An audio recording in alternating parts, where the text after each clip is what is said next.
What up, people? Today, super special episode of Young, Black, and Vegan. This next guest is a celebrity chef. He started numerous vegan restaurants across the country, and he's actually the person, when I ate his food, that's the thing that made me go vegan. So I was thinking about it for a while. He catered the All Def Digital Awards with Russell Simmons, made this lasagna, and that's all I gotta say. This lasagna. We're gonna talk about that and some other things, but let me welcome my guest to the show, none other than Dowdy, the vegan guru. Yo. What's up, family? Long time no Pleasure. see. It's the guru. So yes, happy yes. to be here with you, man. Hey, you look amazing. How long you been vegan? It's like 8 years now, man. Man, skin shining like the sun, you know what I'm saying? Just glowing. It's a beautiful thing, brother. Yeah, man, likewise. You know, drinking this water. Absolutely. Trying to put in the good stuff. So You ain't trying, you doing it. We doing it. Sun don't try to shine. Fish don't try to swim. You dig? The birds don't try to fly, they just do it. You weren't always vegan, right? Absolutely not. Okay. I'm come up from the projects in New York, you know what I'm saying? Eating bacon double cheeseburgers and, you know, all that kind of crazy stuff, you know what I mean? McDonald's every day. I became an adult and I gained a lot of weight, former fireman in New York. Blew up, you know what I'm saying? Everybody on my team was Italian. Started as a producer, landed a deal on a vacation from the fire department, never went back. They gave me Warner Chapel Music, gave me $150K. So, you know, then I became the guru because when I came to California, I was way overweight. Dang near pushing 300 pounds, you know what I'm saying? And I never seen a mountain, never been on a beach, concrete jungle, so I came to Cali. The whole lifestyle. My manager was a vegetarian, took me to Mrs. Gucci's, which turned into Whole Foods, and got me some Rice Dream. I got some vegan Captain Crunch berries. I was good, you feel me? So, you know, that changed my life. I started walking in the hills, in the mountain, no gym required, dropped 115 pounds in 11.5 months when I changed from a diet to a liver. You dig? Stop putting death into my body, putting that life into my body. So that's a short story from the Black Vegan Forrest Gump. That's me. Part of the reason why I do this show, my best friend, Dominique Hud, he died the year before last, and one of the last conversations we had was about this show, and so I've shared this before. The catalyst and the purpose for doing this show is really in remembrance of him, and health is very important. So can you kind of walk me through what actually got you to start on your vegan journey? Because you had a death in the family exactly. as well, right? Yeah, exactly. My nephew was on the fire department, and my nephew got murdered in New York, and he was 21. And so I realized at that point that, you know, life is, you know, just, it's not promised, you feel me? And I was on the job and I was overweight. I went from like a 28-inch waist to like a 48-inch waist, you know what I'm saying? So I was really feeling, you know, down on myself. And so that death kind of put me into a depression type state. And so I couldn't really perform, you know, I felt like I couldn't perform properly on the job as a fireman, so I asked for a leave of absence to give myself some time. But at the same time, I was channeling my energy and my pain and my grief into the music.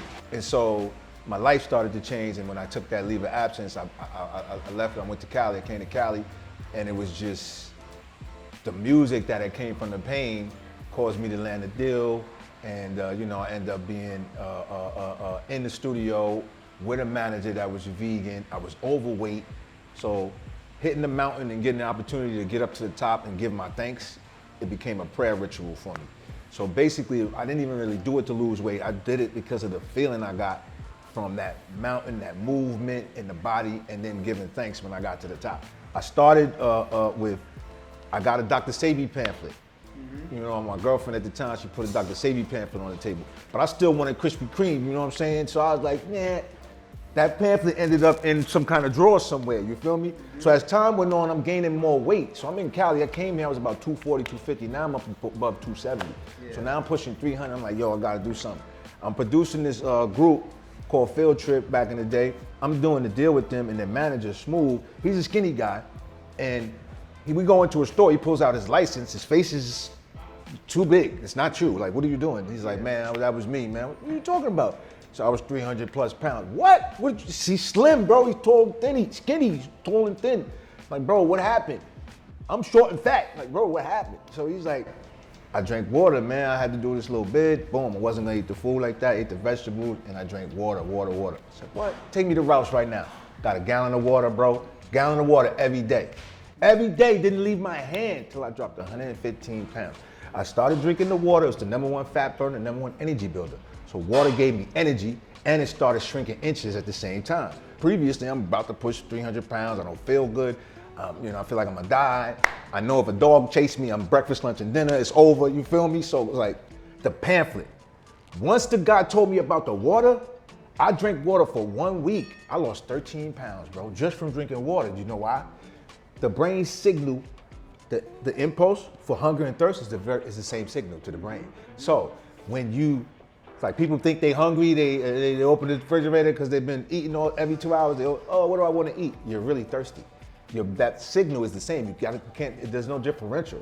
So now, if you're drinking the amount of water that you should drink, the average person, American, is 1 step away from dehydration if they drink water only when they're thirsty. I want to pause and talk about water real quick. So Yeah. I had John Salley on the show, Yeah. and you actually, somebody that helped him transition to a vegan diet. You told Not me, necessarily right? transition. He was already a vegan for about a year when he met me. Okay. The thing is, we stood on a corner for 2 hours. Okay, and so Google went crazy with him. So my question is, John was on the show, and he said that your body can only assimilate 4 ounces of water per hour. Right.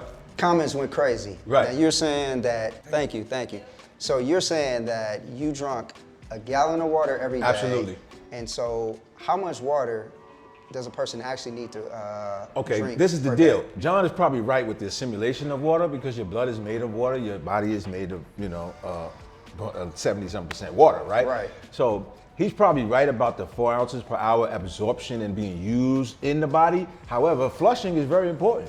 Like when you take a shower, do you drink the water or you let the shower water run all over you and flush you off, clean you off, right? So the inside gotta get clean just like the outside gotta get clean. Plus, as males and females, we have, certain parts and organs of our body, especially males, that works with that water. Yeah, exactly. Yeah, that fills up with right. blood, which is water. You feel me? So, okay, John, I'm gonna hit you with the guru-isms. Yo, you have to, when you drink a gallon of water a day for 30 days, you minimize almost by 1,000% the chance for you to have high blood pressure. Why?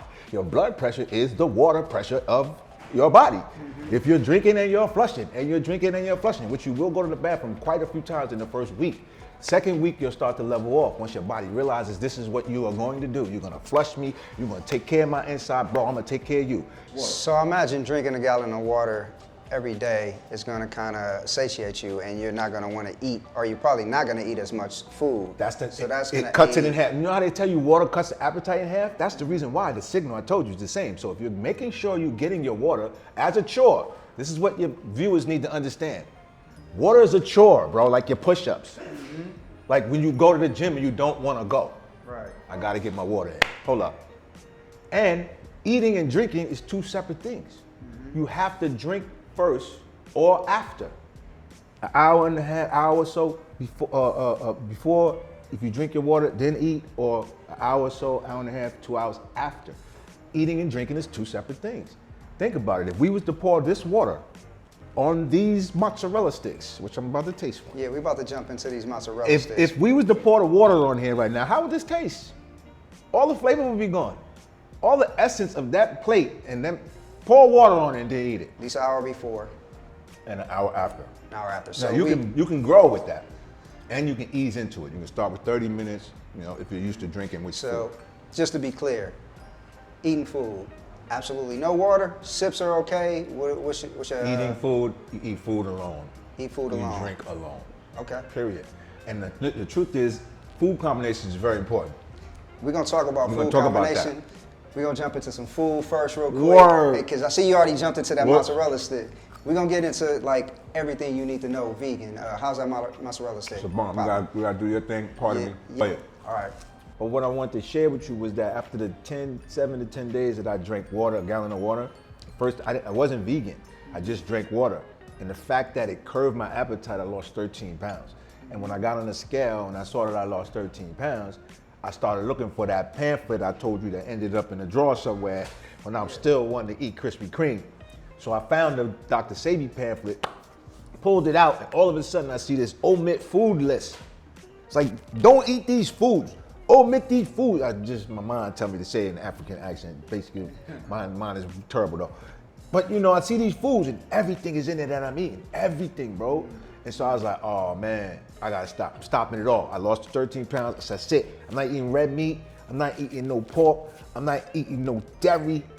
But I still am gonna eat chicken and fish. Just a little chicken and fish. In another interview, you mentioned like to alkalize your water because you like alkaline water. Absolutely. So doing things like lemons. I even heard you mention like syrups. Yeah, you can add maple. Lemon also alkalines, and you know, lemon is amazing. The Master Cleanse is incredible, which is a fast with lemonade. But the maple is the lifeblood of the maple tree. It gives you energy, and you can live off of that energy with the minerals and the nutrients in it.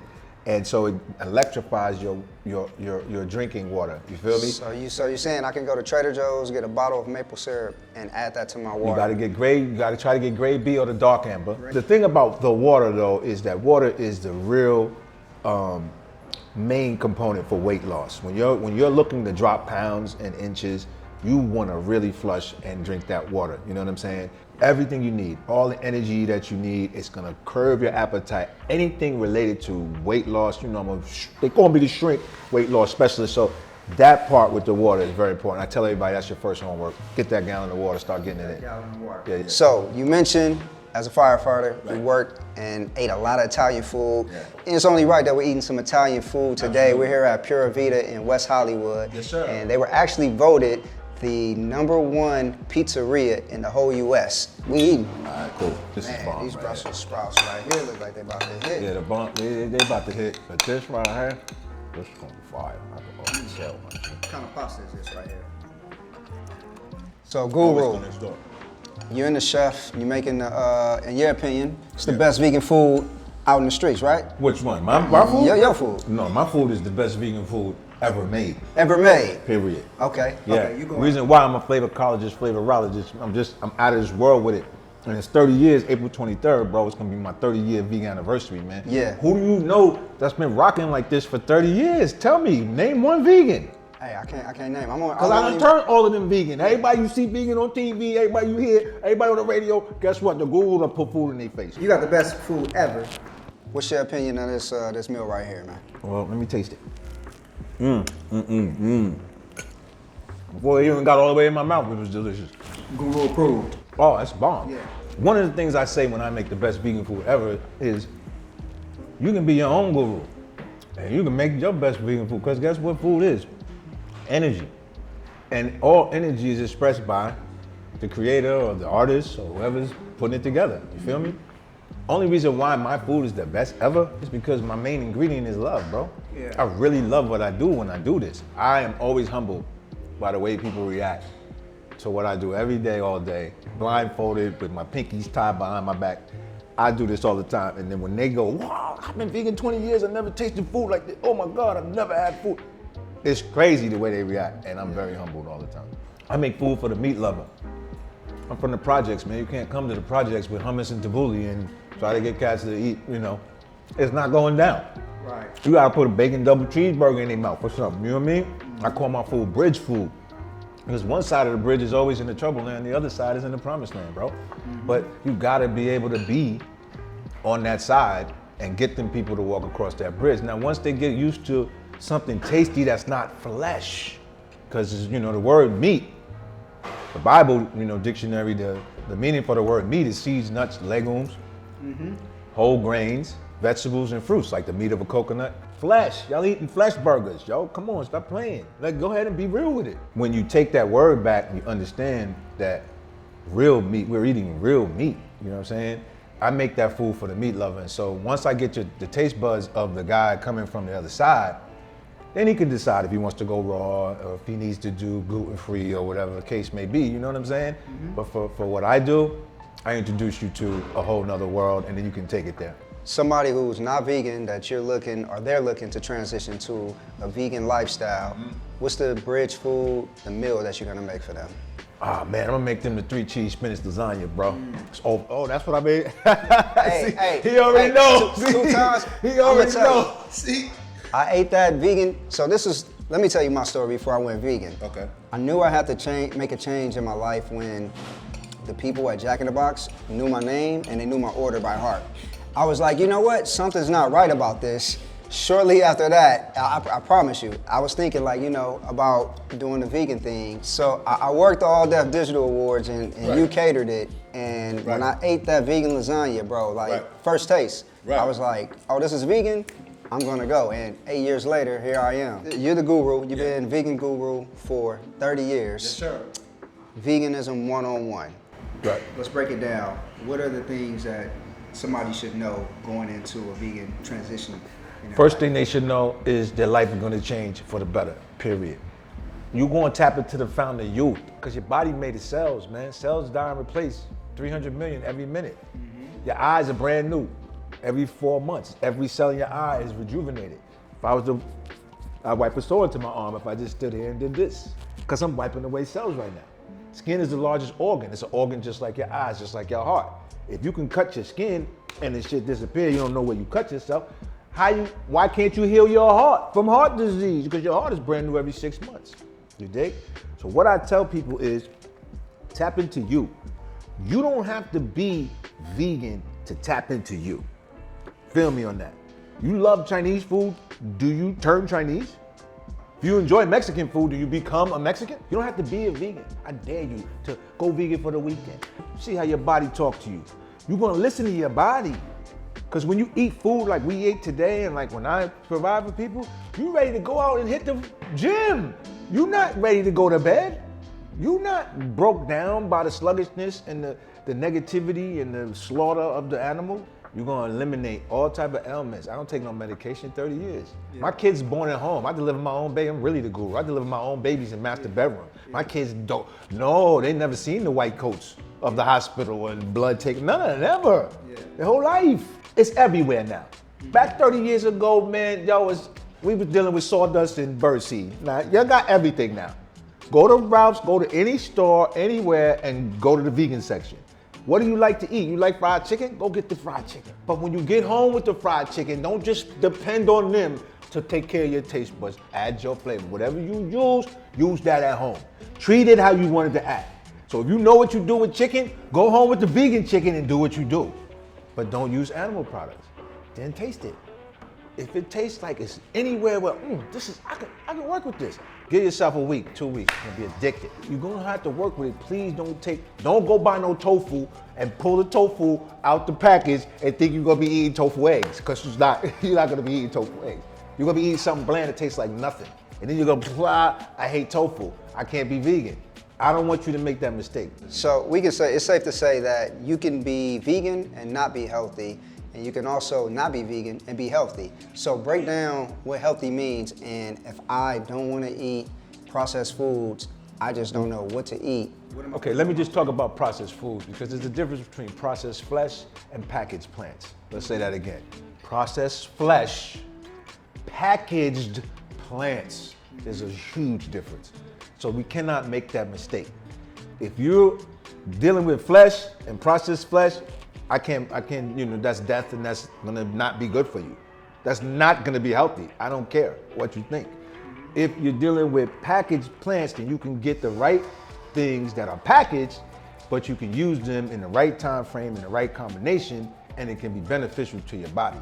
Now, I do agree with John Salley that it's better, anything's better than flesh. I'm gonna get you with that one. Anything you do is better than flesh. Now, are there healthy people who are not vegans? I would say, yeah, I guess. I can't really say that. I can't definitively say that. I think I can definitively say there's some people who are not vegan that are healthy, I can't really say that, but I can say that my mom is 93. She'll be 94 in June. Okay. All of my children are born at home, never ate flesh. All of my children never been sick, never had any medication. Quality of life, then we're gonna talk about. My dad is 94. He just turned 94 last week. Yeah. My dad is not vegan. Mm-hmm. My mom has been vegan since 70, 23 years. Right. I swear to you, my mom is like she's 63. She's 93, been vegan 23 years. My dad doesn't know where he's at. His quality of life, we have to change his diapers. Mm-hmm. He's only been vegan for 3 to 4 years, 3 years off and on. But now he walks up straight. He approved. But his quality of life is way different from my mother. So I'm able to see these things from babies being born to my mom changing at 70, bro, to where she's at right now. So I can't qualify if you're not vegan, if you're healthy. My dad is 94. Yeah. Who doesn't want to live to 94? But is he healthy? Do you understand what I'm saying? Is the quality of his life like my mother who turned vegan at 70? That's my greatest client, my mom. So it's a lot of like misconceptions and things that are said about soy, that it's not good for you. When you hear that, right? Yeah. The soys they're talking about, like every soy in America is genetically modified. Like there's not anything really on the planet that's not genetically modified. I know I'm getting in trouble for saying that, but it's true. The difference with the soy is, to me, it's just the way it digests. I get real gassy from it. Yeah. So anything that helps me real gassy, and I don't have the enzymes I used to have in my stomach. You lose that when you turn 30. Like you. Is soy good for you, bad for you, or is it just better than meat? Anything is better than eating an animal. Anything. Anything. Right. If an animal has to give up his life because you like the taste of curry, this is better. But as far as if I was going to tell you health-wise, I'm always going to tell you to eat vegetables not cooked, fruits, as many as possible. I'm going to tell you, if we were to come down to it, I would tell you should be raw. Raw. If you really, Dr. Sebi, Dick Gregory, I think, fasted for 110 days, something like that. Dick Gregory talked about if you want to get rid of, Dr. Sebi, get rid of disease, stop eating. So your body can then use all the minerals to fight off whatever the dis-ease is. Right, but that is such a long journey to get to the point where you are eating meat to get to raw vegan, right? So for people who are thinking about going vegan or they're just starting, soy is something okay to eat? Okay, I run into it because people talk about, no, just tell them what's good for them and go with that. And if you were around, everybody in America are dope addicts. Yeah. We're addicted to sugar. If you're going to get somebody off of sugar, you better bring them on to some monk fruit just to start bringing them down. You don't take a heroin addict straight off of heroin, you put them on methadone. Right. We're all addicts, addicted to different tastes. So if you're addicted to decaying flesh, I'm bad. Animal carcass. Right. With barbecue sauce, if you're addicted to that, it's going to be hard just to drop you off it. The first thing you say is not the taste, it's texture. I need the texture. So we're going to give you the texture. Now what's the idea? Well, it don't taste like it. We'll give you the texture and the taste. Now your addiction is satisfied. Yeah. And as you're cleaning your brain I call this your mind, and this is your brain. As you're cleaning your mind and emptying your mind from parasites and falsehoods and trauma and guilt and worry and ego, you then will start realizing, hey, maybe I shouldn't eat that. The clearer you become, the clearer you become. Let's jump into some of this food, continue this conversation while it's still warm. I usually don't eat and talk, usually. So I'm gonna take these small bites and I try to chew them for like 20 bites. And I try to be mindful of how I'm sitting, what I'm thinking. Try to think positive as well. I literally look at this as nutrition. Right. As opposed to, I just like the way it tastes. It melts in your mouth, so you don't really have to chew that much. Right. Yeah. I haven't got up to the 20 chews. I know I gotta slow it down. I'm more so get it down. I'm used to working on set, so you only got good 30 minutes. Growing up, people say, oh, I had to run home, hurry up, get them something to eat. Anytime you do that, you gotta run, hurry up, get something to eat, rush downstairs, wash your hands, hurry up, down. Anytime you gotta hurry up to come get nutrients. Yeah. Nah, everything should be intent. But isn't that kind of how most people live these days, is in a hurry? Yeah, to go where? To work, get the fam, errands. To go where? Wherever. But then they slow down to watch television. They slow down to become programmed. Yeah. But in everyday life, they rush through it. When I decided to take on this lifestyle, it was because I wanted to do it. I wanted to enjoy life. And literally, eating like this. You see, I'm taking my time, but like I enjoy life, and it's funny. I eat fast. Yeah, there's protein in everything you eat. I heard Everything you say you eat that has protein. because that's like, you know, a big question. Where do you get your protein? Right, And the then you same break. place the cow gets it. Yeah. Green leafy vegetables. So you get more protein out of a green leafy vegetable that's bioavailable to a human body. So you're saying that I'm gonna get more protein from broccoli than a piece of chicken? I would say collard greens. Then Not that I'm anything against broccoli, Yeah. but I would say collard greens. I would say spirulina. I would say sea moss. I would say sea vegetables. I just get sea vegetables. You'll get more protein. That's bioavailable that your body can use. You said that fiber is actually Yeah. more important than the protein that people are getting. Yeah, we're fiber deficient. The more fiber you get, the better it is for your life, because the fiber is going to help you break down the foods and move them out of the system. This long telephone wire and lining of the small intestines is everything. Every nerve and every vein and artery is connected to the back of the colon of the small intestines. Right. So all the nutrients, all the signals, everything, when you're in love, you feel it in your stomach. When you're in hate, you feel it in your stomach. When you're jealous, you feel it in your stomach. When you're scared, you feel it in your stomach. When you're right about something, you feel it in your stomach. And I'm saying stomach and patting here because this is your stomach up here, but I'm saying stomach because this is what we call a stomach. Right. But all of those feelings are in your small intestines, every single thing. Yeah. Your hydration is in your large intestines, not in your mouth or whatever, or your skin. If your large intestines is hydrated, your brain is hydrated. It's amazing on how unbelievable this body is. So speaking of hydration, all things are not created equal, including water. What's the best water to drink, and how much of it should we be drinking a day? The best water to drink is clean water. I like spring water, and I add baking soda to it. Baking soda, break that down. Your kidneys are looking for things. It needs minerals. The water, if it does it, just goes straight through you. I work with this company, Celtic Sea Salt, which is Celtic. But, you know, I played for the Pistons, so I can't say Celtic. Yeah. No, I'm joking. And it's Celtic Sea Salt. And so I usually put that in my system. I put the baking soda in because it literally helps the kidneys, which are like that big.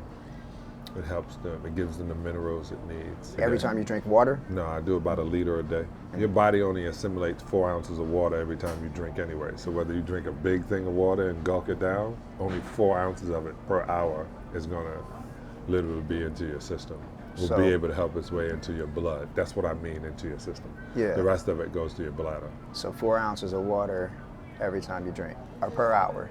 is Well, they the have you right drinking amount. 8 ounces of water.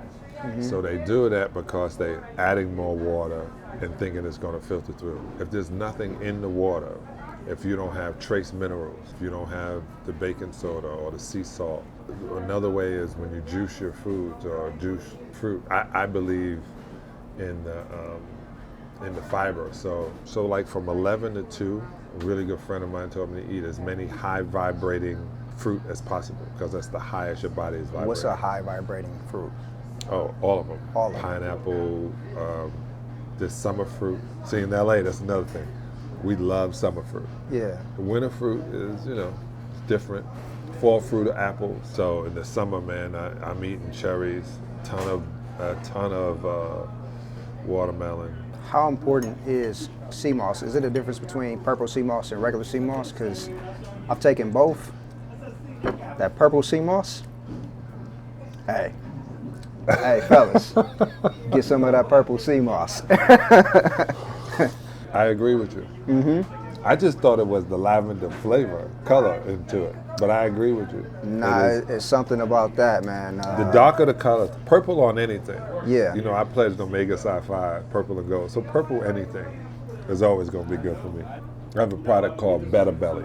Mm-hmm. BETTA. Better eating today, tomorrow, always.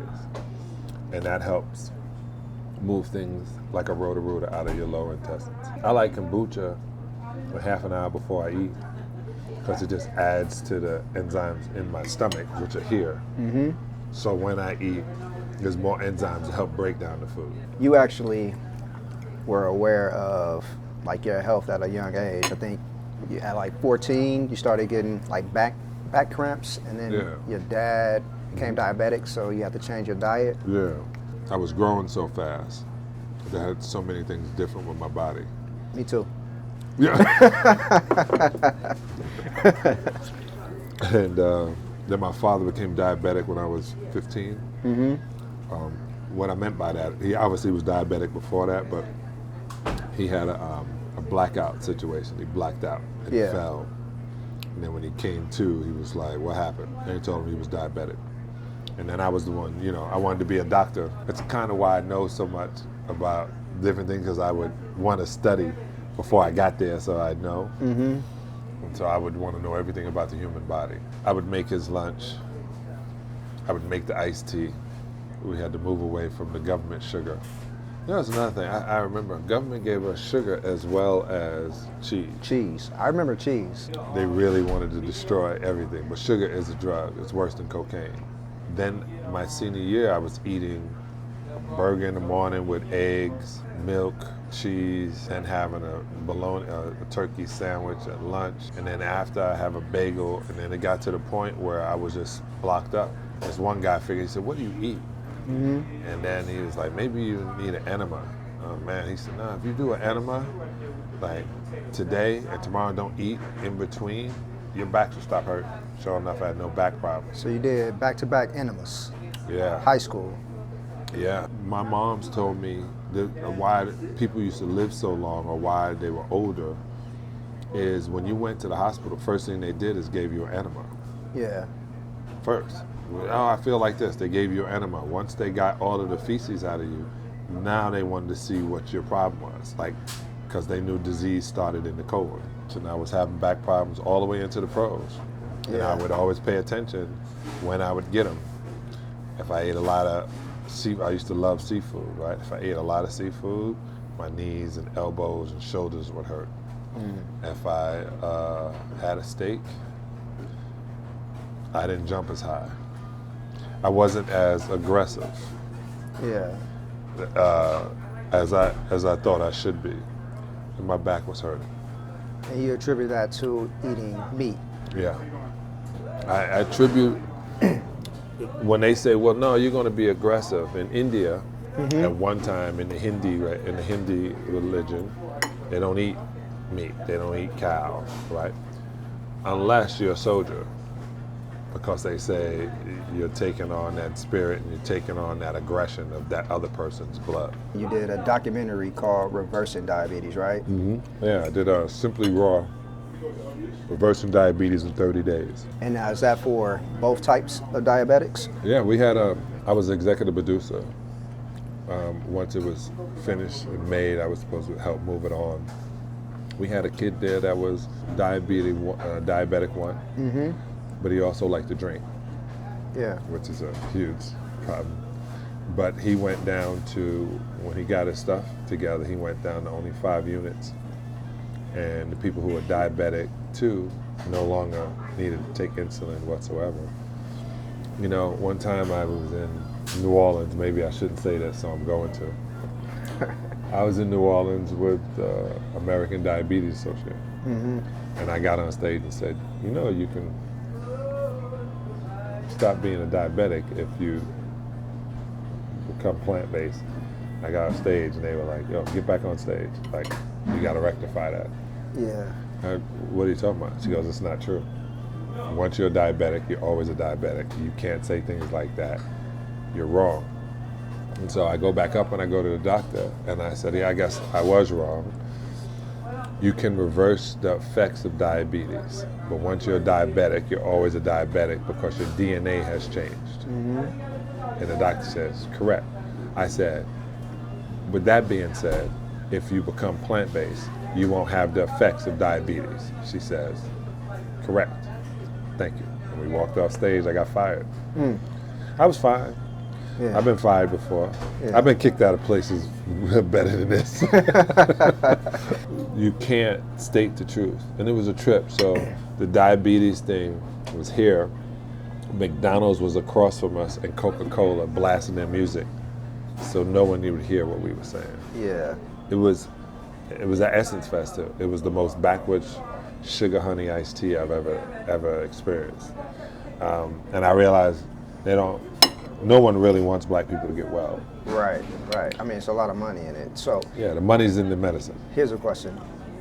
Is a plant-based diet, veganism, right for everybody? Because does it affect you depending on your blood type, or because we've all heard these things like, oh, it's not right for my blood type, so I have to eat meat. Is that a myth? Is that true? A plant-based diet is good for every sentinel being on the planet. A plant-based diet saves 7,500 land animals from murder per year. If everybody was plant-based, there'd be no reason for slaughterhouses. There'd be no reason for mutilation of animals. There'd be no animal testing. If everybody was plant-based, it'd be great for everything that's living on the planet. So there's no blood type out there that it would not be good for. That's what you're saying. The funny thing is, if you gave a person who tells you that about their blood type great plants, walking, drinking, and being pleasant, they would flourish just as well. O blood type, AB blood type, they would still do well on a plant-based diet. That Eat Right for Your Blood Type, great book. Eat Right for Your Blood Type. A great book if you're the writer of the book. If you're So the you got writer a of lot the of book. money. Yeah. But the truth of the truth is humans, they're herbivores. Herbs, vegetables, fruits, seeds, legumes. So anybody can do a plant-based diet. Everybody should too. So I have a family member, right? He has gout. He's telling me that his doctor's telling him he can't do a plant-based diet because of this. Part of the reason he has gout is the foods he's eating are too rich with sugar, salt. Tell him to stop eating animals and put his feet up and get massages and clean his blood, take blood cleaners and herbs. Stop eating those so-called rich foods. That's where the gout comes from. You can also go to johnsalley.com. Look, this is the most common thing I hear from people who are non-vegan.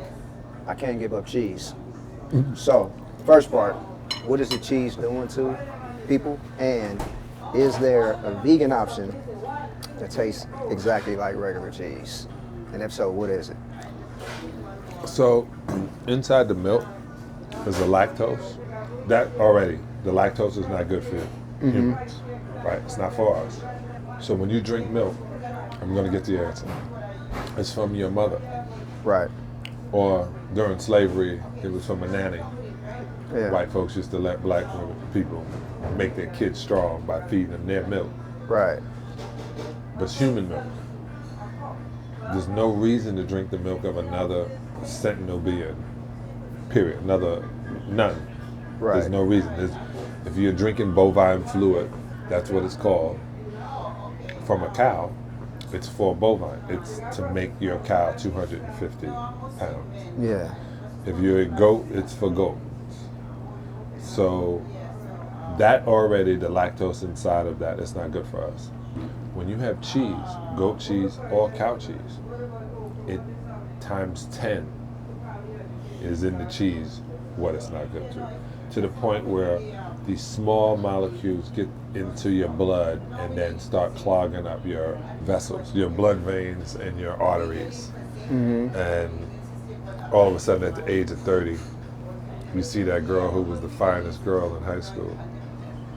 And then she walks by you and you can't recognize her. Right. I'm not fat shaming of anything of that point, but it's literally, she is, I would say, swollen and to the point where your boy got gout. What's going to happen? Your legs are going to swell up. You got too much liquid in it. They're going to try to stick a needle into your liquid, pull out. You got to understand the body is set up to do certain things, and when you put things like a cheese into your body, it's going to cause. I'm a New Yorker. I love New York pizza. So I got involved on the cheese part really hard, and the best I found was that was made from coconut. From coconut. Yeah. So Follow Your Heart. There's a company called VioLife, Miyoko. The best one, period, I'm telling you, is called No Moo. No Moo. No Moo. That's the best vegan cheese you've had. Best vegan cheese, mozzarella.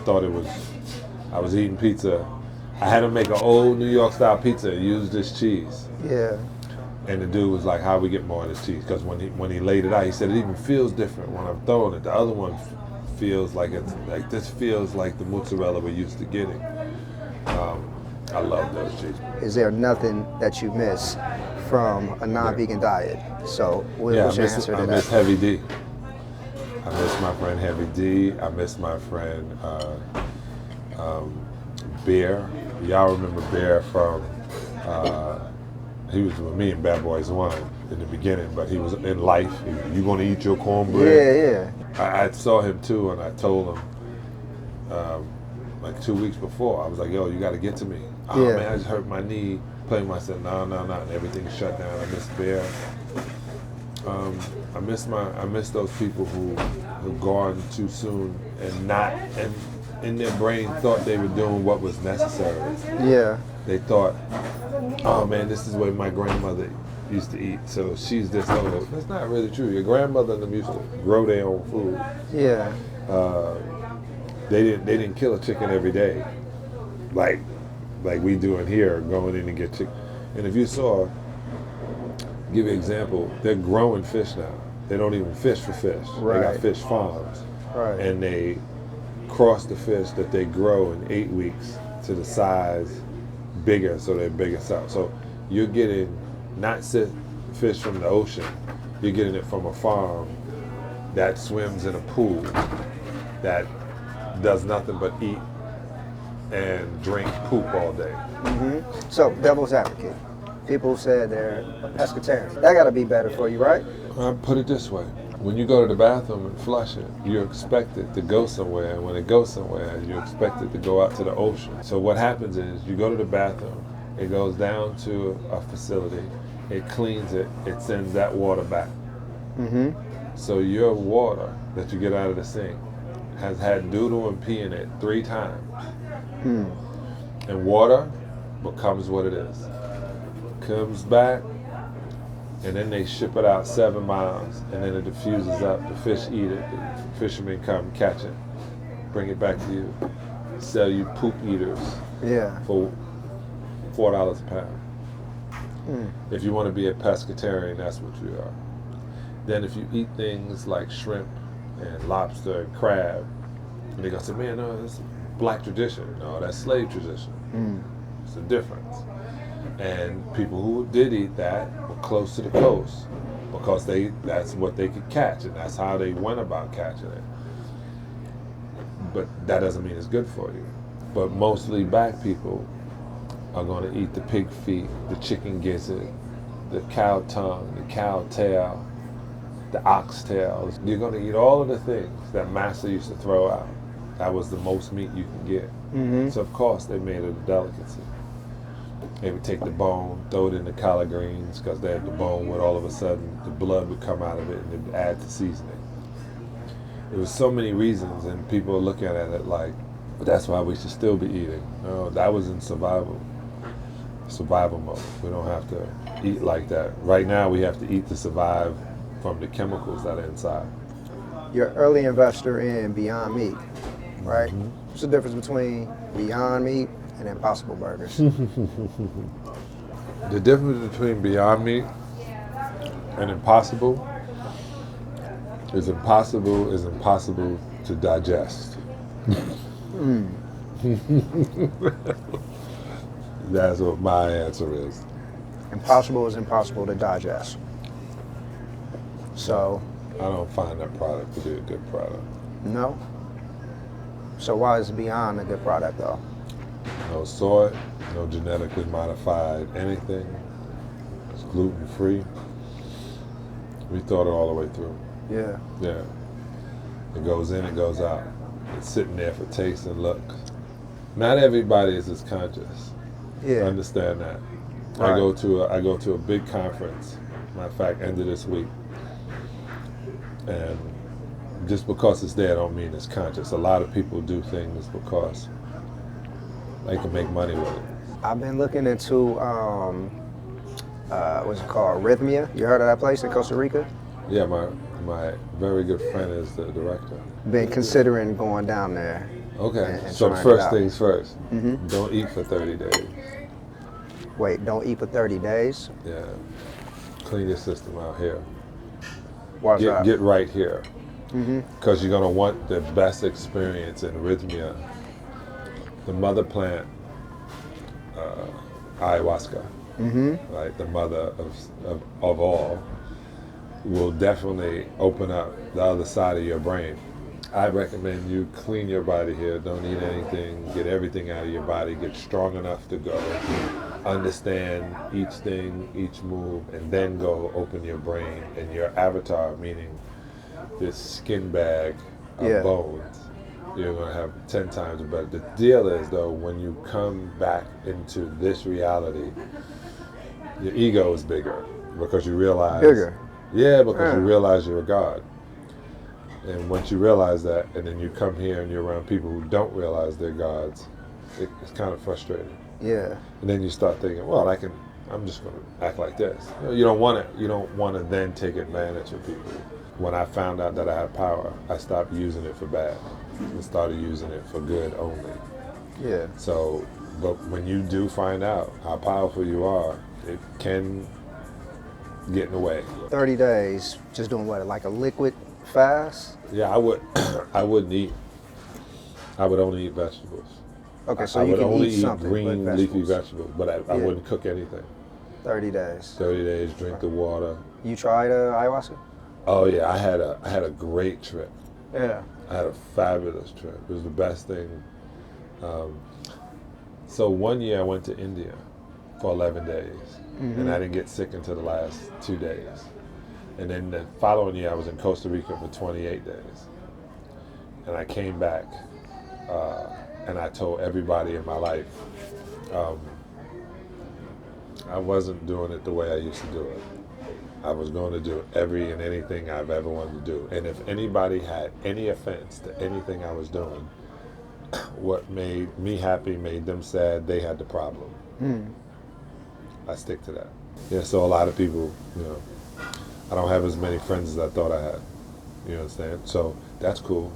Yeah. Because when you really learn being by yourself and you're happy and content with being, that's the best thing in the world. If you don't So feel you got that after ayahuasca or on this vegan journey? When did that happen for you? All of this happened on my vegan journey, but the ayahuasca really opened my eyes. It was 2018. That opened my eyes. What made you try it in the first place? My friend Brophy, this guy had said something, and she kept saying, "What day is that thing?" And I wasn't paying attention. Yeah. And I got there and I realized that they had brought a shaman in from 25 hours away, and they were telling the story, his story, and then the story of ayahuasca. I was first online. Yeah. Yeah, and I'm telling you, I've seen things when I was in the presence of the mother plant that I've never seen before, and then when I saw it again, I can point to it and go, "Oh, I saw that. That was what I saw. This is how I saw it." I saw myself laying on the ground. I saw me make my avatar get up and walk toward me. It was a trip. Yeah. I know people won't believe it. No, I'm interested. I mean, I've heard Tyson talk about it. I've heard it on Yeah. the Joe Rogan podcast. So it's like, hey, I've been thinking about it. Yeah, a lot of people you are fans of. If you ever see them, you ever see certain people, all of a sudden you start hearing them tell their philosophy, tell their story, and you can start seeing them say, "Oh man, they're so real." Guaranteed, taking the plane. Can you break down what is a memory recovery specialist? Memory recovery specialist is a term that I coined that speaks to our issues as people of African ancestry. Based on my studies, based on my research, our history has been erased, our memory has been erased, and then the erasure has been forgotten. So as a consequence of those erasures, we don't know who we are, and we're very reluctant to believe someone who attempts to bring the truth to us about who we were. And as a consequence, we find ourselves stuck in time and space. And so I see my job is to go back and research our history. And research in this literal sense means to search, to go back and search, right? Engage in acts of Sankofa. And look at who we were before our world was turned upside down, what we've done, what we had the capacity to do, and then bring that knowledge forward into the present moment. Share this information with those with the need to know, so that those who are ready to receive this information can begin to respond to it. I mean, it echoes. It resonates within their soul, and they feel it, they respond to it. And as a consequence, they change their thinking as a result of having their memories restored, which means they now know why they're here, where they came from, what they have the capacity to do. Then, armed with that knowledge, they can begin to fulfill their reason for being born. And the greater reality is everybody was born to do something. Right? And when you know what that thing is, and you do it to the best of your ability, you change your relationship to time and space. You change your relationship with how you move through the world, and that affects everything that will happen into the future. So I see this studying the past, recovering the knowledge of the past is vital to what we do today and vital to everything that we will do in the future. Right, so now how do we find that reason that we're here and what we're here to do? Is that part of going back and studying where we came from? Well, there's many different ways that people find out who they are. One is being part of a community. Another is having a name, because the purpose of your name should connect you to who you were, connect you to your people, and help you understand what your responsibilities are in this lifetime. And then also to be part of a cultural tradition where these aspects of living have been maintained for generations, hundreds of generations. And you'll find that those people who have those traditions in place are more successful in any society where they may find themselves anywhere in the world. So for us looking at our situation, we can't expect to thrive in this society with our memories erased or with false memories. And as a consequence, you know, too many of our people find ourselves stuck, or like some people say, stuck on stupid, and thinking that that's who we are and that's all we have the capacity to do and be. But once you know who you are, once you understand what your life's purpose is, then your energies can be concentrated on fulfilling that life's purpose. And again, as I stated, that changes everything that you do in the present moment, and it also creates opportunities for you to create greater potential, not just for yourself, but for your offspring. So when you think about it in a larger sense, if you aren't thinking, if you aren't planning for your offspring, at least 7 generations into the future, that's 150 years, you're wasting air, you're wasting time. So one of the places that we can go to get some of that information about where we come from are your writings, and that's how I actually came into contact to know who you are. I believe like everything has an energy, books have energies, and I heard about your book, had to be about 4 years ago, and it was the Browder Files, Volume 1. I bought it, but it sat on my shelf for those 4 years. Okay. And about a month ago, for whatever reason, I grabbed that book and started to read it, and I couldn't put it down. And so then that led me to get your other books, the Browder Files, Volume 2, the Nile Valley Contributions, and I watched a film on Amazon called Out of Darkness, and I actually bought it from Sabir Bey, the DVD, and I was so compelled. It was one of the greatest things I had ever saw, and I think it's so important that we know that your writings are out there and that we dive into it, because I was blown away by just the teaching. So can you kind of just talk about your writings, the purpose for writing them, and what you hope people to get out of those? Sure. Well, my first book, From the Browder File, was published in 1989. So it's been around for a moment, right? And that book grew out of a series of articles I wrote for a local newspaper here in DC, the Washington Afro-American newspaper. I did a column for about 2.5 years entitled From the Browder File. And I took 22 of those columns and expanded them, added an illustration to reinforce the concepts and ideas associated with each article, and published my first book. And From the Browder File, which was published about 36 years ago, has been and continued to be a runaway bestseller. It serves as an introduction to African and African American history and culture.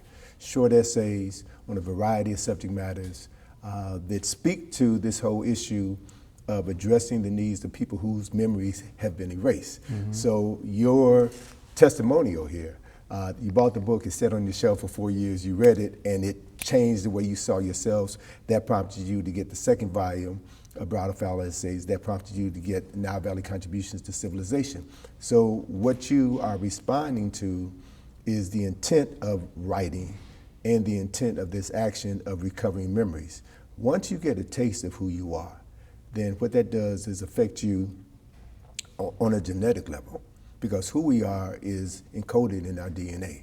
Who we are is essentially who we were, because we carry within us the DNA of all of our ancestors, our parents, our grandparents, great-grandparents, great-great-grandparents, all of them live in us, and their essence has been passed down to us through our DNA. So by engaging in activities of remembering triggers something within that dormant DNA. Mm. And it makes it possible for your ancestors to now speak through you, right? And tell you, Keith, man, you should be considering some other things. You should be preparing to make some other moves. You should be striving to free your mind. And once you free your mind, then you could do as Funkadelic said, free your behind. And once you free your behind, then it makes it possible for you to free the minds and the behinds of others. So it's a process, right?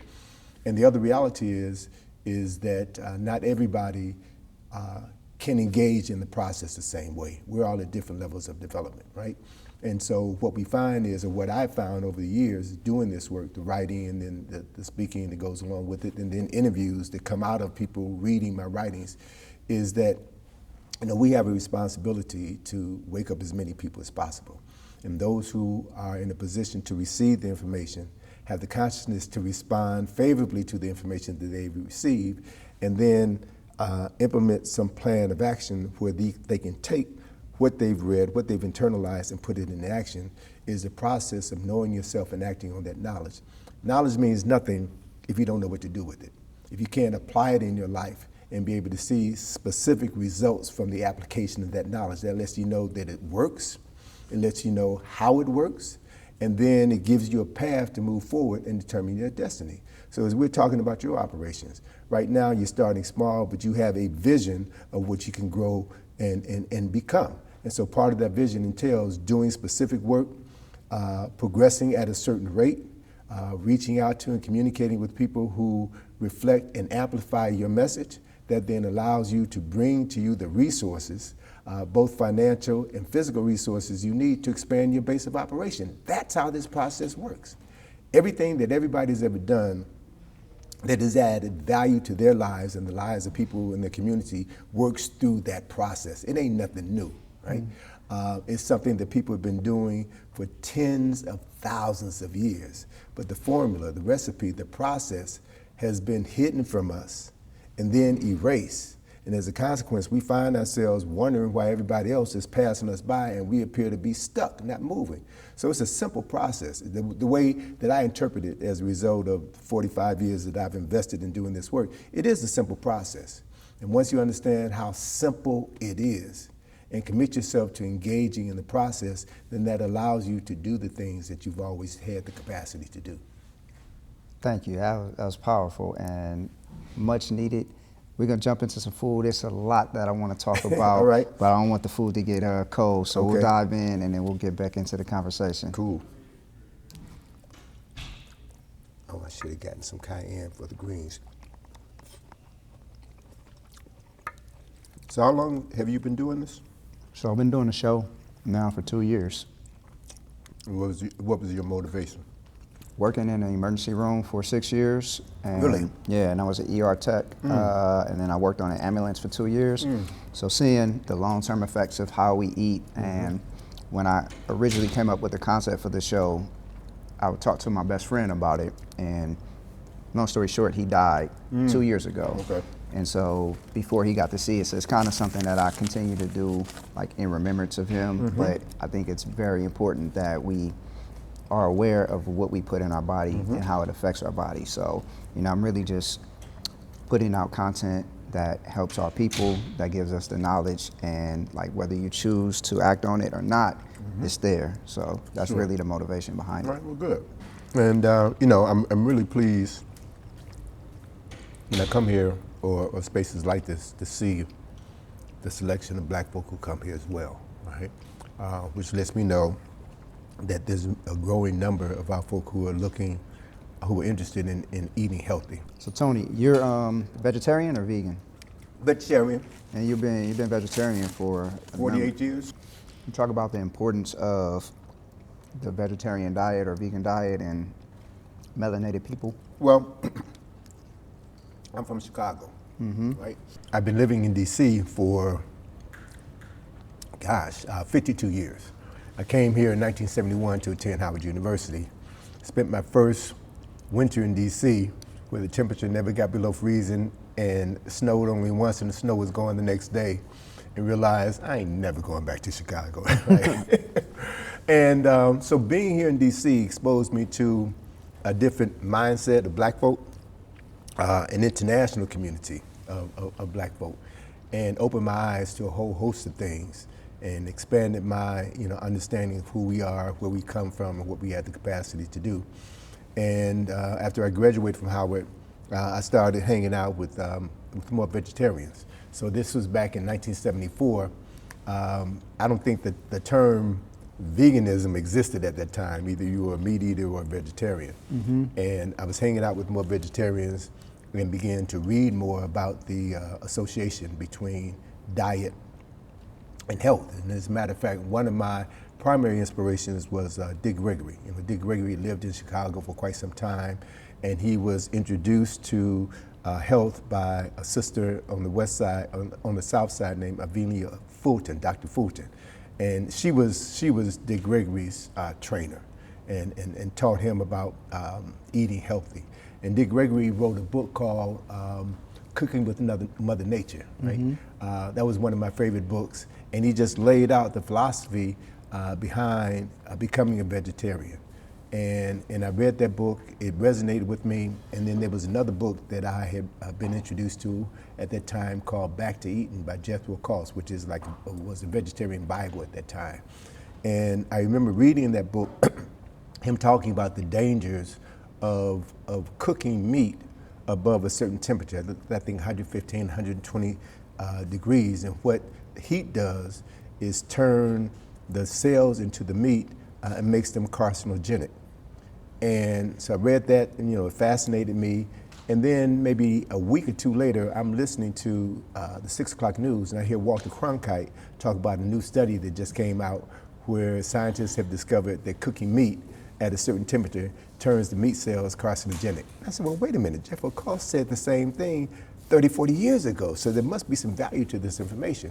So I found that once I stopped eating meat and chicken, that I didn't get colds. Living in Chicago, I normally caught a cold 2-3 times a year. But once I stopped eating certain foods, I stopped creating the environment within my body where the cold virus could live and populate. And so I saw a direct correlation with that. And then as I continued with my development, I decided, working for 2.5 years for somebody else, my first full-time job after college, I realized that as long as I worked for somebody else, they weren't going to value me, they weren't going to pay me what I was worth, and I began making plans to free myself and create my own business. And as a consequence of creating my own business meant that I had to be responsible for generating my income, and the best way I could generate my income is by ensuring that I was in good physical health. So maintaining a proper diet, I had already learned the relationship between diet and health. And I just put it to the test. All the pieces just clicked together. And so it was on October the 12th, 1977 was when I stopped eating meat and chicken. Wow. And I've been on that path ever since. And of course, my family in Chicago thought I'd lost my mind, you know. Yeah. I grew up eating, you know, spare ribs and chicken and turkey and all that stuff, you know. That was what I knew. And once I knew better, I started doing better. And the biggest challenge for me was being in the company of people who didn't understand and who were, you know, mocking me. For changing my lifestyle. I would go home for Thanksgiving and my aunt, who's like my sister, would hold a piece of chicken in front of my nose and wave it in front of my face. But the other benefit I got from that was it taught me self-discipline, right? To be in the presence of meat eaters and know that I'm not gonna eat the meat because I know what it does to me. And then over years, when I began to see the long-term benefits of maintaining a healthy lifestyle, my weight has pretty much been the same as it was 50 years ago when I graduated from college. I don't have the illnesses, the diseases that many of my colleagues and family members and friends have. I've lost a lot of friends to diabetes and heart attack and stroke and things of that nature. Fortunately, I don't have those things, and I can directly associate the quality of my health with the quality of the foods that I put within my body. So as I've been, you know, evolving along that path, my thinking has also evolved from the standpoint of, I know that if you are what you eat, eating foods that are healthy will make you healthy. There's also a direct association between food and consciousness, right? If people are what they eat, if you just sit back and watch people's behavior, watch how they act to each other, watch how they talk, watch how they move, you can pretty much tell that person's eating meat and that person's eating pork. You can look at them and tell what they're putting in their body and how it affects them physically. So being able to get these confirmations assured me that I was moving in the right direction. But also along the same line, I realized that along with the discipline that it takes to live in a meat-eating environment and not eat meat, strengthens your resolve, right? And as a result of strengthening your resolve, it helps to raise your consciousness, right? And I went through that phase where I thought that I was, you know, because I was vegetarian, I was better than the meat eaters, right? And that's a process that I had to grow into and grow through, because as I've gotten older, what I've come to realize is that many of my friends who are vegetarians, you know, Dick Gregory and a number of folk who work with him, Brother Bay and others that I grew to know and love and appreciate, they started getting ill, right? And part of them getting ill wasn't due to the fact that they were vegetarians. It was a confirmation of the reality that the environment is so screwed up. Everything is polluted. The air is polluted, the soil is polluted, the water is polluted. So just because you're vegetarian doesn't necessarily mean you're gonna live a longer life than somebody who eats meat. So I began reevaluating that whole process and realized that, yeah, we have to take responsibility for what we put into our bodies, but we also have to be aware of the environment in which we live and factor all of these things together to determine how we're gonna move.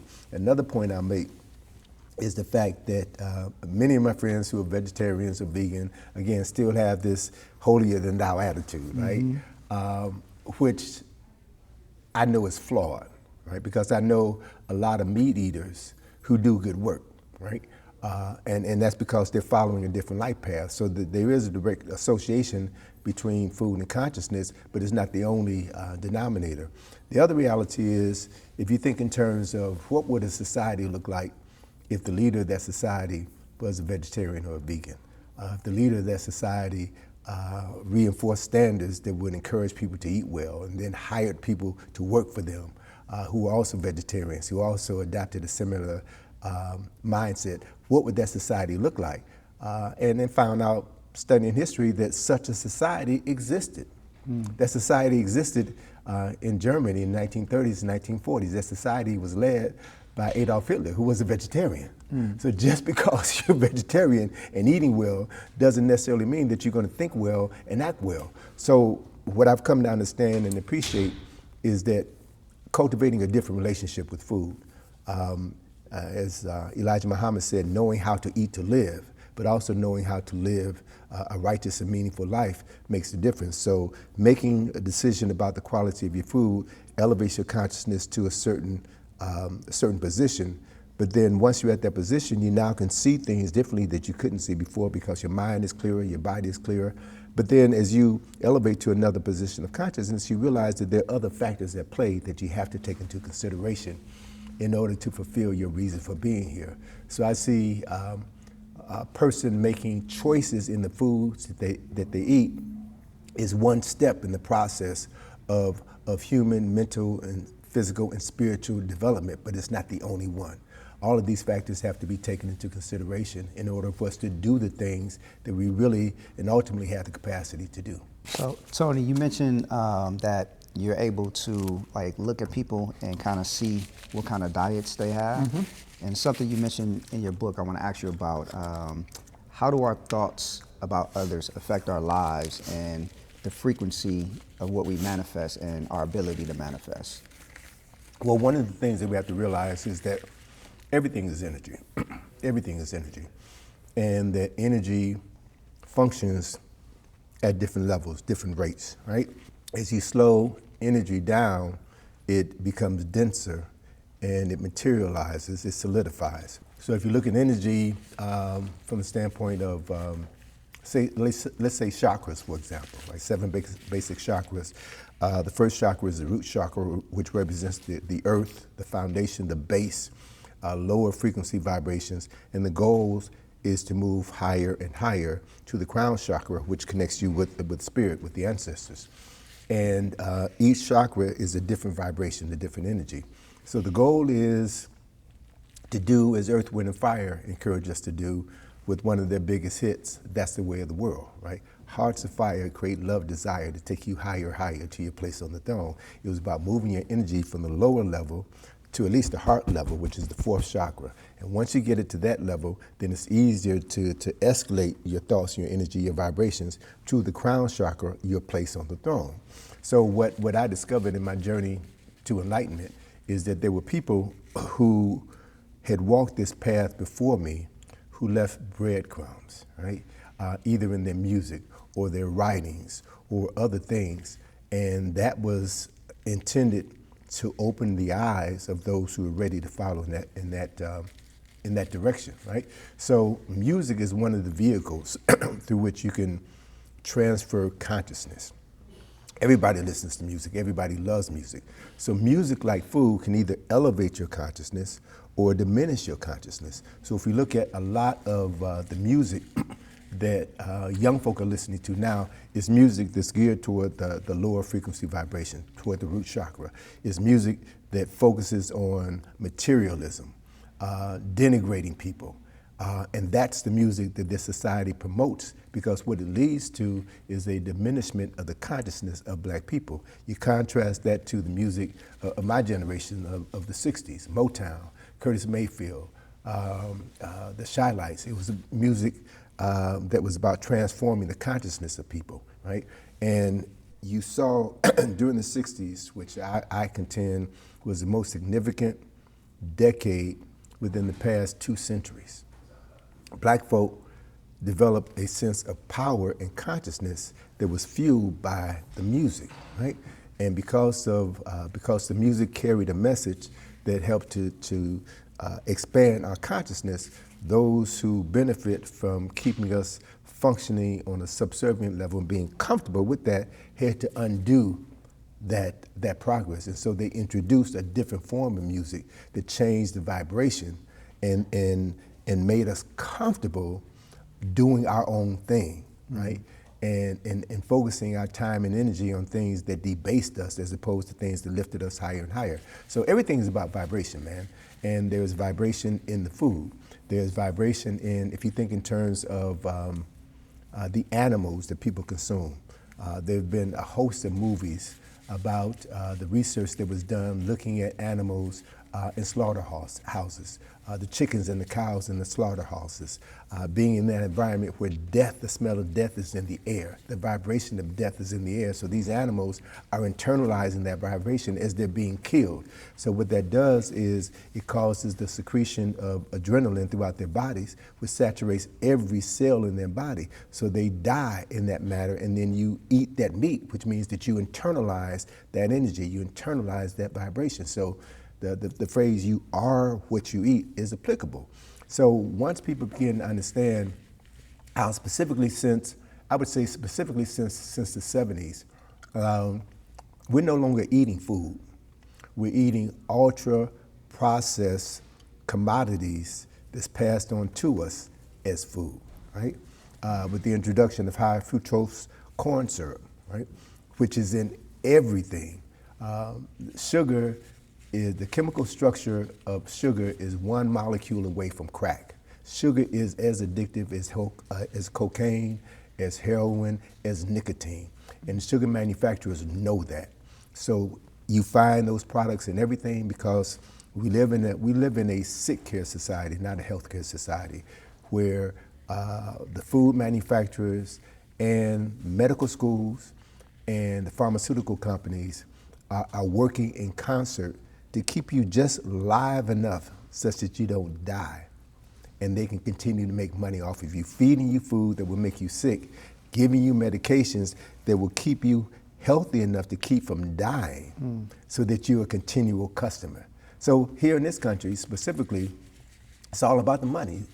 Folk don't give a damn about people.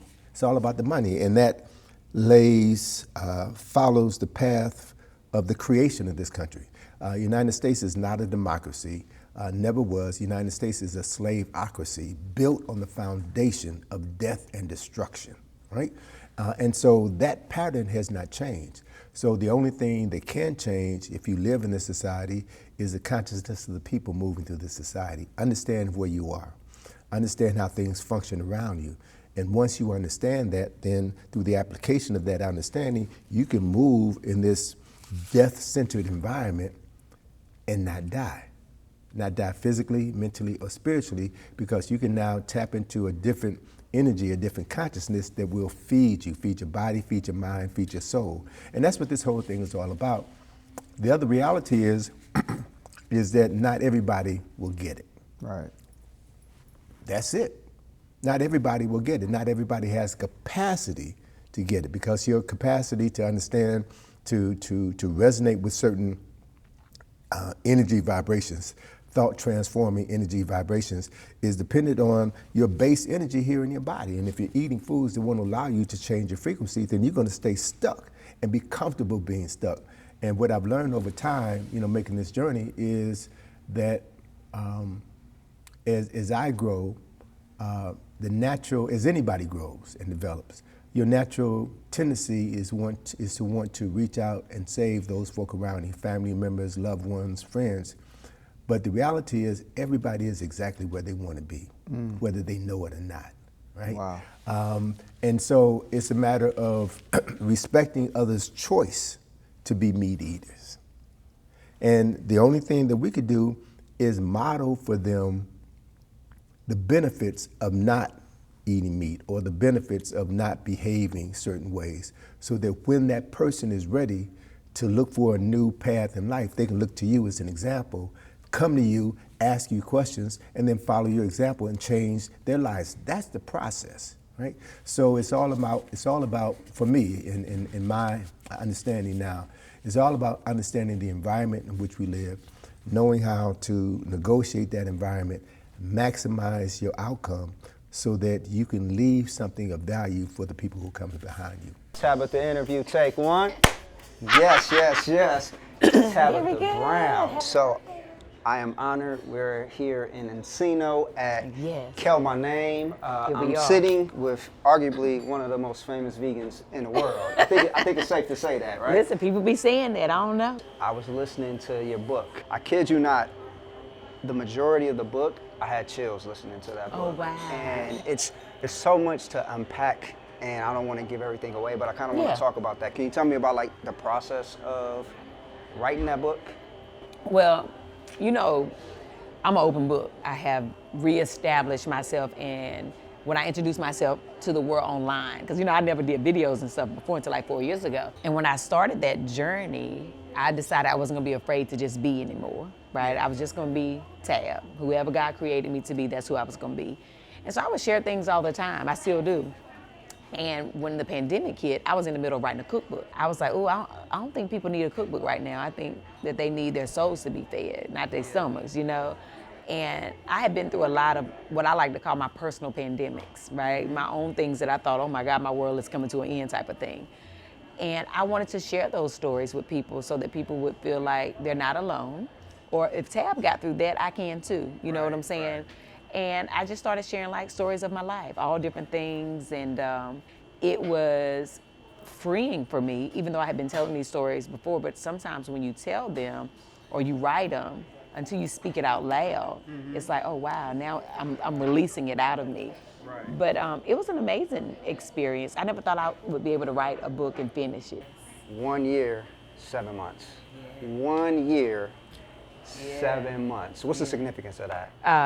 I got sick. I was sick for 1 year and 7 months. I had terrible pain in the back of my head that started like what I thought was like a tension headache in the back of my head, because I have like a bad neck from a car accident. So I was used to having like those type of things.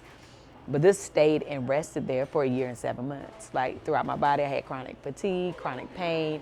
I lost my vision for a day. I would fall when I would walk. I just, I couldn't get well. Some days were better than others, but the pain was always present. How did you deal with that? I know faith plays a huge part in your life. Oh, absolutely. During the time, I got depressed because I was going to the doctor every week, every month.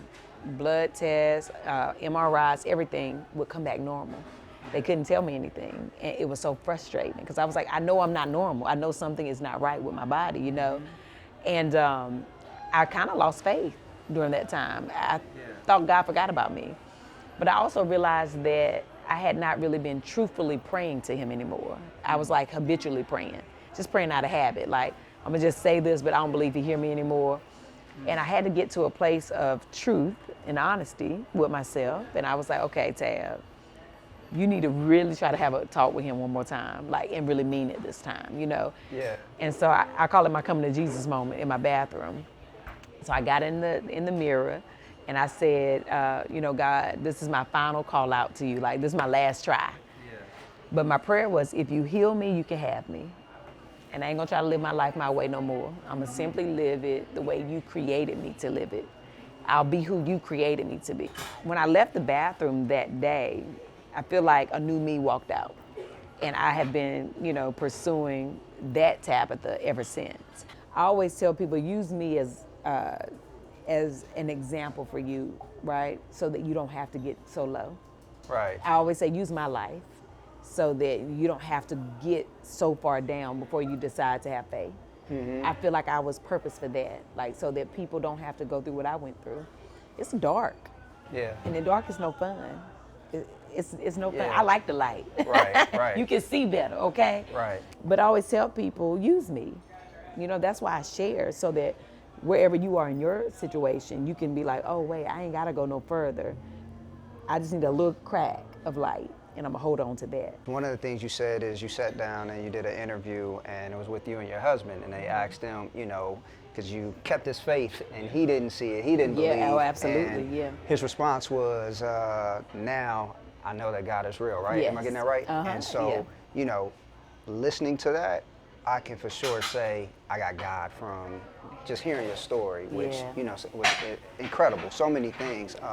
You talk about your mom in the book and the role that she played. Let me ask you, have you found any dimes lately? Oh, shoot, yeah. Our grand opening on Sunday here, it was on right under that first table. Yeah. Wow. So for people who haven't read the book, can you just kind of give a quick spiel? Oh, absolutely. What's the dimes? So when my mom was sick, we were having a conversation because we knew she was going to die. She had a terminal disease. And I was talking to her. I was saying, Mama, what am I going to do when you're gone? She was my best friend, I talked to her about everything. And she said, I used to feel the same way when Granny died, which was her mama. And she was like, one day she was having a terrible day at work, and she went to sit at her desk, and there was a nickel sitting like on the edge of her desk. And she was like, all of a sudden she was just drawn to this nickel. And she felt peace and calm, and she felt like she felt the presence of her mom. And I was like, what? And so she was like, ever since then, when she would have, good days, bad days, whatever, or she missed her mom, she would find nickels. And so I was like, so you think Granny leaving you nickels? And she was like, I feel like she is, like as a sign that she's around me. And so we laughed about it. I was like, well, if that's what you think, what you gonna leave me, when you're gone, so I know you're around. And she said, I'll double it and I'll leave you dimes. And I was like, all right, just joking, laughing, not really thinking about it. And about 8 months later, my mom passed away. And we were in North Carolina at the time. And so nobody was here at our apartment.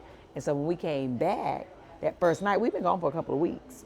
I went to get into bed, and my bed was full of dimes. And I was like, why are these dimes in the bed? Like, I wasn't even thinking. And my husband was like, why you got dimes in the bed? I was like, I don't have dimes in the bed. And then it hit me. And I was like, ain't no way. Like, it ain't no way. It's under the cover. You know what I'm saying? And so I told my husband, he was like, no, Sam, I don't want to hear about it, Right. And so all night I was like, it's not possible. Like, how, And that morning when I got up, I was cooking in the kitchen, and Chance went to go take a shower. And all of a sudden he's screaming from the bathroom. And I was like, what's going on? I went in the bathroom, and he's like speechless, just pointing to the shower, and the shower was full of dimes. And from that day, ever since, great days, bad days, when I miss her, she shows up in dimes. In dimes, that's wild. Yeah. The one thing a lot of people always come to me about, especially like in the LGBTQ community, is like, how do I tell my parents, And the one thing I always tell them, that if your parent has always seen you, they already know, right? And always reminding them there's nothing wrong with you. Yeah. That's the thing I always tell anybody, no matter how you identify, nothing's wrong with you. You are who you are. This is who you were born to be. But to love yourself is the advice I always give. No matter what, love yourself. Right. Yeah. Speaking of that, you said that you have to fully love you first and, give you all of you first in order to be the best wife and mom and everything. For people out there that kind of struggle with saying no, what advice would you give in like prioritizing yourself, and how has that changed your life since you started putting yourself as a priority? Oh, honey, look, you got to put you first, okay? Because if you don't, it's like you said, I used to give myself to everybody. My kids, my husband, work, everything would come before me. Mm-hmm. And by the time I got to me, I was tired. I didn't have enough left for me. Right. And so I realized that I'm also giving out me, not the best version of me, right? I'm giving out a little bit of Tab, as a little bit of mama, a little bit of wife. But if I start with me every morning and I fill my cup up first, I check in on myself, then I know, okay, I'm good. Right. I'm full. And now I can go out and distribute pieces of me to people and still have something left over for me when I get back, right? It changed my whole world. When did that transition happen though? Like when I was sick. When you were sick? Yeah, when I was sick, when I started coming out of it, in healing, because healing is a journey. Right. It's not permanent, right? Because we can still be triggered even when you're healed. And so that's why it's a journey. And so there's still urges of me sometimes in the morning wanting to jump to help somebody else before I make sure that I'm able to help them. Right. And so the last 4 years, that's been my journey, trying to make sure I prioritize me first. Yeah. And I feel like, that was me saying, you know what, God, you can have me, but also I can have me too. Right? Because that's important. That's powerful. Especially as a wife and as a mother, it's so important to see yourself. Yeah. Because if you don't see yourself, nobody else will. You bringing food out? Oh, honey, we bringing food on out. Got some food about to get in. Try this food. Yes, thank you, Nice, honey. nice. See, when you at the restaurant and you do an interview, honey, food just be coming on out. We're going to try some of this food and get back into the conversation, but, we want to eat it while it's hot. Absolutely. This is lemon pepper cauliflower wings. Lemon pepper cauliflower wings. Yeah. And what's this drink right here they just That's brought a blue me? raspberry lemonade. Blue raspberry lemonade. We Yes. need to do a taste test on Go this ahead joint. and try it on out. Yeah, I'm not mad at that right there. I like that. Okay. The raspberry kind of Okay. take a second to yeah, hit you. little but something right there. You have a ton of stuff going on. Actress, author, cook, TikToker, restaurateur, go on and on and on. How do you find a balance to get all of this stuff done and, to have that time for self-care, but then still have time for the family and all of that? It starts with me first, right? And so it's me first, and then family, and then everything else comes after. And that's how I keep it all balanced. Like, nothing comes before me and family. Right. Everything else, I'm like, okay, now I got time. I got a good schedule. I can look at my calendar. I'm like, I got time for this, and that. And I got a great team. Yeah. And they make sure that, they know that I want everything on the calendar. And I don't do nothing I don't want to do. Right. Right. Well, So I appreciate yeah. you sitting down with me to have some food. I said, is she still gonna answer my DMs? You better stop playing Yeah. with me, yeah. Same tab. Oh God, we thank you. Amen. Thankful. All right, here we go. Gonna dip in with the vegan ranch. Oh God. Let's see. And he ate the whole thing, and that's his business, okay? Mm-hmm. It's all right, huh? As black people, especially black men, Yes. we have so many things taking us out. I mean, we got police, we killing each other. So the one thing that we are in control of, what we eat, shouldn't be something that's killing us, right? That's right. And a lot of misconceptions that people have, I think we eat rabbit food, salad, this and that. And, I want to show you, because I travel a lot, there's a lot of great vegan options out there, which is a question I have too, is you're from down south, in the black community, food is a comfort food for us, right? Right. Do you think that non-vegans or people transitioning can still find that same comfort in food? So, food is food, right? It's just all in how you see your food. I always tell people that, like, there's nothing, when people are like, oh, I don't eat vegan food, I'm like, you never had a cauliflower, a potato, a salad, or apple, a banana? Like, food is food. It's a lot of times we overthink it. Right. And so being from the South, that was my thing. Like, I ain't go vegan because I ain't like how non-vegan food tasted. I can still have the texture of like fried chicken or, that same type of, to feel the craving. Right. But it can still be healthy, still be great, And it's just really the mind. I cook all the time. I still cook very Southern when I want to, and it's just all vegan, right? So you can still have the best of both worlds, honey. You ain't gonna miss nothing. You can still have it. But yeah, I think it's really all in how we think. But that's how I do my content. I try to show people another option without judgment, without forcing, just simply sharing. That's what I love about you, and that's something that I got from the book. It's no judgment, it's just you. And, for those who believe the Bible, when it talks about let your life be a walking epistle, Right. you, like, just looking at you, you're an example of what's possible. And, I just feel like you're in this position to speak to so many lives, and it's a beautiful thing to watch. I appreciate that. We gotta try these tacos out too. Oh, yes, come on. What's in these tacos? Okay, so this is the trio. So you have one of my favorites. They all really are favorite, but here, let's put them on your side. Thank you. So there's a Beyond, which is like, your carne asada, and then jackfruit tacos and fried avocado, Okay. which is very, very good.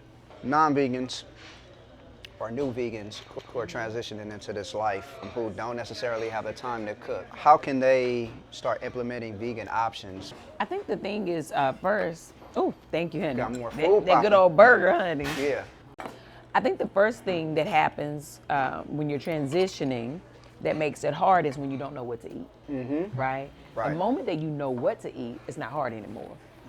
So it's really about understanding what we can't have, because the list is way smaller. Right. We can't have chicken and beef and pork, eggs, dairy, right? We can't have Right. our cheese, we can't have fish, we can't have any meat or animal products. Right. Everything else you can have. Everything else. So it's literally, you can count on your hands how many things you can't have. Right. Everything else you can have. Why do you think the stigma is what it is in our community? When you say vegan, it's kind of like, oh, nah, I don't want to hear that, because we're so used to eating meat every single meal. Like, psychologically, why do you think that's so hard for people to get over that barrier? It's, to me, this is my belief. We went for centuries not being in control, right? Not having our own power. We were enslaved, right? And so when we got our power and we got to a place where we are in control, if you take something away from us, we feel like you're taking away our power, right? You're taking away our tradition, you're taking away our life. That's what we attach ourselves to food, right? And so if you tell me I can't have something, you're taking away my power, my freedom to do what I want to do. But the moment that you rethink it and say, I'm not taking it away, I'm actually giving you something, right? The meat is giving you disease, Yeah. Right? The way you're eating is not helping you. But I want to give you another solution. You got firsthand experience of food being healing. Yes. You know, because like you said, the meat and a lot of things that we eat, those are the things that cause a lot of illnesses in our community and Yeah, just absolutely. in general, right? So talk about like how different you feel being on a vegan diet than how you felt before. Well, honey, thank God I'm here, okay? Because Tab was on her way out of here, all right? I'm energy, like I have no more pain. I used to have chronic pain and chronic fatigue every day. Like the fatigue was the thing that was, like, I felt like it was killing me. When you wake up after sleeping all night, I would set my alarm to wake up to take my kids to school, come back home, set my alarm, and sleep until it was time to pick them up. I was exhausted all the time. I would have spurts where I'd be like, oh, I feel good today. Let me go try to take a walk or like, go outside or get stuff done. But most times I was exhausted or my joints would ache and my body would spasm. But all of that is gone. The depression lifted. I remember one night of thinking just like how night and day that I am now, right, with how I was feeling. And God just kind of told me, he said, remember this quote that people use all the time, but they don't really think about it. You are what you eat, right? And so I remember thinking I was going to die all the time for a year and 7 months. I was like, I'm not going to make it. I'm going to die, right? Yeah. I was depressed. I was having major panic attacks and anxiety. And then I never really talk about this because I never want people to feel like I am one of those kind of vegans that are trying to, make people feel bad. Right. But this was revealed to me, and so he started to, remind me, think about the animals. They are literally in panic all the time because slaughterhouses, the way it is now is inhumane. The way that they're just, it's crazy how they're mass producing these animals. They're fear of death all the time. They are sick and they are depressed. And I was eating them every day. So you are what you eat. Right, that energy transfer. Absolutely. So their thought, I'm about to die, that was my thought every day. Their anxiety became my anxiety. Their sickness became my sickness. Wow. So, and I no longer wanted to do that. I wanted to eat life, things that grow in our lives. Well, and I am feel very happy much so. you made the decision because your life is definitely needed. You know what I mean? Thank you. Yeah. Thank you. Just trust Honey, me, go ahead and try them it's food, tacos. too. We do a lot of gluten-free and soy-free, and we're 100% nut-free. Good. That I'm right good. there? Hello, Ray. I got all the right amount of seasoning right there. Very Yeah, good. yeah. But it's good, right? Honey, ain't it this- very good? this I be trying to tell the people I don't be lying about Slaps no right food here. now. Yeah. I will drive to Encino for this taco Okay. for sure. Yeah. Very good. You're going to drive to Encino for the taco, okay? And you ain't got to eat it on Tuesday. Tacos is for every day, so very good. I'm glad you like it. No, I love it. I love it. Yeah. But I also tell people that food, when they say, ooh, it's expensive to be vegan, and I always tell them it's not if you buy real food, right? You buy real beans and potatoes and rice and veggies in its real state. Processed food, on the other hand, can become expensive. Right. Just like if you were buying steak and lobster and all that, right? Those are your substitutes. Right. But if you just buy real food, it's cheap. You've been married for 18 years, Yeah. together for 23 years, right? Yeah. You're America's mom. So in this day and age of dating, one, like what's your advice on like finding that right partner and the advice on like sustaining that relationship? Because the people want to know. And it's me, Tab, I'm people, it's me, I want to know. Well, the thing is, I've never been single as an adult. Okay. Right? Been with my husband since I was 19.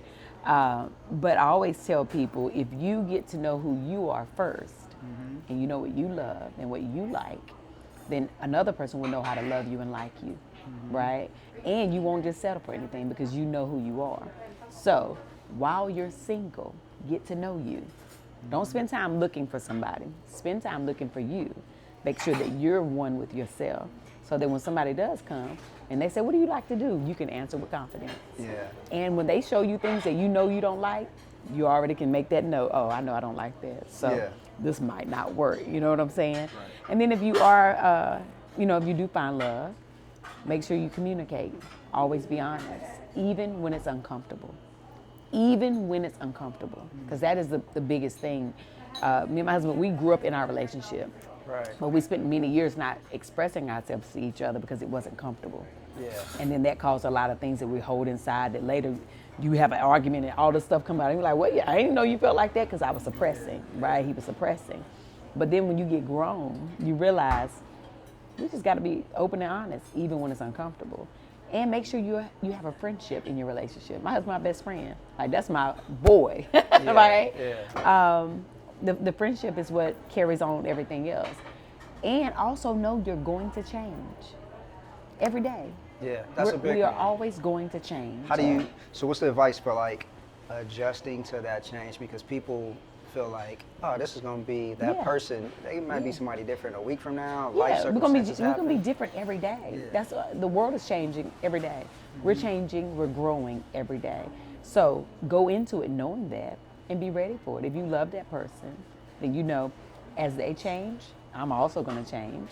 And we gotta, lean with it, rock with it, honey. You're gonna have Lean to. with it, rock with it. Right. That's hilarious. Yeah, but you're gonna have to just be willing to get to know the changes. Right. And don't ignore the changes. When they happen, embrace them, right? If you're together and you truly believe in the relationship and each other, when the changes happen, talk about them, right? Talk about when feelings start to change. Talk about when circumstances start to change, right? And it's all right. Yeah. Yeah. That's beautiful. Yeah. I feel like I know myself and all of that. I feel like, Tad, we're going to have to connect and we're going to have to do a dating show. You're going to help me find love. We're the good vegan sisters out here. Okay. Gotta get them somebody, honey. Y'all call them now. I heard this is the best vegan place to come in the city. So tell me what your name is, what's the name of the restaurant, and how this got started. My name is Alex. It's Organic Food Kings, the best vegan spot in Miami. I've been vegan 11 months, man, and counting. A little bit about my story, man. I had a life-threatening situation where they found 4 stones in my gallbladder. And I had to hit close to home in order for me to kind of switch it up. You've been vegan for 11 months. What made you decide, you know what, I'm going vegan, and have you seen any changes, any benefits? I always used to be tired, druggy, exhausted. I used to drink 3 cups of coffee a day. Right. A Red Bull because I was always exhausted. I feel better. I feel the correct word is I'm not cloudy anymore. I'm not druggy. I'm not exhausted. I found out that veganism wasn't walking around the house eating carrots all day like my wife. A black doctor, when I got the operation, saved my life. I don't want to put him out there, say his name, but he looked around the room and said, I'm going to tell you, son, I could lose my career over. After the operation, he showed me a jar with 4 stones the size of half a quarters. Wow. And I was like, wow, that shit was in me? And he goes, bro, it was in you. It was in you, and if one of those would have exploded in your stomach, you would have internally bled out. So I'm like, so what do I do from here? Man, he looks around like this, like I'm looking. He says, I'm gonna tell you something that I could lose my license for. He goes, black, brown people like us, we're in danger. They're poisoning us with the food. So I said, so what do? I eat organic? He goes, nah, you go plant-based. So when he said plant-based, I'm like, oh shit, dog, I'm not even gonna waste your time. Yeah. Pull the plug, I see the light, I see the tunnel. Yeah. I said, don't even charge this hospital bill, because I know it's gonna be big. And he goes, nah, man, I've been a vegan for 15 years. They got meat, they got pork, they got chicken. And I said, shit, well, why don't we eat that in my house? I said, my wife walks around with these bowls with salad and carrots. Right. And he goes, she's a raw vegan. I'm a vegan. So what I did was, I spent about $15,000 in 3 months. But I Yeah. went to every vegan restaurant you could possibly name. And I saw that everything tastes like cauliflower, everything tastes like mushroom. I had no flavor to it. So I'm like, every time I would drive past Popeyes, I'll hear the Popeyes lady talking. Right. Just pull over, you're by yourself. Nobody's looking, come get these biscuits. And I'm like, nah, not today, Satan. I'm not doing it. I want to live for the kids. I told you my wife was a vegan 10 years. I used to have an affair with my wife with Popeyes, Chili's, Papa John's. Yeah. And I remember, man, I would go to a restaurant and I would eat ribs. And I would come home and my wife was like, oh, you want something to eat, honey? And I'm spraying cologne because I know she could smell the pork on me, right? Right. So I'm living a double life. I'm like, oh, honey, I just ate a Caesar salad. I'm so full, knowing I just went and ate some death, right? Right. Everything on my menu is something that I used to love. I used to love the Big Mac. That's the Yeti burger. The chicken sandwich, I got that from Chick-fil-A. Right. Our cake, I got it from Chili's. The empanadas, there's a famous Spanish restaurant here that everybody goes and there's lines to eat empanadas. My vegan food tastes real. So Alex, This sounds amazing. Can we Right. try some of the food? Try whatever you want, my brother. Let's try some of the food.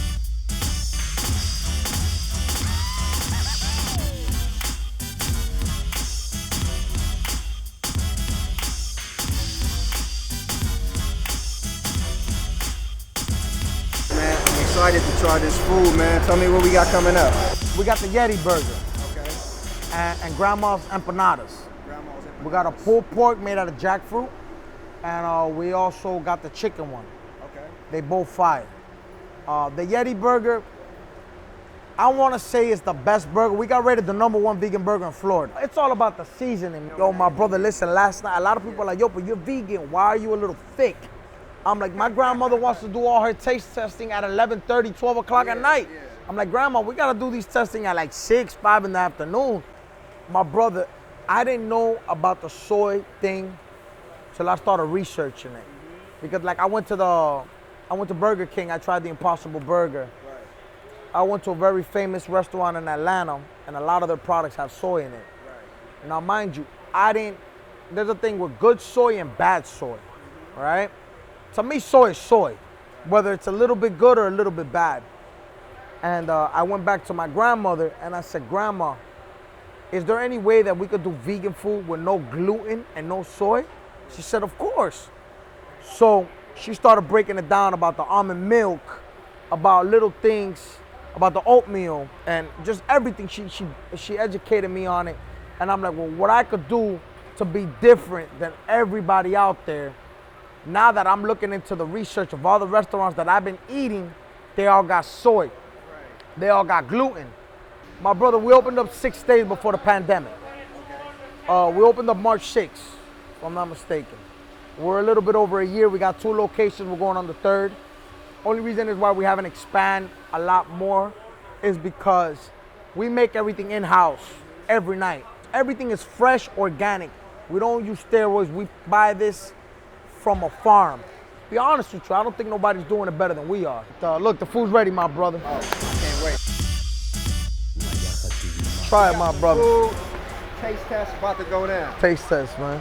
All right, so that's the Yeti burger. That has egg, bacon, 2 pieces of meat, lettuce, tomato, pickles, onions. We call it the healthy Big Mac. All right, taste test.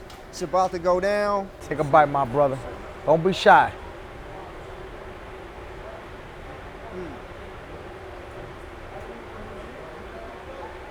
Different, bro. We different, my brother. Can you believe that ain't real bread, bro? Bro, hey, y'all, promise. Shit ain't real bread. My first thought, this ain't vegan. Brother, it's different, man. And it's like, man, I got to give gracious to my wife and to my grandmother, man. They made this possible, yo. I can never imagine really eating a burger that is not a real burger and it tastes better than a real burger. Bro, this is fire. Tell me, what is this egg made out of? My brother, cauliflower, pea protein. The egg is so crazy, man. It looks real. Everything we do, man, it's... Yo, so Young Black and Vegan, I will never lie to you about the vegan food. I guarantee if you come to this spot, you are gonna enjoy it. But before I take another bite of this burger, we gotta jump into Grandma's famous empanada, all right? I heard good things about this.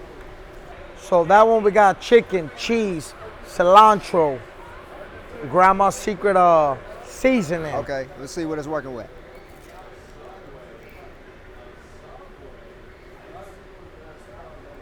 Fire, bro. Yo, I might need like 12 of these to go home with me. I want to say, man, if we could compare this to music, we're like the Jay-Z of this, man. You know what I'm saying? I feel like our era, the way that we do it, man, is we're just different, bro. What do you give the burger from a 1 to a 10, my brother? On a scale from 1 to 10, The empanada. the empanada is a 15 and a half. Damn. 15 and a half on a scale of 1 to 10. This empanada is fire, all right? It's crazy. This burger, I'm gonna need to take another bite to get you that. Hold on. Let me know, man. I'll send to get another one. You tell me as much as you can eat, man. I'm not gonna front. My very first thought when I bit into this, there's no way that this is not like a real beef burger. Now, that's another thing that we were trying to master, my brother, that we didn't want. My whole goal is to make vegan people that are not vegan become vegan and not miss it. You know what I'm saying? Like, a lot of people like me, I was scared because we've been programmed to eat meat, you know? And Right. a lot of people think that you need a 16-ounce steak to get protein, but a lot of people don't know that you get the same protein from a big bowl of beans, if not more. Right. But since we're carnivores since children, and you really start thinking about it, I feel that my whole goal, if I can make one vegan a day, my job is done. Before you go off topic, I just want to rate it. So on a scale of 1 to 10, burgers a 10. On a scale of 1 to 10, the empanada, 15 and a half. 15 and a half. This right here, bro, I would fly back to Miami just for to that. get some of these empanadas. I You love already being know back. about the food. The food Yes. here is like amazing. Like I said, it's Yes. one of my favorite spots here, a place where, you know, you can actually get some healthy food that Healthy tastes is good. so important. Listen, Yeah. it's so important, especially in this day and age when we are running on steam, when stress levels are high, Right. and people don't realize the importance of what you put in your body. It's either medicine that's helping you or poison that's killing you slowly. So I love that we are here today. Yeah, so we're gonna dive into your story, what you do, and all of that. Let's get some food, because I'm hungry. I know you're Let's eat. probably Oh, I'm so hungry. hungry. And then we'll come back and jump in. So Let's we're do gonna be it. right back with some plates.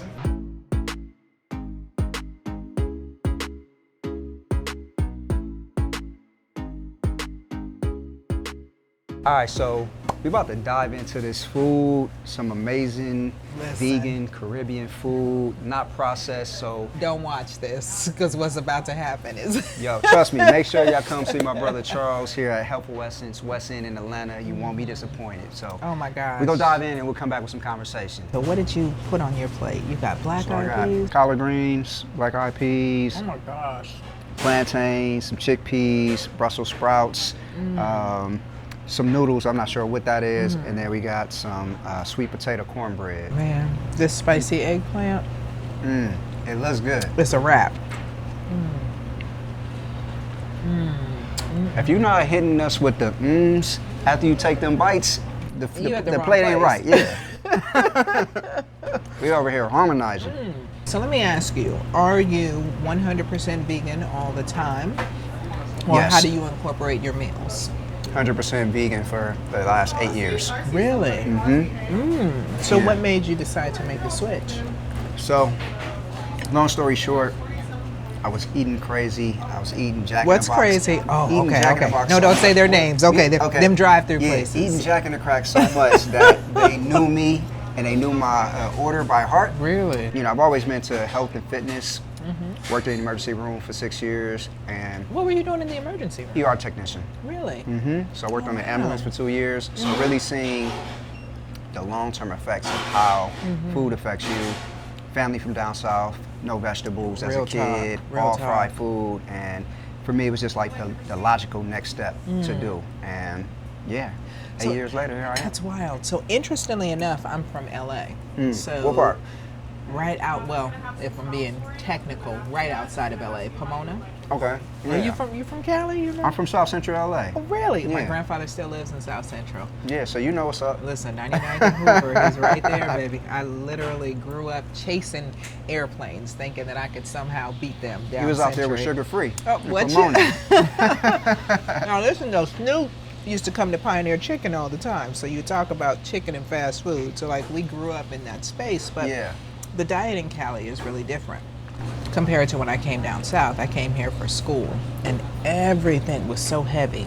Now don't get me wrong, delicious, but like soul food, they talk about that freshman 10. Yeah. It was like almost freshman 20 because Yeah. it was like, oh my gosh, what is this and what is this? And everything was so thick and fried and greased and oh gosh, larded up, but it was so good, so good. And I think the interesting thing is when you are just eating because it's good, you don't necessarily think about what it is that you're putting into your Right, body and what it does to you. It's a lot of what's in the food is addictive, the sugar and all of that. So while we're here, can you just talk about how to develop a healthy relationship with food and how food actually affects your mental health? Well, you know, the interesting thing when I'm working with clients is I like to talk about their relationship with food going all the way back to childhood because that really informs how we learn what our relationship is. And it's really, for a lot of people, it's subconscious, it's in the background. So I've had clients who don't recognize that food is their comfort when they were going through hard times. I'll give you an example. Say their parents went through divorce, and when they would go with one of their parents on a certain day, they would always do ice cream, or to make them feel better, the parents would make their favorite food, but they were having it on the regular. Right. Or when their parents were grieving the loss of a parent, so their grandparent passes, or they move to a different city, food was very much a part of their relationship. The sweets that they would keep in their drawer, the sneak into the cupboards in the middle of the night, all of those things that then as they got older, when they were feeling stress, those would be the foods that they would keep with them. So we develop these really unhealthy relationships with food where it's not fuel to make us go, but it's things to make us feel better. And so as you start to talk about some of these things, like you said, you don't realize the ingredients that are in there. So you don't realize that certain chemicals can actually trigger or exacerbate depression or anxiety or ADHD. You don't realize that there are foods that you can eat that can actually boost your mood or improve your functioning. And so because we don't realize that mental health is tied to physical health, you don't recognize, oh, I feel horrible. Like after you ate all of the, what do you call it, Jack and Kill? Or Yeah, Jack and the Crack. Yeah. So this idea of like you eat this fast food, right? And a lot of times we know that it's going to make us feel worse afterwards, but we don't really make the connection. You go, oh my gosh, I just want those fries. If I can get them fresh and hot, or if I can get that extra sauce on that burger, it's going to be so good going in. But there's a reason why they throw it away 15 or 20 minutes after they make it, right? And I don't know if you've ever seen fast food sit like 30 minutes, an hour, 3 hours later. No. Them burgers are like a brick. Like you Right, could literally right. throw it through a window and break something because it has so much processed stuff in it that the question of is it really food, you know, is something that we have to question. So when people are eating that, how is it affecting their mental health? Oh my gosh. So when you start to eat those things, it creates and increases different hormones in your bloodstream. It actually literally can cause you to become more lethargic. It can slow down your focus, slow down your energy. And a lot of times we don't think about these hormones being released into our bloodstream all over, which then goes into our muscles, which goes into every organ. So you're talking about heart disease, you're talking about problems with your asthma, your emphysema, sometimes increased mucus production. Like you don't recognize how all of these things are just kind of interconnected, especially if you have other issues like asthma, high blood pressure, diabetes, and then you feed yourself these foods and it just makes everything worse. And so when you start eating to live, like think about how many times you've heard people go to the doctor and they'll say, oh, you're overweight, or you have high blood pressure, or you have a diabetes, and the first thing that they tell you is what? Exercise, lose weight, eat better. And the thing that we are hearing so often now, plant-based diets, plant-based diet. And it doesn't even have to be 24/7. So like when you talk about it, the reason why I asked you, are you 100% vegan all the time? I'm not. I am probably 3 or 4 days a week. Right. And when you start to look, I don't know if you've seen some of the studies that they're talking about around blue zones. Yeah. Have you heard about these centenarians all over the world? And Right. they're studying. So for folks that don't know, because I'm just talking like they'll know, but centenarians are people who are living to be 100 and older. Right. And But they not only living to be 100 and older, but still have a good living quality of life. well. Oh my gosh, like living better than some folks in their 20s and 30s, right? Right. Like physically agile, mentally agile, getting up and exercising and riding horses and chopping wood at 100 years old and beyond, right? And so they went to study these folks in these, what they designated as blue zones. And they just became blue zones because researchers literally, when they were like marking these places on maps, they literally just had a blue marker. So they kind of dubbed it as a blue zone and it's I stuff. thought Snoop had something to do with Come that. on now, you know, West Side. Well, why you playing? A blue zone is in Southern California. There is Right, one there. right. So how long have you been doing your podcast? Started 2 years ago, but last year is when I really went like ham full time. It's very important that we are conscious of what we put in our body. Absolutely. And nobody's going to change our lives for us. And so we have to develop Nobody's that coming to healthy save you. relationship with food, eat to live, like you Yes. said. And, you know, I changed my relationship with food a long time ago. And so now it's like I work out so much that I want to see the results of that, because you can work out, but if you're still going to eat donuts, you're still going to come do X, on, Y, and Z. come on, Then canceling you're it shooting out. yourself in the foot. And so it's just really important that, one, I highlight the best vegan food around the world, and then also like show you that you can still get whatever you were getting on a non-vegan diet on a vegan diet. And you don't actually have to be vegan, but it's just about having the knowledge to make better choices. Yeah, and I think that that's part of what we have to talk about, because people struggle to cross over and they struggle to really just change it up because they don't learn how to eat well. They don't learn good flavors. They don't learn incredible textures, so they get boxed into their And that's the limited thing, knowledge. that nobody actually likes meat. You like the texture and the way that it's flavored, because you wouldn't eat You like seasoning. Yeah, the seasoning. You wouldn't eat raw meat. So it's just find something with the texture that you like, season it the same way, and your taste buds will adjust to the good stuff that you're putting in it. I totally get that. Back in the 90s, I was in Japan for 3 months. Talk that talk. Oh my gosh, it was so crazy. So 2 weeks in, my body started to go through sugar withdrawals.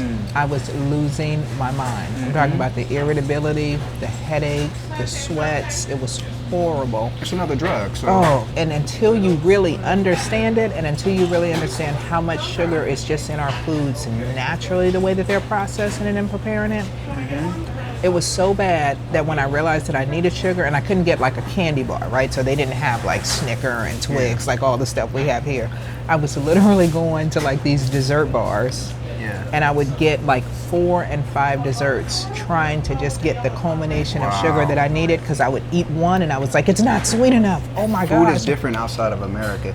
Let me tell you, I could probably be Horrible. 6 feet right now, but when I was in elementary, Come on. they used to let me drink coffee, Come and I would on. only drink coffee because I could fill the cup with sugar, and that's really what I was doing. That's It was all like you a wanted big was the thing of sugar. sweetness. So I'm blaming That's it. sugar that I'm not 6 feet out here, y'all.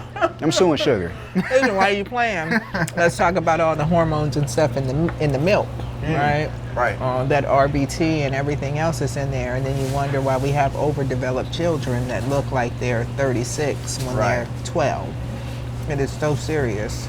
It's a lot in the food, and so you have to treat your body as the temple that it is, and look at ingredients, see what's in it, and adjust accordingly, because you might not feel bad today, but you want the good quality of life later on. You don't want all the ailments Listen. in and out of hospital, so you're gonna either pay for it on the front end Or the back making end. healthier choices, Or the back end. Yeah, on the back end, medication, That. and been in hospitals, and so That. it's really about preventing getting to that point. Yeah. Because once you're there, it's a painful existence. You're right. And to that point, I think that the deeper conversation is nobody ever taught us how to understand our body as a system. Well, hell, we don't understand most systems as systems. But our parents don't have those conversations with us. Our teachers don't have those conversations with us. So we never really have a real construct of ourselves. So if somebody was to sit down, imagine you sit down with your 4 or 5 year old and you're saying, okay, so listen, your body is a temple. Your body is a whole organism that takes care of you based upon what you put into it. Right. So when you put anything into it, that's going to be fuel.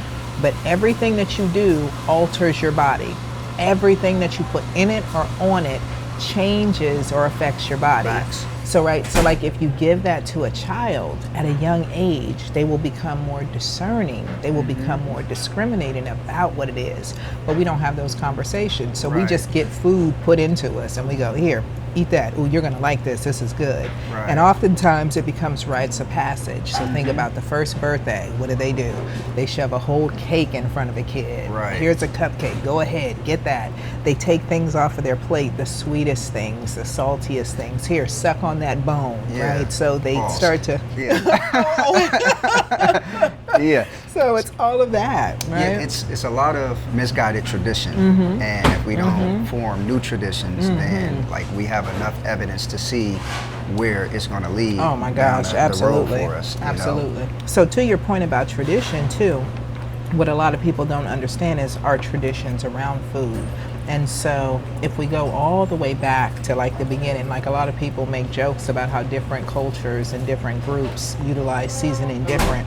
Yeah. Some groups don't use seasoning at all. Right. Y'all know where I'm going with this. If you know, then you know. And the reason for that is because back in the day, certain groups had like the finest cuts of meat. And to use seasoning was meant that was seen to be that you were part of a lower class because you were given the poorest cuts of meat.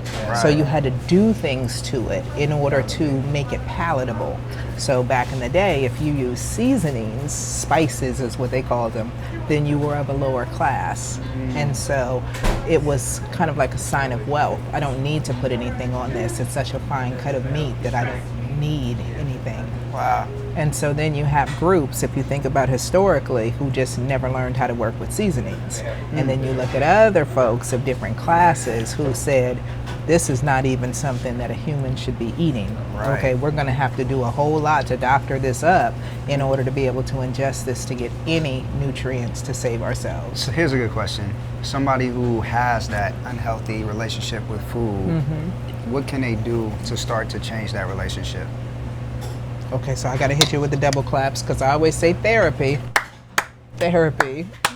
Okay, and it's like double claps, like make this sink in. Like therapy helps with so much because we're so disconnected from our bodies, we're so disconnected from our behavior, we don't even know why we do most of the things that we do. So getting into therapy to just even say, I just want to explore my relationship with myself. I want to know what questions should I be asking? Like what do I even need to know about food? What questions, what do I even need to be thinking about? Right. And it's really about how does food make you feel?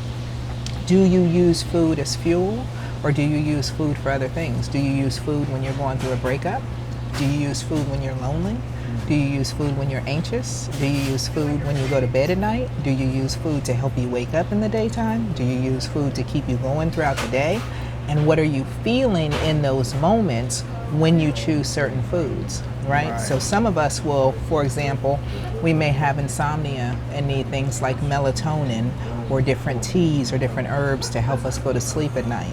We may have anxiety and not even realize it. Then we wake up in the morning and now we need caffeine because we have too much melatonin in our system, either naturally or what we've taken prescriptive, sometimes over the counter. So then we need something to get us going. We may throw some sugar in it in order to give us that extra boost, even some cream to give us that extra boost. Now we're going for an hour or two, then we crash because that caffeine cannot sustain us. It gets us going, it gets us moving, but it also does some, depending on who you ask, some detrimental things, although some research is showing us that caffeine by itself can actually have some benefit in moderation, everything in moderation. But then we get to the top of the day, and are you eating some good leafy green vegetables, some nutrient dense kind of foods, or are you going to, what did you call it, jack and crack? So it's like, are you getting some good food that's going to carry you through the day? Or are you going to jack and crack, right? Or are you going down the street to get something that you really don't even know how they're preparing it or what's in it?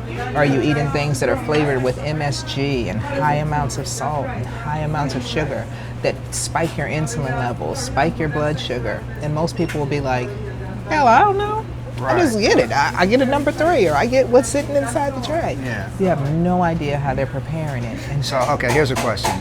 Is there an easy way to change one's relationship with food? No. No. Okay. No, so it's never going easy. to take work. Right. Everything takes work, though, right? So it's like pick your heart. So that said, therapy is key, which I think all black people should be getting free therapy from the government for life. That's a whole nother story. Come on, as part of reparations. I absolutely believe that. No, I wholeheartedly believe in therapy, and you know, that's one step that they can take.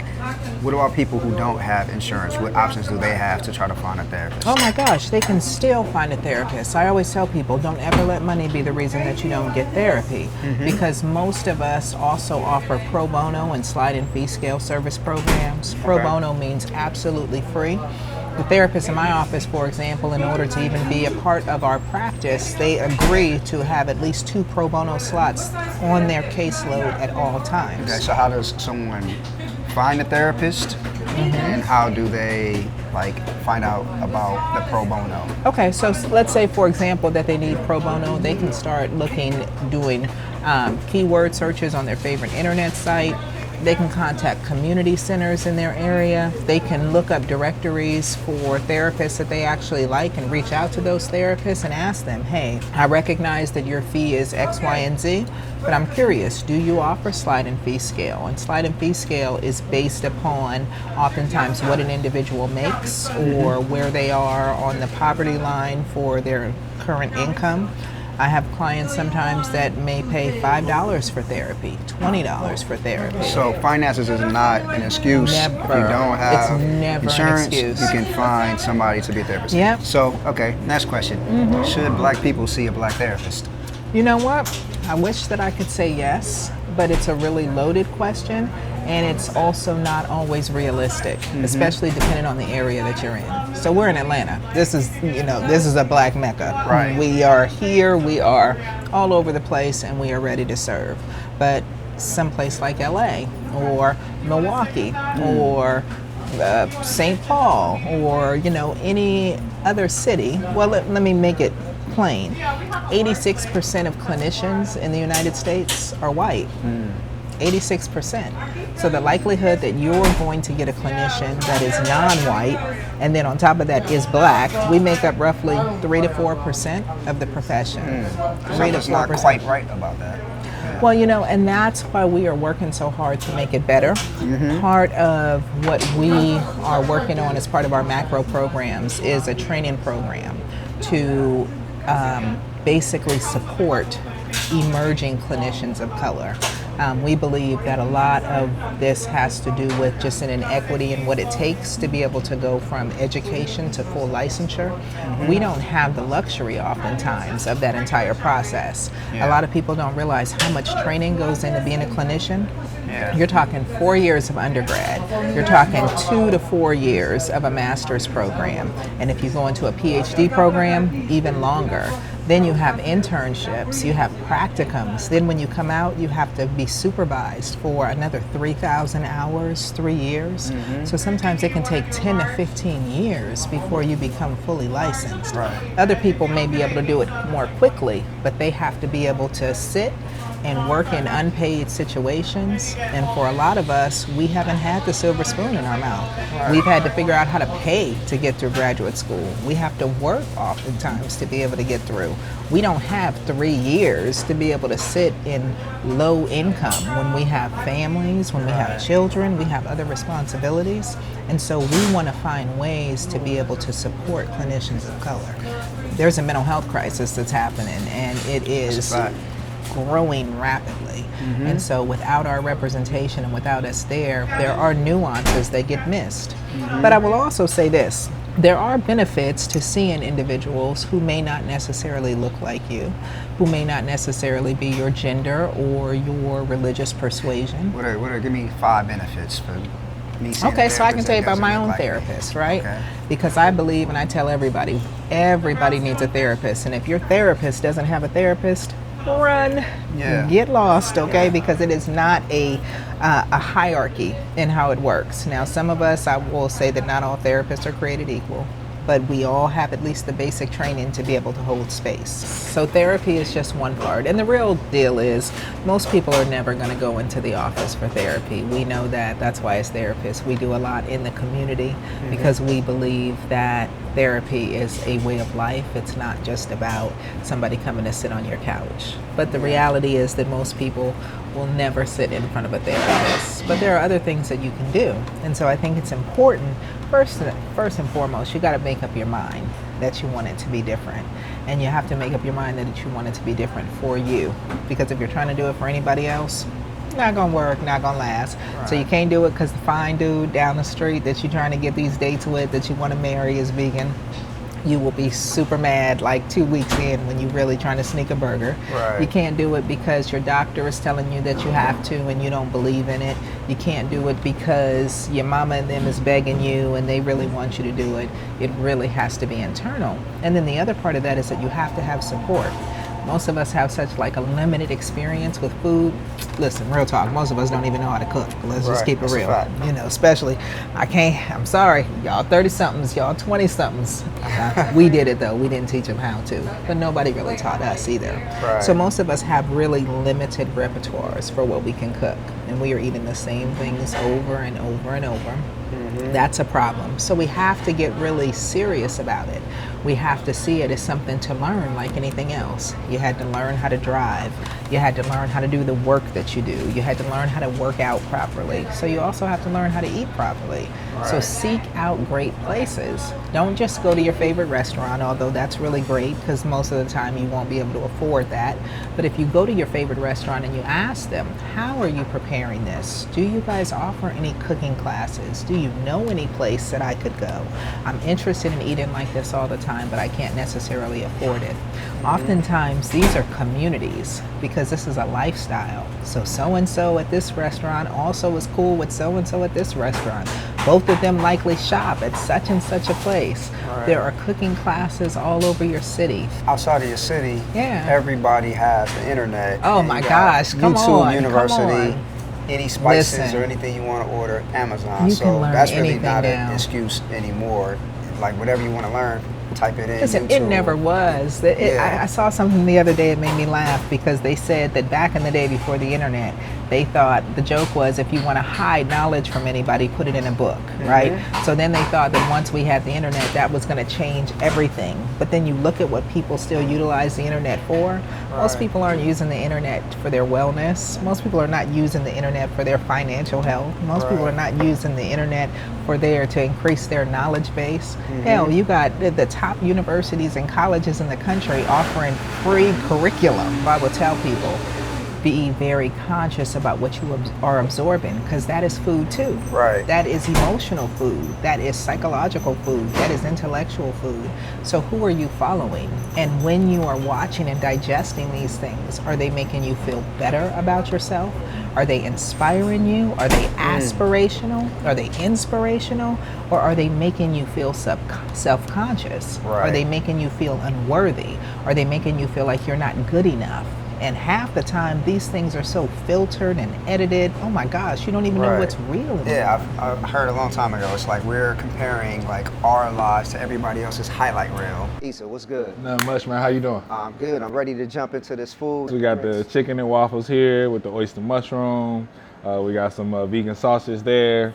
Yeah, man, we about to get into it. Tell me about this place. Before you started it and before you went vegan, you actually ran into some health issues, right? Yeah.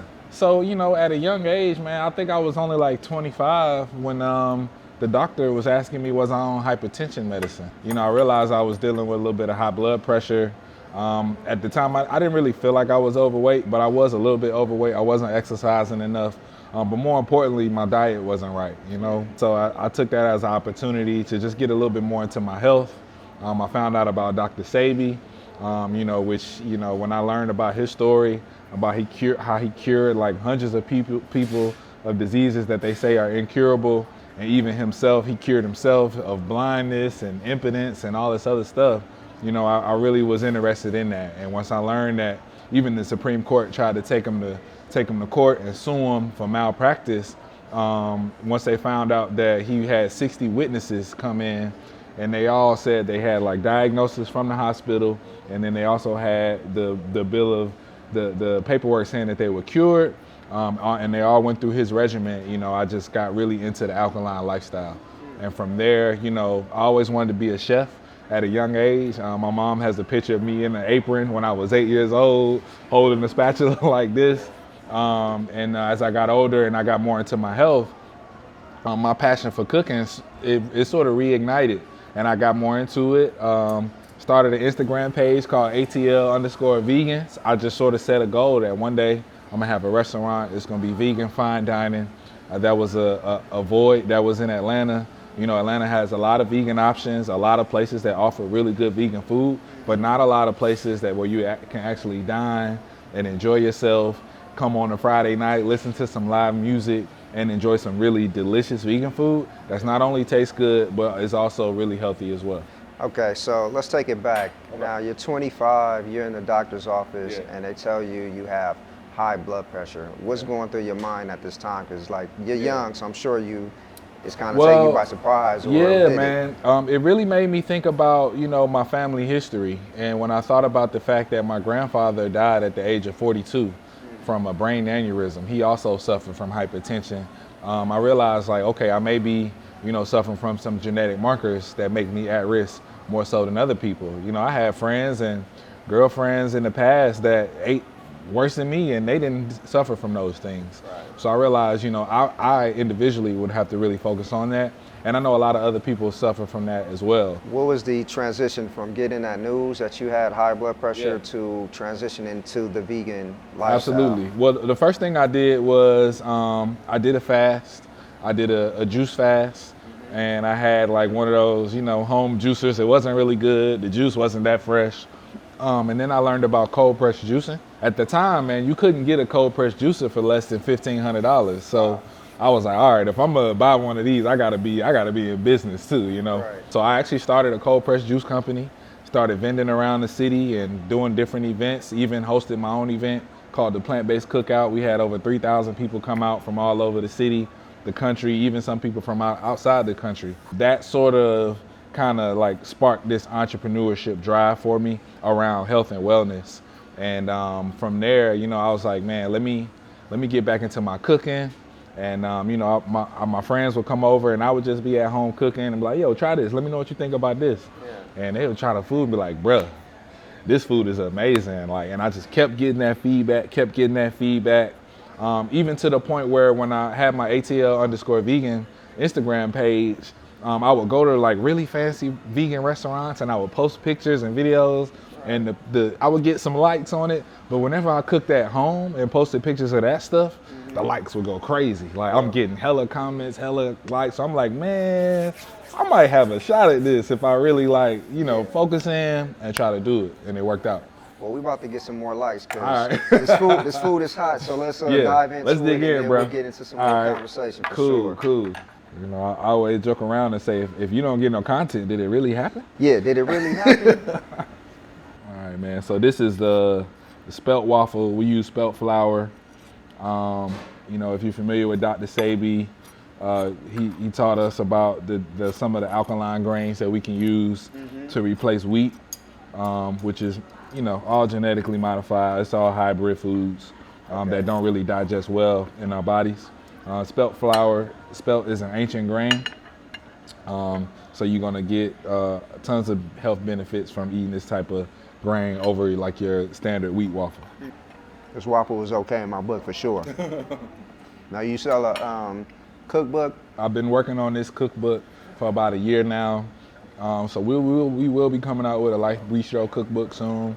Is the waffle gonna be in there? The waffle will be in there. Okay, for sure. Put me down. And you will be able to make our Alfredo sauce that goes on the rasta pasta and some of our other dishes that have gotten really, really popular.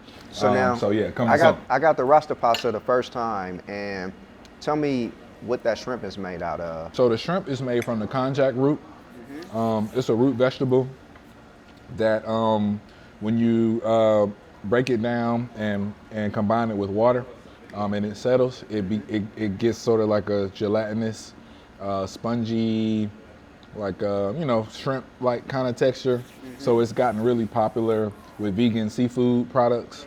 It's not easy getting a lot of these ingredients, man. Even the spelt flour, we have it shipped across the country from a farm that grows it. So, and that's just, that's how serious we are about our ingredients. Like for us, it's not okay to just take the easy route out. Like even with the oil that we use, most people when they fill their fryer with oil, they're using vegetable oil. Costs them $15 to get a big 5-gallon drum of oil and dump it in the fryer. Right. We actually use grapeseed oil, which costs, sometimes 10 times to 15 times as much as the regular vegetable oil. So, sometimes we do charge a little bit more for those particular items, but we know it's worth it because we know it's a lot of people out there that care about their food. Right. And what we always say, when it comes to the cost of wellness, you either pay for it up front or you pay for it on the back end. So 100%. Either you're going to pay for healthier foods that are organic, natural, alkaline, or you'll be paying for a triple bypass surgery, or you'll be paying for medicine that's gonna help you with a stroke, or you're paying for diabetes medicine, whatever it is, high blood pressure pills, you will pay for it in some kind of way. So our motto is pay for it on the front end so that you can have the quality of life that you want to live. Yeah, next time I definitely got to rock with those shrimp and grits too, man. Won't go wrong with this one.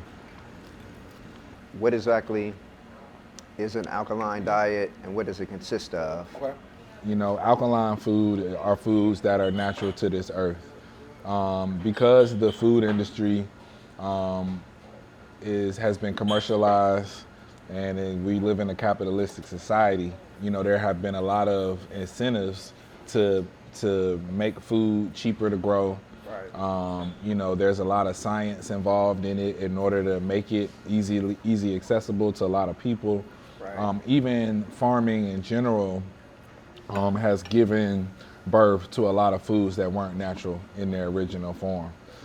Just so that mass production can be easier to do. But what we've learned over time through people like Dr. Sebi and Dr. Laila Africa, may they both rest in peace. We learned from healers like that these foods actually create mucus in your body because they're acidic. And that's what we mean when we talk about alkaline, right? You see the alkaline or it's acidic. And the alkaline foods, they don't create that acid and they don't create that mucus. They're essentially healing you. Whereas non-alkaline foods, they have acid in them, they create mucus. And what Dr. Sebi taught us was that the mucus in your body is actually where disease dwells. So if you can get rid of all the mucus in your body, you can essentially get rid of all disease. And so by adopting the alkaline lifestyle, or for me, at least partial, I'm eating my grits over here, but keep that to a minimum, that really is gonna help you with your health. And for me, I was able to see my blood pressure decline, so that's not really a huge concern for me anymore. And take me through that journey, like from getting the news that you had high blood pressure to switching over your diet. How long did it take you to actually see a change, and what have been the benefits that you've seen since you went vegan? So the first thing I would say, and this is probably good advice for anyone who's thinking of transitioning, was I took my time, all right? The first thing I did was not say, I'm gonna be an alkaline vegan tomorrow. The first thing I did actually, because at the time I was eating tons of chicken, turkey, fish, all kind of seafood, even lamb and red meat sometimes. But what I decided, the first thing was to just cut out fried foods, and then to really just work on my discipline as a cook and as someone who's eating. So I said, all right, let me eliminate fried foods. So instead of fried chicken, let's do the baked chicken. Instead of the French fries, let's cut the potatoes up and throw them in the oven or cook them on the stove top. Right. And that took a lot of discipline just to be able to say no to foods all the time, and people offering you things, and you have to be like, nah, I'm on a journey. I gotta focus. I gotta stick with that. I was getting a lot of other confirming signs from the universe. At the time, I was like, I kept seeing these videos on Facebook about like the farming industry and the way they, have like these thousands and thousands of chickens in these chicken coops, and they just feed them antibiotics all day, and they feeding them hormones to make them big, and just a lot of unhealthy conditions in farms, and just sort of like this really brutal way that the animals were being treated, and I didn't want to be a part of that.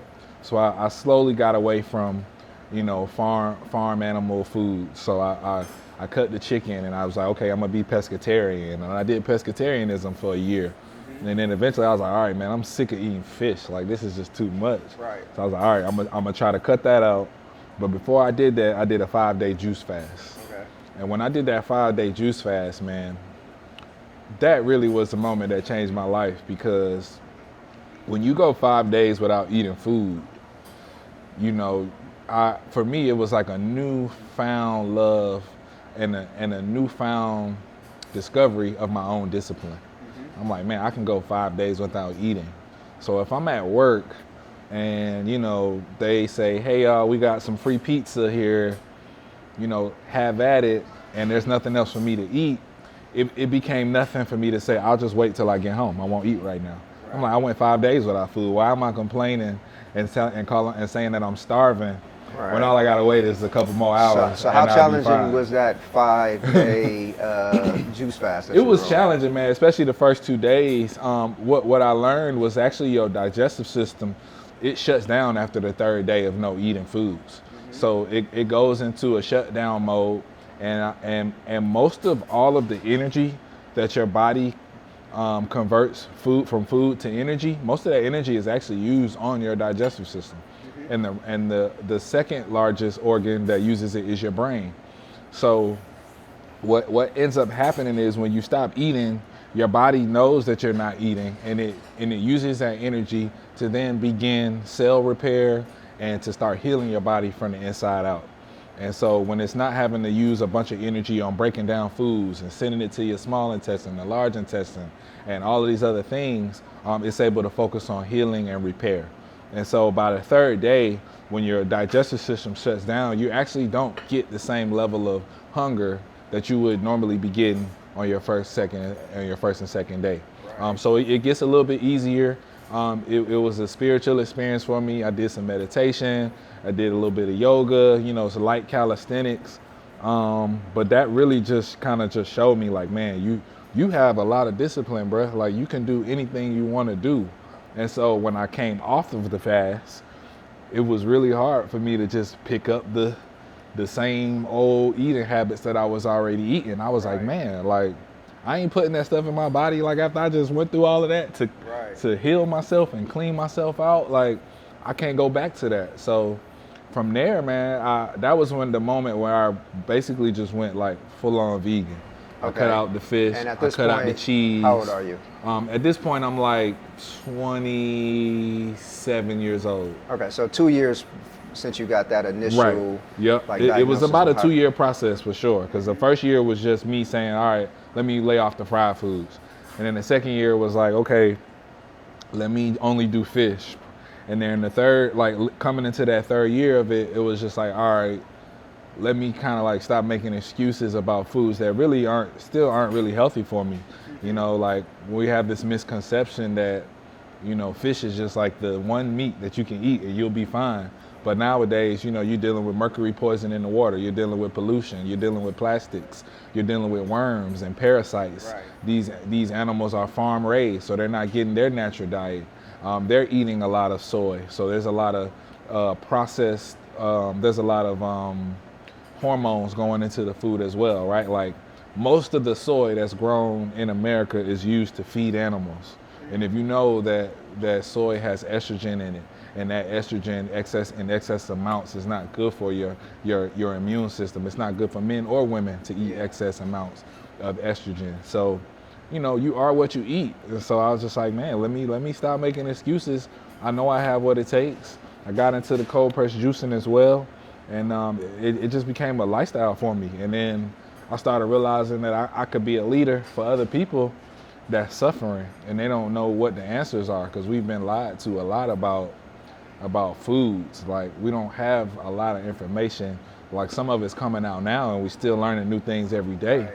But I mean, we were raised to think that candy was part of the essential food groups. It was in the food pyramid right at the top with oil and all these other junk foods. Like, why did we think that we needed processed sugar as a part of our diet? Why is there all these degenerative foods in that pyramid telling you that you need bread and telling you that you need, chicken and oils? Like, we don't need those things to survive, right? So we just had to relearn a lot of things and unlearn a lot of things that were taught to us when we were young, No, you don't need to drink milk.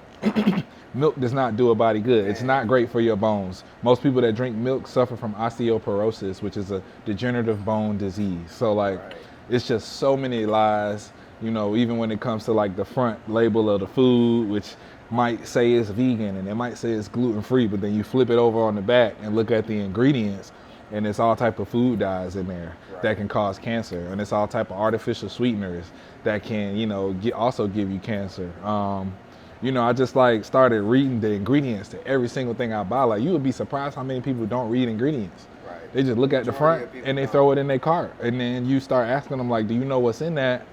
And they're like, well, why you trying to ruin my, I'm like, I ain't trying to ruin nothing. I'm just trying to like make sure you know so you can make an informed decision. Right. And so, you know, one other thing I would share is just, you know, about appreciating people where they are in their journey and respecting that and just being a guiding light. You know, like I think when I first transitioned, I was a lot more judgmental of people and until I just realized like everyone's at a different phase. You know, they might not be where I am, where they can just only eat alkaline foods and still prepare it and make it taste good and be happy with that. You know, they might be at a phase where they were just eating chitlins and pork chops and all that kind of stuff. So for them to say, hey, I'm eating baked chicken today, that's applaudable. You know, we can acknowledge the progress that they made and make sure that they know that there's still some room to grow in that area too. So you've been chefing since a kid, now been a vegan chef for 10 years now, a little bit over 10 years, right? Years. So what are some of the staples that people should have in their kitchen? So the main thing, I'll start with the protein. That's the hot word, that's the buzzword. That's the thing that everyone always asks me, you're vegan, but where do you get your protein? Right. So the first thing I would say is generally Americans overeat protein. We usually have an excess of protein in our diets. The things that we're usually deficient in are the things that are inside of vegetables and fruits and things like that. But about the protein, I like to use things like chickpeas. I like to use all types of different kinds of mushrooms, whether it's portobello mushrooms, oyster mushrooms, lion's mane mushrooms, button mushrooms. I stay away from the shiitakes because they are a hybrid food that aren't natural. So the chickpeas, the mushrooms, the black beans. I try not to do a lot of processed fake meat products. Right. Every now and then, I might have like a Beyond Burger or try like some vegan sausage, maybe like the field roast product, or like Beyond Meat here and there in moderation, right? But definitely don't want to make that like a main staple in your diet. Plenty of avocados, lentils, quinoa. Quinoa is actually a complete food. It has all 9 amino acids that you need to build a complete protein. So you could literally live off of quinoa. You could eat it for lunch, breakfast, and dinner, and you would be a picture of health. Obviously, tons of fruits and vegetables. Some of my favorite vegetables, I like string beans, I like kale, I like beets, I like radish, tomatoes, green peppers, onions, red onions. You name it. Like it's so many foods out there. And I remember when I was first looking at that Dr. Sebi list, I would be saying like, damn, that's all I can eat.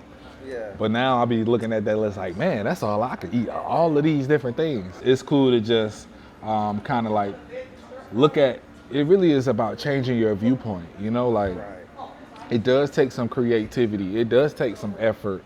It does take following some Instagram influencers that's dropping new recipes all the time. But you got to be into it. Like the same way people get into any other thing and they find a way to become a connoisseur and you really just like become passionate about that thing, you got to do the same thing when it comes to being vegan, you know what I'm saying? So like, if you want to be a cigar smoker, you're going to get you a humidor, you're going to get you a little clip thing, you're going to get you a butane lighter, you're going to get some fancy cigars, you're going to be going to these fancy cigar lounges, spending extra money, whatever it is.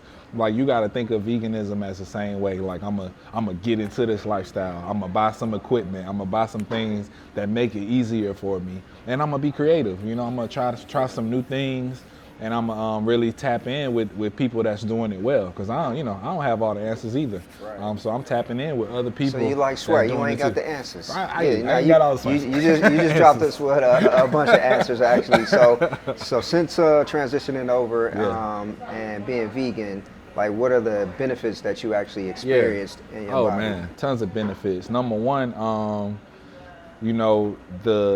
I would say like before I went vegan, every time I would eat, man, I just like, how like when you eat till you full and then like you just feel like, oh my God, I'm about to have a baby, I'm about to have a food coma or something, and you just like gotta go to sleep and you wake up and you feel groggy. I no longer have that feeling. Like I don't feel bloated and I don't feel like, my stomach is about to explode every time I eat. Another thing that's important, it might sound funny, but just going to the bathroom more times throughout the day. If you think about it like this, most people, and I ask people this question all the time. It's funny. I ask people, how many times a day you go to the bathroom? On average, people say anywhere from 1 to 2 times. Some people are going 1 to 2 times a week, right? And then I'll ask them a follow-up question: how many meals do you eat each day? And they're saying, I eat 3 to 5 meals a day. And so if you ask yourself, okay, if I'm eating 5 meals a day and I'm only going to the restroom once, that means at any given time I have 4 to 5 meals inside my body. And that is why we're carrying all this extra weight, because we're not relieving ourselves enough throughout the day after we eat. Man, when I first went vegan and I first went alkaline, man, like, at first I thought it was something wrong with me. I'm like, oh my God, I gotta go to the bathroom like 30 minutes after I eat every single time. But it was just the fact that my body understood the foods that I was giving it. It was liking them foods. It was breaking it down fast. It was, oh, I know what that is. That's kale. Let me break that up. Let me send some of that over here. Let me give you some iron. Let me give you some vitamin D. Boom, boom, boom. Pack it away. Get rid of the waste. Okay, boom. This is mushrooms. I know what that is. Okay, chickpeas. Okay, you're eating fruit. You're eating plenty of fiber. You know, all of these things, and my digestive system was just loving it. And it was just getting rid of the waste super quick, right? And so I noticed, and that was when I kind of had that revelation, like, oh, okay, it makes sense that you should go to the bathroom every time you eat. Right. And if you find yourself not going to the bathroom every time you eat, that means you're holding on to those meals, and that means your body is not able to break down that food as fast as it should be. You know, they've done studies that found that when you eat beef, some of the material from that beef can stay in your body for years, for multiple years. You know what I'm saying? So that's another benefit. Just like kind of just feeling more nimble and feeling like my body and my digestive system is operating the way it's supposed to be. It helped with mental health, clarity, you know, not having this cloudy mindset. And another thing I would say is like, and I don't know if this is like, this one's more psychological, but it's like when you pay that much attention to your health in one area, you have no choice but to pay attention to your health in other areas, right? Because you're like, all right, well, if I'm going through all of this discipline and I'm saying no to all of these things, and I'm, you know, working really hard to cook these foods just so that I can be healthy, it doesn't make sense for me to go out and binge drink every weekend, you know, and be drinking all this alcohol that's counterproductive to my health. It don't make sense for me to be smoking all the time and messing my lungs up, or, you know, to smoking tobacco and blunts and all of these things.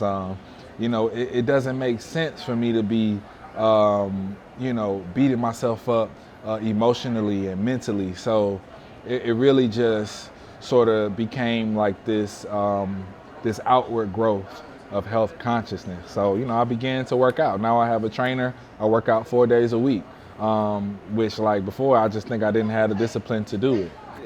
So between like working out more and just making more conscious food choices, seeing things like my blood pressure go down, and just, you know, just feeling like I'm in the best shape of my life, man. I'm 36 years old, but I don't feel like I'm 36. Like I feel like I'm still like 27, you know. Yeah, I feel the same way. I say I'm like, biologically, I'm probably like 23 years old in these streets. Yeah, man, yeah. And it just comes from the way we eat, man, the way we think, and the way we live. So, you know, yeah, that's just kind of been my journey. So, man, well, thank you for sharing your journey, man. Breaking some bread with me. Yes, 2-year celebration of the show, and I'll definitely see you again, man. All right, bro. Appreciate you, man.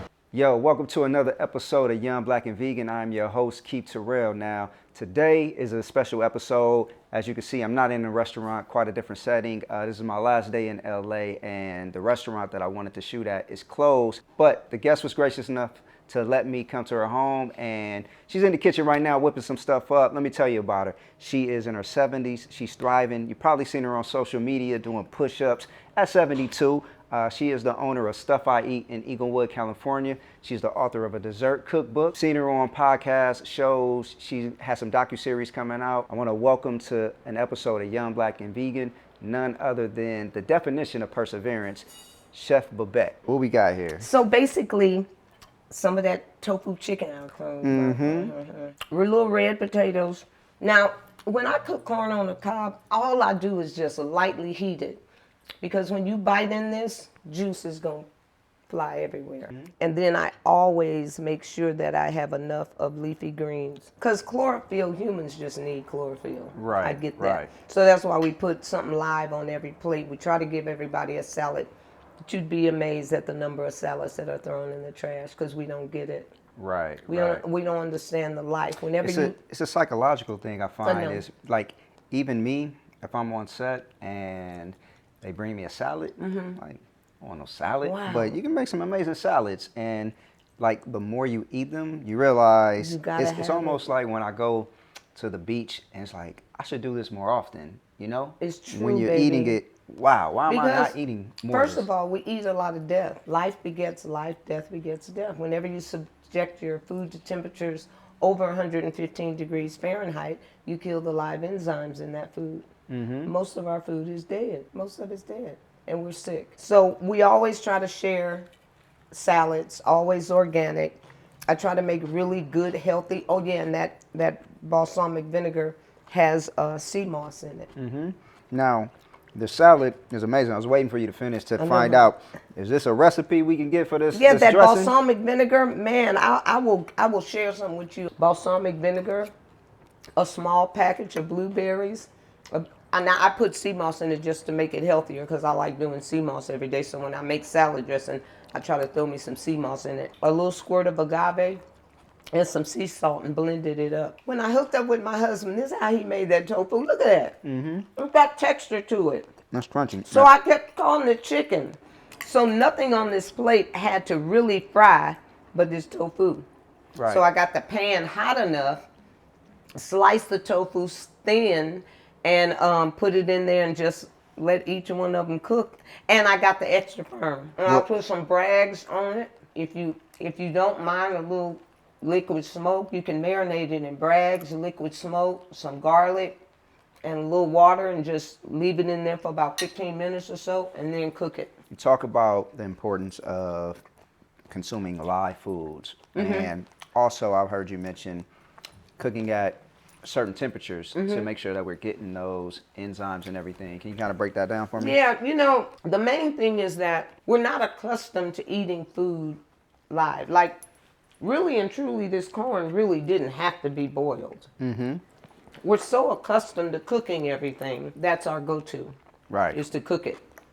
That's why I learned to just bring the water to a boil, and I still have some of the life left in my corn. I can make a meal out of walnuts. I can make a meal out of just a handful of nuts. I'm really big into cashews. So like at stuff I eat when I make a dessert, I'm making a dessert out of some avocados, avocado parfaits. It tastes like lemon meringue pie.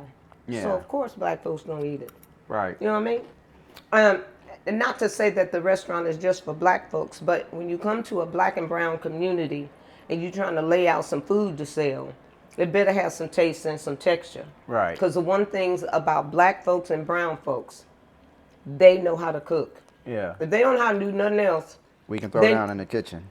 we had to. Yeah. They gave us trash to eat on the plantation, and we had to figure out what to do with that. So I knew when I came to a black and brown community, Latin people make some of the best food on the planet. It is often mimicked. So many people mimic Mexican food. I have burritos, quesadillas, tacos, enchiladas, all that I'm selling in the restaurant along with the soul food platter. Knowing how to make things taste good. Right. But at the same time, not greasing the food up and killing the texture of the food. We should know how something tastes without it being boiled to death. Right. You know what I mean? A potato, you gotta have that soft enough for you to be able to chew it. Right. I'm not shredding potatoes and eating just plain shredded white potatoes, but I will take the stem of broccoli, shred it, and make a salad out of it. You understand what I'm saying? Most people gonna throw that stem in the trash. That stem is food as far as I'm concerned. If I juice some carrots, I'm gonna make sure that I take that carrot pulp and make something out of it. So I clean the outside of the carrot, juice it, make a carrot and tuna Yeah. out of the pulp. So realizing that it's not trash because you didn't cook it. It's still food. You just Right. need to know what to do with it, Yeah. if that makes sense. And if you don't know what to do with it, Google. Go- Google. That's the word of the day. So that was good. this food is good. We about to finish this, and then we'll come back and finish some conversation. Yes. Chef Babette, we kind of talked about a few things. Do you mind if we kind of go back and talk about the beginning of your journey? No. Okay, so what you want to know? So you grew up on Oof. the east side of Los Angeles. I also lived on the east side of Los Angeles No, for you a little didn't. bit. Yeah, off Where? of Hoover and 108th, but that was super duper young. And then I spent a lot of time off of 69th and Western, so South Central LA. I do not believe you were on 69th and Western. Guess where I was? Where? 67th and Cimarron. Wow. I lived in that house for so many years. It's crazy. You know the complexion of that community is changing right now. Mm-hmm. There's a guy that lives now right next door to my old neighbors. He's a surfer. Wow. It blew me Wow. away. Yeah. His garage was open mean, and surfboards hanging up, and I know the neighborhood was changing years ago when changing. it was 11 at night, and I saw And a white walking woman their jogging. family? Jogging. I said, jogging. You know where you at? So yeah, it's gentrification is real. it really is real. But yeah, I grew up on the east side of LA, went to Carver, Jeff, I live right across the street from 20th Street Elementary School. Sick all the time. Standard American diet. I ate so much sugar. I had zits everywhere. I was a real sick little girl. I suffered with the effects of asthma. I don't like to call diseases mine. My asthma, my diabetes. I don't claim that like that. Right. But I suffered with the effects of that stuff because of the way I was ingesting food. And my mother was also a cigarette smoker. Lack of knowledge, third grade education. She didn't realize she was killing me. You know what my mother thought the asthma attacks were coming from? What's that? Carpet on my floor, the dust in the carpet. Wow. But I had 2 cats that made me wheeze. Yeah. My mother cigarette smoked. That bothered me. The dairy, ice cream, all that kind of stuff. I ate cereal, loaded with milk and sugar. All that stuff was making me sick. Right. But that's why I always say knowledge is power. Once you gift yourself with knowledge, it really makes life, the journey, so much more bearable. Really sick at school, bad earaches, the whole 9 yards, and really did not change my lifestyle. Got into drugs, molested, just really mistreated for my whole childhood was crazy because my mother worked 2 and 3 jobs, so I wasn't with her, and she had to leave us with caretakers. Some people just evil and mean. Then you got me and this weird, and went through all of that. Married my childhood sweetheart. He was 2 years older than myself. He got addicted to heroin. When you're on the east side, they dumped all that stuff in the community. After the heroin, it was angel dust. Right. After angel dust, it was crack. Right. I got caught up in the crack. He got caught up in the heroin and the crack. My sister, heroin, crack. So all of that, we don't even have to think about what we were eating. Right. We were affected by our environment, if you will, and the cruelness of those in charge that wanted to see melanated people fail. And it's something that we have to talk about, because I don't know why people act like it never happened, act like certain people, you got these presidents and their wives, just say no, shut up. Shut up. Because y'all put it in the community. What you talking about, just say no? Right, 100%. And I think too much, like you got people in Florida, the governor in Florida, that don't want to talk about the history. You got to talk about this history unless you repeat it. Unless that's what you're thinking about doing, repeating. Right. But black folks ain't going back. You'll never be able to do to us what you did before. That's just never going to happen. Once it was the crack, I went through that, and then I finally met my third husband, chemo, and my life did like that. Started leveling out. We got married. He moved my daughter and myself into his apartment. She started going to a private school. I got off all drugs, went to work for the airlines, and my life leveled out. He and I didn't last. As a matter of fact, he's the reason I wound up in the house on 67th Street. He bought my first home for me. Yeah. And when we broke up, he just left everything for me. And then I met my current husband, Rondo, and he's the reason we wound up with the restaurant.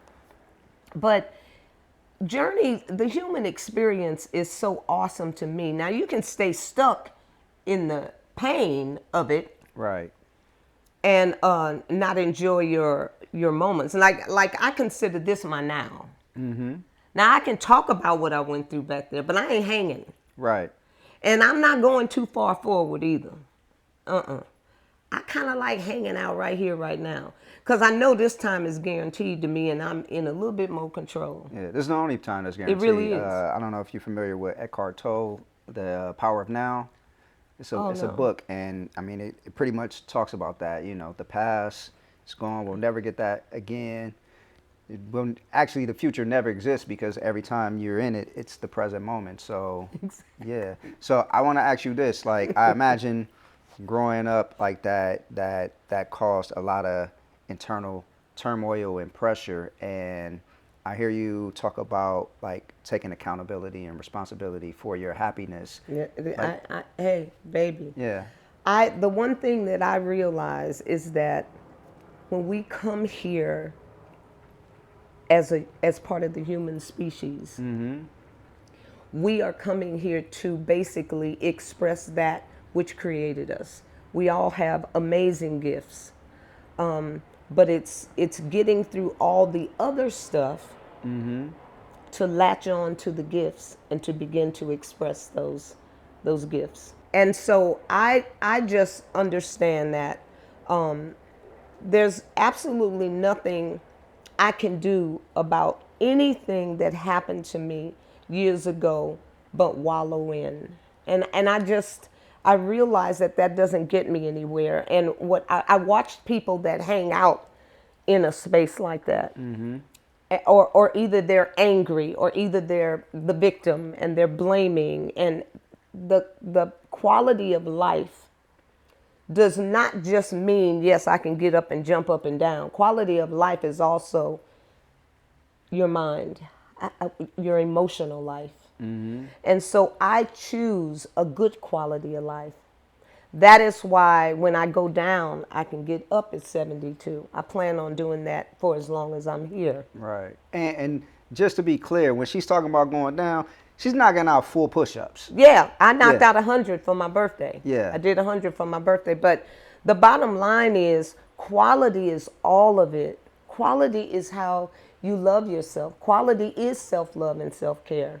Right. All of that constitutes quality to me. Yeah. So for somebody out there who perhaps has experienced something like that, been taken advantage of at a young age, and they're holding on to that pain and hurt, and partly rightly so because you weren't protected when you were younger, but it's kind of preventing them from moving forward and flourishing as much as they could. Like, what advice would you give them? You know, you don't want to minimize what somebody's been through. That's cruel, I think. You know, the way I deal with my pain is going to be different than the way you deal with your pain. So right. I can only speak to my journey and what I did to feel better about life itself. I believe that this experience, this human journey, is a gift. And the greatest intelligence ever created it. And I'm grateful to it. I believe that everybody I've met, every person, even the rapist, that I've come in contact with has been a guide. You know what I mean? They've been a guide. Now I take that experience, and when a baby came to me and said my stepfather was with a flashlight under my covers at 2 o'clock in the morning, looking under my covers, I just laid real still. I don't want to lay in that house with him no more. Guess what I did? I said, come live with me. Wow. Mama didn't even believe it. Wow. But I did. Been there, done that. Come stay with me. You'll be all right. You ain't got to worry about nobody looking at you under your sheets. Yeah. So there's a reason. There's the reason that we run into the guides that we run into. And there's a purpose for all of the lessons. Yeah, it was painful then, but I'm not there then. I'm not 5 years old no more. Right. And I run my shit now. You know what I mean? I live in this apartment because Ron and I choose to live in different apartments. Yeah. I'm still married to Ron, but we do it our way now. We're not guided by everybody else and what everybody else thinks. Right. I run mine like I feel like running. I had my daughter say to me one time, she goes, but so you always say stay in your now and be in control of your now, but what if somebody is torturing you? What would you think? What would you be saying about your now? I said, that ain't my now. You asking me something that may not ever be an experience for me. Right. That has not happened to me. So I'm supposed to answer that question for you? That's not my human experience. Right. I can't answer that for you. Ask me what I'm thinking right now. I got that. What are you thinking right now? Right now, I'm thinking, he is so cute. Thank you. No, but thinking that I'm praying that I'm making some sense for somebody, because your pain is your pain. Like somebody commented the other day, how do you get past all this? How do you feel so inspirational? I just lost my mother 3 months ago. I look at death differently. Yeah. Okay, so death hits me different.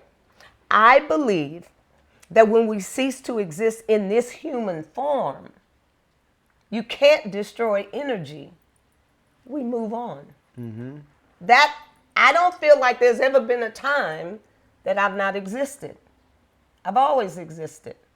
Different forms, learning different lessons. And so that is how I view death. Death is not necessarily the worst time on the planet for me, because one day I will cease to exist in this form. You don't have to be sad for me. I've been gone 3 months and you still can't get through. I don't think your mama would want you blowing off moments concerned about her and her transition. She on doing something else.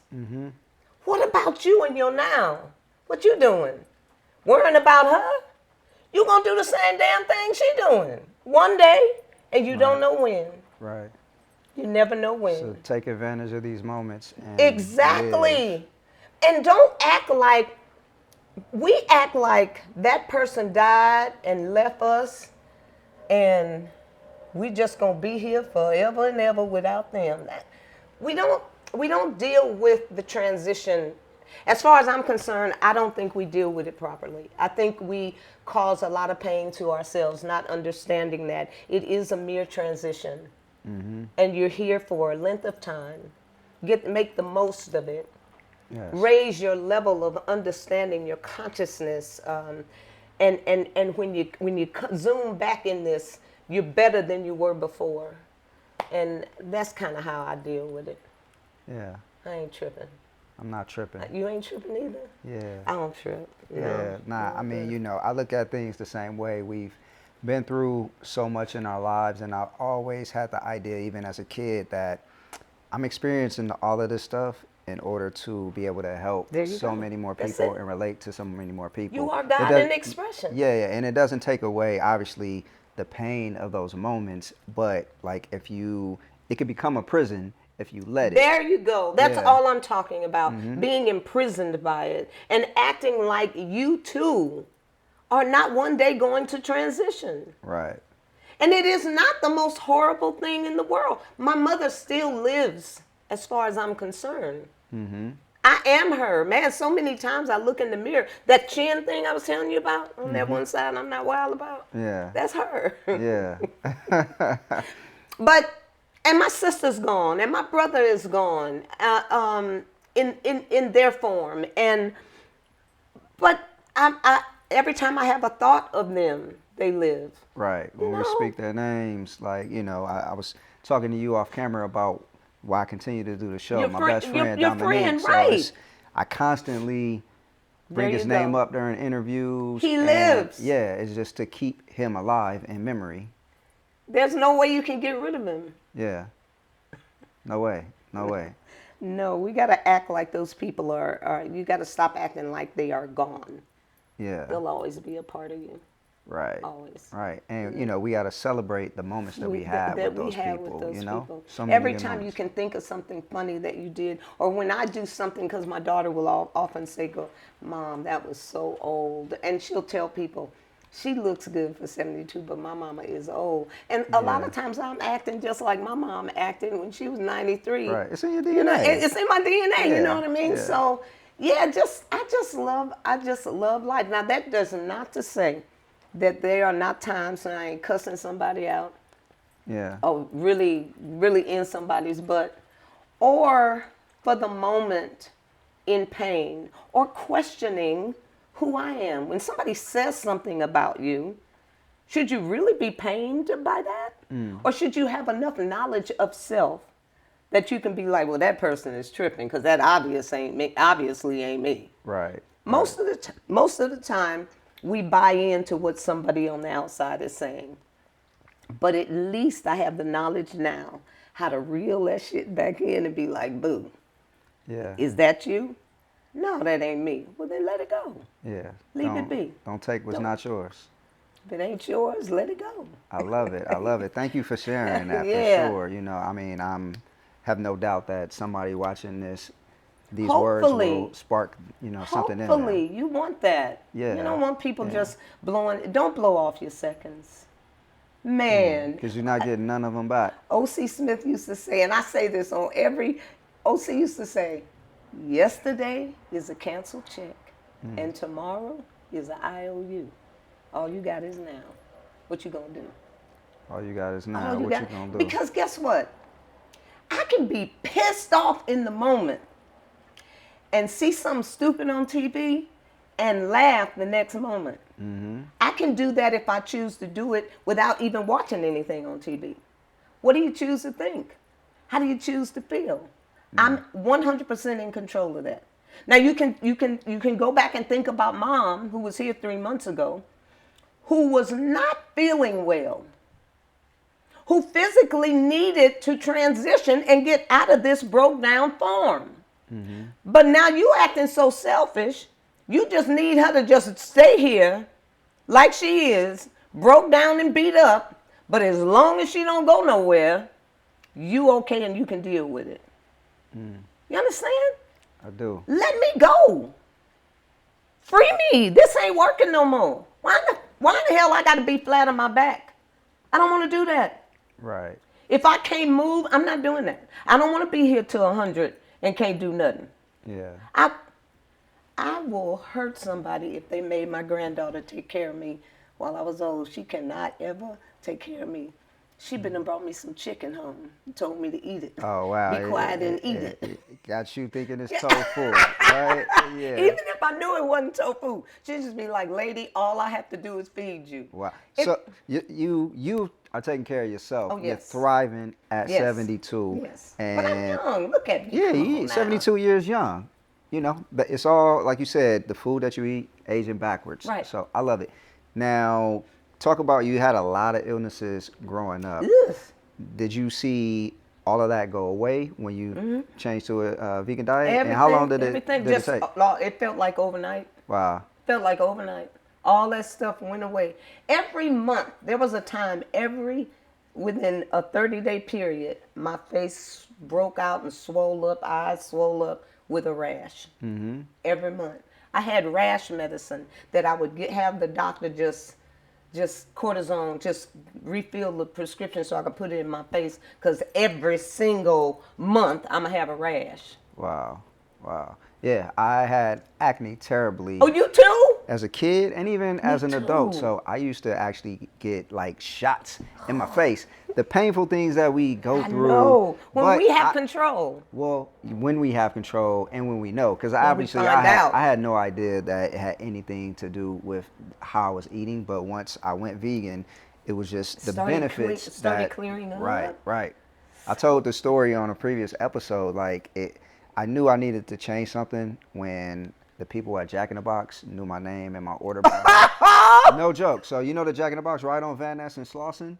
I would eat that every single day. It was the Jumbo Jack, the Oreo cookie shake, curly fries with the barbecue sauce. That was my go-to. And I know exactly where you were. The food desert. Knew your but name, huh? They knew when they knew. Why did they know my name? I had no name tag. It was just. They was like, yo, I see you all the time. What's your name? How your mom doing? Nah, you know what? When the employees ask me about my mom and Jack in the Box, it's like, all right, it's time for me to move on from this place. Oh my God! But you know what? I had so many zits in my back and stuff. I couldn't wear nothing backless. Yeah. And then I started the vegan lifestyle. All that stuff cleared up. The reason I wake up 1:30, 2 o'clock every morning, bathroom run. I use the bathroom probably 3 times before I leave here, and probably 1 more time when I get to work. And it's every single day. There's no pushing. There's no I wish I could. There's no me taking anything. It's my lifestyle. Yeah. You know, yeah. I could ingest more water. I think that's an area that's a bit weak for me, because I'm ingesting so much other stuff. Sometimes I forget water, but the human body needs H2O. Let me ask you this. Somebody that is looking to transition to a vegan diet, or they're new on their journey, what are some must-haves that they should have in their kitchen that's going to help them? I think get rid of all your fake stuff. Like I make a cake and stuff I eat. I find cacao powder, cacao butter, and that's how I make a chocolate cake. If I want to make something with red in it, I use beets. If I want something to be a little yellow, I'll use some turmeric. Get away from the fake dyes, preservatives, refined sugar, high fructose corn syrup, and fat. And that hard, healthy fat, avocados and stuff like that, good stuff. But when you're talking about that fat that's going to clog your arteries, remember this. You cannot categorize an artery clog. If you got a clog anywhere, you got a clog everywhere. Either a heart attack, a stroke, and for men, they ding-a-ling ain't going to work no more. So those are your clogged arteries. Find those foods that cause those clogs and stay clear of them, because they ain't your friend. Don't go out and buy up a whole bunch of produce and take it back to the refrigerator and leave it in them little thin plastic bags, and when you finally pull it out, they slimy and a hot mess, and you done wasted all your money, because ain't nobody got money to be wasting like that. Get yourself a book or Google. They got so many vegan recipes that you can Google and make your own. You want some good vegan chili? Key in vegan chili, and then you look at that recipe and make it your own. You want some good vegan spaghetti sauce, and you can buy the same exact products to make vegan chili beans, spaghetti sauce, enchiladas. Some of the same ingredients you can use in making all those. You understand what I'm saying? Yeah. I always have green onion, I always have red onion, and I always have some kind of bell pepper. Those are staples in my kitchen. I make sure that I sweeten with agave nectar. That was our sweetener of choice. We don't use any refined sugar. Of course, you can use dates, but my palate, I came from sugar. So I think I want to taste the sweetness. Right. My husband's just the opposite. My palate, I'm too sweet for him. Yeah. So we have to reach a happy medium. But go ahead and put your thinking cap on and get yourself some vegan cookbooks. They got tons of them with great recipes. And we're gonna plug yours too. Oh yeah, well I have a vegan. I can give it. Yeah, let's get it. Yeah, okay, let me. I just decided to make a dessert cookbook, and it's called Cash In on Cashews. Cash In on Cashews. So 50 plus desserts using the cashew nut. So pick this up. This is one of the Amazon. one of the vegan cookbooks you can pick up There and you add go. to your library. That's it. And really some awesome recipes in that book. But that was pretty much what I did. Don't waste your money. Have a plan when you go to the store. Make sure that you buy certain items that you can use in more than one dish. Don't go in there and waste all your money and you never get around to making that one dish and you needed all these weird vegetables and all this high-end everything and then it goes bad before you get to it. Mm-hmm. Start off simple, stupid. I just made us a meal with corn, potatoes, salad, and some tofu. That is a meal, period. And it took 15 quick. minutes. There you go. Really, really quick. So don't do too much. Yeah. So You know? Google and get you some cookbooks. I love to see you learn quick. Yeah. So speaking of books, I like to ask guests this as a final question. If your life was a book, what would this current chapter be called? Wow. She finally grew up. She finally grew up. She finally grew up. I love it. Yeah. I love it. I love my life right now. Yeah. I really do. Sometimes I'm sitting in there. I spend a lot of time with self because this is my first time being in a spot by myself. And sometimes I laugh at me being me, but I like me. Yeah. I'm pretty darn cool. And I don't need a lot of that. I just embrace my moments and try to share as much as I possibly can. And to have so much to share is a gift as well. Yeah. Welcome to another episode of Young Black and Vegan. I'm your host, Keith Terrell, and today we are in Cusco, Peru. I'm actually on a retreat right now, and today I'm sitting down with Heba Shaheed. She's a leading women's health physical therapist in the world, not just the city, the world, Craig, and so much more. I'm gonna actually let her tell you about all of the great things that she does, and we're gonna dive into this conversation and some amazing food. We're at Green Point in Cusco, Peru, which is one of the best vegan restaurants in the world, one of my favorites. So I'm happy to be here. We're gonna dive in and have some good food, some good conversation. Let's get it. Let's Heba, get it. What's going on, my sis? My brother. Welcome to Young Black and Vegan. So tell me about what you do. I flubbed it a little bit, but you're the #1 in the world leading women's health physical therapist, and what else? So there's a lot of things that I do. I wear a lot of hats, but the thing that I've been doing the longest is I am a women's and pelvic health physical therapist, or physiotherapist as we say in Australia. So I am originally from Sydney, Australia. I have been in this field for the last 15 years. I work in the area of gynecology, obstetrics and colorectal. I've had my own private practice in Sydney, thriving practice. I worked with leading gynecologists, leading obstetricians, leading surgeons, and I had that practice for probably about, let's say, 7 to 8 years. And I guess from 2018, I have been a lecturer at universities in Sydney where I teach and train young, budding physiotherapists into women's health. And the other thing that I do is I travel around the world and I train physiotherapists in countries across the East who don't have access to women's health. I train them into women's health. So I've developed master's programs that I am currently in the process of delivering across the world. And in 2024, it's growing and expanding. So yeah, that's kind of, high level what I do. Yeah, nice. So how does one become the leading women's health physical therapist in the world? How does one become that? Drive, discipline, devotion, passion. So I guess for me, I started off as a physical therapist, and then what actually happened was I had a massive injury to my pelvis in my first year out of university, in my first year out into the workforce. And it sent me into a trajectory of working and learning all about the pelvis and all the things that can go wrong and how to heal it, because I was looking for healing for myself. And then it kind of came about that, you know, because I had such a deep understanding on a professional level, but also on a personal level. When you have that personal sort of journey through it, it makes you better at it, you know? And so, you know, I threw myself into it. I learned from the best of the best, from everyone all over the world, from the US, from the UK, from Europe, and definitely Australia we are at the top of the world in terms of evidence-based education in physiotherapy. And I had one of the best mentors who now she says to me, Heba, stop calling me a mentor, we're friends, you've already surpassed me. And I'm like, because for me, like, women's health and pelvic health, it's not just physiotherapy, it's not just the physical part, it's holistic.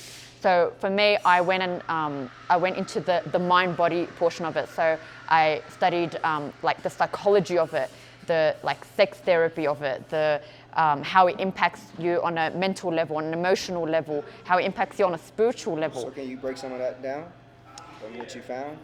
You know, I studied as much as I could from a physical therapy point of view. Then I went and studied psychology. So I wanted to learn about how all of these dysfunctions that occur in the pelvis impact women at a psychological level and an emotional level, and then how it impacts them, like kind of in a society way, in a relationships way, in a family sort of way, and in a community. And it's kind of like I wanted to be able to provide a service where it wasn't just a physical healing. It was like we're gonna get to the root of all of these things, right? Because sometimes the physical doesn't get better. No matter how much physical therapy you give someone, it doesn't get better. And then I went in to study nutrition as well. So I did a women's health specific nutrition coaching certification. Actually, I did two because I wanted to learn like the immune side of it as well. So then when women come to me, I provide a comprehensive service. Yes, we do the physical hands-on things. Yes, there's an exercise component. Yes, there's touching and all of that. But then there's, okay, how's your nutrition affecting you? What's happening in your emotional life? What's happening in your relationship? How is this affecting your work? How is this affecting your family? And so then it becomes like a coaching relationship so that they can live a more integrated life and they can kind of target their issue and kind of heal from it holistically. And if things come up again, they kind of are empowered to know where they can go to, you know, to alleviate their symptoms. And, you know, they kind of understand that it's not just a pain. It's more than that. There's more going on in her body, in her mind, in her psyche, in her soul. I'm sure it's case dependent, depending on the individual that you're speaking to, but are there like specifics that you can point out that women who may be dealing with these issues may look to? Yeah, so like I guess the main issues that women kind of face, is that what you're asking? Like what kind of issues are that women face? Yes. So the biggest ones I would say are like in her menstrual cycle, so like menstrual sort of issues. You know, women, we're governed by our cycles, right? Like at every different week of the month, there's something different happening hormonally, right? And that can then impact you on an emotional level because your hormones and your emotions are connected, right? Which is then connected to like what you feel like eating or how you feel like moving your body or how you interact in your relationships or how you show up at work, right? Mm-hmm. So, you know, menstrual issues are huge, like period pain, you know, gut dysfunctions because of menstrual dysfunction. I would say menstrual issues are definitely huge. And then I kind of see women in the journey of like their life phases. So like, you know, preconception, in pregnancy, you know, as she gives birth, in the postnatal journey, being a mother, you know, like they're all transformative life phases that women go through, and women change. You know, in each of those life phases, women are changing. You're a different woman in every life phase, you know? So understanding what's happening for her emotionally and mentally and spiritually, you know, socially, and being able to support her in each of those life phases. So yeah, that's kind of where it is. And so I've heard that from different women, cycles should last like a certain amount of time, but based off of how you eat, it might prolong it. Can you kind of talk about the connection between nutrition and the menstrual cycle, how long it should last, and also like things that could cause more pain or alleviate some of that pain? Absolutely, we can definitely talk about that. Okay, so let's talk about what's normal first, right? So a healthy menstrual cycle lasts about, let's say 28 to 30 days, okay, give or take, 28 to 30 days. So, you know, if you got a month, it's pretty much, it's a monthly cycle, right? And each week there's a certain hormonal function that's occurring, right? So we have like we have the follicular phase, and then we have the luteal phase. We have a phase where a woman bleeds, so she has her period. So that's, let's say that could be like 3 to 7 days. That's kind of average. And then she moves into the next week, which is kind of her hormones are going up, and she's going into ovulation phase. So she's the most fertile in this week, in this junction. And then after she's ovulated, so this first half we call it the follicular phase, and then after she's ovulated, we call it the luteal phase, and that's when the lining of the uterus is breaking down, it's shedding, and we're leading back into having a period. Or if she has fallen pregnant, because in that time, if she's fallen pregnant, then the hormones kind of actually escalate upwards. So what kind of things can go wrong? So you can have short cycles. So you can have periods that maybe it's a day or two, or you can have more commonly longer cycles. So women can show up with like 10-day periods, for example. Cycles can vary in length.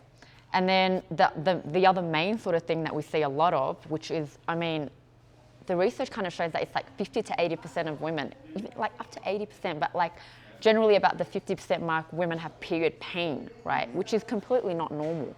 It's not normal. No. Okay. So period pain is common, but it's not normal. Not normal at all. What causes the period pain, and what can be done about that? So there's so many different things that can cause period pain. Definitely this high stress lifestyle that a lot of us lead, you know, juggling so many balls and not having that downtime, not having that time to like unwind and integrate and be wholesome. Mm-hmm. But definitely food is a huge one. So like eating crap, basically, right? A lot of, you know, the junk food, the processed food, not eating what's right for your body. So like I follow a tradition of Ayurveda, which is traditional Indian medicine. Thank you. Thank you. And traditional Indian medicine looks at each person and their constitution, right? And what's right for them. So like, you know, this person might be what we call vata, which is like air and ether. This person might be pitta, which is fire and water. This person might be kapha, which is earth and water. And each person's constitution necessitates a different diet or a different, you know, what food's gonna sit well with you, right? And sometimes we don't understand ourselves. We don't know what sits right with us. And sometimes we're eating something that isn't right for our constitution. How can women find out what their constitution is to find out what they should be eating and omitting from the diet? So if you're interested in the Ayurvedic lifestyle, which I am deeply engrossed in, there's different ways that you can find it, but usually you would want to see an Ayurvedic practitioner. So either an Ayurvedic lifestyle coach who's able to assess that. Usually they take your pulse, they look at your eyes, your tongue, a few different things to assess that. They ask you a whole bunch of questions about your, you know, your body, your mind. The great thing about Ayurveda is that it's not just your body. Your constitution is made up of your body, mind, and spirit together. Right? And so an Ayurvedic lifestyle coach or an Ayurvedic doctor would be able to tell you. There's some quizzes online, but they're not fully accurate. They can be semi-accurate. That's a great way to figure out which constitution you are. And then based on that, they often have recommendations of what, you know, a Vata constitution should have, what a Pitta constitution should have, right? Being that there are different constitutions, are there any commonalities that women should definitely eliminate this from your diet, and these foods are most likely beneficial for you? So overall, wholesome food is always better for you. Food from nature, right? Anything processed is not great. Like it's just gonna wreak havoc on your immune system, on your endocrine system, huge. Like, because we're governed so much by hormones, like, yes, men are also governed by hormones, but not to the extent that women are, because we're constantly fluctuating, right? So, and even within the cycle, you're fluctuating. So sometimes certain foods in this half of your cycle will sit better with you than in this half of the cycle. Similar with movement and exercise. you know, there's certain types of exercise that you can do in this part of your cycle, and then in this part of your cycle, it might not sit right with you, you know? So it's really about knowing your body and understanding your body. And the only way that you're gonna know and understand it is to learn, right? And learn from, you know, resources, learn from coaches, learn from doctors, whatever. Basically, if it's not from nature, if it's been milled, if it's been whatever, right? It's not gonna be great, right? So the fresher, the more from nature it is, the better it is. However, in saying that, is there something that's across the board good for all three constitutions? I can't say that there is a blanket thing because everyone is different. Right. And then not only that, not only is your constitution different, in Ayurveda, we don't just look at what your constitution is, we look at what your dysfunction is as well. There's two things that we look at. Because you might be, for example, you might be the fire one, which is Pitta, but your dysfunction is in Vata, which is the air one, right? So like Pitta people can usually eat anything and be pretty cool. Like they have really great digestion, you know, that they can eat things and it'll pass easily, right? But if they're in a Vata imbalance, that can throw them out. And so then that digestion is all over the place. And this is what I see in what I would see in my clinical, like most of my clients would often be the Pitta type because it's like the type A women, go, go, go, you know, very driven, very motivated, work hard, do basically the ones that are doing everything. You know, we're trying to juggle everything. And then they show up in my clinic and their digestion is gone, their menstrual cycle is gone, like they've got horrific period pain, about long, heavy periods, you know, endometriosis is a really common thing that I would see, and that's basically a condition that's an inflammatory condition that causes pelvic dysfunction and gut dysfunction. So endometriosis is definitely a common thing that I would see. So yeah, like we have to kind of look at who you are and also what's going wrong, and then help you get back to who you are. But that's holistic. Okay, well, yeah. I want to touch on the endometriosis because I actually dated a couple of women who had that, and like while we dated, they ended up adopting the vegan lifestyle temporarily, and it alleviated that. So I want to touch on how diet affects your body, like from the women's standpoint. Profoundly. Right? We got some food, so we about to dive in. Cheers to some of the best vegan food in the world. Oh my God, green point, woo! Let's get it. That's good. So endometriosis affects 1 in 10 women that we know of. I would say it's even more common than that, especially today, right? And it's an inflammatory condition. It affects the gut, it affects the pelvis, and it can really spread to your entire body, right? And it is debilitating. So I am one of those women. I had endometriosis and I've had the surgery for it to remove it. I had severe period pain, like from when I started my cycle when I was 14, right up until I had the surgery in 2014, I think, which I feel like I didn't really need to have. At that point, I wasn't really sure what was going on. Diet changed my life. It changed my life. So I adopted a gluten-free vegan diet at that point.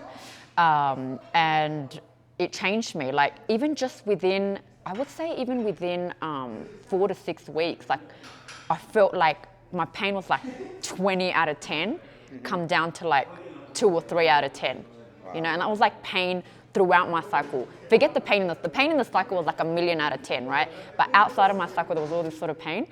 So for women who haven't done any type of dietary intervention for endo at all, we usually start with like an elimination diet so that we can figure out what it is that's going on in her body. So usually what I would do is I would get women to fill in what I call a food, mood, poop diary.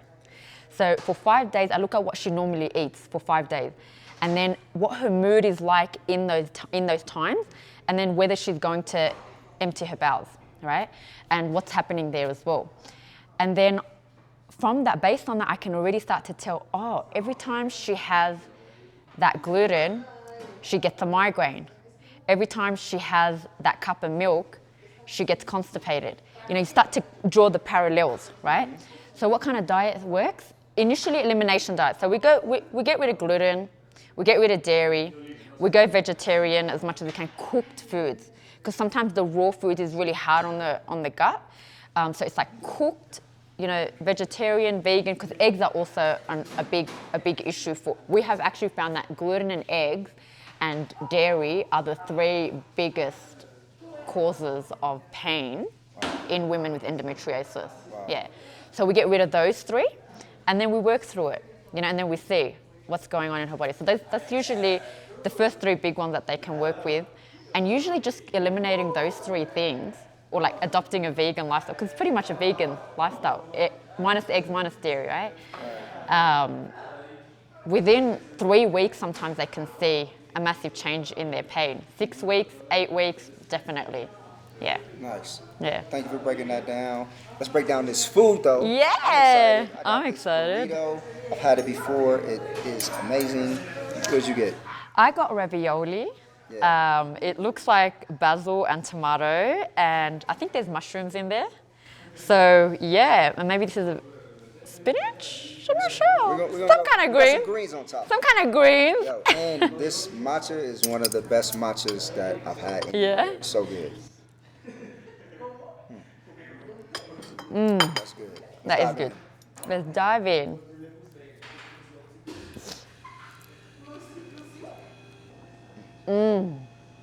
Right? So good. Green point. Green point is on point.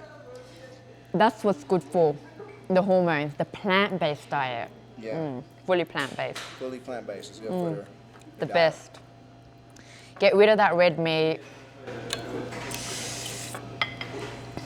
Migraines, that's something that I find is common with a lot of women as well. Is that directly related to food, or is it other things that are usually going on in the body contributing to that? Thank you, Jerry. Yeah, so migraines again are hormonal. So the most common migraines that we see are like what we call premenstrual migraines. So in this, let's say 3 to 10 days before her period begins, a lot of women get hit with this massive migraine, and it's because of the drop in progesterone. Now, food is heavily related to your progesterone levels, right? Break down what's progesterone? So progesterone is one of the female hormones that, so in your period it's quite low, and then as you move through the cycle, it rises, right? Yeah. And then after ovulation, it's peaked, right? And then in the week before the period, it's supposed to drop smoothly, but what actually happens in a lot of women who have migraine or who have period problems or like gut issues, it plummets. And when it plummets, that huge plummet, you get this death migraine basically. B vitamins.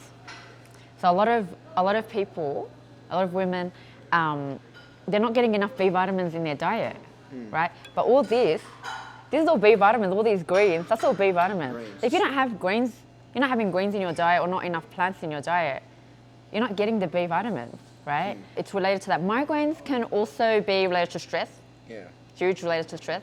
Yeah, okay. So would you say it's a common thing, but not normal, or is it a normal thing as well? Okay, my premise, the way that my belief system is pain, especially repetitive pain like that, is not normal. But it's so common because we're so out of balance. We're so out of balance, we're out of harmony. Right? And the reason I know this is from personal experience. Like, when I was young, I was a hugely stressed out kid. I took on the emotions of everybody. Like, I'm such a feeler. Like, I just feel everybody's pain. And then I would take it on and I'd hold it on. And then I would be getting all these migraines from the stress of like everything.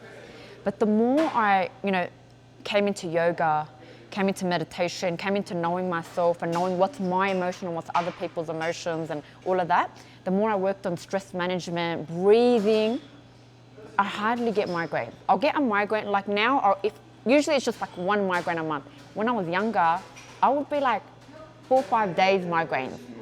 That's from stress, emotions, love, like a lack of love, like cortisol, your stress hormone, we can lower that just from like oxytocin, like bonding, love, hugs, good food, But we live in a society where just go, so stressed, and that connection is missing.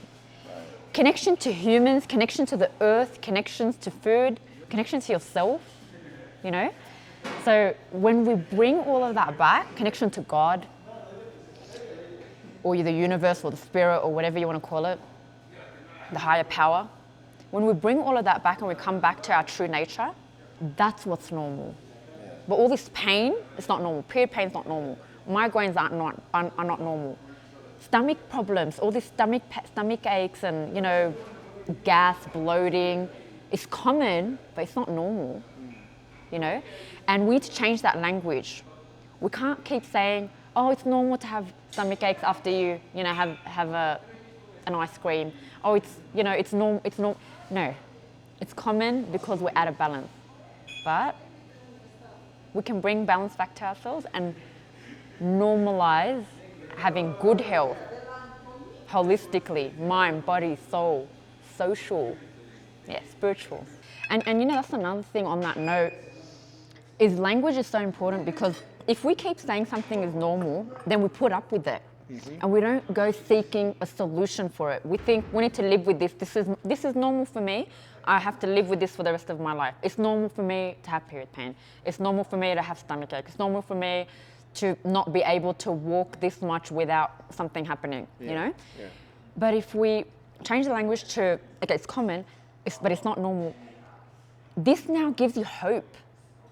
It now gives you, it allows you to take action to alleviate your suffering. It allows you to have self-compassion, right?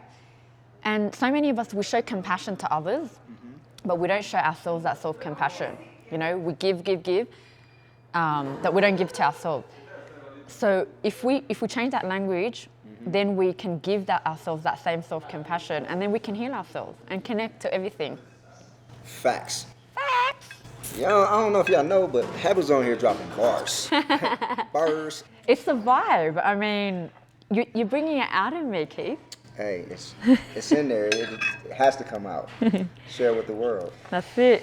So I'm curious, what does Heba's self-care routine look like? Ooh, what does my self-care routine look like?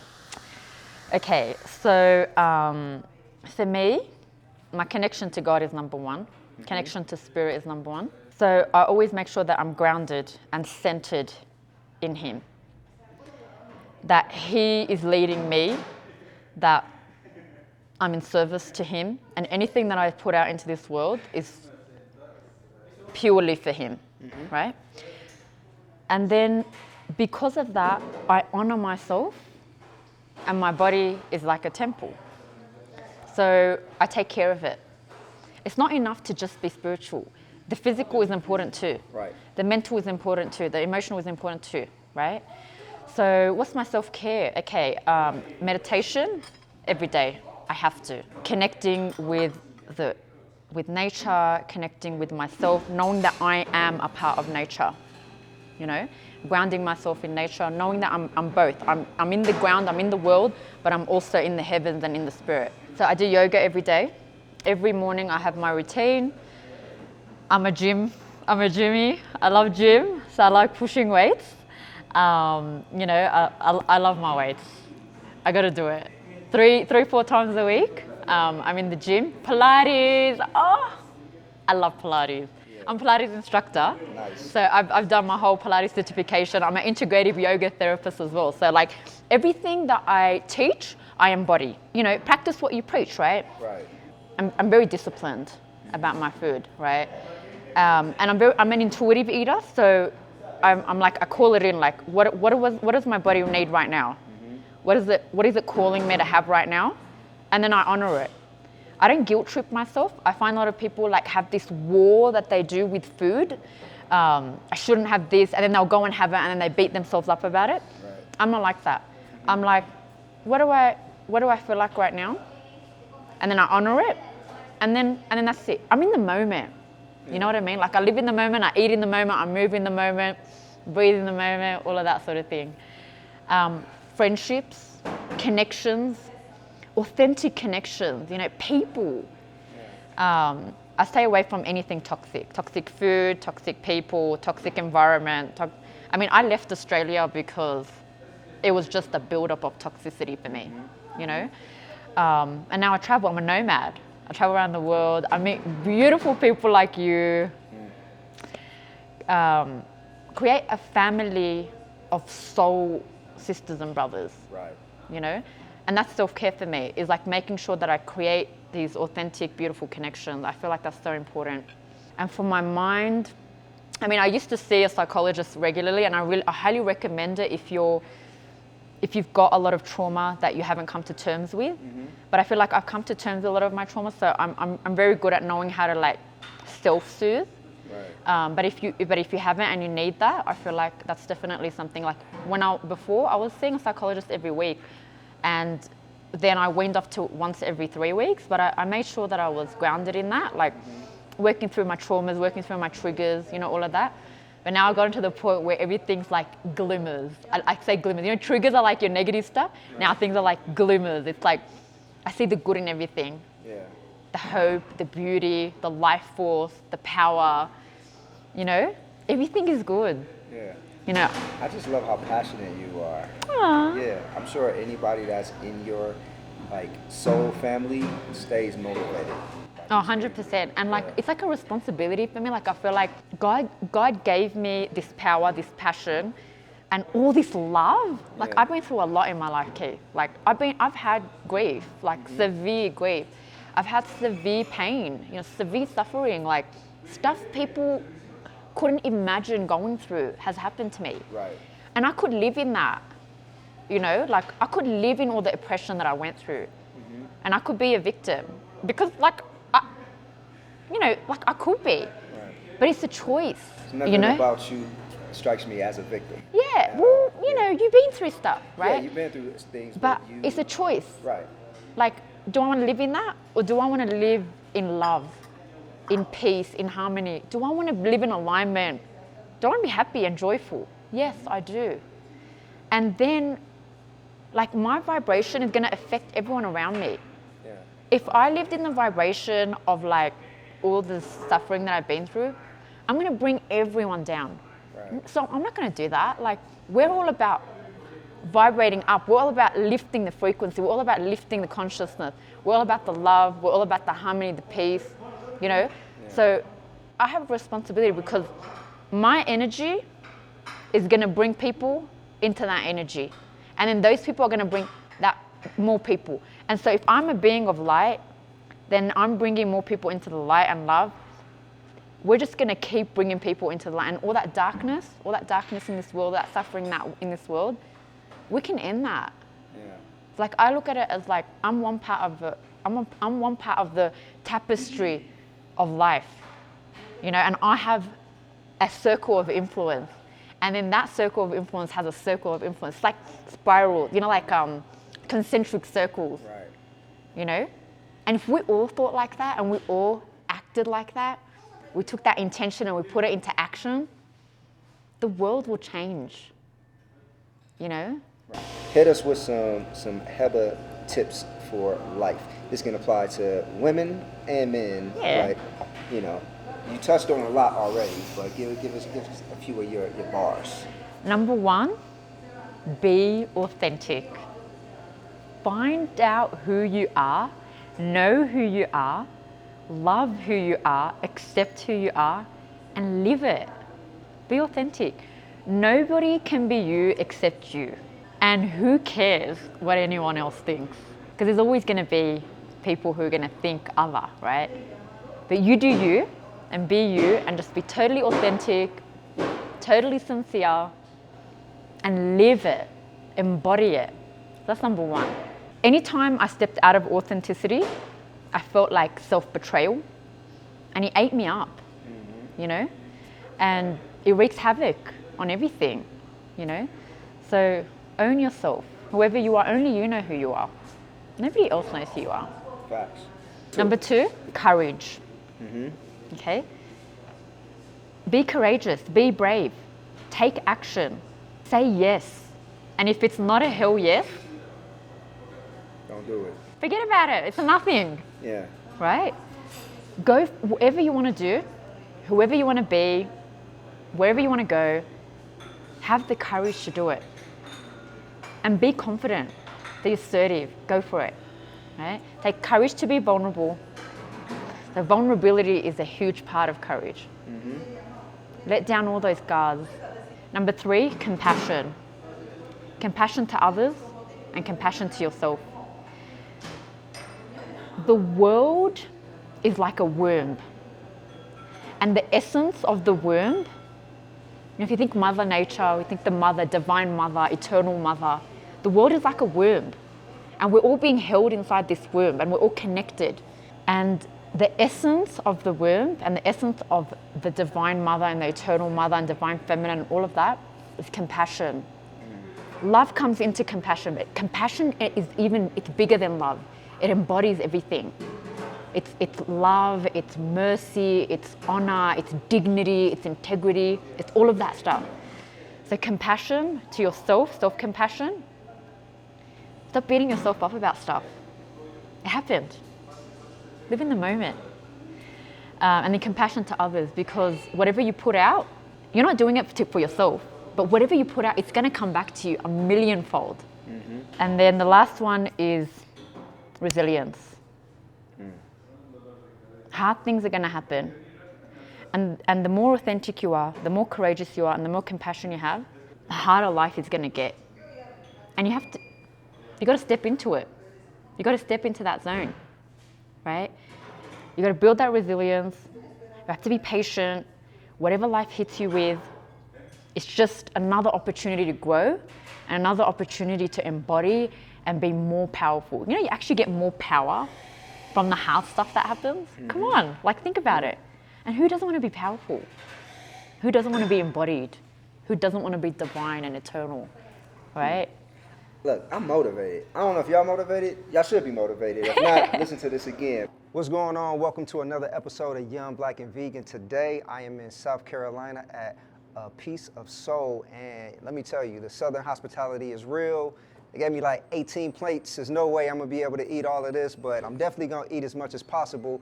I'm sitting with the owner, Falomi. Falomi, how are you doing today? I'm doing well, thank you. I'm so glad you made it down. Oh, of course, I had to. I appreciate the food. She's not eating today. She's sipping on a drink, but I'm gonna dive in. But let's start off by telling me what's the history and story behind this place.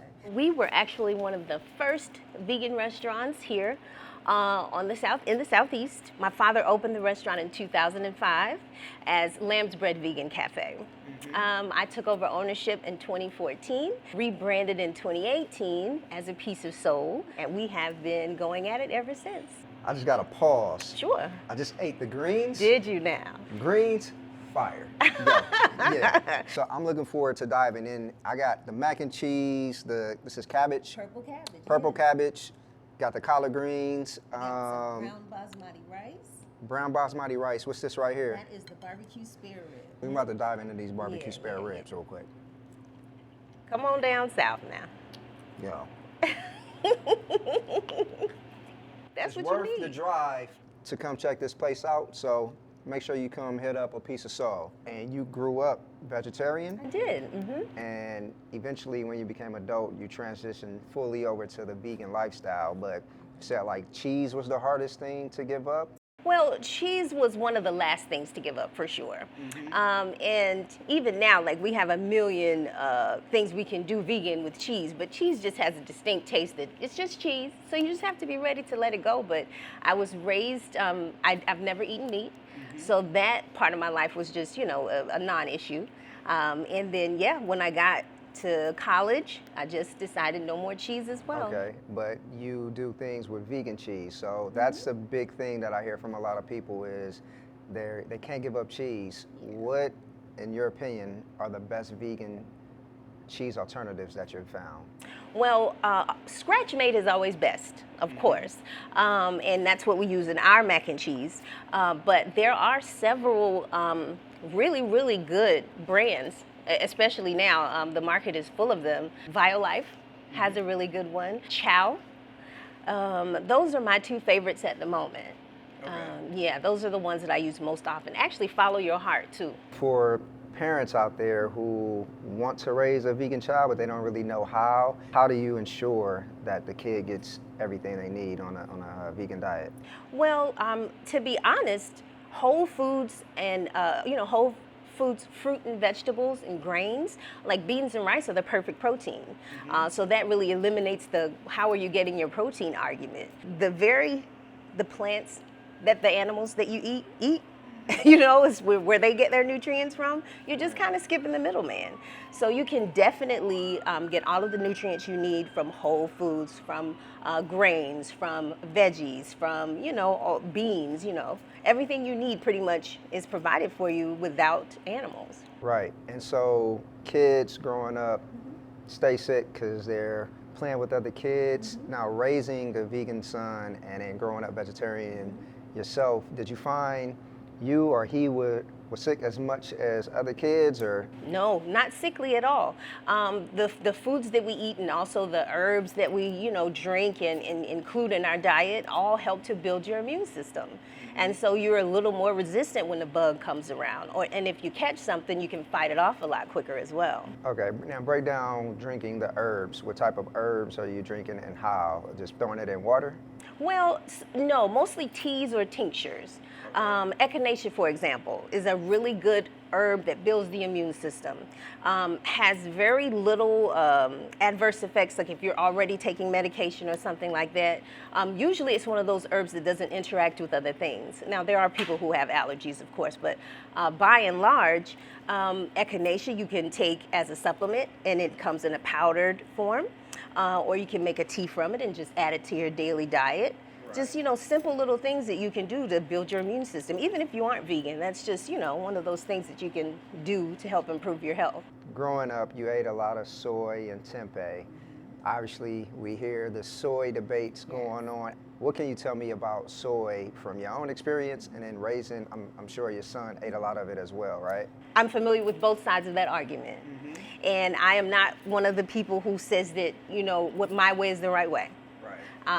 It has been my experience, and from the studies that I am familiar with, soy, the biggest complaint about soy is that it has estrogen. And so it may feminize you, or, you know, it wreaks havoc on the hormones in the body. It's actually phytoestrogen, and it doesn't really react in the same way as estrogen does in the body. Too much of anything is not great for you. So while we serve soy, and I actually enjoy soy, and like I said, I'm old school vegan, so we ate tofu, we eat tempeh, you know, and I haven't seen any adverse effects, of course, on my health, and neither, you know, his either. What would you say to somebody that says being vegan or a vegan lifestyle is expensive? I would say it is expensive, but I would also say that going to the doctor after you have, you know, eaten a different way is probably more expensive. I see veganism, plant-based eating as preventative health. You know, certainly you aren't exposing yourself to high blood pressure, diabetes, some of the things that come from eating lots of meat, right? So you're cutting that out completely. Now, of course, I serve Southern comfort food. So Man, I'm so comfortable right now. This food is so good. I can't even lie. Definitely. So, you know, I'm not suggesting that you should eat even my vegan fried chicken every day, right? Right. But if we eat a balanced diet and we eliminate some of those things that cause clogged arteries and things of that nature, then you know that you're on the right path. And so, I mean, what isn't expensive anymore? Like, eggs are like $7 a dozen or something ridiculous at this point. Right. But the investment that you're making in your health will definitely pay off in the long run. Yeah, and I always look at it too when people say it's expensive. It's like, what type of food are you buying? Exactly. Because if you're buying more of the processed foods and you're eating out, yeah, it's expensive. Very that's true. like if you're cooking at the house. So I think a lot of people say that they're not taking into consideration, like, are they cooking? If you're eating out every day, I mean, it's expensive to eat out non-vegan food every day as well. So Definitely. yeah, I agree. Yeah, and if we consider, like, okay, you spend $5 and you get 5 different things to eat, you gotta think about how much that, you know what I mean? Like, you know, if they can afford to serve you 5 different items for $5, the nutritional value can't be that great. You know what I mean? Right. Somebody who's looking to transition to a vegan lifestyle, what are the 5 staples that they should either have in their kitchen or they should add to their diet? hopefully they love beans. You definitely want to get beans, pintos, red beans, black beans. There's a variety of beans, so you aren't eating the exact same thing every day. And that's what most people who try to go vegan, eventually get to that kind of roadblock. Like, man, I'm tired of eating the same thing. And it's just because you haven't figured out exactly what it is that you need, the things that you can have. So I'd say beans. I'd say brown rice.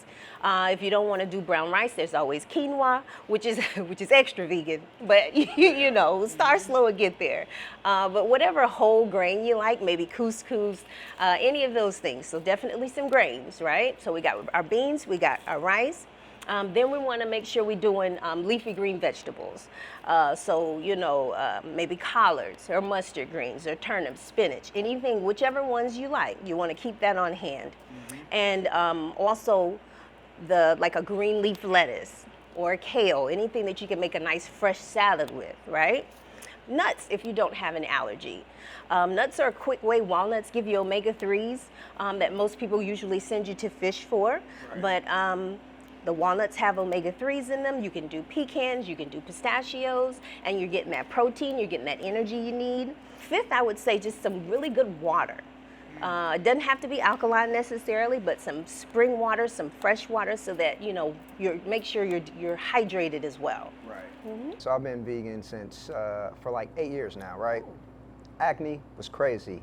Did you find that your son or yourself, when you were growing up vegetarian, went through a phase of having bad acne? Because once I went vegan, like even as an adult, I had acne, but then when I went vegan, like skin cleared up. It looks amazing. And thank you. You're welcome. But I still know when I eat a lot of junk food, then I'll start to break out. So that keeps me from that. So did you kind of find that was his experience or your experience? Not really. And it could just be great genes, but I would like to attribute some of it to diet as well. Now, he was a teenager, of course, and there are chips, and chips are made of potatoes, which are vegan. So he would go off on a junk food binge every now and then, and you could definitely tell a difference. But that's just your body detoxing. What you don't get out of there is going to come out some kind of way. So sometimes on the skin, but he didn't have serious acne. Just, the occasional hormonal, I'm growing up, I'm a boy stuff. That's it.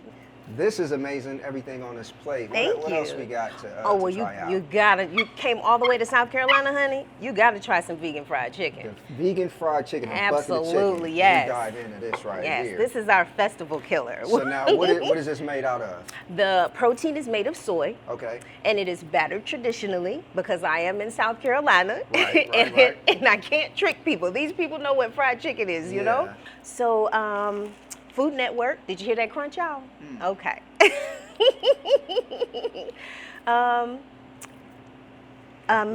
We are one of America's top 20 vegan restaurants in regard to the Food Network. We have won Best Vegetarian Menu and Best Vegan Burger here in Columbia, South Carolina. Recently we were nominated for the Veg News Best Soul Food, which is awesome because, we're South Carolina. People will miss us. This chicken?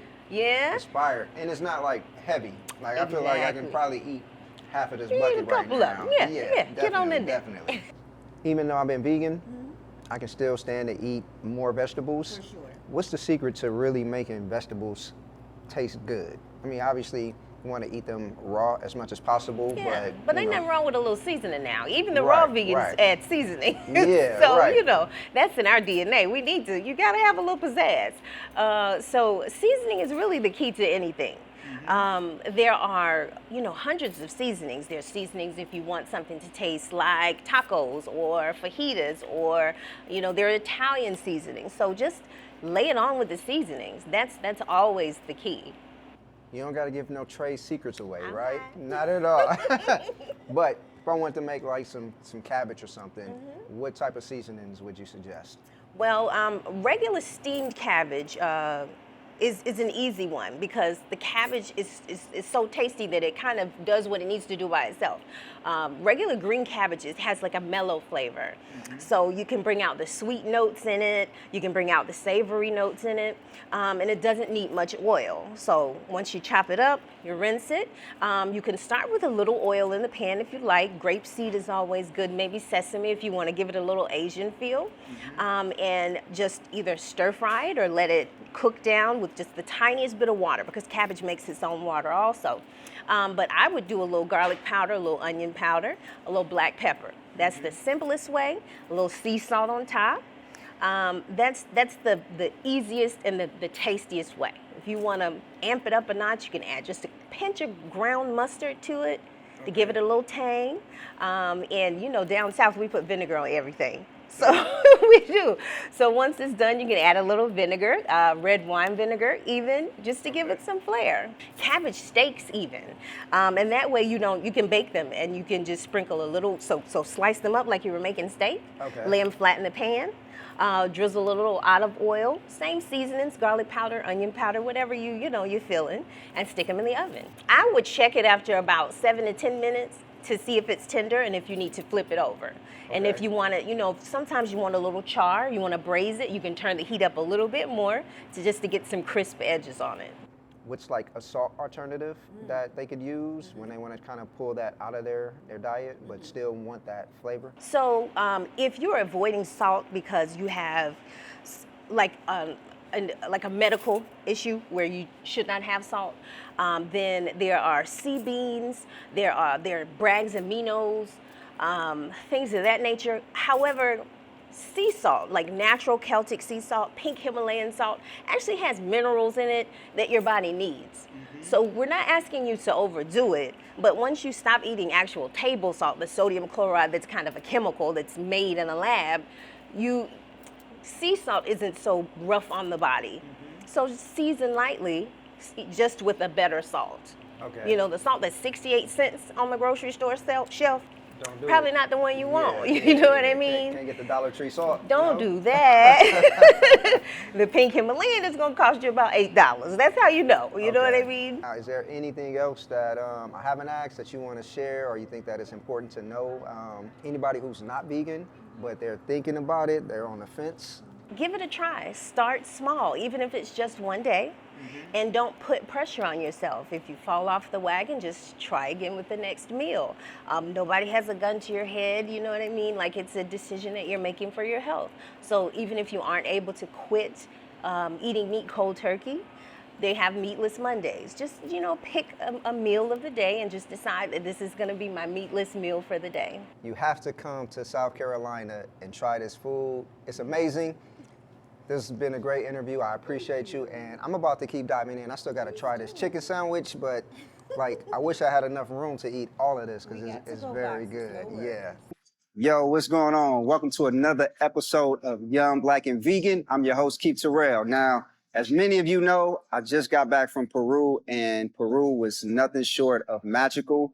And so my next guest is the same, nothing short of magical. There's absolutely no words that I could do to give a proper introduction. I want to welcome to Young, Black, and Vegan, the one, the only, Blue of the Deja Blu podcast. Blue, how are you? Oh my God, I'm so happy to see your face. The fact that I'm actually sitting across the table from you. No, right. I mean, in 3 weeks, 2 weeks, how much life have we experienced together? I feel like in what happened and what transpired and unfolded in Peru got to a depth of friendship and love that is almost not obtainable even after 20 years of friendship because of the initiations and the places that we were pushed and how we had each other's backs in those spaces. And so it's like that feeling of, oh, I've got this person's back for life. And that was really cultivated.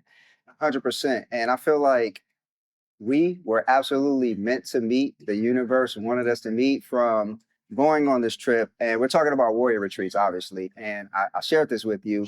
The medicine just said, go sit with Blue.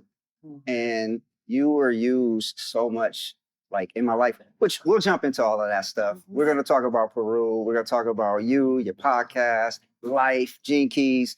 but you know. Well, what makes it even more exciting is that we're going to talk about all of these things. We're going to talk about it over some bomb vegan food. Vegan food. And I just found out this is like one of your favorite vegan restaurants, Sage, It's right? my favorite. Yeah. So we're at Sage in Culver City. It's about to go down. Yeah. And I'm excited. You called me on the third iPhone and you were like, yo, Blue, what's up? What's your favorite vegan restaurant? And I was like, Sage. And you were like, okay, got it. Blue.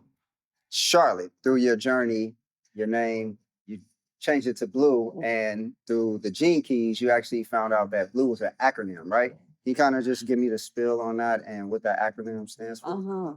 So just some context around what even the Gene Keys is. Because of my accent, people think that I say Gen Keys as well. So it's gene, like genetics, and keys to unlock your genetics. It's based off of astrology and an ancient text called the I Ching.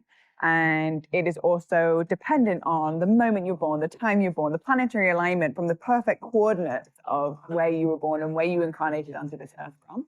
And recognizing that we have an opportunity to break down our DNA from a place of what is our unique blueprint, our soul signature blueprint, no pun intended. Right. And so I didn't know anything about this technology, nor was I super into astrology. And I was also kind of skeptical a little bit. It's been such a wild journey of becoming, of like really actually unlearning everything that is not in vibrational alignment with who I am actually here, who you are actually here to be, as opposed to what society or our parents or our peers or media or schooling projects onto us of who we're supposed to be, what is acceptable, what is successful. Right. And ultimately, it's been a journey of unbecoming everything that I've been living for from the outside in. So meaning like from the moment that I was born, given a name, given a social background, given a religion, given a family, and given all of these different labels that then eventually we become these versions of ourselves that we think is who we are, that we think will be accepted. And then wondering at a certain point, why do I feel numb? Why do I feel disconnected? And so that has been, in that breath in itself, has been a massive journey of peeling back the layers of everything that I am not, that is a projection, basically all of the shoulds in my life, or I should do this, or I should wear this, or I should say this, and actually living from the inside out of this is actually my truth, and this is what lights my heart on fire, and from that place being able to serve. And so taken me on a really wild journey, whether it's from the Gene Keys of unlocking my DNA and recognizing our greatest challenge is also our superpower, to plant medicines and working with indigenous cultures, and learning a deep level of reconstructing my inner reality and therefore seeing my external reality shift by facing off with my shadows and the things that aren't serving, to traveling solo, to literally going through a whole identity rebirth where I shaved my head, changed my name to Blue from Charlotte, which I absolutely love the name Charlotte. It was not like I need to let go of this old identity. It was more so of a recalibration and a reclamation of my soul's unique fingerprint. And I was in a yoga class and I was going into like Warrior 2 and I just heard this voice. It was like, your name is Blue. And I was like, what, blue? I don't even like that color that much. I never wear blue. Like, it's not something that is like, oh, I just love blue and I'm just going to call myself Blue. Right. And so I sat with it for a little bit and I told my best friend, I was like, I got the impression that my name is Blue and I don't really understand. And she was like, I love it. So she started calling me Blue. Then eventually it just started like being picked up and like it became like a nickname. And then when I was reading my Gene Keys, there's a thing called your life's work. So what it is that you're here to bring to the world. And it said in the Gene Key, if you were to sum up your life's work into 3 words, it's to restore beauty, love, and unity on the planet. And I was like, Blue! Wow. You said a lot in there that I want to touch on. One thing that you said was numbness. And I worked in the emergency room for 6 years in Culver City. And there was a time where I just felt I was going through the motions and it was numb because I knew that wasn't my soul's purpose. And you actually experienced that as well. You were freelancing in production. Can you kind of like talk about that numbness and how it led you on the path that you have been on since? Well, first and foremost, like, I'll just acknowledge you for you've done your research and it really you actually know my story. This is 101 great interviewer. Thank you. Thank you. I was working in a 9 to 5. I was working in an office and I remember I was just living for the weekend. I couldn't wait for the time that it got to the point where now I got to like leave work. Yeah. I would live for my work breaks, and I would sit in my car and just be like, oh, please, and watch the clock ticking down until I had to go back into work. However, from the external, I was super successful, you know, I was making a good amount of money, and every 2 weeks it was a direct deposit into my bank account, so there was a safety there. From the outside, I was getting validation. Wow, you're doing such amazing things. And so it was almost like I was living for that validation in the sense of living for the feeling. Right, that's a prime example of living from the outside in.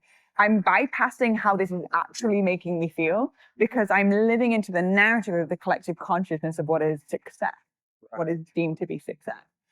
Make a lot of money, go, you know, work for these big companies. Like that is partially what societal projection of what success is. However, I'm starting to realize in a much different way now that actually when I lay in bed at night, my success barometer is how much did I laugh today? Now, there's a whole journey that it takes. You've got to face off with every part of, or I got to face off with every part of my consciousness that was saying, well, where am I going to get money from? And now I'm just going to go out on the own and I won't have any support. And it's very scary. However, what's more painful is to live a whole life unfulfilled. So it's going to be a short period of time where it's painful and it's really uncomfortable and it's massively discombobulating and I don't know where up and down is. However, from the day that I chose to leave that job was the day that my life actually started. So when you say that's the point you went from living to die to living to live? Exactly. Yes. Exactly. Yes. Yeah, 100%.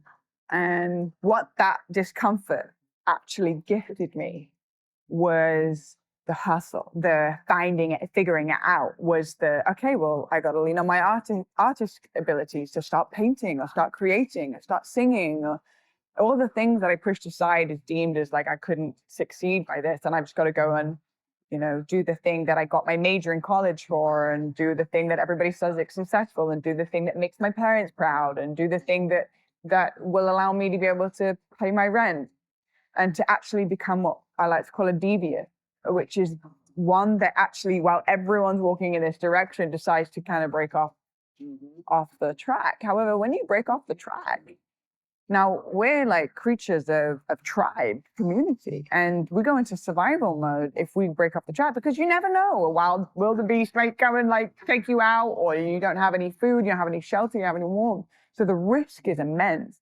However, when I realized that this wasn't my tribe anyway, this was kind of just given to me, but actually my unique frequency, my unique vibration, my unique expression was the very thing that attracts my actual community, my actual tribe, like you and me, like like-minded individuals that in the presence of each other, we get inspired, uplifted, and we create this slinky that pulls each other up down. That's community, but not those that are just like keeping you small because they're also afraid of their own life. That's not your own unique tribe. So it's been a journey and it's been over a decade, but I can tell you like the joy I feel is sustainable, it's long lasting. And of course there's like the low points and the what the heck moment. And that's what it means to be human. Yeah. However, the default is that I don't live in compromise.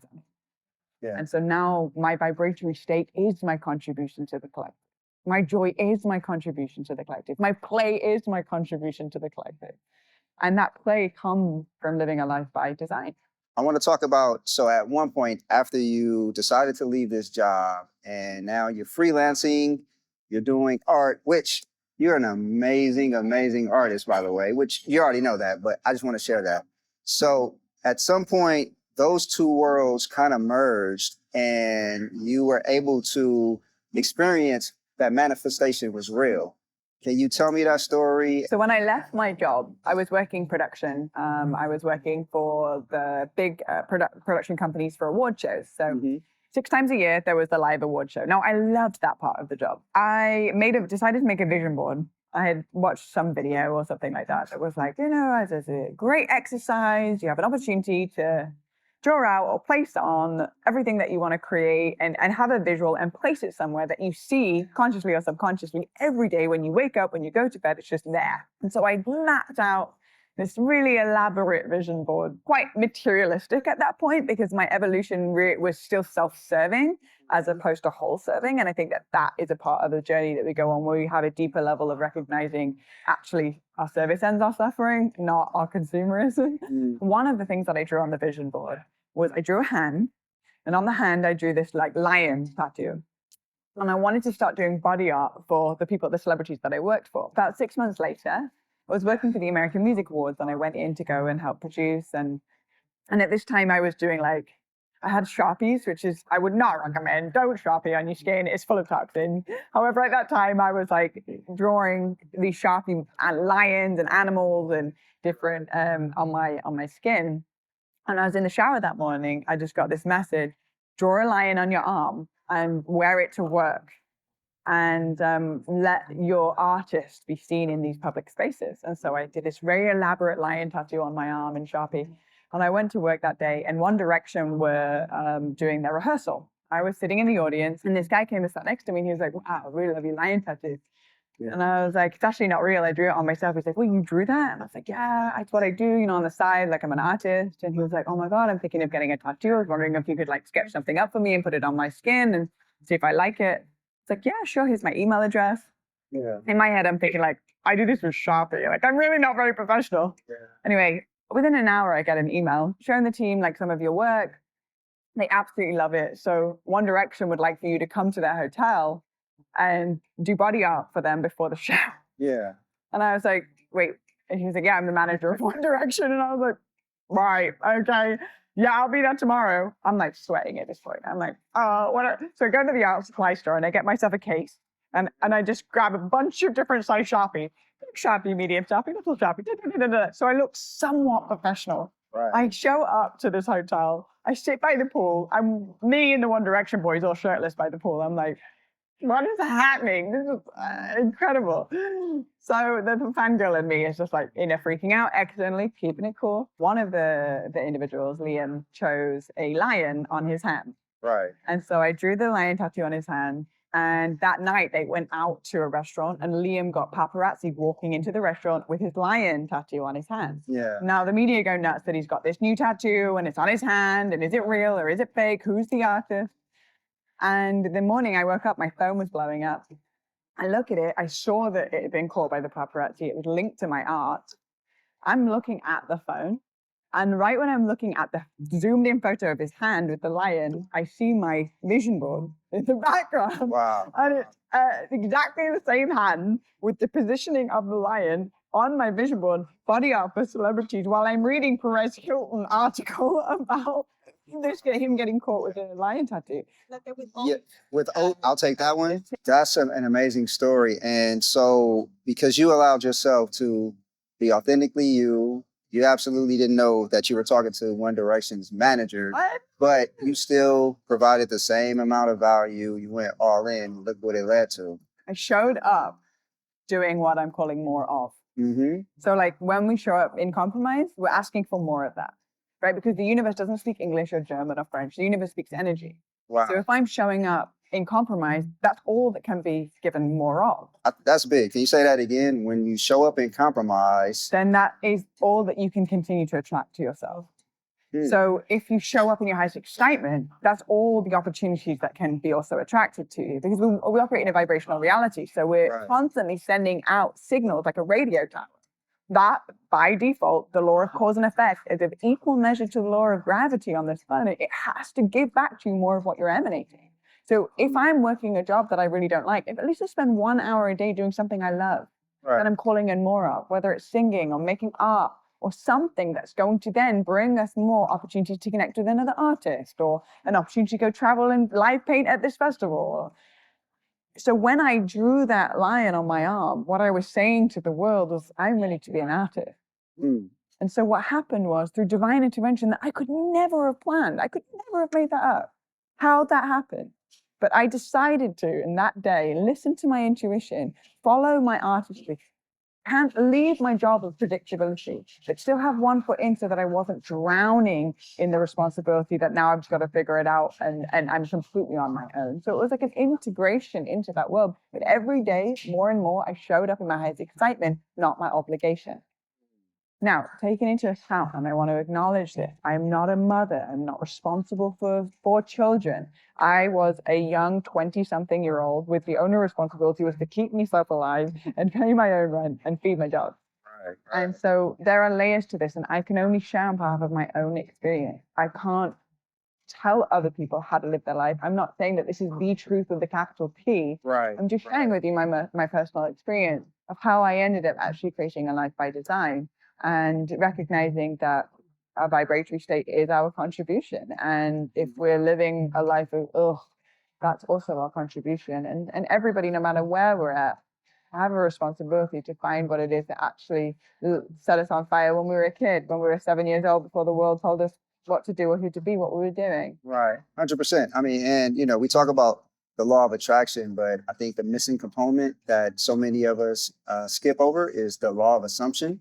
And so that's basically becoming that thing that you already want or that person you want to be. And so you did that. Like you were already putting that energy into the universe that I'm this artist and you're doing it. And so the universe can't tell whether it's real or like you're just thinking it, but the energy is the same.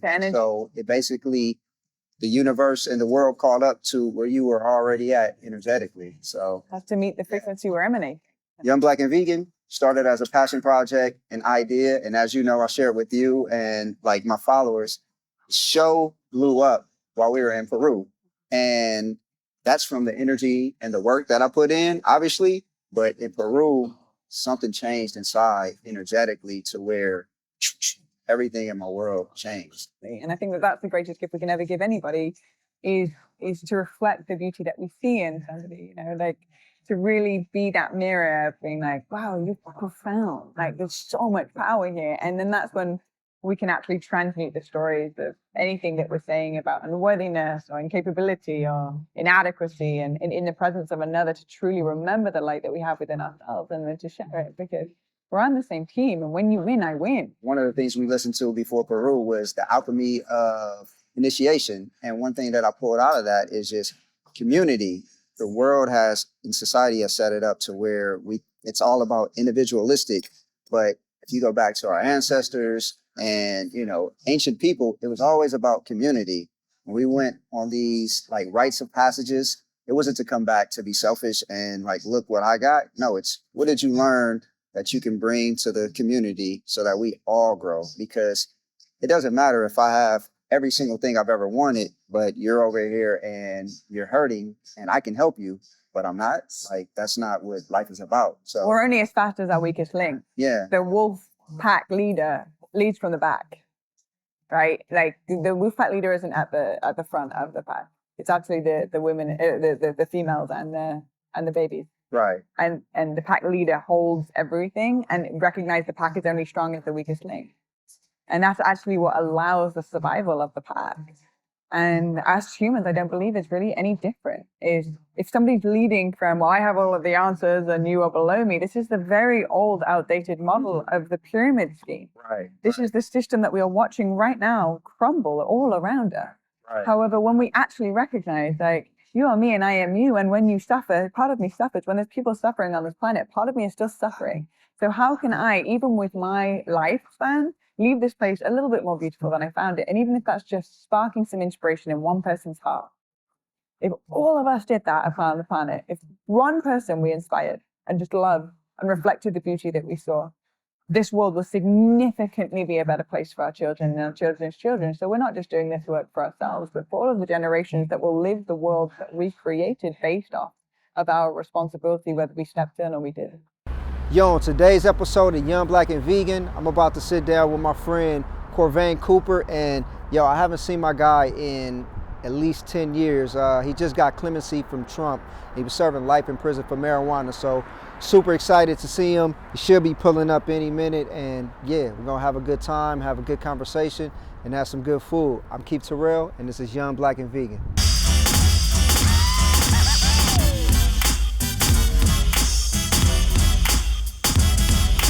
CP!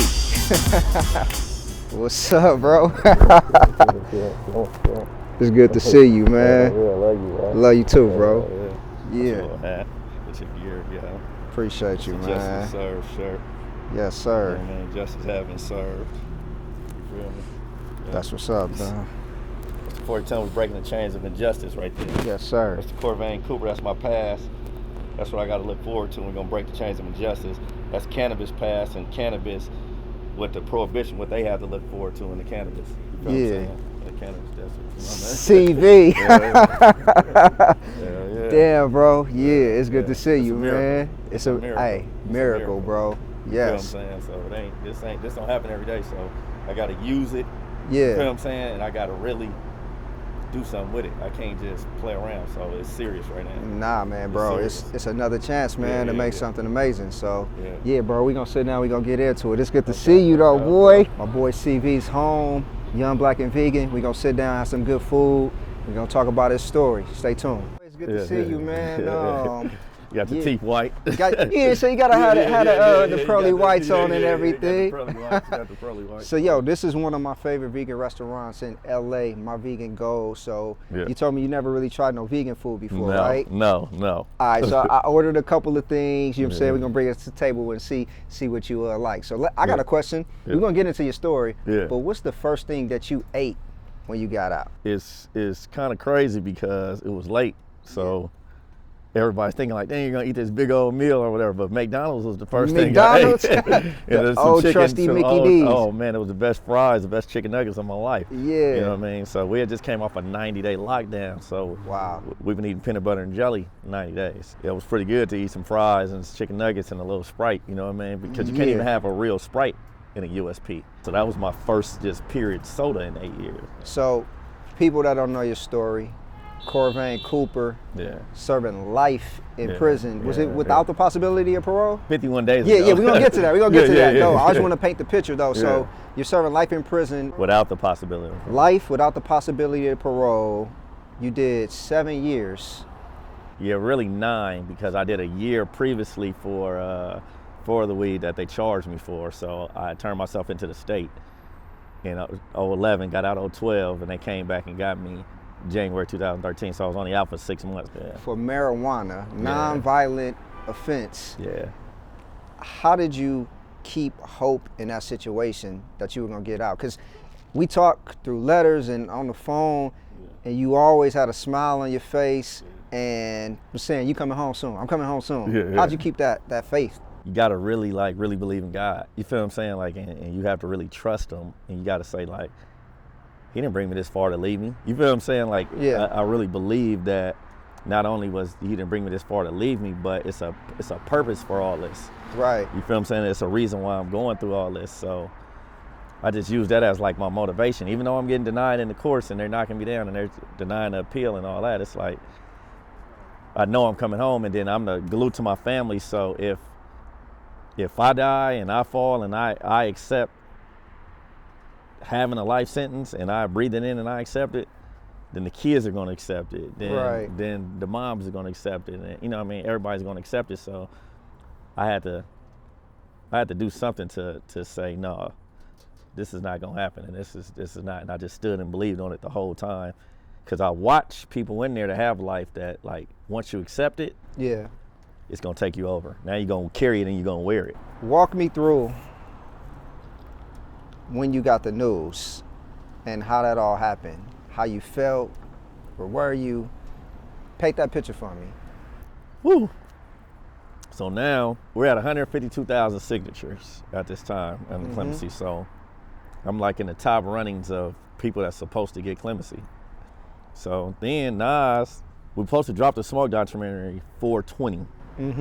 It gets pushed back, COVID comes and ruins the whole thing, right? So I'm like, damn. They end up dropping it in November 18th, which is right after the election and right after everything's going on. So we ended up getting Nas on board to be the executive producer for that. When that got dropped November 18th, that just gave me it was like for the prisoner in jail, that just gave me the super push. Right. More people want to help now because now it's on the stage. But in order for me to get out of prison, I need Trump to sign a clemency, which he's going through an election fraud at the time, which he's going through is second impeachment, which he's going through. You know what I mean? He's going through so much scrutiny and so much stuff going on. People are wondering like, damn, how you got faith? But I know that Trump is unpredictable too. So I'm banking on it. But time is closing in. Now it's this, we get to past Christmas, December 29th, Patrick McGrew, my attorney, we're on the front cover of the New York Times, December 29th, people look it up. So he's like, how you gonna let your friends out? This is how they let Michael Flynn out and all that, but you're just gonna leave Corvain Cooper in there and the rest of the people. So I get the newspaper. We're on lockdown still though. I can't even physically get out to call anybody. I'm just reading it in the New York Times. So we're on the front cover of the New York Times and I'm just like, okay, it's still some traction. The name is still going on, but what we're banking on is, we're banking on Trump, and Trump doesn't know if he lost the election. They're trying to impeach him for the Capitol thing, and the Capitol thing is hit. So we're talking a long shot. We're talking way from the other. This is not even a half court no more. This is like shooting from the free throw line on the other side of the court of a lottery ticket on. If you don't get this, I've exhausted all my remedies already. So the only way I can get out of prison if the law changed, and even if they legalized the marijuana at the time, I still would have to do the 20 years for the money laundering. So even if they said, okay, all marijuana prisoners is free, right? Take the life off, he's free. Okay, now he still has to serve the 20 years for the money laundering. So I need a full be pardon or clemency from the whole crime. It's January now. He's got to leave in a minute. You know, the walls have. They're getting small, because if you don't get it now, presidents don't come into office. Biden doesn't come into office and does clemencies. So people do clemencies when they leave, they leave the office. They do clemencies in part when they leave. So I might have to wait for, what if he does an 8-year term? I might have to wait 8 years. You see what I'm saying? I might have to wait 4 years. So I don't know exactly the time that I'm going to have to wait. So, but I'm still banking on Trump. I'm telling people in the unit that I leave when Trump leaves, you know, and I'm standing on that, you know what I mean? And I'm walking by faith, not by sight, and I'm telling it, and God is telling me to stay strong. I'm getting letters from all around the world, and people are like, we're fighting for you, stay strong, stay strong, stay strong. You feel what I'm saying? Like, you know, they're looking at my case, so you're having a little motivation, but it's January 19th now. You see what I'm saying? Like, it's serious now. It's real. It's real. We got one more day and he's out of office. So they're doing their last push, and we're looking at it. It's like, damn. I'm calling down to the dorm, like, man, you see my name? You know what I mean? Like, the ticker on the bottom, I'm listening to the radio on NPR to see if my name is called. They do the new clemency list every hour. It's about 10, 11 o'clock to pass. I done heard names, though. I done heard Lil Wayne, and I done heard Harry O, and Kodak, and you know, I got certain things in my life that ties to them, you know what I mean? So, you know, my dad hustled with Harry O. Lil Wayne had used my car in 2003 for a photo shoot, and you know, Kodak gave me a shout out on one of the songs. So I'm happy for them, and I'm happy for everybody that or is getting clemency. But I'm like, damn, when is they gonna call my name? You know what I mean? So it's 11:38. I call downstairs. They say that they still don't see my name. This PM or AM? This PM. And you need it by midnight. You need it by midnight. Call downstairs, nobody seen my name. NPR, my name ain't nowhere on NPR. I get up in the morning. We got to get handcuffed to go to the shower, so you got to put your arm to the wrist. As we go into the shower, you got a couple of guys screaming on the tier like, man, CV don't look like that. Like, you know, you're at Pollock. You feel what I'm saying? You're in Louisiana, man. They probably got the paperwork messed up or something, man. Like, you see what I'm saying? We don't see your name, but you got it. You got this. You feel what I'm saying? So I come back from the shower. I get back in the cell. I'm just like, all right, I guess I got to get ready, because now when I look to my left, the TVs are on the poles when you're going to the shower. You can't see what they're saying, but Trump is getting on the helicopter. Right. And Biden is getting inaugurated in. They singing, they partying, so it's not like he signs this when he's on the helicopter. You know what I mean? So it's 6 in the morning. You know, it's 6 in the morning Central Time. So I just gotta get ready. You know what I mean? I gotta get my mind ready to, you know, to even put in another lottery ticket. You might gotta wait 4 years. You got denied by the Obama administration. This is my biggest push was with Trump. You feel what I'm saying? So now you'll have to redo everything over. I have to get my mind mentally prepared for that. So maybe I'm in the cell, maybe 20 minutes, 15 minutes. So they come to the cell, right? But you already hear them on the tier because counselors don't come in the building unless it's some serious stuff going on, you know what I mean? Or somebody getting the paperwork or something. So they're like, the counselor in the building, man, they come, I'm telling you, they coming up there. They coming to get you. So boom, you hear the counselor at the tier. So you know your heart beating kind of fast. Yeah. So we just went to the showers. You have to handcuff to even go to the shower because it's a violent prison. So it's a violent prison, but you're a non-violent. I'm a non-violent person, but I'm in one of the most violent prisons in the world. Right. So he comes and opens the door and says, man, you got 10 minutes, man. Pack your shit up. You out of here. You just got an immediate release. You see what I'm saying? So it was just like, it was just crazy. I walk by each door like, man, just walk by faith, not by sight. You feel what I'm saying? Because sight will always blind you.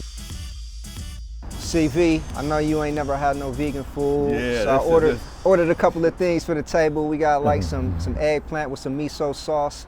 Got you some orange chicken, brown rice, the rest in peace porky. So it's kind of like the vegan version of some pork. So dig in, man. We're gonna keep talking. Let me know what you think about this food right here. I've never ate vegan ever in my life. It's your first time for everything, man. Yeah, so this is all right. Yeah, it's right?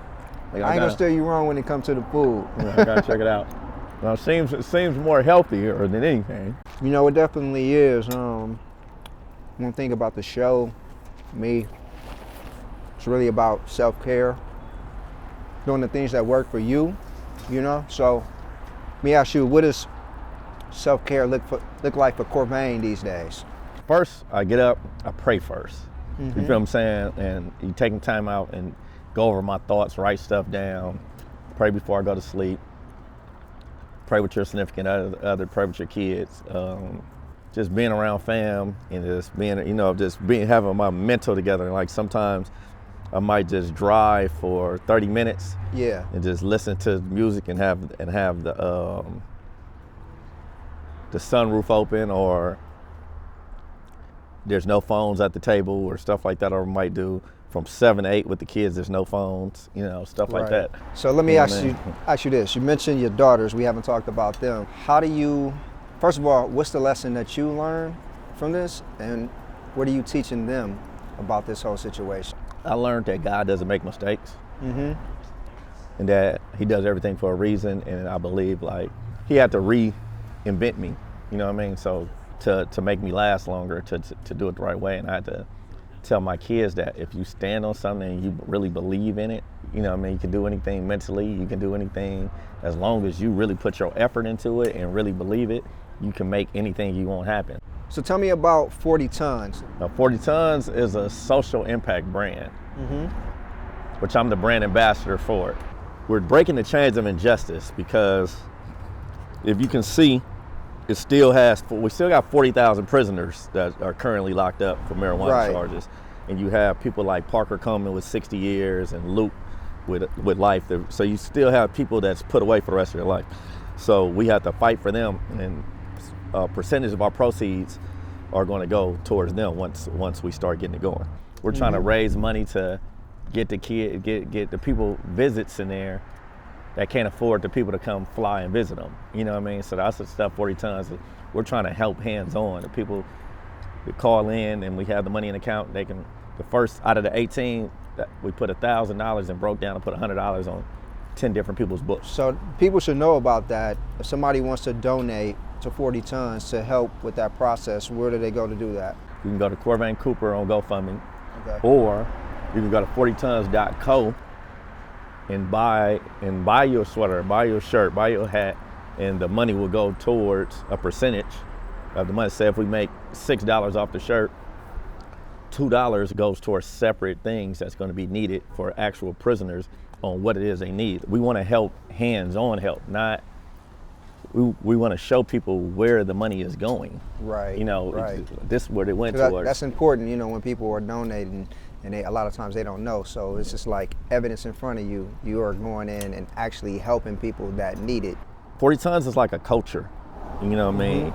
Because it's something that really happened. 40 Tons started with my case. My case is, I just did a life sentence for 40 tons of marijuana, and were found guilty October 18th, 2013. Me, Evelyn LaChapelle and Natalia Wade. And it was the weight that the 40 tons carried, because you can carry, it may seem easy to carry, that's our title, you feel what I'm saying? Right. But doesn't mean it's not heavy. We stand on that because when we left, you leave behind the family members, you don't just do the time by yourself. Your mother's doing the time, your kids are doing the time, and Evelyn had to leave her 2-3-year-old daughter. Natalia almost died in prison, what I mean? And she got lupus and had bad health in there. So that's my family. In 2 weeks, our first collaboration with Evidence, Ocean Grown and Evidence bought a prison, and they were already going to give me a pre-roll while I was going to be the first prisoner that had his own pre-roll. But what happened was I ended up getting out of jail. They bought a prison to help prisoners get out of prison for marijuana. So they grow weed out of prison to help the prisoners, the 40,000 prisoners, to get out. Justice is served for me now, but we got to change that. We got to get Luke and Parker and all the other, we need to change the face on the shirt.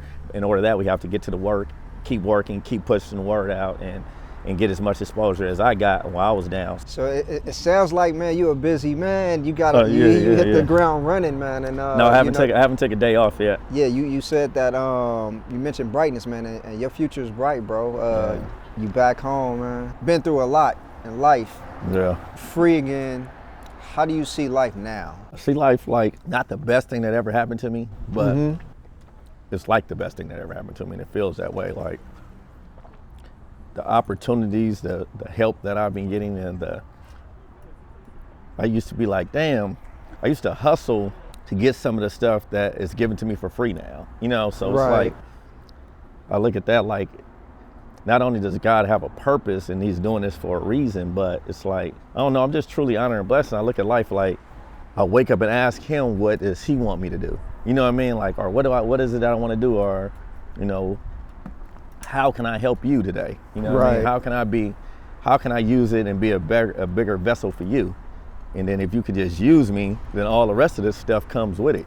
You and me, South Central kids, grew up in the hood. Yeah, I got the book coming out. It's in the book too. Survived a lot, you know what I'm saying? Oh a lot of people we know have not made it to be here. So it's just a blessing for us to be having this conversation right now anyway. But what would you say to that young Corvain Cooper that's thinking about going down that road that you went down? My whole goal is why I even try to still stay young or stay in the youth and I want to let them know that I look like you, I am you. I know everything that you're trying to do, so I'm trying to stop the next Corvain Cooper, because I know like, oh man, you're chasing a foolish dream, like you're chasing fool's gold. So I know what he's trying to do. I know he thinks it's cool, and I know everything about him because I was him for so many years. So I need to tell them that what they're doing and all the stuff that they're chasing, I've been there, done that, and I've had all that. There's nothing that you've done that I haven't done, and I know what you're trying to accomplish and that you think that you're trying to accomplish.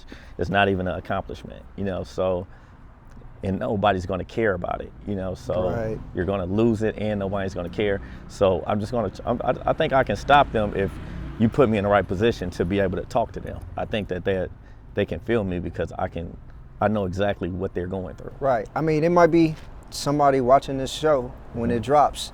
So if he's watching that, what's the message to him? All your friends that you think are your friends right now, they're going to change.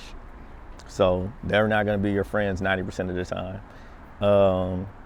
Those girls that you're doing it for, or the people that you think that you bust that check for, or broken that house for, or all the things that they're doing in the ghetto to do it for, that stuff is going to come and go because you got it in all the wrong ways. So you look around in 5 years, you're not going to have it. And it's an illusion. And those people will turn on you, and most of the people will tell once they get in a situation, so it's dangerous. I lost people that I thought was my brother, you know what I mean? Or you lose people that you thought was, and you don't lose them by them passing away, you lose them by their words on them crossing you, you know what I mean, and putting you in a predicament. I didn't just get life by myself, you know. So I want the youth to know that the actual officers and the actual investigating officers told the truth on the stand, that they've never seen Mr. Corvain Cooper do anything, commit any crime. But the same people that I thought were my friends and thought that were my pals and brothers in the they got on the stand and said they seen Mr. Cooper do everything. So, you know, that's ended up in a life sentence for me, and 87 months for Evelyn and 87 months for Natalia, on the testimonies of people that you're going to think is your so-called friend. So that's what I would tell them. All right, today my guest is a retired chiropractor, a self and breath facilitator, a self-defined disruptor. She's been featured in Forbes, Ebony, the Washington Post, just to name a few. And with over 15 years of experience in the health and wellness field, I am honored to sit down with my guest, Dr. Crystal Jones, on this episode of Young, Black, and Vegan. Dr. Crystal, how you doing? How was that intro? Did I get it all? Did I miss some things? I love it. What I love most about it is how you see me, or how you've taken the things, and it's interesting to see how people see me. In your experience, when clients maybe don't feel safe, that shows up in different ways in like health complications, and have you seen any improvement in health, like once they reach that inner safety or feeling of inner safety? Anytime someone's voice is limited or feels like it's limited, a lot of the things that people need to speak, to create, to choose, they feel like they don't have the ability to. And when you don't have the ability to choose, or you feel like you don't have the ability to choose, kind of just wandering through the world doing whatever somebody else is telling you to do. For a long time in chiropractic practice, most people who came to me had been given up on by most providers. 3 weeks to live, a month to live, a year to live, and this is what they would tell me. And I would ask them, well, is that true? And it might have been the first time they were asked the question versus giving. So what their body believes on a cellular level it just increases and it expands. So it sounds like you help people to take their power back and get their voice back, and then by, that expands their imagination so they can kind of create the health and the life that they want. Does that sound about right? I witness people do that themselves. Yeah. They haven't been seen. So they have had to come to someone who can do that for them. I don't do that for them. That is the reason why I moved out of chiropractic practice, because when people aren't aware that they're doing it themselves, they think that I'm doing it. So they keep coming back to me versus keep coming back to the practice. Right. And so what I want to do, what I intend to do with the altar call, is to help them recognize that they're always coming back to the practice, not me. So let me ask you this. On your site it says you're a multimodal atmosphere curator. Break that down. What is that? I'm just so present. I'm present by assignment, and as it had been my assignment, it's just kind of who I am. Most times I'm showing up in places where people aren't present. There's I gotta network here, I gotta figure this out, or I gotta get this information, or I gotta do all of these things, and I disrupt that. I disrupt this need to be so outside of yourself. Most people who show up in many places are in their heads, and they're trying to survive. Whatever they're doing, they're trying to survive. Right. And so whatever language, and those can be known as modalities, but whatever language I'm being asked to speak into, it is to shift the atmosphere from survival into presence. And honestly, you can only be in presence when you feel safe enough to be in the moment, and that's not always true. This is going to be exciting. What is this again? This one is crab cakes, and then some type of shrimp. Have you had the ravioli before? No, I have not. Definitely my favorite thing from here. So. Yeah, good stuff. You gotta try it out. For sure. What got you wanting to do this particular show? Worked in the emergency room for 6 years, so I saw saw the long-term effects of how eating affects you. Family from down south, never ate a vegetable in my life as a kid that I can remember. And then I just had a best friend pass away last year, same age as me, but had heart complications, so he ended up getting a heart transplant and passed away. And it's just very important for me that we know there's other options and that there is good food out there. As you can see, there's a lot of great vegan food out there that tastes just as good, in my opinion, as whatever else you would get, and you don't walk away with the itis, you don't have the same like health complications. So, you know, it's just kind of like introducing a different way of eating and living to people. Part of what I do is I only go to what I consider the best vegan restaurants. So if other people go, then, you know, they at least know this place is good. I can't vouch for every place because we both know Right. all vegan restaurants are not created equal, but if I'm showing you like the very best in each city and country, and we having good conversation, it's planting seeds, because, you know, nobody wants to be preached to or this and that. It's just, hey, this is available, go check it out. Are you vegan? I consider myself plant-based because I do honey, I do a lot of traveling. Vegan, you know, they can be pretty serious about what they want to be. Yeah, yeah.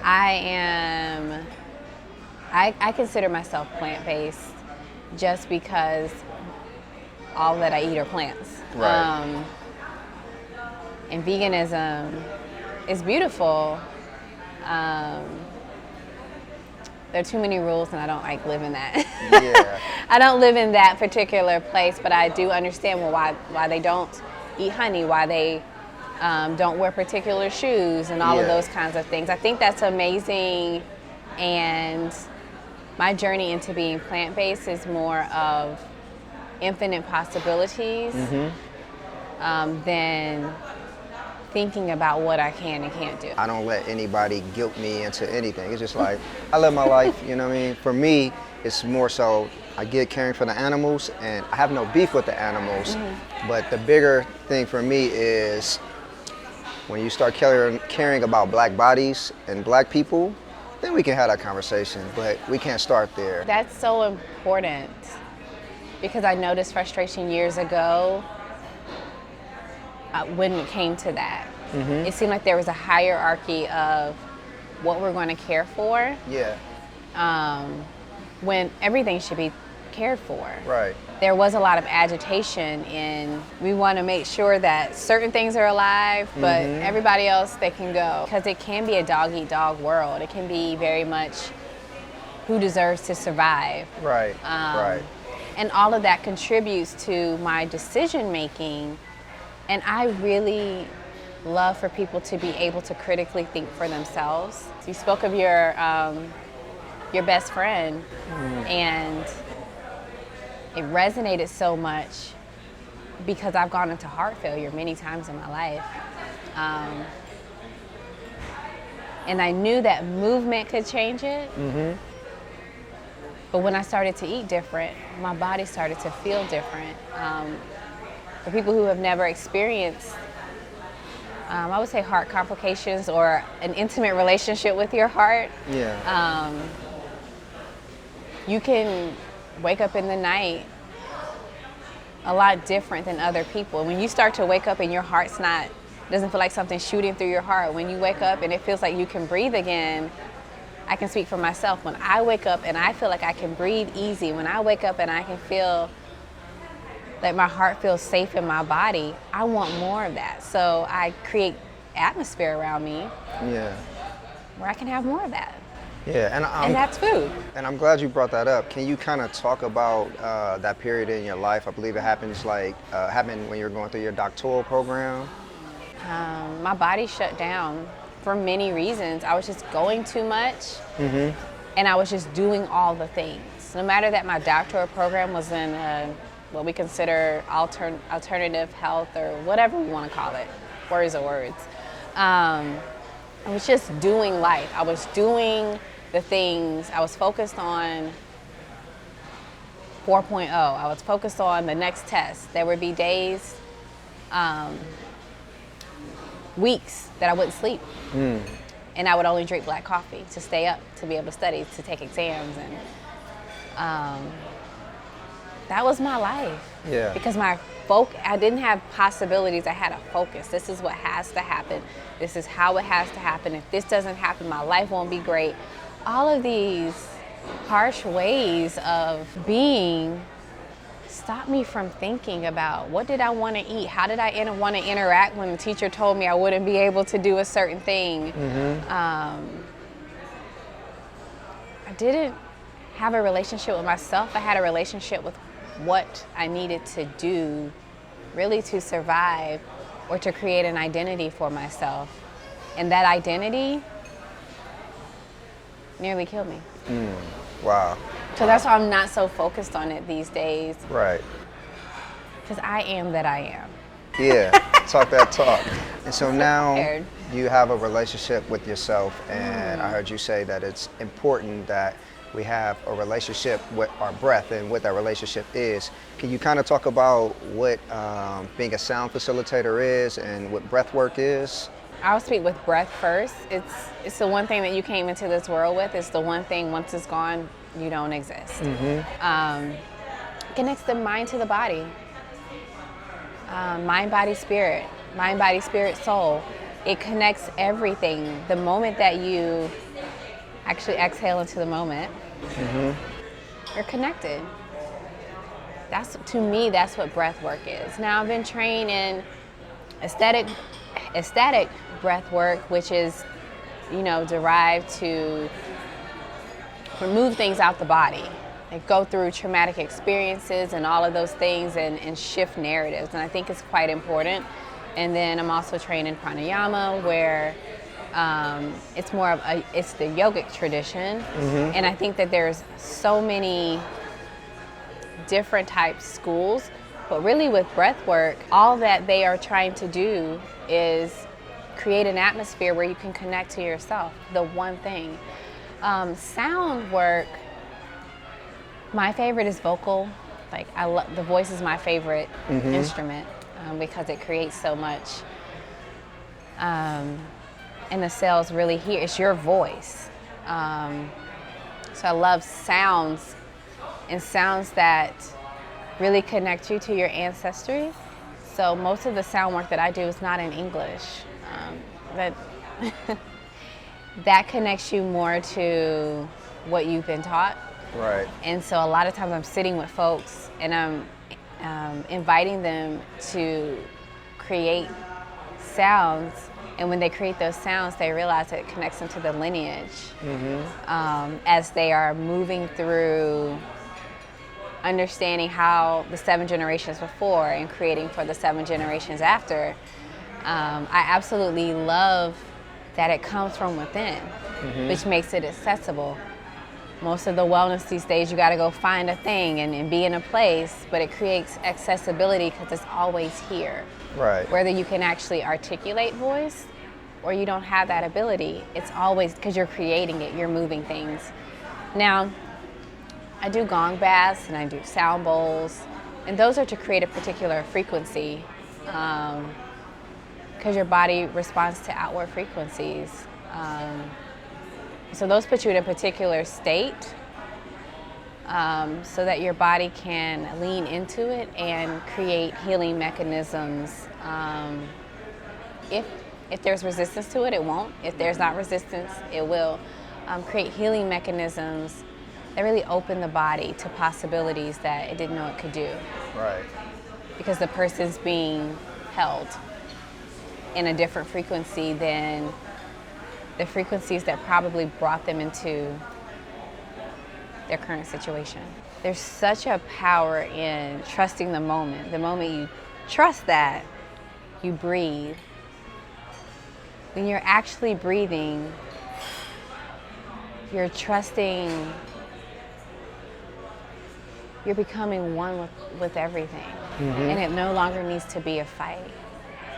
I think sometimes power dynamic is, this is something that can overcome something, or this is something that can be a fight, but I find power in being able to stand and be connected to everything without it being a fight. And that can happen when you trust yourself enough to breathe. Got some food popping. We're gonna get into this and then we'll come back with some more questions. Yeah, let's dig in. This looks good. Yes. I'm just delving into soy. I do notice its effects on my body, How but so? I now play with it here and there. It feels inflammatory to me. I noticed it also, it has emotional effects on me. And so I started playing mostly with edamame, and I was like, oh, okay. And then fermented soy, just to see, right? I like to see what happens to my body versus being afraid of it, because there's so many different types of soy. Right, and I mean, I think that's a great place to be where you can like actually feel and see how things affect your body, you know, because a lot of us just kind of eat whatever we eat, and people feel terrible, they don't know why. It's really all in the food, in my opinion. It's also frequency and vibration. It's what you're inviting into your body. Right. You are what you eat. Good things, good things. This is voted the #1 vegan restaurant in Atlanta, actually. Okay. So, you know what I'm saying? Only the best for you.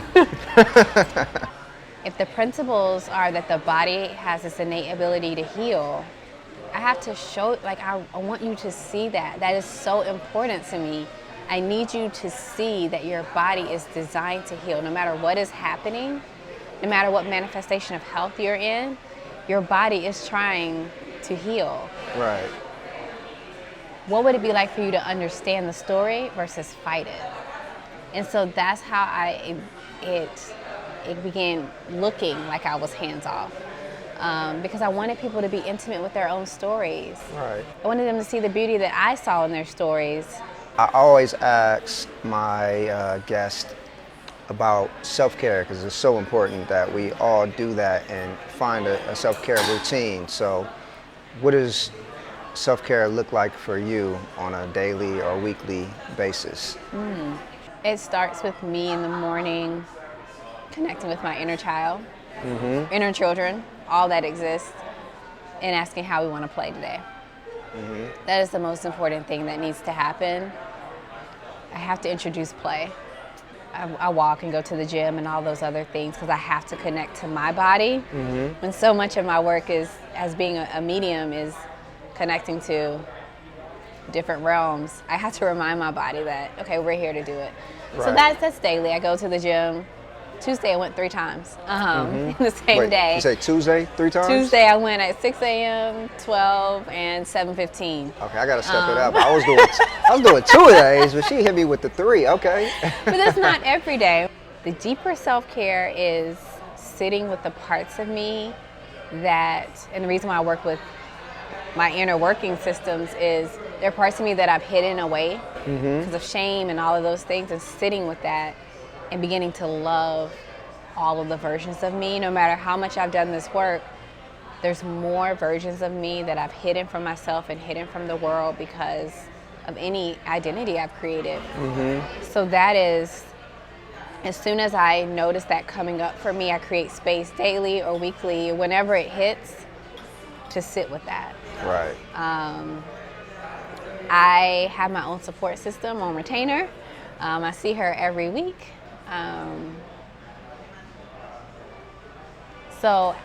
And the reason why that is important to me is because to the degree that I sit with myself, to the degree that I love myself, to the degree that I care for myself, that is how I care for the community. Right. So self-care to me is only for community care because I'm not in this world alone.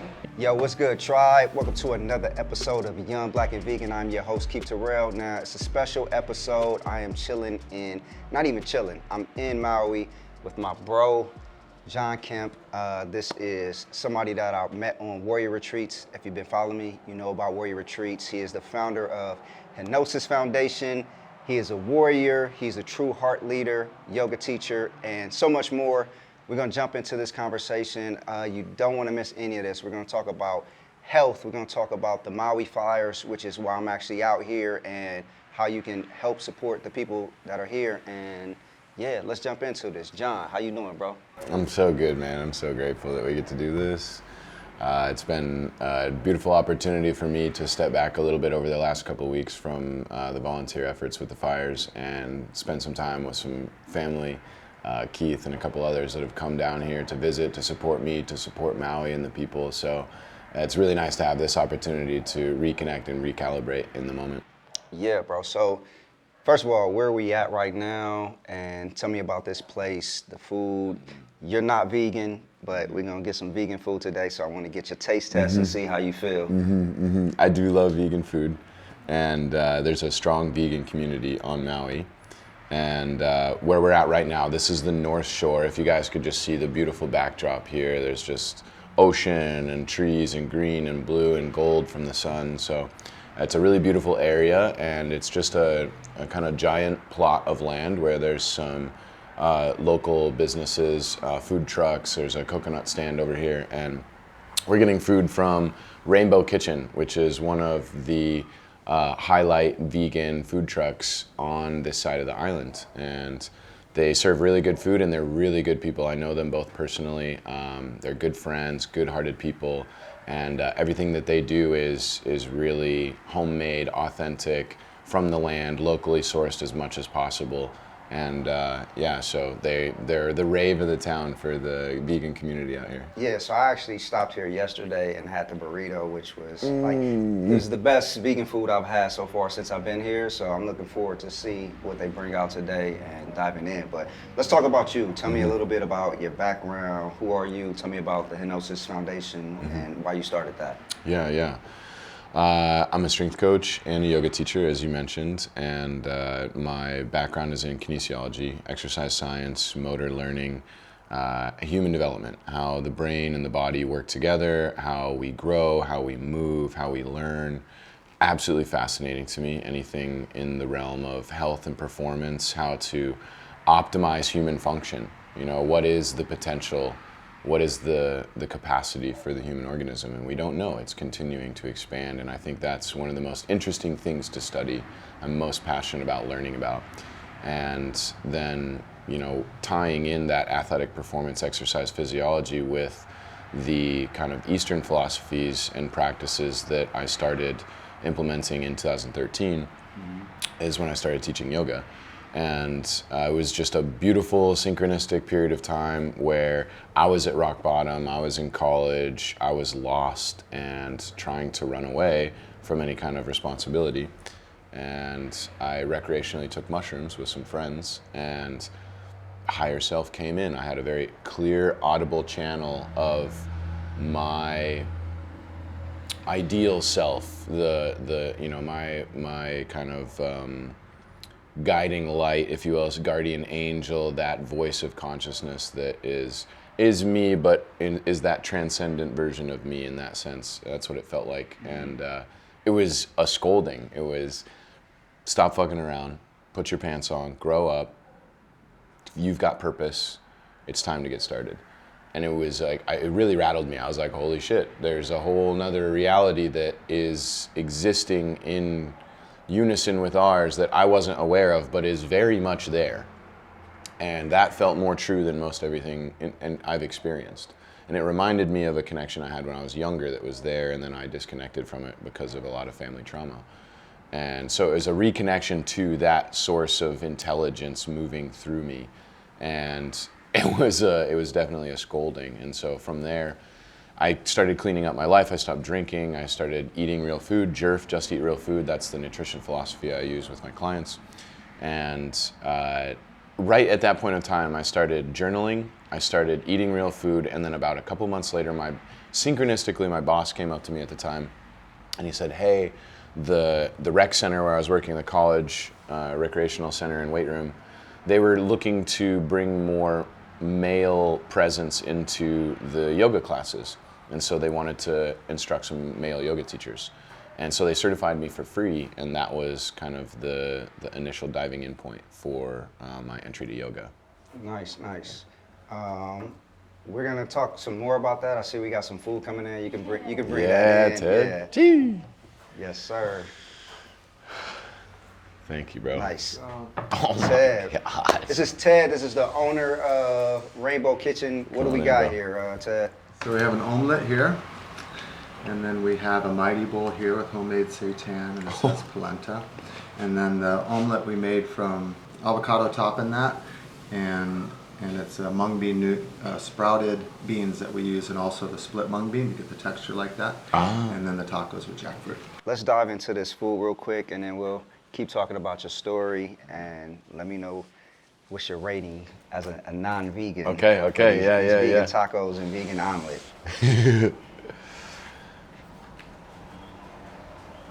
Try this vegan taco out first.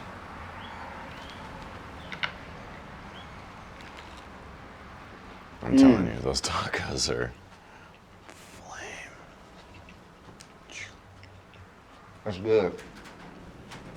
Maybe a little of that olive. Super flavorful. The shells remind me of the tacos mom used to make in the hood. That's good.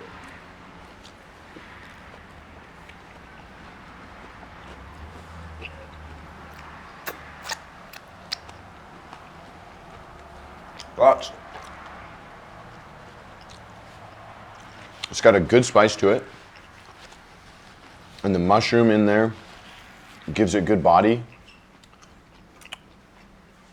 And the omelet itself is like perfectly cooked. The texture is... I gotta try this vegan omelet. Light and fluffy. It's really good.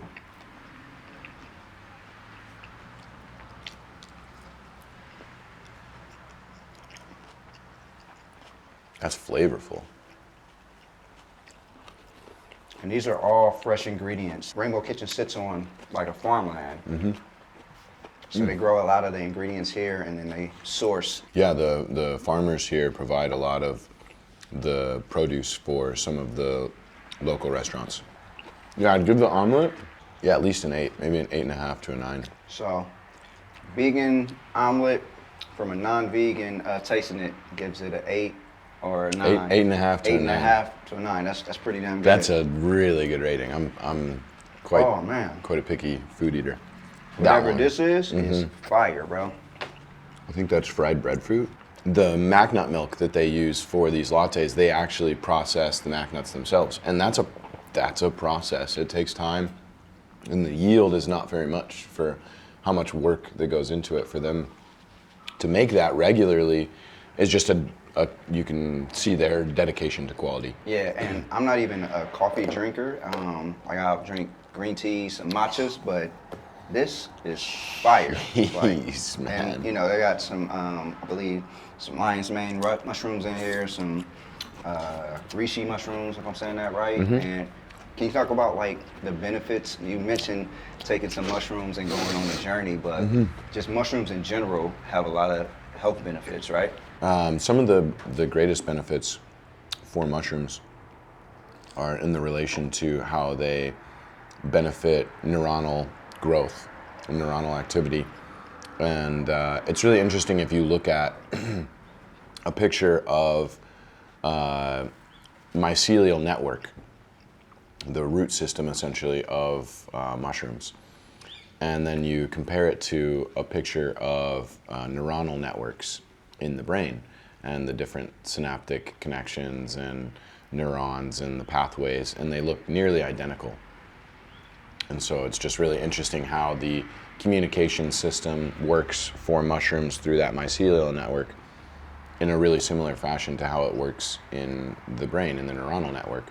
You know, like, without having to get too heady into the actual peer-reviewed scientific research around the exact specific isolated benefits of this efficacy of a dose over this period of time, just looking at it from the most broad, simple perspective of, you know, this is an old adage of eating foods that look like certain body parts to help nourish that body part, like eating walnuts for brain health. And so just thinking about eating something that has, you know, an identical, very similar, you know, structure as the brain, to me that seems like enough of a connection there to explore it.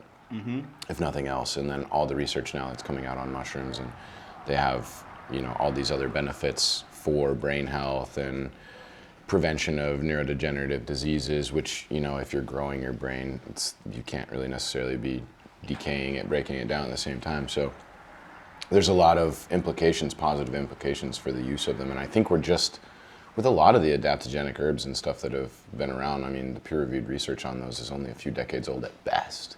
And break down adaptogenic herb. What is that exactly? Yeah, adaptogenic is something that, you know, I was actually just explaining this yesterday a little bit. To me, again, just looking at it in the most simpler perspective to teach someone else is, it's something that has a variety of benefits depending on what the body needs. Mm-hmm. It will help to balance out or provide some health benefit for that person. So, and a lot of it is really just through regulation of the nervous system, regulation of the autonomic nervous system. So you've got better balance between your gas and your brakes, your sympathetic fight or flight, and your parasympathetic rest and digest. So adaptogenic usually just helps you to regulate your autonomic nervous system better, which, you know, we could even talk a little bit about the HPA axis, the hypothalamic pituitary adrenal axis. It's where the hypothalamus, pituitary glands, and the adrenals it's the network, kind of the headquarters where they all function together in the brain. That signal goes out then to those organs. And the regulation of your nervous system is important, and the regulation of the HPA axis is important because it's kind of like the kind of like core center. If that gets out of balance, everything else starts to get out of balance outside of that. So adaptogenic herbs help to regulate the autonomic nervous system, bring balance to the HPA axis, and keep you in a more regulated state, more sustainable regulated state. Okay, nice. So break that down for a 5-year-old. Yeah. Like, what exactly does that mean, and how can people like use it to their benefit in their like day-to-day lives? Mycelial network, neuronal network, taking mushrooms helps increase brain activity, even just at the most general sense there. And so it's like if you want to have increased focus, increased learning, increased memory retention is like one of the big areas of study in this. You know, just if you're looking at, you know, using your brain for some kind of like academic function, it's really helpful for helping you to increase focus and flow and cognitive performance, I think is probably the best general term that you could label it. I'm gonna get a bite of this taco. Yeah, knock that taco out. Yeah, that's all you.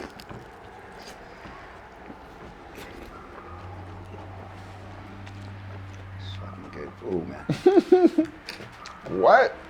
That taco's fire, right? Oh my God, dude. Good stuff. Oh, I haven't had one of these in a long time. That little smoky, barbecue-y. Oh! And what I really love about like this and eating this type of food, none of this stuff feels heavy. Correct. Even though you're eating a lot, you can eat more of it, and the itis is not kicking in when I'm done. Feels good going in, like energizes me, and it's flavorful as hell. Geez, that taco. Fire. 9.5.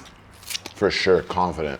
9.9 and a half. 9 to 9.5. More food. Oh, That's the one. That's the one. That's the burrito. That taco was a 9.5. Fire. So we got some fire burritos. I had this burrito yesterday, and 10 out of 10 as far as vegan burritos, just burritos in general are concerned. And then we have some type of waffle. I'm looking forward to this. You know I'm a fan of waffles, so we're gonna dive in. Speaking of waffles, at Paia Bay Coffee and Bar, they just started doing waffles, and it's like this special waffle flour mix that nobody else has on the North Shore. My dude Ryan's putting those out now. 10. 10. Yo, this waffle right here, that's fire. It's almost like a Rice Krispie treat. Flavor-wise? Flavor and texture-wise. Have you had this before? Yeah, try it. You'll see what I'm talking about. That's all you. Oh my God.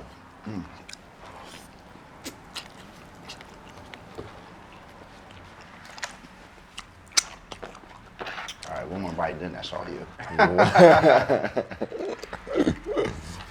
Knock yourself out.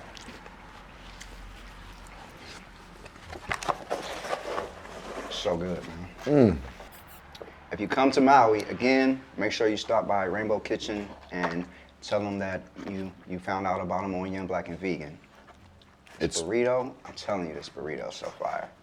Especially if you're coming to the North Shore, like if you plan to visit Paia, or if you go down to Ho'okipa Beach for surfing, Ho'okipa's 2 minutes away. It's right there. You can almost see it from here. So it's a great spot to come after a surf or a day of swimming in the ocean. North Shore, just pop down here, get a delicious bite. Refreshments too. They've got some really good smoothies, really good drinks. What about that waffle, bro? The chewiness. Am I tripping? It's like Rice Krispie treat. It totally is. Right? On a scale from 1 to 10, we know what your individual rating was on those items. What do you give this spot? Experience-wise, overall, I mean, also we have to really account for the absolutely incredible view. So that's like major bonus points for set and setting. Again, with the environment in mind, a 9 minimum. 9 to a 9.5. 9 minimum. So for me, hands down, the best vegan food that I've had on the island. I've been here for like a week now, so I highly recommend it. Young Black and Vegan recommends Rainbow Kitchen. But let's finally What would you give it? 9.7, 9.8 for sure. Jeez. Good stuff. That's coming from the legend, guys. I would not tell you otherwise. I would say if it was a 5, 6, or 7, you would see it in my face. Actually, I can't like hide what I really feel. So I really want to talk about and have the people know like what it is that you do, what's the Henosis Foundation, and again, and why you started that.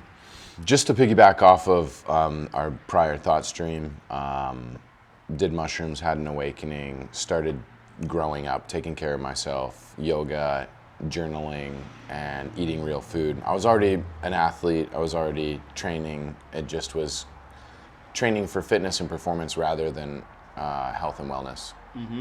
And so I started training more holistically starting in 2013 and incorporating yoga and just starting to learn more about epigenetics and nutrition science and lifestyle design and how sleep and stress management and regulation of the autonomic nervous system, like we were talking about earlier, influences absolutely everything that you do, inside and outside of the gym. And even then, when I was still focused on the physical performance lens, I very much saw through my kinesiology background how these practices could make me a better athlete on the field, recover faster, train harder, perform better, which is the ultimate goal of an athlete, win more. So it made sense to me, and now you're seeing this in the professional athletics community and organizations where they're incorporating team yoga and breath work, and a lot of fighters are doing that before fights now. So the efficacy is there clearly through direct experience, and it's getting more validated through the research. So that in 2013 is really when I started to move into the life path of yoga, which is really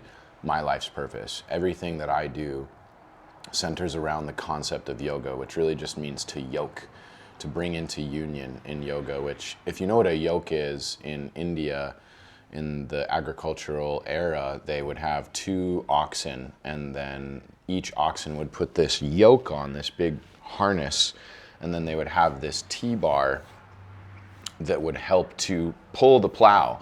And the yoke was what was used to create this uniform movement between the 2 oxen, so that way the plow didn't turn left or right.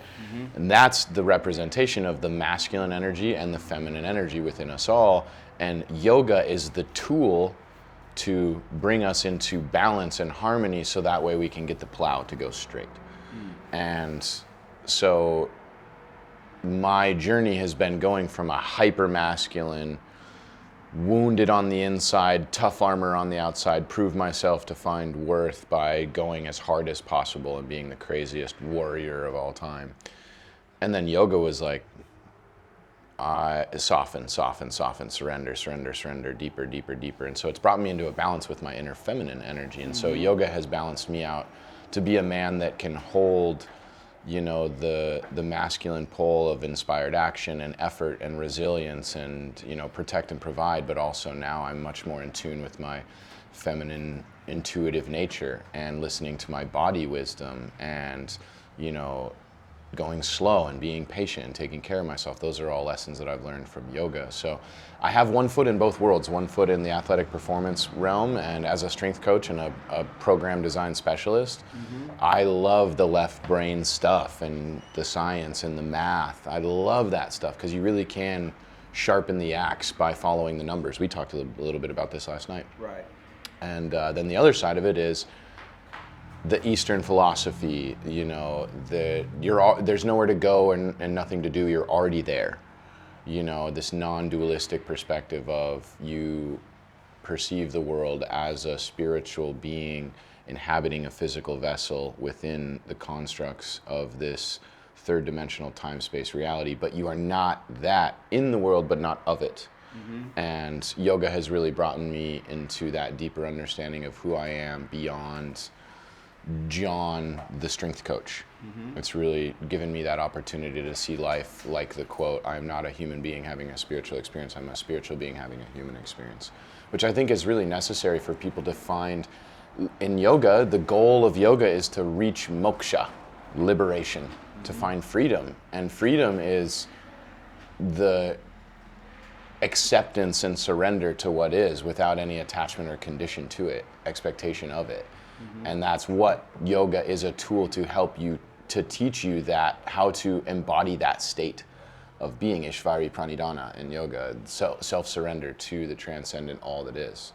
So it's this beautiful balance that I live in, this dance between the esoteric, philosophical, you know, holistic, spiritual perspective, and then the grounded, practical, you know, strength coach, physical aspect. How can we take this divine message and practically apply it into the mundane, physical, material existence that we have? You know, first the ecstasy, then the laundry. How can we take that wisdom and integrate it and embody it in a way that teaches others through your actions rather than your words, which is the empowerment, the permission slip for them to do the same. Yo, welcome to another episode of Young, Black, and Vegan. I'm your host, Keith Terrell. Now, my next guest has been in the comedy game for well over 35 years. He's put some of the biggest comics on, from D.L. Hughley to Mike Epps to Godfrey. He's even worked with people like Madonna to Sandra Bullock. He's been on tour with everybody from NWA to Jay-Z. You've seen him on The Breakfast Club, you've seen him on Vlad TV, and now you're about to see him on Young, Black, and Vegan. I would like to welcome to the show none other than Mr. T.K. Kirkland. My TK, man, what's how you up, feeling sir? today? It's a pleasure, family. Likewise, it's a likewise, pleasure. man. It's a pleasure. Thanks for reaching out to me, and I love you guys. Your thing, Young, Black, and Vegan. Explain that to me, because I'm trying to get hip to it. 2 years ago, my best friend Dominique was in the hospital, Yes. and I was telling him about the show. I've been vegan 8 years now, Yes. and so this was actually like one of the last conversations I had with him, telling him about this. And Yes. so it's something that I do in remembrance of him. He's the same age as me. He passed away? He passed away. Okay, yeah. wow. So that was like one of the last conversations we had. Yes. And so it's super important to me that I promote healthy living, Yep. healthy lifestyle. Yep. It's not about trying to turn people vegan. It's just presenting different options. I'm vegan, we eat vegan food, Yes. and the people that I bring on, they're not necessarily vegan, Yes. but they have something valuable that the audience can, you know what I'm saying, take something from and Yes. improve their life. Right, yep, that's important. I'm glad that you're doing that, because that's something that I'm really passionate about. Of people, especially African American men and women, who don't get checked up, don't go get their checkups. You should know your cholesterol, you should know your blood pressure. You should eat good, go for your walks every day to keep your weight together. Things that people take for granted, and as they get older, and then all of a sudden, they want to start doing the right thing, but you really got to start young. You can lose weight at 50 or 60. Right. But whatever done to your body is done to your body at a young age. Right, right. And so I heard you mention like a lot of your family passed when you were younger. Yes. Is that kind of what like No, kept you on track? my family crazy. You know, my dad drowned. Oh, wow. My brother got shot by the police. My mom had cancer, but she smoked a lot of cigarettes since she was like 11 years old. And my youngest brother had an aneurysm, you know, so he had kidney problems due to other complications. But it wasn't nothing about like as far as food and all that kind of stuff. And since we're talking about food, right, no matter how good you eat, you still got to have a little luck on your side in life. Break that down. Well, luck is, you know, you can get hit by a car. Vegan ain't gonna stop you from getting hit. You know what I'm saying? Right, like right. you still got to make good choices where you go, your environment, who you hang around, the type of women you date, the type of women that date, the men that they date. Everything is about choices, and people have to take it very seriously. This is just my opinion. You have to take it very seriously. Well, I mean, you've been doing something right because you're 60. I'm 105 years old, going on 62. 62. Yes. So what got you to take care of yourself like all these years? I was just an athlete. So when I was running track, when I was in high school, all that just propelled all the way to now. So now I like to look good. So I like to work out. So when I'm naked, I look good. You want to look good with your clothes off. Facts. We're going to pause that one. But yeah, Yes, I got you. Yeah. Just kind of break down the independent game for me. See, to me as a man, I don't think you should allow somebody else to tell you when you're going to eat. Mm-hmm. That bothers me. You're sitting around, you have talent, but your agent tells you such and such booked you, et cetera, et cetera. Two, I don't really like sharing money that I work hard for. Like 20% to give to somebody, that irritates the mess out of me. So that's something else that drove me to do things by myself. So I've just been a great negotiator, but I know my worth. I've had agents try to book me, and when they used to book me, I used to always say, hey, ask them for this amount of money. They will always try to take the soft route. And when I did things, I got exactly what I wanted. So it didn't make sense to have nobody else. And all my talent, my gift of conversation and ambition has led to great things. You know, I'm moving to New Jersey Drive, Strays with Vin Diesel back in the day. Right. And now I'm getting ready to do ball and blocking, too, with Baby and Slim and NBA Youngboy. And I'm going to be producer on that movie. You know what I'm saying? So I did it on my own, yo. And so you have your own network. Yeah, TK.network. TK.network came too because I still promote myself on Amazon. I still promote on Tubi, but I wanted my own thing because it's just a great feeling. Like you ain't gotta, you know what your cover gonna look like. You know what your release date is. You know,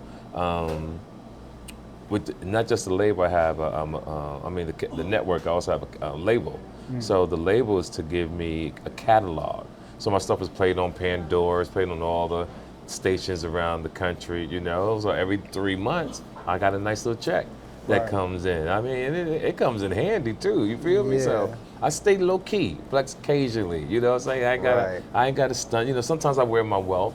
You know what I'm saying? But other than that, I just move through real quiet. So 30 plus years independent, somebody else that's looking to go that route, what are some of the keys to success that they would need to kind of focus on? It got to be in your DNA. See, my son, most of my kids, they're ambitious because of me. It's in our DNA. We know how to handle business. Everybody's not like that. That's why some people get an agent. Because most comics are lazy. Most comics don't want to do nothing. Most artists are lazy. Most rappers, some R&B people. But the stories I've always heard is that they're lazy. You know, I'm not lazy, and to be doing this 38 years plus, I thought I was going to retire, but I think I got maybe 12 more years left because there's other things now that are coming that I wanted to do in the 90s. So what I'm doing now is I want to check everything off before I leave this place, and then you know, I'm good. I'm in a good place. Going back to the health thing, some stuff that you promote is telling people to get like life insurance, and just kind of break that down to the things that we should be putting in place to protect ourselves and to prepare for our future. Well, I tell people all the time, you got to know. See, the reason people get hurt when people die, because they go through life thinking people don't die. You have to know people die. Facts. And nobody should be on this planet and not worth anything. So when you are value to someone, like if you left this earth and you know somebody's gonna get $300,000, $400,000 from you, that's a blessing. You understand? Right. I always teach people, but just because you're getting that blessing, set it up that they don't get all the money and run through it, because when you don't work hard for something, you're gonna run through it because you don't respect it. Right. The other thing is most people don't have insurance, so when they pass, it's the burden on their wife, girlfriend, maybe their mother, their brothers, and you're sitting in the morgue somewhere, freezing for a month, 2 months before you can raise the money to give you a proper burial. Imagine the people who don't get recognition, they just leave them there. Yeah. You know, and the life insurance is real cheap. See, with life insurance, different levels, right? Right. Life insurance, you can get just burial insurance. Mm-hmm. And burial insurance is like maybe $10, $20 a month. Right. You know, it's like going to get a McDonald's or a hamburger. You know, $20 a month to make sure you take pressure off the people you love. Because there really are some people who don't want to leave nobody no money. Which is wild. That's crazy. I've actually heard it. Like, I'm not leaving nobody nothing. Yeah, and so you actually came with your oldest son today, right? And Yes, you yes, have yes. 7? I have 7 kids. What are you teaching your kids about the game? Heard you echo a lot of times that it's important to check people's character. Well, again, it all goes back to the father. All my life, I always taught my kids about character. When my daughters date, and they say, oh, yeah, I'm dating a football player, I'm dating a basketball player, I teach them, so forget his position or what he's doing, what's his character? Mhm. Like, yeah, you want somebody to have a little bit of money, right? Because life is easy when you have money. But you want to know what that person's character is. So you ever rock with vegan food? No. I just try to eat what I've done is I cut out a lot of stuff. Mm-hmm. Like, I used to get acid reflux a lot. Yeah. And I realized that I had to stay away from stuff that was red. I was drinking, not a lot, but I was drinking Grand Marnier. The sugar in Grand Marnier is bad for you. Then I lost like 30 pounds because I was getting big. You know, not that big. I was working out, but I was getting big. Yeah. So someone just told me one day I just wanted to lose weight. So I just started doing more cardio. But bam, you know. So it feels good, you know, to get down to size. Now I can wear my Versace. Flex occasionally, Yeah, right? flex occasionally. Listen, I've seen all of the change, fam. Yeah. Like, I remember when people wasn't even vegan, the word vegan wasn't even being used when I was coming up. Vegan? Like, people were like, what the hell is vegan? Yeah. No. But it's good to see how people are woke. See, that's the great thing about social media. Social media has woken people to the fact about history, Right. about health, how to take care of your body. Right. And it's catching on. There's some people out there that's following the wrong people on social media, but there's a lot of great things on social media if you choose to follow the right people. Right. From health to your type of show, to eat good. This inspires people to want to eat. It's a shame that some people find out too late. Right. Some people find out too late. But if you could find out and get right on it, understand your health, and live a long, beautiful life, right? Right. And it doesn't have to always be about money. I'll tell you a story. I caught a case years ago. Bad one. So I'm in Miami, walking to my car. It's amazing what can make you humble.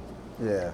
I saw a guy and girl hugging each other in the laundromat, just sitting there waiting for the clothes to dry.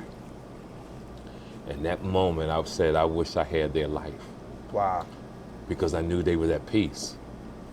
My life was on the line. I was about to either go to prison or what, I don't know what's gonna happen. It worked out for me. Mm-hmm. But I know in life, if you don't come out with a smart mind or gifted from your parents, life can be hard. I know it can be hard, you know, but we have to find ways to because now there's so many ways to make money. Like what you see on Instagram now, everybody has an opinion. Mm-hmm. But people don't know they can get paid for their opinion. There's a thing called opinionforcash.com. They pay you for your opinion. One thing you just said that was powerful is that you wanted to trade places with them because you knew they had peace. They have peace in their mind. You know, in this day and age, how are you maintaining your peace? Because I made a lot of mistakes. That's how come when I talk, people love what I'm saying, because You can't teach nobody nothing if you ain't been through nothing. Right. I've been through it all, from the women to the bag, to the chaos. And when you understand what peace is, you truly never want to give it up. Not even for the finest woman in the world. And I know some gorgeous ladies, nice women. Yeah. I won't give it up. Because once you give up that peace of mind and someone ruins it for you, it takes years to get that back. Right. Years. So now that I'm in my 60s, like if I really got with someone and it went south, it takes years to get that back. And I love peace. I can move whenever I want. See the kids in different parts of the world, right? Right. That means a lot to me. Your honest opinion of the vegan food. What you think about this? Oh, we out here at Doomie's in LA. Listen, Doomie's in LA. I didn't know where I was going when I pulled up, and it's good. The fries are good. The jalapeno peppers is amazing, you know, and I have no complaints. So I wish I could eat more, but like I said, I'm on a diet. Yo, what's going on? Welcome to another episode of Young, Black, and Vegan. I'm your host, Keith Terrell. This next interview has been in the works since I started the show, so almost 2 years. My next guest is a Nike global trainer. He is an executive at Core Power Yoga. He's a philanthropist. He's the founder of Warrior Retreats and so many more things. Trust me, you're not gonna wanna miss 1 minute of this episode. Please welcome to the show none other than my brother, Brandon Collinsworth. Respect. King. Such an honor to be here. So good to see Yeah, you, man. Thank you for coming out, Absolutely. man. Came through with your luggage. You about to jump on the flight Absolutely, and head out man. right after this. Yeah. So, yeah, man, it's good. How you feeling? I feel blessed. I wouldn't miss it for the world. I love seeing what you are creating, and it's an honor just to be able to drop in at this incredible restaurant and talk life, talk magic, talk ascension, and talk what it really means to truly live from our power and stand in our truth. It's only right that we're at this restaurant, Crossroads, because, you know, our roads crossed at a particular time, and we connected on set and just kind of stayed in touch ever since. And, you know, to be able to form a brotherhood with you has been amazing, man. Isn't it wild how that works? How, like, out of everybody on that set that day, I don't talk to any of them, even some of the trainers that were on that set. Wow. But you and me just had this, like, this kindred connection, and all these years later, I believe it was 7 years later, we ended up in Peru. Yeah. But we were always in each other's sphere and always in each other's frequency, and that really embodies the statement, you know, game recognizes game. 100%. I mean, even when I met you on set, like, I knew, like, yo, that's somebody that's supposed to be in my life. Right. And so, you know, everything happens when it's supposed to happen, man. But I want to jump into your story a little bit. Yeah, 100. You know, when we typically think of Las Vegas, we think of glitz, glamour, you know, casinos, money, and all of this. But you grew up on the east side of Las Vegas, right? Which was quite different. What was that like? Yeah, a lot of people don't realize that outside of the Strip, Vegas has one of the highest crime rates in the nation. I'm talking like on par with like Detroit's and Baltimore's. It has one of the highest drug rates in the nation. It has the worst or like second to worst school district in the nation. It's always bouncing back and forth. Yeah. And so it's a city of polarities. You have the lights, you have the billion-dollar hotels, you have the hopes and dreams of what is possible. But the truth is those casinos don't get rich and that big by creating millionaires. Right. And so outside of the Strip, especially on the east side of Las Vegas, there's a lot of poverty, there's a lot of drugs, there's a lot of vices that have gone unchecked, there's a lot of generational poverty and broken dreams. And I happened to grow up in the east side of Vegas in several different projects, Section 8 housing, where the norm was to either be dead, go to jail, or end up in, you know, in some institution that doesn't care about your well-being. Thank you so much. Fire. Thank you. That's interesting because I never knew that Vegas had projects or any of these things, right? And so at 16, you dropped out of high school. Yeah. How do you go from dropping out of high school at 16 and transcending your circumstances to becoming an Ivy League graduate and the king that I'm sitting in front of right now? Yeah, like all heroes, you got to go on that journey. A lot are tested. Not everybody makes it to the other side. One of the gifts my mother gave me was the love for books. And about 4 years old, she taught me to read. She used to pull out all these Dr. Seuss books, and we would have speed reading contests to who could like speak green eggs and ham the fastest. And so I had a love for books, and books was one of the ways I escaped from poverty, comic books especially. So by the time I was 16, the streets really began to grab me. And on top of that, some of the depression and anxiety I felt that I had no resources and no outlets for, and my mom being a single parent working at Walmart, she really couldn't take care of me. So from 16 to 18, I really lost myself into street life. And what that looked like is I became really dependent on alcohol. I started to really lose myself in weed. I started to lose myself in the streets and getting in fights. And one by one started seeing a lot of my friends either end up in jail or dead. And I had this aha epiphany moment sitting at the bus stop on the east side of Las Vegas in front of this hotel called Sam's Town, where something inside me told me if I didn't change, I was gonna die. And I remember looking to my left, and there was a guy who looked like me, but he had like no life in his eyes. He looked just like me, but he was like strung out on some drugs. And at that time, I had never left Las Vegas. So I always speak about the mountains around Las Vegas as like a prison. If you've never left Vegas, it becomes like this prison, and these neon lights of the hotel, they just like tease you of what's possible, but you can never actually get it. It's like the unobtainable. And I think that that contrast is what forces so many people to like lose themselves in devices, because when you're broke and you're poor and you're looking at billions of dollars all the time lit up on the horizon, you're like, is it me? And so it's really easy to get caught up out there. It was that day at that bus stop I made a decision that I was just gonna try to do whatever I could to get out. And it took me back to 4 years old and my love for books. And something inside me told me that if I became a voracious consumer of knowledge and wisdom, I could escape my circumstances. And that's really what happened. Is it took 10 years for me to actually break out of the poverty that held me in Vegas. 10 years of focus, 10 years of grinding, 10 years of like going after it. And that was just to get to like baseline. I was so deep beneath the ground when it came to like behind in academics, behind financially, behind educationally, that it took me 10 years just to get to baseline. If I was told at that bus stop that it was gonna be as hard as it was, I might not have gone on that journey. If I was told that it was gonna be as heartbreaking as it was, I might not have gone on that journey. But looking back now, I'm so happy that I did. I look at that kid who was 18 years old, and I just give him so much love and props for like having the fortitude to like choose something different. And at that time, the only thing that I could choose was my heart.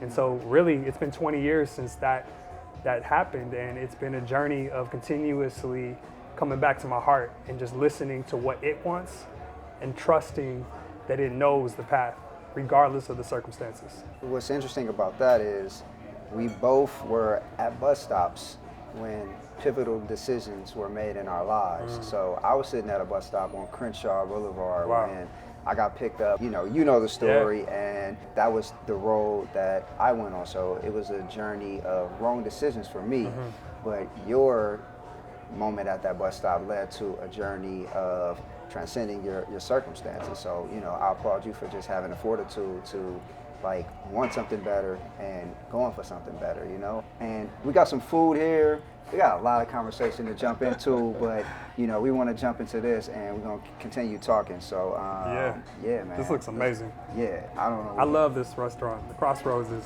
fire, bro. Crossroads is like as good as it gets. It's like a flower. It's like almost flowers. So beautiful, you don't even know what to eat. Wow. How is that? That zucchini flower though?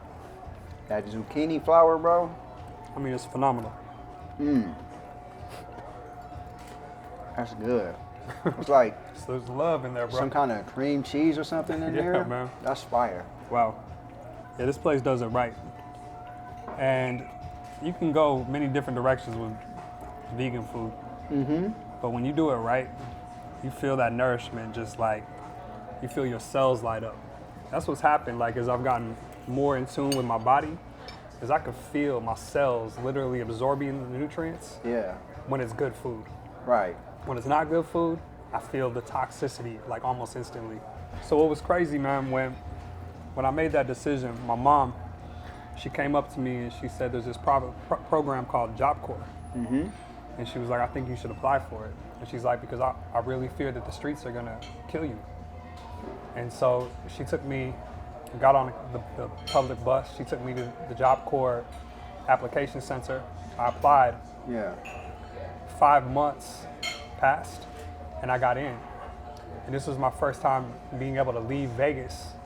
And Job Corps at that time was up in northern Nevada at an old Air Force base in this city called Stead, Nevada. Mm-hmm. And basically, when you get there, you're put into a dorm with like 150 plus other young men. Right. And you're put on like a military schedule. And so I was there for like 6 months. But my first week there, I had another friend come up there from Vegas with me. He almost got in a fight with some dude. Yeah. And I broke up the fight. And so that night I'm in my dorm room and all of a sudden the door opens up and the dude that I broke up the fight with and two of his homies came in and they slid the bed in front of the door and he came up and he just punched me in my face. And I had to like fight for my life. And it was crazy because there, if you got in one fight, you got kicked out. Right. So after we got in this fight, I had to just swallow it, knowing that I had some beef there, and continue forging forward with the mission. And I remember there was a moment after the fight, I walked outside, I had blood all over my shirt. I stepped into the snow, there was blood dripping all over the ground, I had a big old hematoma on the top of my head. But I felt cool and calm inside. And something in me was like, this is that resistance point. Yeah. Because you know the only place you're gonna go if you leave here is right back to the streets. In that moment, I said, you know what? I'm not gonna let anybody or anything take this opportunity away from me. And at that time, the opportunity wasn't massive. It was just getting my high school diploma and my GED, which eventually led me to getting 1 college credit. Mm-hmm. But that was enough to give me the belief in myself that I could continue forward and go to college. And so after that happened, it took me about 6 months to finish the program. Ended up getting really in really good shape. Realized that structure is something that I need, which I think a lot of kids that grow up in the streets, that's really all they're missing is some structure and a system. And that was the motivation and momentum that I ended up going to the community college of Southern Nevada, was there for 4 years. The first 2 years didn't count because my grades were so bad. And it took me a while to get proficient enough in math to actually, enroll in courses that counted. 4 years of the community college, and then that led to me going and getting my bachelor's at UNLV, and then eventually that led to me getting my master's. But it was like these little moments in time where I had a decision to make. It was a choice. I can go down one path, or I can go down the other path. I could go back to what is comfortable, or I could step into what is not comfortable.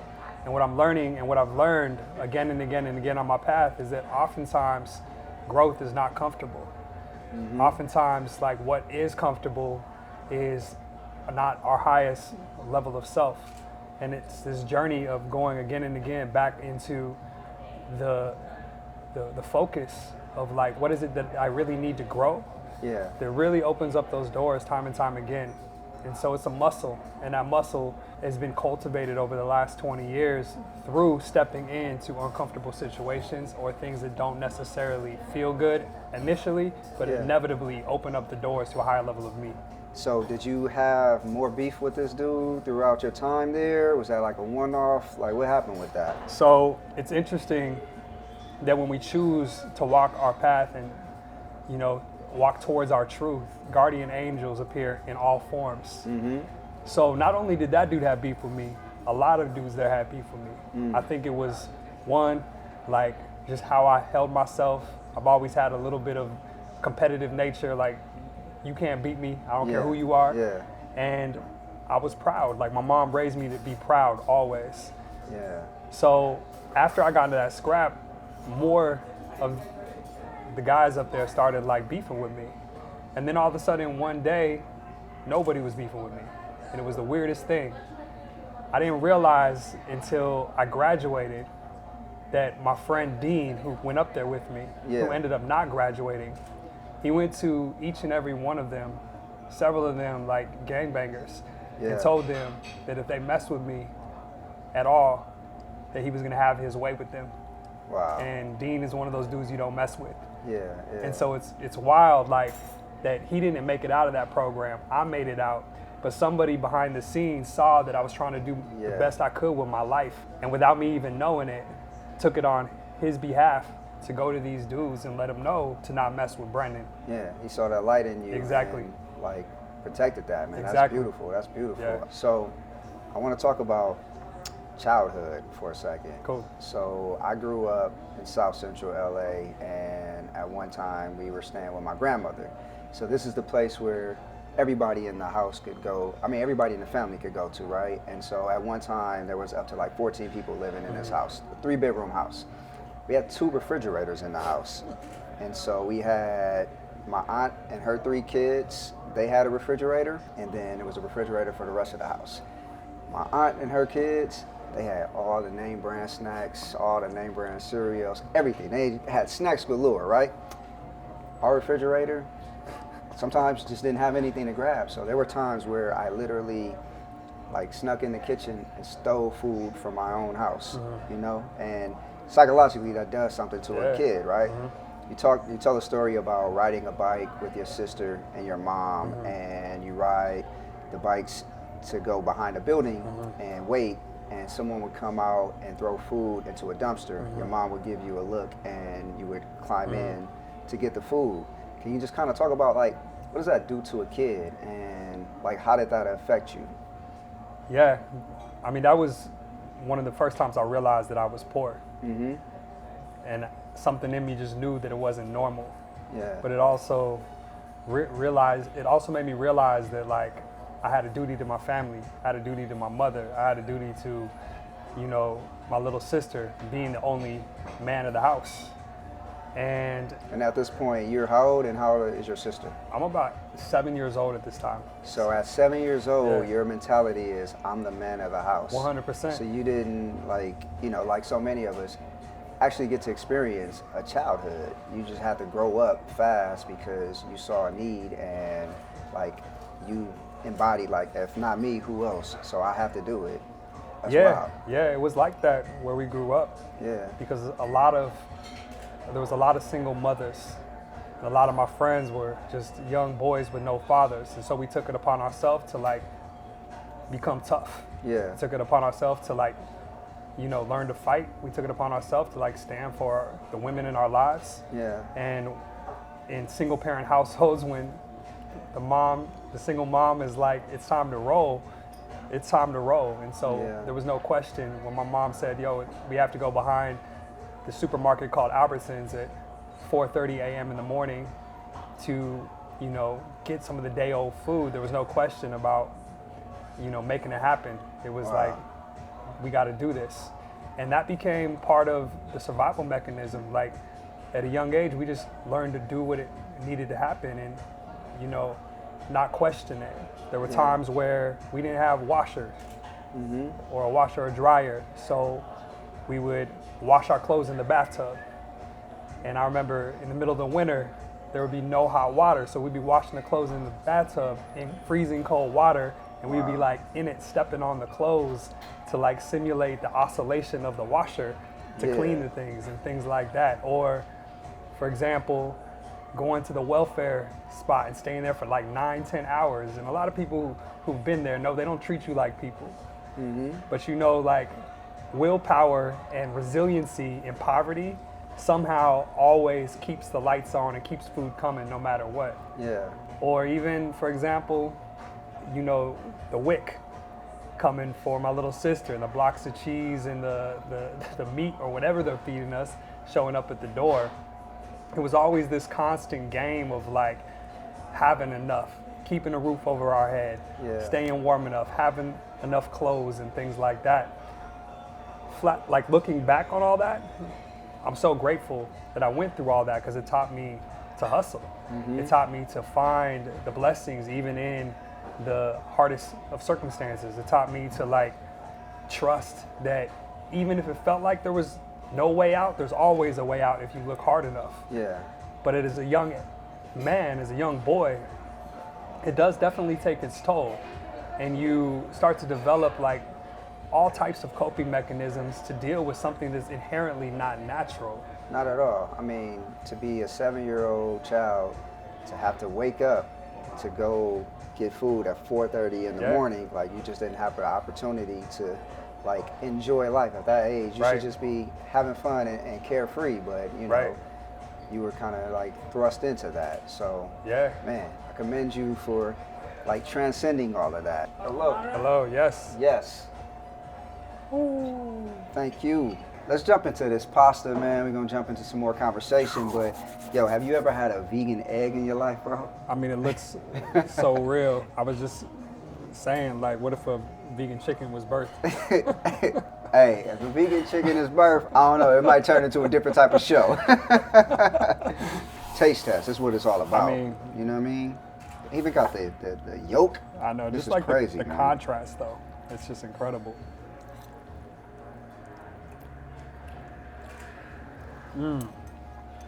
Fire, bro. It's the flavor profile. It's a journey.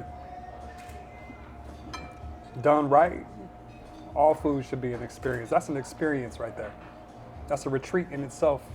You know what I mean? Inspired. Yo, Crossroad Kitchen. Yeah. Inspired. Check it out. It's probably some of the best pasta I've ever had, man. That's some good pasta, Wow. man. You redeveloped your love for reading and became a voracious reader. What are top 3 books that have changed your life that you've read? Great question. So, the first book that I read once a year is The Alchemist by Paulo Coelho. It's just so robust and parallels the hero's journey in so many ways. It's always a reminder to like trust my personal legend, trust my heart, look for the omens, and remember that my heart knows the way. And the moment I stop listening to my heart is the moment that I'm gonna start going down roads and paths that are not in my highest alignment and towards my highest truth. Second book is the autobiography of Frederick Douglass, A Narrative of a Slave. That story should be mandatory reading for anybody and everybody who is an American citizen or anybody and everybody who wants to learn the power of not only manifestation, but as we spoke about in Peru, praying with your legs. For a man to grow up on a plantation as a slave, completely removed from all knowledge outside of that plantation, who was in prison through slave codes, where it was illegal to teach them how to read, and for him to voraciously trust the heartbeat that was speaking to him, and to educate himself, and to endure the tragedy and the trauma of slavery, to rise up to becoming one of the greatest minds in our history, is absolutely incredible. And that book right there is one of those books that is timeless. Yeah, well, you sold me. I'm going to read that book Yeah. because I haven't read that one. And whatever the description on Amazon is, needs to be changed to that because, that definitely sounds like something I have to pick up. So that's 2. Yeah. What's your third? Well, I'll leave you with one quote from that book real quick. And this is where praying with your legs came from. He said, I prayed for my freedom for 20 years, but nothing changed until I started praying with my legs.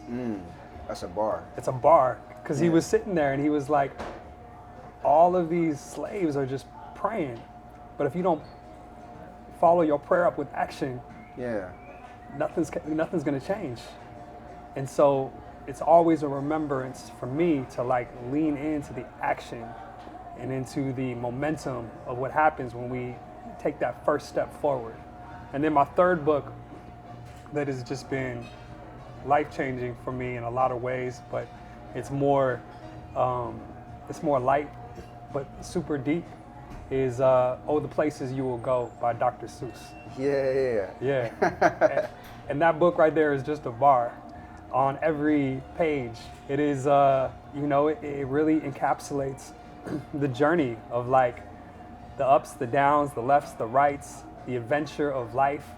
Yeah. And then inevitably through it all, we'll find our North Star. We'll find our highest level of love. We'll find our highest level of life. But the most important thing is to go on the journey. Go on the journey. Yeah. I love it, man. And I love that you can grab like nuggets for life in any, in an autobiography or in a Dr. Seuss books, man. But, journeys. This has been a theme that has come up a few times. We just went on a life-changing journey together. But before we go to the actual, praying with our legs, we just got back from Peru. You are the founder of Warrior Retreats. So let's start off by saying, what is Warrior Retreats? Why did you create it? Warrior Retreats was a gift. It was a gift. It was a golden amulet, like Indiana Jones, that came as a result of staying true to my heart and walking my hero's journey. 27 years old. I'm at the University of Nevada, Las Vegas. I'm a senior. I'm a personal trainer at this time. A couple years removed of being like entrenched in poverty. Starting to see like the power of manifestation work in real time. Really starting to understand the power of my thoughts. And at that time, I just come to peace that I might never ever see my father. I'll never meet him. Just, came to terms and grips with the fact that that was going to be my path. So I'm in my senior level class, African American film, and I had this professor named Stan Armstrong, and he was a African American film documentarian, which you appreciate. 100%. He would do all the research and showcase like super counterculture stories like the Black Confederate soldiers and things like that. And so he told me he was doing a documentary at a local high school in Vegas called Valley High School. And Valley High School happened to be the high school that both my mom and dad went to. And I remember my mom told me that she met my father like a long time ago and that they both went to Valley High School. And so I remember saying, I think my parents went there. Yeah. And he looks at me and he goes, is your dad named Lane Rolling? And I go, yeah, that's my father's name. And he goes, are you serious? He's like, you look just like him. That's my big brother's best friend. Wow. So he calls up his big brother, Sal. His big brother calls up my dad, and that night my father calls me for the first time. Wow. So We have our 27 years old, this is the first time you're calling your dad, and it just so happens that you're taking this class. Yeah. It's incredible. It's incredible, yeah. So we have this conversation and come to find out he's an infectious disease doctor, a trauma surgeon. And initially, I could have gone into this, why were you not there for me? What happened? You're a horrible dad, all that stuff. But at that time, I was really dropping into deep self-love for myself, and I really was in appreciation of my journey. And I was working on forgiveness, and I was working on gratitude. And so instead of going down that road and just completely, writing him off, I decided to open up the doors and begin to build a relationship with him. So at first it was over the phone. Come to find out, he was living in the Amazon jungle of Peru, doing deep work with the tribes. Down there they call him Dr. Chocolate or Dr. Fanta. Yeah. I went to grad school, and after I finished grad school, I made the decision to go down to Peru and meet my father for the first time. So in 2012, I went down to Peru, got down to Iquitos, where you've been. Yes, sir. He took me into the jungles. He took me into the jungle's hospitals. He took me into the inner workings of the people of Peru, and I fell in love with Peru. And for 5 years, I would spend 2 to 3 months a year down in Peru working with the people of Peru with my father. So 2012 all the way to 2016. About 2016, from 2012 to 2016, my training career took off. I ended up opening up a gym downtown Vegas. That gym turned into 2 gyms. 2 gyms turned to 4 gyms. I started training people all around the world. I got signed to Nike. I started to dive deeper into yoga. And the dreams that I once had as a kid about like making it, I was living it. Yeah, yeah. But I, again, started to feel that feel of there was more out there than what I was currently experiencing. It's one thing to know there's more out there and you have nothing. It's a different thing to know that there's more out there and you feel like you have everything. Yeah.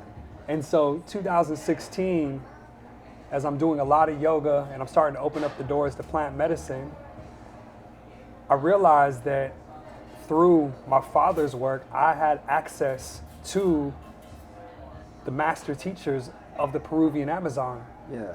Not only that, but they were like my brothers. They were people that I loved, that I worked with, and it didn't click until 2016. It's like they say when the student is ready, the teacher will, eventually appear. Right. So 2016, I was like, you know what? I gotta share Peru with some of my friends. I just started working with ayahuasca, started working with plant medicine, started seeing how it was helping me heal some of the traumas that I, underwent as a child. Started to see like that I was so much more than this physical body or all these labels that they told me I was, my skin color, my bank account, my history. I started to really like connect with myself on a deeper level. And so after a ceremony down there, I came out of the ceremony, looked up at the mountains, and I said, I gotta share this with some friends. So I called up 2 friends. Yeah. I said, I want you guys to come down. You have to come down and experience this. 2 months later, I had 20 people come with me down to Peru. The first retreat was just me hosting a whole bunch of my friends. Yeah. And it was only 7 days, and it was incredible. And after that, I was like, I need to continue to share this. And that's when the name of my retreat company came to me, which is Warrior Retreats. And I use the word warrior because I feel like anybody who is standing in their truth, anybody who is going after their goals, anybody who's trying to bring their dreams to life, that truly is the path of the warrior. Yeah. Because not everybody takes that step forward. It takes courage to go after our highest level of truth. It takes courage to go for it. And that's what warrior truly means. But more importantly than that, what really makes a warrior powerful is heart.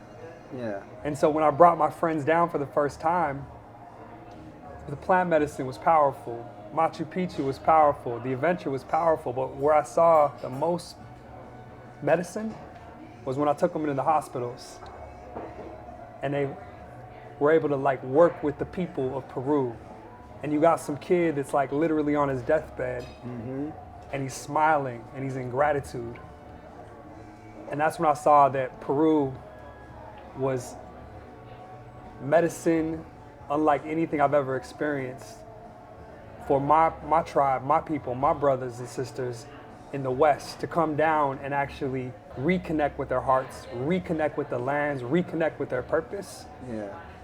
And realize and remember that they stand for something so much bigger than they realize. They just have to remember. Yeah, and I mean, I had the opportunity to experience, and we went to volunteer at one of these places and feeding this kid who was deaf, mute, blind, and just not being able to imagine what that life would be like. Right. But, knowing that he can't hear me, but energy, you can feel energy. Yeah. So That was a powerful day. let me just give you some good energy right now, but that was a life-changing experience, man. And I will say this, you have created the best retreat on the planet. Warrior Retreat, don't at me, there is not a greater retreat on the planet. I mean, you take people down there who, basically are giving back, and that's the biggest part, like, because when you go down there with a heart of giving, what you get in return, you can't buy with money. So I commend you for Thank you. that Warrior Retreat. And while we were there, there was some civil unrest. The president was arrested, and the people protested. They shut down the roads, they shut down the airport. So all flights were canceled, and we were stuck there essentially, for another week. And was no idea when we were going to be able to leave. And so we were in Cusco at the time. Cusco is where the airport is. And we decided to go back to Samadhi, the Sacred Valley, which was by car, maybe like 3-hour trip. But the roads are closed. But you know, we had the idea we're gonna make it. So we leave at 5:30 in the morning to go back to Samadhi. We get in the car, our driver, it's almost like Mario Kart because he's driving full speed around all of the barriers. There's barriers in the road, trees, like the people just shut down the road for miles and miles and miles, right? And so we drive for like 20 minutes and we stop and we talked to a man on the side of the road, our driver did. And basically they spoke in Spanish, come to find out it was a roadblock ahead. And so we got in the car, we drove, and we see this roadblock, and we stop, we get out to talk. And what happened when we got out to talk? Yeah, I mean, in all the years I've been going down to Peru, there's always something going down. Yeah. But this was like a new level of something. Yeah. I haven't seen anything like that. So we get out of the car, and the reason why we got to go back to Sacred Valley is because a couple nights previous, we had to leave like super quick, and I ended up leaving all my stuff there. So I was like in my pajamas, right, getting everybody to Cusco to make sure that they could get on a plane and go to the airport. So I had to get back there to get my stuff, to get my wallet. So I heard that the only time I was gonna be able to get in was at a certain slot in the morning. And so at first I feel like we're good to go. Yeah. And it was funny because Keith was the only person I asked to go because I felt like he was the only one that was down. It takes a little bit of street to like navigate civil unrest. And so we get down to this roadblock and all of a sudden these people start running after us with slingshots and rocks. And so it freaks the taxi driver out. We end up hopping in the car and driving up the road a little bit. But then something inside of us just stopped and felt this calling to like go forth and go forward. Yeah. And I think that that was just our intuition and all those years of, you know, navigating crazy situations that was speaking to us and letting us know it was gonna be okay. What was really wild is the taxi driver wasn't going back. Right. Because the farmers and the people who were protesting were against anything that was of the establishment. And so me and Keith, we start to walk towards this barricade of people. And the closer we get, at first we think it's like straight goons. The closer we get, we start to realize it's grandmas and grandpas. Man. Standing for something, standing for truth, standing against injustice. Yeah. And it was one of the most picturesque moments I've ever experienced. There was the morning fog that like encapsulated the whole valley. And it was this like ancient energy there of these people that were standing for their truth regardless of what the government was going to tell them. It was so important for me to witness that. And I just remember as you and me are walking through there, bro, that moment will be etched in my mind forever because there was a serenity to it. Yeah. And an honoring. It was like a deep honoring to feel and experience like those people's plight. And it was also Peru.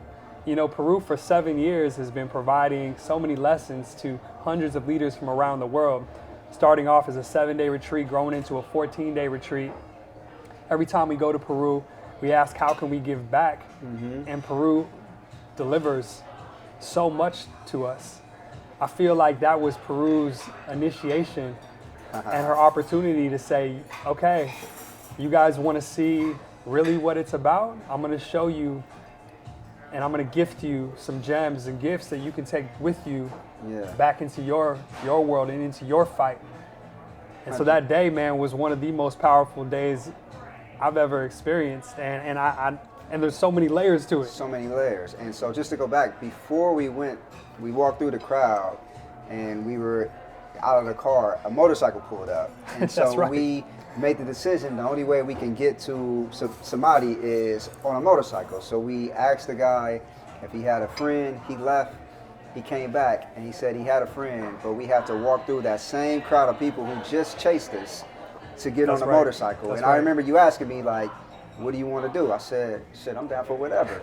So we put our backpacks on and we basically like walked through, and like you said, it was one of the most beautiful things I've ever experienced, to see these people standing in solidarity together, like families, you know? And we walked through, it was nothing but respect. We get on the motorcycles, we ride motorcycles. Long story short, at some point on the journey, I'm on the bike with this kid, Christian, 17-year-old. You're on the bike with the original guy, who's probably like in his 50s. Christian decides to speed up and get in front. So, and we're going around a mountain at the time. So Christian speeds up, we get in front of you guys. He loses control, boom, and we crash. So I go down hard. As soon as I go down, I look to the left. Your guy loses control, and you guys crash. And so I'm looking at you. You get up, you come and check on me. At this time, I'm like the Dave Chappelle skit with Rick James. My legs are like linguini. I can't stand up. I'm like, yo, just give me a minute, give me a minute. And so I was like, check on them. And so I opened my backpack. Mind you, we left at 5:30 in the morning. So we've had nothing to eat, nothing to drink. I have a canteen. I have about this much water in the canteen. I open it, take a swig. Yo, B, I found a swig of water. I give you the other swig. Everything was like a movie. A little girl was walking with her mom at the time, eating crackers, and I go, un niño, un cracker, por favor. So she looks at me, and she gives me a cracker. I break the cracker, I eat a half, I give you a half. So at this point, we got right there. half a cracker and like a sip of water in our system. It took like 15 minutes to recalibrate. I was able to get back up, and we got on the motorcycles again, and you were like, yo, you get on with the other guy, I'm gonna get on with the young dude. So we drive for no more than 10 minutes, and we run into another barricade. We get off the bikes. This time, these dudes, they like brolic, and they come in super aggressive. Christian sees, he leaves, takes off. So it's me, you, Hurt, and the old man. They grab something, they shank his tires go flat. We like, yo, we hurt. We just trying to make it to somebody. So they let us through, and we ended up taking like a 5 to 6 hour journey on foot to make it to Samadhi. After we just got off a motorcycle accident, right? What did that journey mean for you? What did you get from that? That journey meant so much on so many levels. One, to be able to walk with another brother in the back country of Peru. Which I think we might be the only two black dudes in the history of mankind that took that journey on foot. I guarantee it. I guarantee it. In the back country too, like down those like old school roads. Yeah. Because you have like your main road, which was all blocked off from protests, and then you have like the local road, and that's where we ended up, walking. And it was just after a year of so much turbulence, with my mother passing and everything, and then after hosting warrior retreats. Because now we're talking about 4 or 5 days after the retreat ended, to have that solitude, just to walk in peace in the mountains with, one of my favorite people in the world, and just take in Peru with somebody that got it. Because it wasn't just about the destination, and it wasn't about the journey, it was about the company. It could have been some weird person, and it would have been a whole different thing journey, bro. that couldn't even have appreciated the beauty of it. And I don't know if you felt like this, but it felt like the closer we got to the destination, the stronger we got, the more excited we got, the more empowered we got, bro. right? I remember like walking, and you pointed to the mountains, and it was like a group of trees, and you're basically like, we just got to make it to the other side of that. That's where the resort is. And so what I got from it was that no matter what, just keep your eye on the goal, the prize, and keep stepping forward, and you will make it there. But I want to know, like, what was something that you took away from that? There was so many gems. That was a master class. Yeah. It taught me to trust that when you do take the journey, although you might not know how you're going to make it, the right resources, the right people are going to pop up at just the right time. Like when we walked by that Peruvian farmhouse and they spoke no English, and our Spanish is like super small. Yeah. And they offered us strawberries and water, boiled the water for us so that it was clean. Right. And like gave us the nourishment to keep going. And it was just a reminder again and again that when we have the goal in mind, the destination in mind, the vision in mind, the path is not always going to be clear. And that's what makes the path incredible. That's what makes walking towards our goals, dreams, and visions so beautiful, is the adventure of it, is the courage to step into the adventure and then trust whatever comes, and that whatever we need is going to appear. And so it was a reminder just to trust the journey. Another thing that came through was just an appreciation for where I come from. Appreciation for me being built different than most. Because I know 99% of people and most of the warriors that were on the warrior retreats. I would say 99.9. Yeah. Like, think about this. We basically, 99.9% of people. 0.9 will not walk through a crowd that just chased them like violently. They weren't chasing us to like come play with us. They chased us with weapons. We chose to walk through. 99.9% of people will not get right back on a motorcycle that just crashed because they kept their eye on the mission and like, yo, we got to get there. Most people are not gonna do that. So not everybody was built for that at all. Only you and me. Yeah. For that moment. And that's what's beautiful about it, is Peru, I feel like wanted to show us exactly who we were. You go to Peru, you go on these deep spiritual experiences, you go into plant medicine, inevitably to find out who you really are. Sometimes that comes in the form of some psychedelic indigenous plant. Sometimes it comes in the form of yoga. Sometimes it comes in the form of therapy. And sometimes it comes in the form of a pilgrimage. Where you walk 40 plus kilometers with one of your brothers, where you don't know what's going on, but you know that that person you're walking with has your back regardless. And that's the one thing that I knew as we were walking towards the barricades. There was nothing in me that was stressing. And I knew if it got crazy, like I had a rider with me. We was in it, bro. Yeah. Like all in on all in. All in on all in. We embodied the name of that retreat. Warrior. We came out warriors. 100%. With scars. You know what I'm saying? Like knuckles off. Beat down a little bit. My knee is still healing up, but yeah, man, true warriors. And then, you know, at the end, when we got towards the end, there was the truck that came, finally. It took us only 1 mile of like the 26 plus mile journey or something like that. The universe was like, okay, y'all got it. Y'all got everything y'all were supposed to get. We'll give you a little, he saved us about 15, 20 minutes, but it was great, man.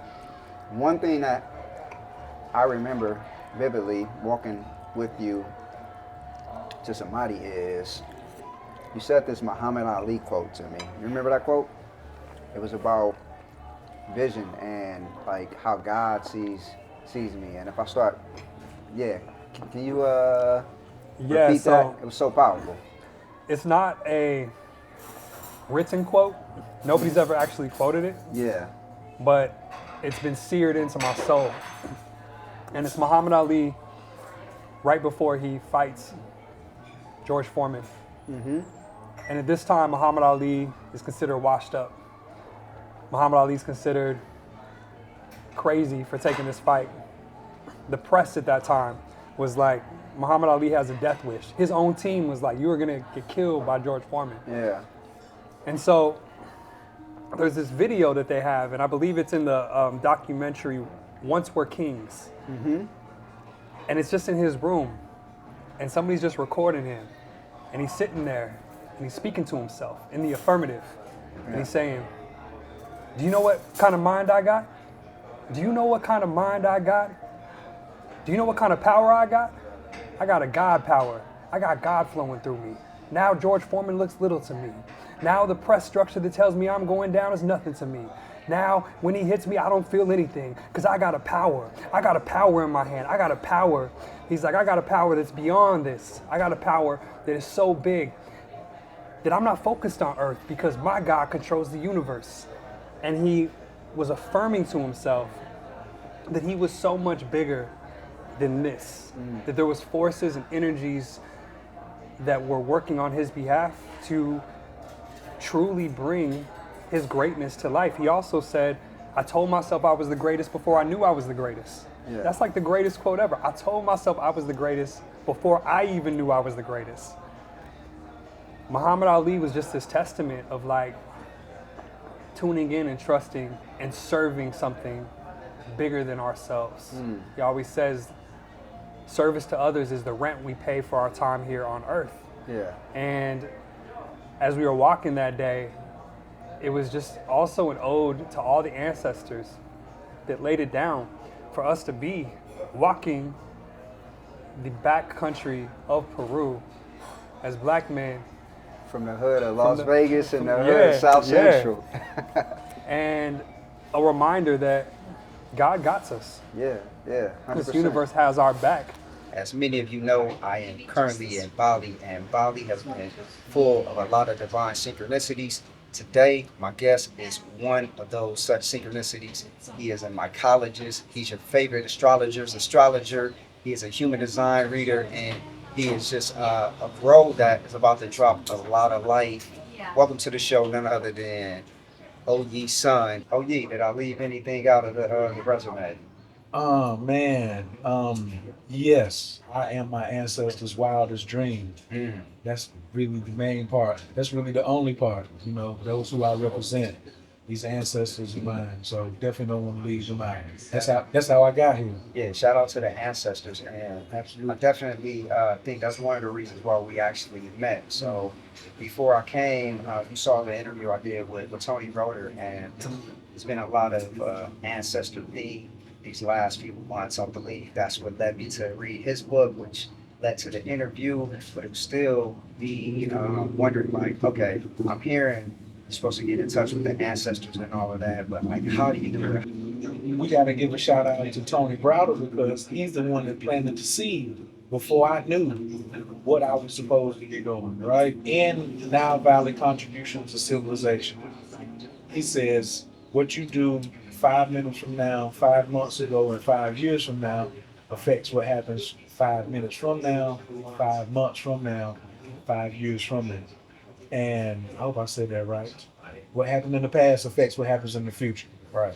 And so my ancestors affected me and where I'm going this journey. And one of the things about the ancestors is trauma. Because we have trauma now. Guess where we got that from? Our ancestors. So the trauma of that I was suffering from is what led me to getting in touch with my ancestors. But ancestors had that same situation going on that they couldn't resolve, so they passed it down just like a will. So just like karma can be passed down. So if you have an ancestor who had exceptionally good karma, you might be wondering why your life is so easy. If you had an uncle or a mama or something who was a dirtbag or whatever, you'd be like, man, I ain't even do nothing. Why is my stuff happening like this? Because you can inherit karma. Have all black people inherited this karma? 100%. Especially slavery is the proof of that. Okay. Slavery is the #1 proof of all black people inherited karma from ancestors. Break that down for me. So we know black people have been here longer than white people. White people have only been on the plane like 30,000 years. So did they bring slavery? No. We were selling slaves first. But you know that we're the original Magi, we're the original sorcerers, we're the original high priest. So we weren't just selling physical slaves, we were selling the souls of people as slaves. And it was actually like on a trash pile in Africa. So they were black people selling the souls of other black people on a trash pile for like the equivalent of a quarter.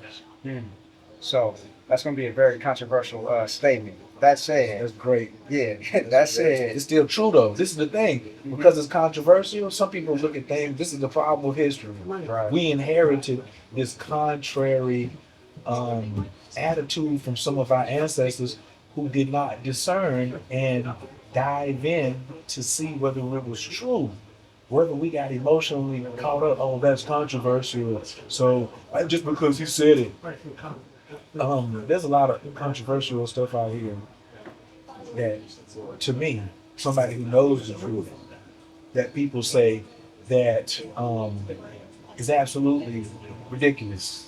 Like, if you have sex with someone, you have sex with all the people that they've had sex with. That's a lie. I've heard that, but That's a lie. I've never believed that myself. It's crazy, but it's being repeated, you know what I'm saying, over and over and over again, that yes, actually it takes 6 months before you even get a tie with a person that you're having sex with. So, but the fact that it's being repeated over and over and over again is creating karma for future ancestors.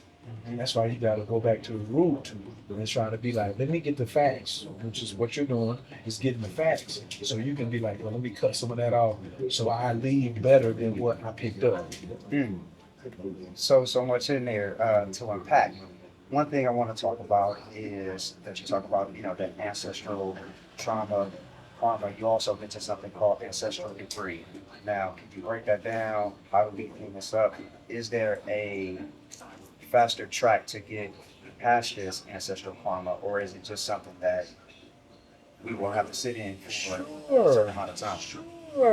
Sure, but you didn't ask the third question. What's the third question? If there's a faster track, are black people willing to take it? That's the third question. The answer is no. No. Break that down. The masses want everything fast, but don't want to do what is willing to make it fast.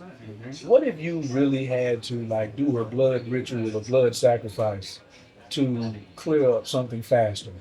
You ain't willing to do that. Not the majority. The minority maybe. But then what if you have to get the right information first before you take a shortcut? All right, break all of that down. Ancestral debris, the right information.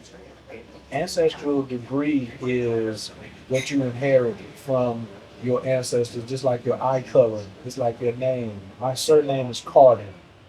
Where does that come from? My father, you know what I'm saying? His father. But I get my blood also from my mother's lineage. So I'm getting traits. So sickle cell anemia, obesity, stuff like that. That stuff is coming down through the traits on the physical level. So ancestral debris is on the metaphysical level because your cells record everything. Whether your records record whether you did good or bad, like Santa Claus. Your cells record your thoughts. They record your deeds. They record your intentions.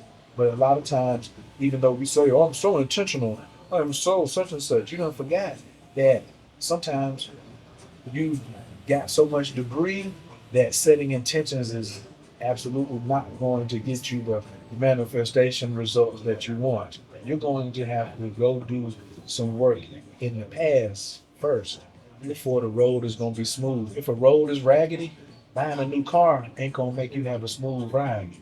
Oh, I got new shocks on this car. Cool, the road is still raggedy. I got a driver to the car now. I got some money and I'm riding in the back seat. The road is still raggedy. Eventually somebody gonna have to get out and do what? Roll their sleeves up and clear this road, which is in the 5% lessons, build or destroy. Number 8, you're gonna have to build something. Every building that you've ever been in went down first before it went up. So you're gonna have to go and tear that road down, which is like a Saturn return when you are going through in your astrological years, like from 27 to 30, your Uranus opposition from 41 to 43. That's you getting out the car, doing the hard necessary work to clear things up. But if you are unaware that there's debris, you just now have become accustomed to the road being raggedy. You're just like, well, this is just how the road is. Your ancestors are now your responsibility, and they need nurturing. So that's one of the first things is get somebody to help you on the other end. So let's say I'm stuck in a hole. I'm 200 pounds, right? And you're not 200. And I'm like, throw me a rope, yo. And you throw me a rope. And I just tie the rope around my waist and just fall back. You're going to yell back down there. You're going to say, well, hey, dog, why don't you pull a little bit too to help me? I'm pulling, why don't you pull? Not trying to pull me down, but can I get some work on both ends? I need to be strong on my end of the rope too. So one of the first things with clearing up ancestral debris is strengthening your ancestors by feeding your ancestors. Okay, so let's pause right there because that's one of the things that Tony talks about is providing these sacrifices. And we're in Bali, so we know every morning they are providing these sacrifices and they have their rituals. So break that down. How do you actually feed the ancestors? Well, one had a sacrifice. Like when you were 3 years old and your mama fed you, was it a sacrifice or she was just sharing what she cooked? Sharing what she cooked. That's it. Feeding the ancestors. A sacrifice is for a special occasion. That's why I wanted to say, yes, you can make sacrifices, but that's for like big projects. Okay. Like, a grandfather caught 2 bodies. Spent some time in prison, sold a lot of drugs. He might need a sacrifice.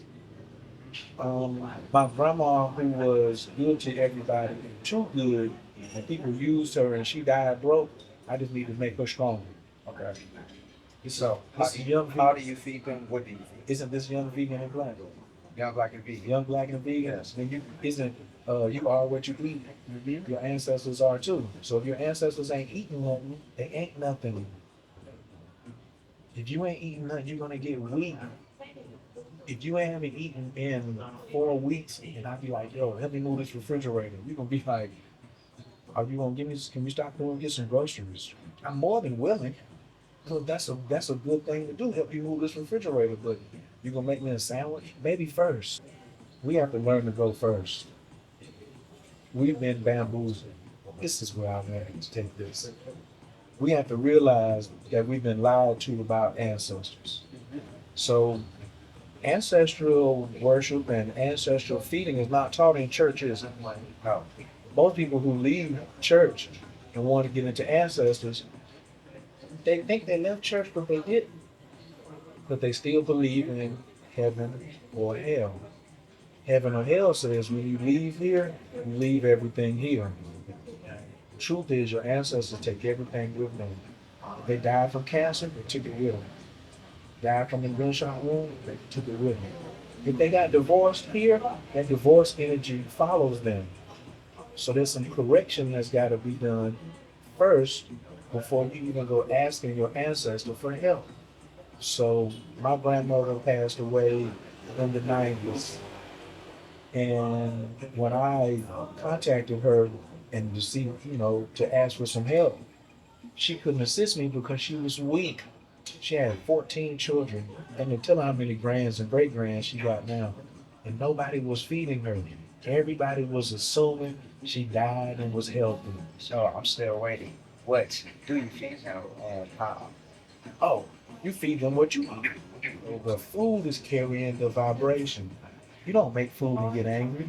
You're happy about the food that you're making. So this alchemy that you're producing, kitchen alchemy on the stove, is producing good energy being cooked in with the eggs, with the grits, with the collard greens.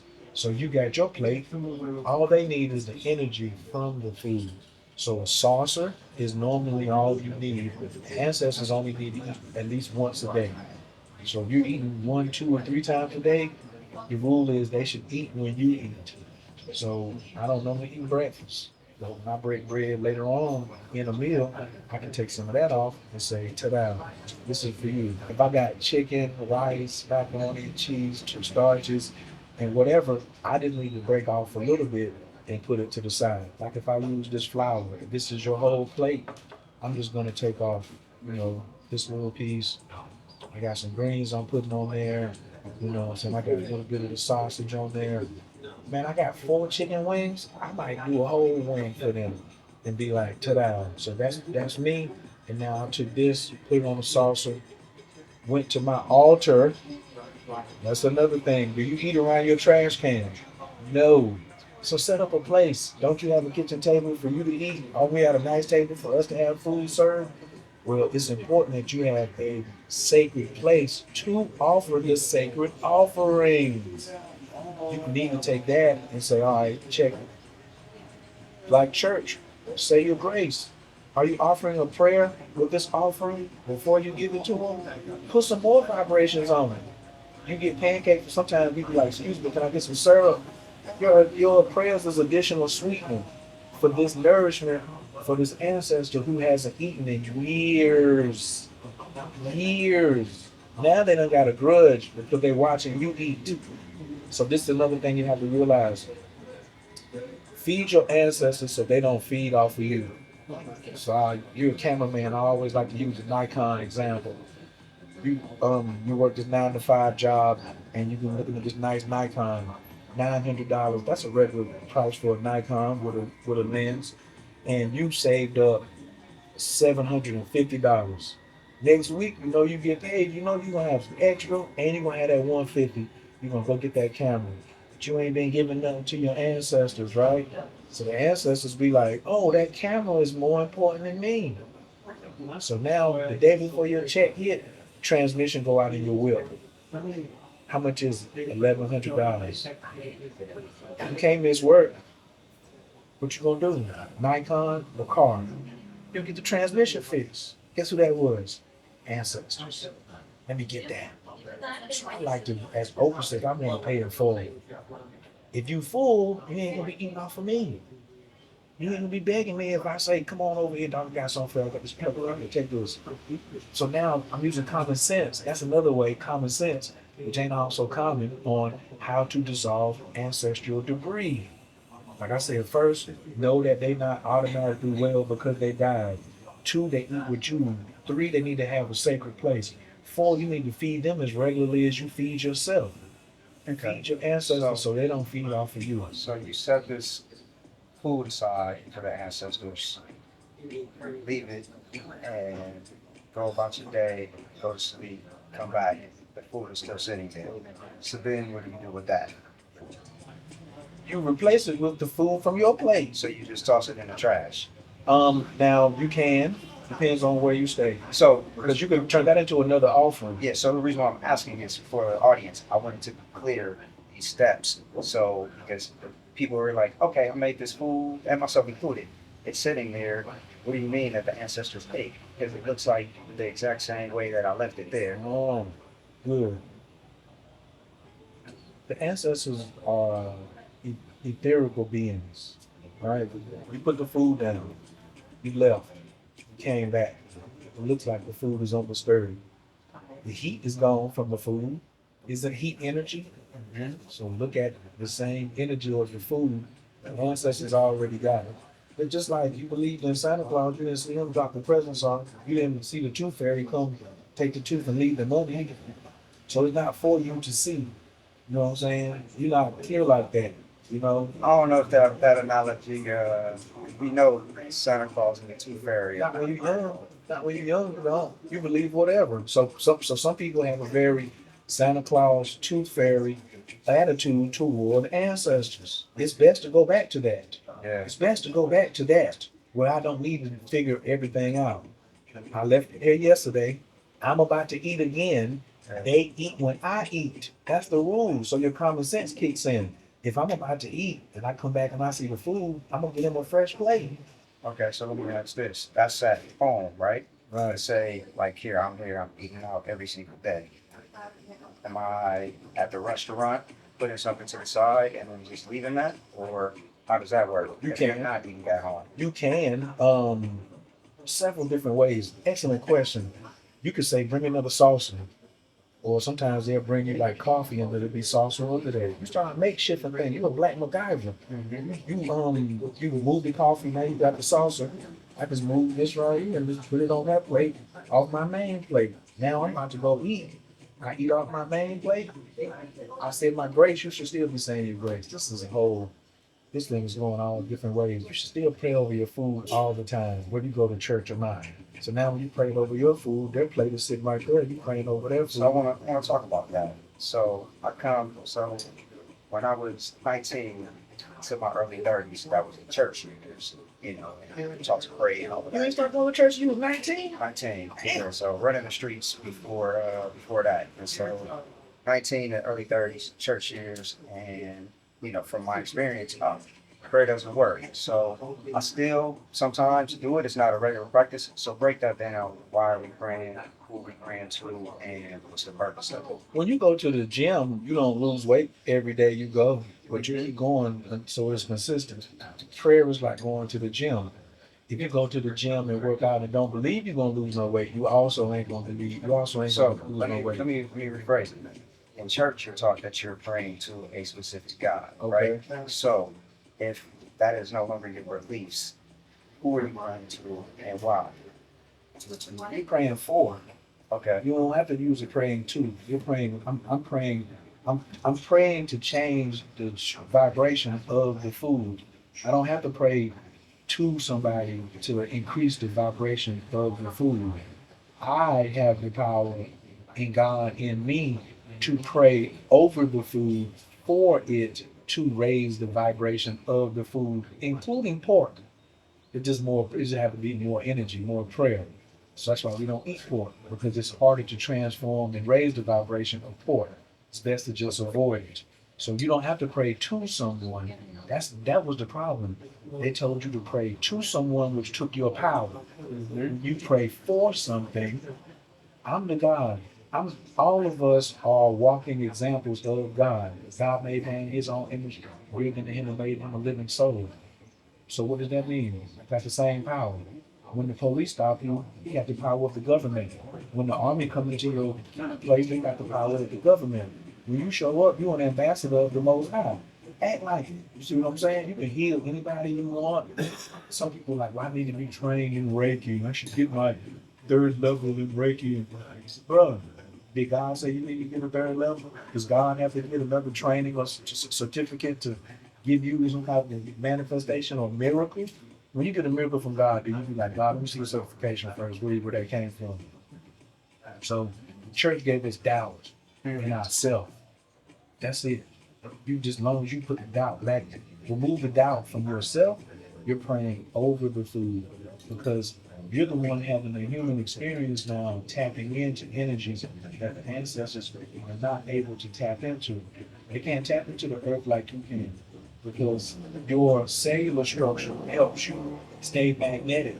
How are you grounded on the planet and have a weight? How much do you weigh? 150. That's because of your cells. How much does the spirit weigh? They don't register on the scale. So they're having a different experience, a different exchange with the earth. You're getting resources from the earth every day. So guess what that means? You're the one in charge. So what? Because you didn't ask me. You said, well, man, why should I feed ancestors? Why don't they feed themselves? That's a good question, because they can't. They can't. They're dependent upon us. So it really makes us back in charge. When your mama was feeding you, she didn't say you was in charge. She was like, did I feed you and wipe your nose? Did all this? I'm in charge. You're the one in charge, which is why we get it twisted when we go ask a weak ancestor to do something else. Here we go again, doubting ourselves, not having the power in us, but then we don't even understand how science works. We still have a religious mind, especially in the quote unquote conscious community. I just asked the ancestors for such and such. Did you pay them for the work they did? Oh, you a nigga. You ain't even paying the ancestors for the work they did. Here's the other part. Who's over the ancestors? The angels, spirits, gods. You think they're gonna deal with you? They watching how you deal with your ancestors. This is an important part when you set your altar up, that your ancestors should be at a height and the God should be over them. Especially if if food is not enough for the degree. If you need to feed them and strengthen them, then you need to call in some help, some celestial help. So I always recommend Black people use Lord Ganesh, because he's the God of removing obstacles and the God of success. So all right there. Yes. Thank you. Speaking of feeding the ancestors, first meal of the day right here, and about to jump into it. You got the soul bowl popping. I got the classic breakfast and some pancakes right here at Seeds of Life and We're talking about, I moved to setting up the altar. So we said, setting up the altar should be first. then bring the food. It's like a table. But who's at the altar to help with the ancestral debris, which was your original question? Yes. So feeding the ancestors strengthens the ancestor, but he still it doesn't rise him to the power of a god. He may regain power as a spiritual being on the other side, but still it won't hurt for him to get some assistance. Archangel Michael, Ogun, Obatala, Krishna, planet Jupiter, Mars, all of these deities, they are available for us to call to help our ancestors. Heavy lifting, remember? You only got currently one life at a time, but you're trying to lift debris that is 15, 20, 30 generations back. Get some help. I always let the magic do the heavy lifting. So, talking about this ancestral debris, you and I spoke, and I was telling you about my ayahuasca journey, and you're into hypnogens. I'm saying that right? Ayahuasca is an entheogen. Right, right. So, you talk about mushrooms, ayahuasca, difference between the two, because one of the things I talked to you about is my last experience in Peru, feeling like I purged ancestral pain. So, I would love to kind of make that connection since we're talking about ancestral. You was directing this in the right direction because you could use entheogens to help clear ancestral debris. You got your altar set up, then you was feeding them, then you brought in the deities. Now you need to go do some deep work with your ayahuasca, your bufo, your DMT, your mushrooms, your San Pedro, all of this. Even your cannabis, using it responsibly. Cannabis used responsibly, because I know you got listeners who out here smoking right now while they watching. You know what I'm saying? So be responsible in everything you do. Yeah. A pothead is not benefiting his ancestors. Somebody that's doing mushrooms every day at a high dose is not benefiting the ancestors. The entheogens help remove the veil of that's there, slowing down the communication between you and your ancestors when you're sober. I can ask you, why didn't you purge when you were sober? Why did you have to go through ayahuasca? Because there's a veil there that it's in the frequency that we live in while we're sober, because we live in this illusion. Ayahuasca and mushrooms and entheogens, also called psychedelics, is what gives you clear sight into reality.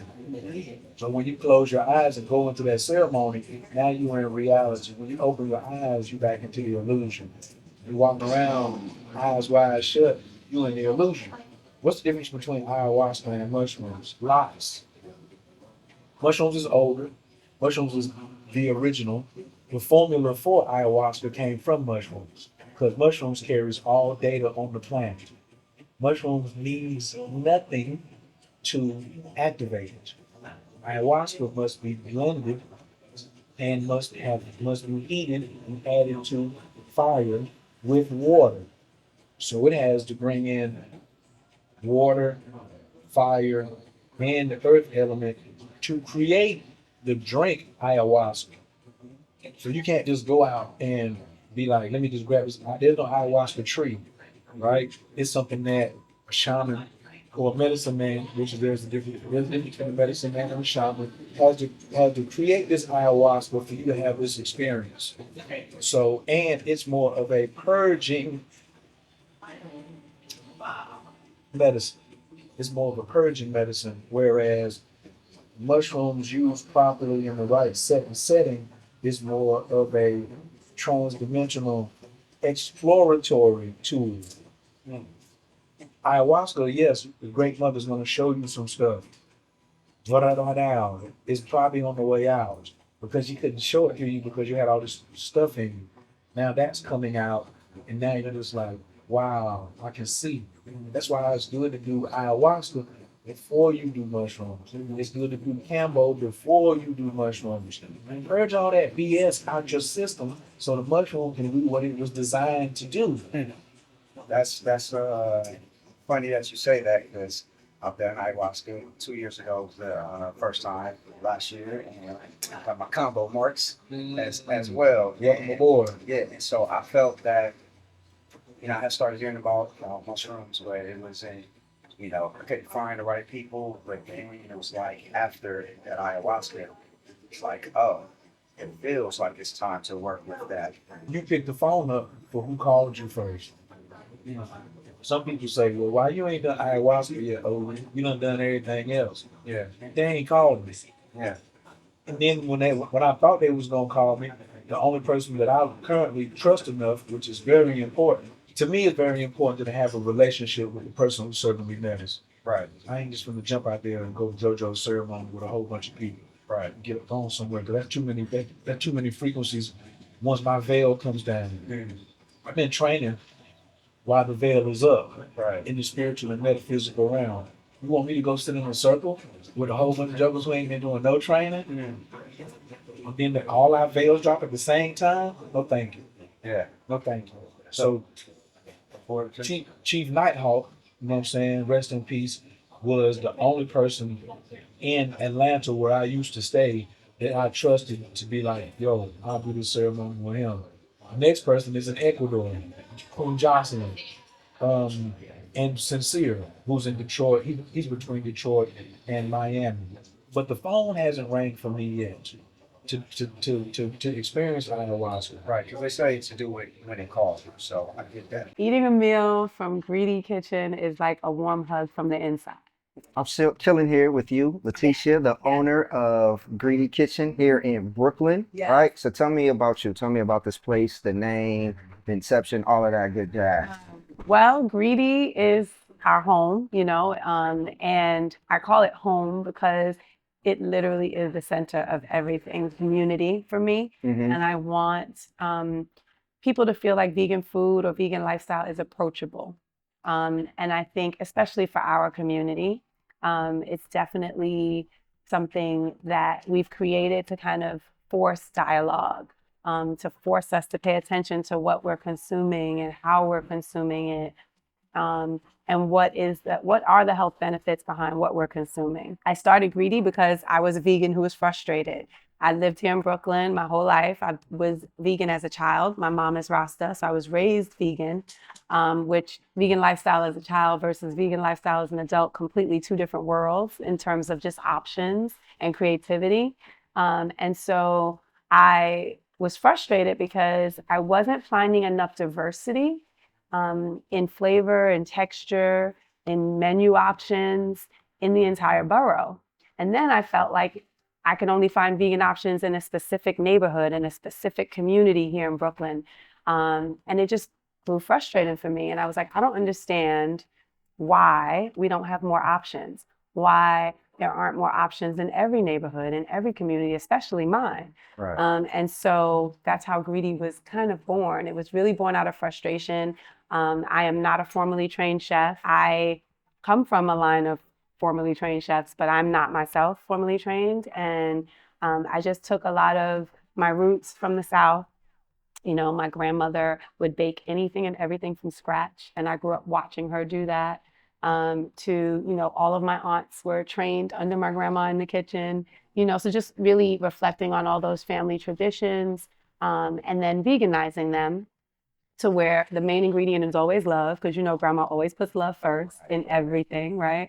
And then just really doing the research in terms of health benefits and the combination of flavors when we created the menu to really offer something different that in my opinion, didn't exist in Brooklyn, as well as in these communities where we are. We're in Bed-Stuy. This specific neighborhood was very strategic because it has the highest number of hypertension, diabetes, and heart disease in all of Brooklyn. And so I knew that I wanted to be here, but I'm also surrounded by decades of Black home ownership. So there's an enormous sense of pride in this community as well as support in this community. What has been the reception in this area with our people coming to Greedi? It's a mixed bag. It's a mixed bag. I've had an elder challenge my name because she said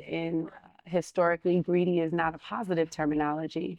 And that was education for me because for me, when I came up with the name Greedy, it was about just consumption, right? Because there are a lot of misconceptions about how we eat.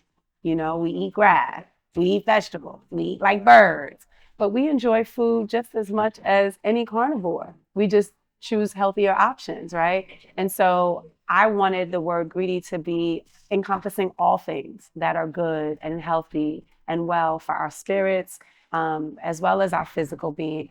And so that's what greedy meant to me. But when she educated me about what the term meant, I was like, oh, well, that's definitely not who we are. And we had a great dialogue where I was able to learn from an elder just about history, you know, and that word, and then try to re-educate her on how we're changing or trying to change the definition. I feel like a lot of people in our community and communities that are underserved are coming to the vegan world, right? In your experience here, do you see like a lot of young people kind of adopting this lifestyle? And what do you think that's kind of contributed to?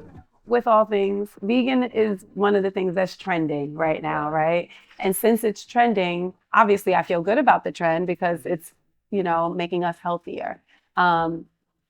So we do get a lot. We have a very diverse clientele. So I get a lot of young people who are all about, you know, the Instagrammable moments, you know, they live in this community. They never knew we were here, to, you know, the elders who are referred to come here because of their health issues. They come here, they smell, they like the smells, and then they get to the counter and they read the menu and they're like, wait a minute, this is not real chicken? This is not real fish? Oh, I can't do this. And they walk out. They walk out. They don't even try. They won't even try. But you know, with all things, if it's new, it can be a little daunting, right? At first. And, you know, people have to be ready. And I always say that, like, I have conversations every day where people are like, oh, I'm going vegan. And I'm like, you need to really think about what that is and really think about the discipline that it's going to take to actually transition your lifestyle, because it's not an overnight thing. I encourage people to take their time. You know, you don't have to become vegan overnight. It's okay. Yeah. You know, take your time and rebuild your relationship with food, understand ingredients, cook at home, play at home, so that you understand what your palate actually craves and the flavors that you actually like. So that you're not feeling like you're eating out, because eating out every day is not good either, right? You need to cook at home. And you need to really understand how to prepare these vegetables, what's undercooking, what's overcooking, you know, how to season your food untraditionally. Because a lot of the traditional things that we flavor food with isn't necessarily good for us, right? Like, give me an example of something that Like salt.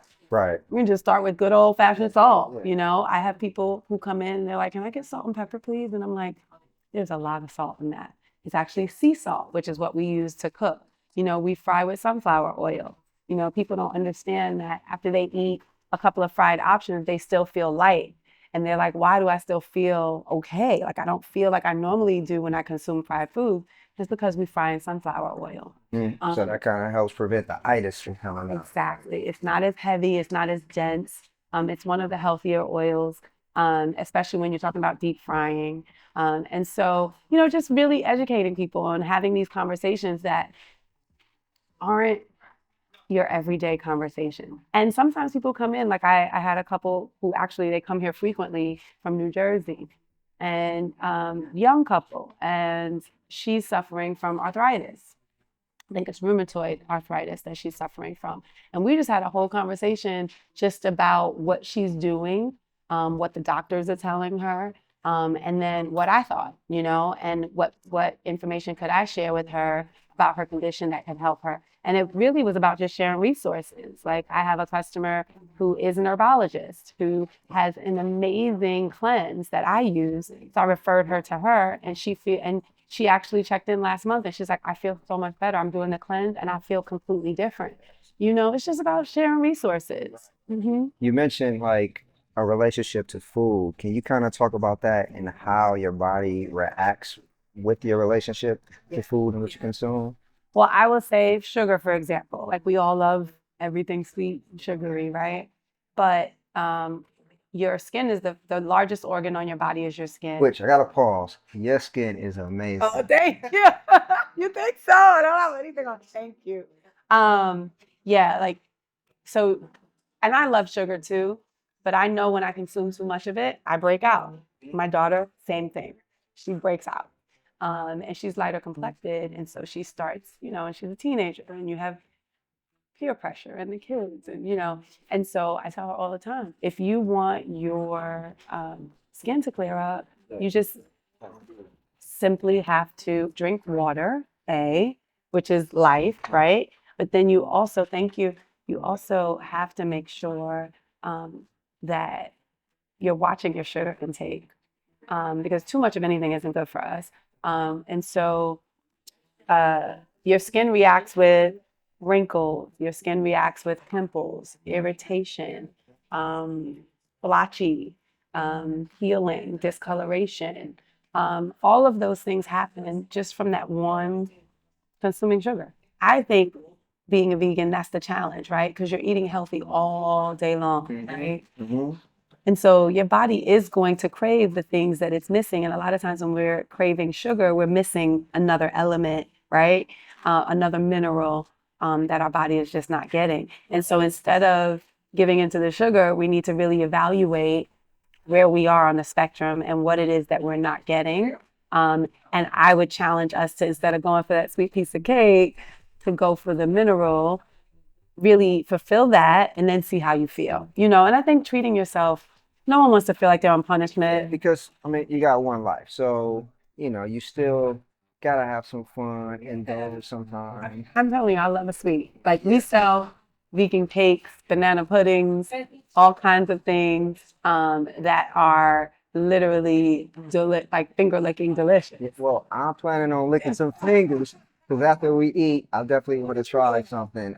This is the walnut sliders, the sweet potato fries, and then the mac and cheese. And what'd you order?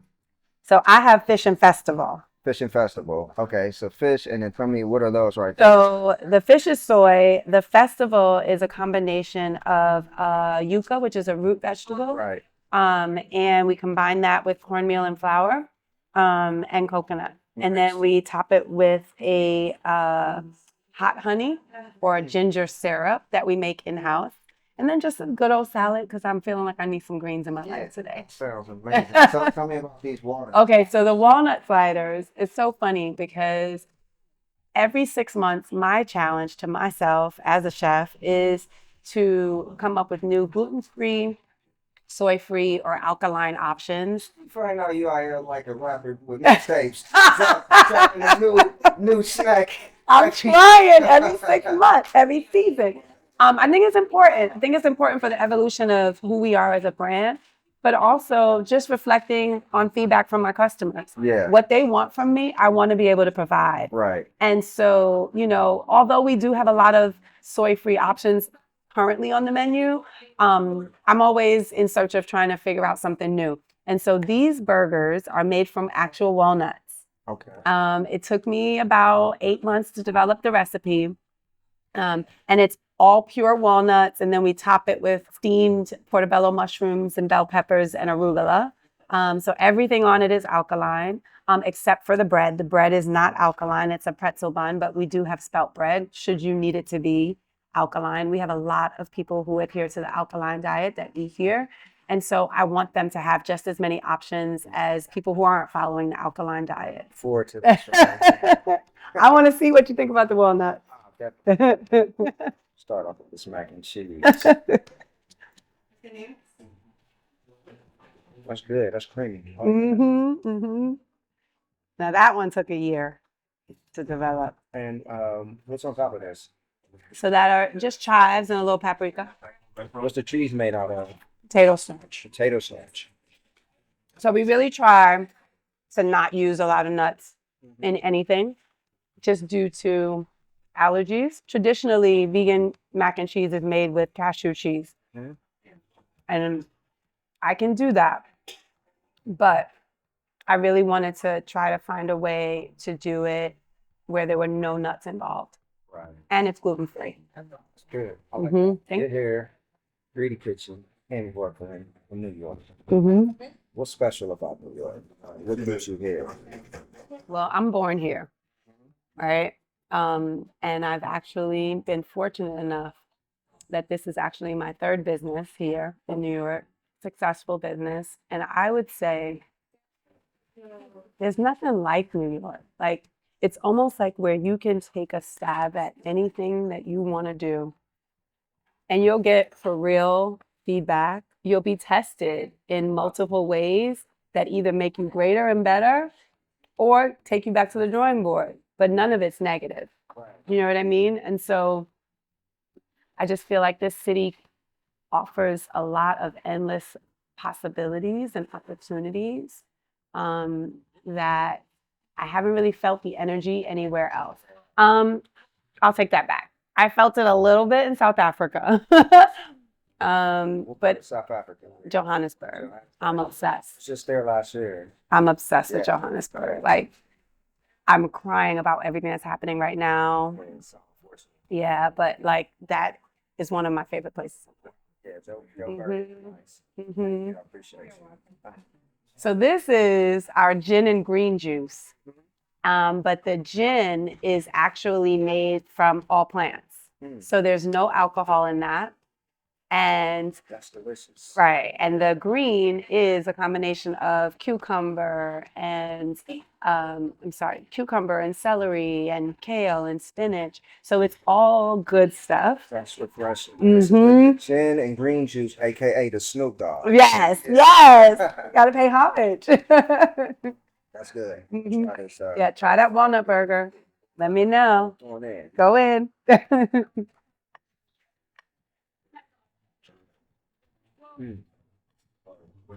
Can you tell me you're eating walnuts? I can't tell, but the flavors of this, amazing. So that just recently was added to our menu, and it is quickly becoming a fan favorite. Yeah, this with the pretzel bun. It's a fire. And I love it because it's all plants. There's no soy, there's no chemicals, everything is made from scratch. You know, and you're getting a ton of protein, which is always the challenge, right? When people want to challenge a vegan diet, it's like, well, where is your protein coming from? Because there's a myth that exists that we only can get protein from animals, meat, and that's not the case. So what are some places people can get protein that's not meat? Nuts, beans, grains like quinoa, you know, those are all very overlooked, underutilized things that I think literally can change the game in terms of protein. Pros and cons of being vegan. I think the pros is definitely how you look and feel, right? Because what you eat is literally who you are, right? It's your energy, your endurance, even dealing with everything that we just came out of this past year, right? Right. You know, how you view the world really has a lot to do with what you consume.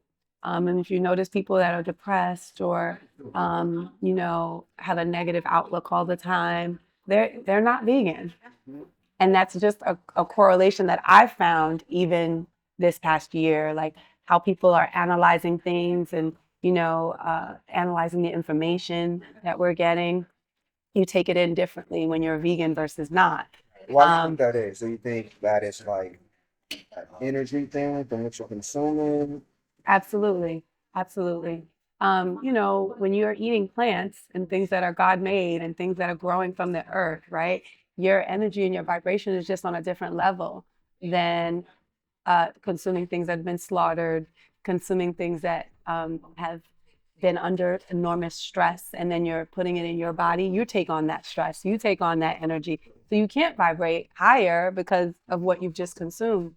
I think that has a lot to do with it. I think also, you know, we eat a lot of brain food, right?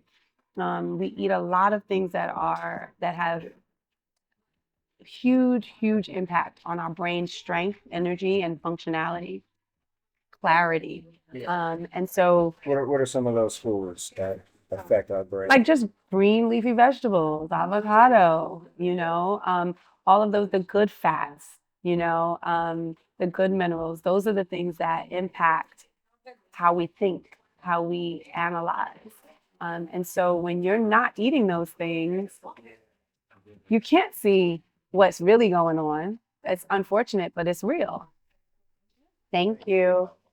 So the con, I would say, to being a vegan is you're not always gonna find food. That's a fact. I was just shooting a commercial in Pine Bluff, Arkansas. Let me tell you, boy was hungry. And that's where your discipline comes in. Definitely. Right? Veganism, it definitely has improved tremendously, I would say, over the past year since COVID. And people have really accepted the fact that eating healthier is the way to go. We talk about our environment, we talk about our carbon footprint, we talk about all these things that are wrong in the world that are directly related to the food chain. You know, when we start to kind of accept that and understand that, then we'll be in a much better place for it, and we'll feel better because we'll be healthier, and we won't be bogged down as a community with countless diseases and medications to kind of placate the disease. Mm-hmm. Amen. Well, I want you to eat. Yes. Here is food. Yes. Good health. Yes. And this guy, this is the piece de resistance. It's called a vuri roll, and I always say it's 8 inches of an absolute pleasure. Sausage. Did you steal that from me? On today's episode, we hit Charlotte, North Carolina to talk to Jake, one of the owners of Oh My Soul. The food is amazing, their love for the animals is real, and of course, we're gonna have some good convo and laughs. Kick back, this is Young, Black, and Vegan. Yo, Jake, super excited to be here. What's up, man? Man, I actually found this place when I was in Durban last year, so when I found out that it was a location in the States, had to show up, and who knew that a couple months later I'd be living this close. So here I am at Oh My Soul. Oh My Soul in South Africa was the first vegan restaurant in Durban and in KwaZulu-Natal, which is like our state. Wow. So yeah, that was a huge, huge deal, and it actually won best vegan cafe or restaurant in South Africa last year, which is huge, you know, being open just under 2 years. My theory is that, you know, with vegan restaurants, it's like two extremes. It's either like super healthy, granola, earth, raw, kind of, you know, love child, nature kind of thing, you know, which is all good. Right. You know, or it's, you know, kind of like greasy, dirty kind of junk food, you know, and then to elaborate on that theory, I also think that you get great food, like hole in the wall, kind of amazing, house-made, kind of like from scratch, shitty location, man. You know, so it's kind of like, oh God, you know, we really got to, you know, we're going to go there, it's kind of dodgy, you know what I mean, but the food is awesome. So there's that. Yeah. Or you have this amazing location and like great facility, they've thrown money at it and stuff, but like the food and the service are terrible. Right. So I just feel through my experience that that's the general kind. It's very hard or very uncommon to find a place that kind of like meets in the middle. Okay. Where you get great service, ambiance, house-made food, you know, booze, alcohol, cocktails, service. I think that's a rare thing. Oh My Soul is an experience. So, you know, we are proudly South African. You can see that all over the joint with the flags and the mottos, and we kind of wear our heart on our sleeves. Just the whole South African thing, we loud and proud South African. So we only sell South African wine. We like people like, oh my God, only South African wine? Are you sure? Like, hell yeah, it's world class. We've been making wine for 300 years. You know what I mean? Freaking 1660 when they started making the first wine. Yeah. Like, we know what we're doing. You know what I mean? They call us like New World Wine. Well, you know, we've been making it a lot longer than some of these other joints. Right, You know what I mean? So we know it's good. I'm excited to jump into some of this food. Tell me, It's on the way. What do we have coming up? Okay, so we ordered some zingalings for you. Zingalings. So, What's a zingaling? A zingaling's it's a life-changing experience. Okay, I don't know if I gotta say pause after eating that, but tell me what's a zingaling? When you eat it, you gotta go zingaling, zingaling. Not gonna happen, but let's try the food. Tell me what's in that. So zingaling is our take on a chicken wing. Okay. And most of your vegan places you'll find when they say chicken wing, it's going to be like fried cauliflower. You know, Right. like cauliflower. And I love that. I mean, Yeah. honestly, that's one of my favorite things. But we do a little bit different. We do house-made from scratch seitan. 95% of what we do here is made from scratch. You know, again, just my personal opinion, travel around, love to support vegan restaurants. But what I do find is that for the chicken, the vegan products, Yeah. a lot of it they bring in, and it's frozen and it's soy. I'm talking really expensive, you know, restaurants, and I ask, I'm like, guys, this tastes great. Like, what is it? Well, Right. actually, that's a Gardein chicken patty that we bring in. I'm like, dude, I could get that as Harris Teeter. Right. And that's fine, but like, you got to tell me, I think, on the menu that that's Gardein chicken. You know what I mean? Don't come and say you're like a 5-star, you know, vegan restaurant made from scratch kind of deal. And like, well, for me, that's important. I don't know. Food is here. It looks amazing. I cannot wait to dig in. So this is our strawberries and cream waffle, made from scratch. We can do it gluten-free, but this is something very nostalgic to us. In South Africa, we do Belgian-style waffles. Yeah.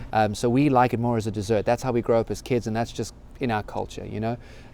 We love it with like gelato, cream, fruit, syrups, all that good stuff. That's what we brought up on, and we love it. So, you know, coming to the States and people having waffle for breakfast with eggs and bacon, it's like, dude, like, I mean, you know. I drink a mousse for breakfast, an in-short for dessert. Yeah. Somebody order pancakes, I just sip this, now it's cognac too. So what else we got going on? So these are the zingerlings, you know, with our green onion or scallion on there, and the sesame seeds. Again, these guys are made from scratch. They simmered, they marinated, we saute them. You're gonna love it. It's got a buffalo dipping sauce, and this is just a little extra I threw in there. This is our house-made peri peri sauce. So peri peri is like a Portuguese influence in South Africa and Mozambique. You know, it's addictive. It is spicy. We use African bird's eye chilies. We make it from scratch. It's all organic, good stuff. I mean, it's like a freaking elixir. These are pumpkin fritters. I always say, like, you know, we say, because people, what's a pumpkin fritter? Well, it's almost like a donut hole or like a beignet, but made from scratch from pumpkin. So it's got maple syrup on there, it's got cinnamon, and it's got powdered sugar. Really good. And this is the piece de resistance. It's called a vuri roll, and I always say it's 8 inches of an absolute pleasure. Sausage. Did you show that for me? It's farm style. Yeah. It's got chakalaka, our African house-made relish, something we grow up with as well. Loads of spices, loads of vegetables, chilies, really good. We got a lot of food here. I'm about to go in. We're gonna talk some more. But I'm looking forward to tasting this. Go for it, man. So I don't know if you're aware, but Noda means north of Davidson Street, right? Kind of like in New York, Soho, all that kind of thing. And traditionally, this has been the arts district of Charlotte. So this was super important for Omar Soul if it was ever going to be in Charlotte or the United States. I mean, I'm living in Charlotte, so that was kind of the connection, but it was super important to be in Noda. Nice. We looked at loads of different areas all around Charlotte, and it was just a bit sterile for what we were after. You know, this is a very vibrant community. It's very artsy, it's very eclectic, so you get everything from hipster to kind of older people to, you know, students to, you know, blue collar, you know, so it's got a nice diversity and a nice mix. Everybody's super welcoming and accepting. I mean, we accept all sorts of creeds, colors, races, he, she, they, you know what I mean? Like we have everything, and we love that, you know, including dogs too. The patio's dog friendly, and we have our doggy treats and our little doggy station. So, are the doggy treats vegan? 100%. 100%. Yeah. So you laugh. So many people come and they're like, "Oh, is that a sample?" Biggest benefit you've seen since you went vegan, and what's been the hardest part about going vegan? I always knew that I wanted to become vegan. I knew that that was like the end game, but I didn't want to be a hypocrite. So, you know, like I love cheese because I like wine. So like good French cheese and you know, with olives and stuff, I'm very into that. And the thing was, like, I really enjoyed that. And I'm like, well, why am I going to give that up? You know, kind of selfish, you know, and like, oh, you know, but then I started learning about dairy is scary and all that kind of stuff. And when you look at what those things go through, shocking. I mean, you just Google dairy is scary, watch anything about the dairy industry. It's worse than the meat industry. I didn't know up until about 5 years ago that basically cows have to be impregnated, you know, forcibly. They call it a rape rack, that they basically fertilize her with, right? So in order to have milk, she has to be pregnant, or she has to have just had a baby, like a woman, right? Like a mammal. Right. Cows don't just give milk naturally. They got to have babies, right? So they force them to have the babies, and they just keep on doing it until she collapses. When she collapses, they call it a downer. They take a bulldozer with chains, they drag her out, and they make her into a hamburger. Wow. Every time she has the baby, literally a day after, they take the baby away. The cow chases after, the baby cries. I mean, terrible, right? And that's her life, and then she dies. Yeah, I didn't even know about that. That's wild. And then the babies, a lot of them, if they're male, they kill them straight away because they can't produce milk. Wow. And then what they also do is they make them into veal. So veal, what they do is they take these little suckers, they put them in a box, they chain them down, and they feed them a liquefied diet. So that means just like liquid. Why? Because they don't want any muscle development. They don't want any tone or any strength in the muscles, because they want nice tender veal that they can eat and it melts like butter. I mean, so if you are buying dairy, you're supporting that. So like that's why we're so strong about it, because it's shocking. As you can tell, we're very passionate about the animal aspect, and to me, if you know what's going on, I really do believe it's an educational thing. If you take the time to read, to watch, to talk to people, you know what's going on, I can't find any valid excuse that you would not turn vegan. Like one of our things at Oma Soul is kindness begins on your plate. So here you're going to have a South African sausage, 8 inches of pure pleasure. I want to argue to get this renamed or nicknamed the Keep Terrell. Hey, dude, listen, you know, for a small fee. Yeah. Hey, let's talk merchandising. Yeah. So honestly, this I can eat every day. I'm telling you, as a South African, like we have a lot of South African staff, and this is where it's at. And the thing is, it should not taste vegan. That's what we want to do, you know? One of our sort of philosophies here is that anything you can do, we can do vegan. If it's a South African person, this is one of it, because you can't get this anywhere else. Even as a meat eater, the meat version, I mean, we're in Charlotte, North Carolina. You know, you just don't find it. So that's special. Keith, on our menu, we have something called the King Kong. It was recently voted best burger in Charlotte. Wow. That's against the meat eaters too, right? So like the beef patties and stuff. So yeah, it won against the meat eating burgers.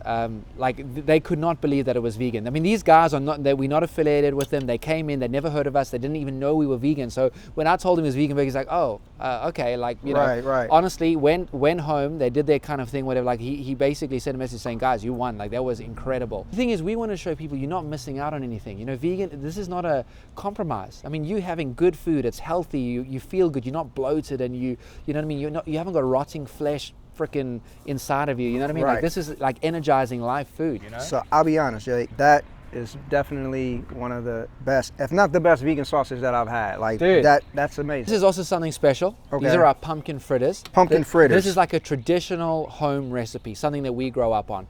Again, you know, you see what you think.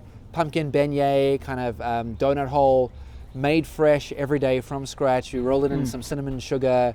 It's got a bit of maple syrup on there. We love it as a side. You could have it as dessert with a little bit of ice cream on there.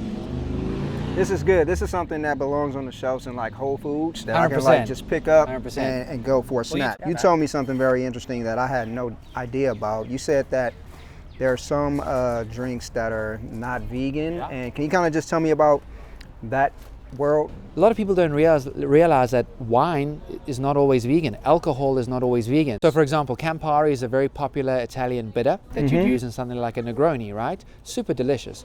Thing is, they use cochineal. Cochineal are red beetles from South America, which they crush and they use to color it red, like your shirt. Wow. Like, not cool. Who wants freaking beetle juice in their cocktail? Not me. Right. Something else, albumin, which is egg white, pig's blood, isinglass, which is fish's bladder. It's an extract from that. They use that to filtrate and fine wines and beers. So Really? not like up until recently, like not even like Guinness was vegan because they're using isinglass. Now they know that, you know, it's not cool, and they changed it. I told you the story the other day. Went to a very popular vegan restaurant, 5-star rating, you know, go to the bar, and I mean, I'm looking and stuff, and then I see Campari on the shelf. And this is a 100% vegan place, right? Right. And they charge accordingly, you know. And I said to the girl, like, yeah, so are you vegan? And she goes, oh yeah, for a decade. I'm like, oh cool. I said, listen, I don't want to be that guy. You know, we're in the service industry, we're vegan. Right. Like, did you know that Campari's not vegan? They had no idea. This was amazing. I'm gonna finish eating. I appreciate your time Appreciate and you, just man. allowing me into your home. Oh my soul, 2 locations. Have one here in Charlotte. If you're out in Durban, South Africa, that's the original one I went to that brought me here. So definitely go check it out. And Jake, man, it's been Dude, amazing. it's been a real. pleasure. Appreciate it, man. So, any last thoughts? Anything you want to leave the people with that's important to know? Well, before, let me think about that. You just taste our peri peri sauce. This one right here. Because I noticed you conveniently skipped that. No. Listen, I did- I've got some toilet paper in the fridge No, for you. check it. You know when somebody's trying to see if the pool is cold and they dip a toe in? Exactly. I promise you missed it. Exactly. I dipped Oh, it you did? in You did? and I already taste the spice, but I'm But I think the go viewers in. want to see that. The And I've viewer- got some tissue paper in the refrigerator for you. We're gonna try it out. Hold on. Okay. So again, made from scratch, in-house, like super South African, you know, with the Portuguese influence, the African birds actually. Is that enough of it on there for you? Yeah, man, yeah. All right, we're gonna try it out. Dip that toe in. I can deal with that. Yeah, man. Yeah. But a little bit different to a standard hot sauce, right? But It's got a bit of. It's very flavorful. It's a good flavor. It kind of picks up. I like that. Everything is from the heart, and we've pretty much done it all. Yeah. So it's really a true reflection of us and our values and what we do. You know, something again we have there is a community fridge outside. So that's something we're also super proud of. So anybody that needs something, if they're hungry, they can go in free of charge, no questions asked, and take food. So Wow. the policy is if you can, leave something, and if you need something, take it. So again, like, you know, right outside the main door of the restaurant, like if you're hungry and you need something, man, or you're thirsty, you know, you take something. So, I love it. So man. like we super grateful to be part of the community. We're super grateful to be in NODA and the United States of America and Charlotte, and just trying to educate people and show people how good vegan can be. This is Jake from Oh My Soul, and you're watching Young Black and Vegan. Check them out. Welcome to another episode of Young Black and Vegan. I'm sitting with the owner of eLife in Washington, Dr. Baruch. How you doing today, sir? Great, brother. How about yourself? I'm good. I'm Great, good. great. So, yes, sir. tell me a little bit about you, what you do, why you started this restaurant. Wow, how far do you want to go back, man? I was 7 years old. She was the most attractive woman I'd ever seen in my life. She was my second grade teacher, and she had a problem with me eating pork. And as a result of that, I developed an understanding, a consciousness about what goes into my body behind that conversation. And so I stopped eating pork. And then 4 or 5 years later, I stopped eating all meat. So this has been my journey for the better part of my life. 46 years now, 46 years of no longer consuming any dead animals. And so this evolution into owning a plant-based restaurant actually started in one conversation, one day at 7 years old with the most attractive woman I'd ever seen, my second grade teacher, Miss Williams, who started me on this journey. Had she asked me, you know, why are you wearing that shirt? I might be selling clothes today, you know, but here I am. And again, it's been a journey of love, but it's also been one where I understand it's my responsibility to the community. You know, there's purpose behind this. So in 1995, I realized that I always went to other people's neighborhoods to go get food for me and my family. And that wasn't gonna work. You know, I said, wait a minute, what about those of us in this community? And it's simultaneously now, I'm listening to a woman practice her speech at a food conference. So I'm setting up all the computers. I'm the IT guy, setting up all the computers, making sure everything's talking, making sure all of the presentations are going like they should. And she says, has the audacity to say out her mouth, if you control a man's food, you control him. And the minute she said him, it altered the course of the rest of my life, because I said, oh. I walked outside, I called my wife and I said, yeah, we're gonna be opening up a restaurant. And it was that day that I knew then that I was gonna be in this space. So within 2 weeks, I had 21 products in my garage that I was distributing to 5 different households. And from there it expanded, and we were on Georgia Avenue in Washington, D.C. We've since expanded. We've got 2 locations in D.C., 1 here in Maryland. And yeah, we're about providing a viable food source to a community disserved and underserved. We purposefully, on purpose, took healthy food and wrapped it inside of soul so that it would attract you. So this was, you can't call it, it's not malicious, so it's benevolent intent. Okay. So we have benevolent intent when we did this. We're specifically going after the healthiest food that we can find, that we can put that soulful flavor to, and we bring it to our community. Shell, I would say the other thing that would add to who we are is every time I'm asked to speak at a lecture, a workshop, seminar, especially on a panel where others are saying what they do as restaurateurs or what have you, there's nobody that says, oh, I'm in business to provide a viable food source to black people. There's nobody else that's doing that. You know, other people are doing business because they want to provide food to black people, but a viable food source, one that's going to improve their health, improve their quality of life, lengthen their life, you know, and the list goes on, increase their, upgrade their vibration, you know, which of course affects all sides of their life. That's what we're about. And so the seed started when you were 7 years old. 7 years old. Because of a teacher.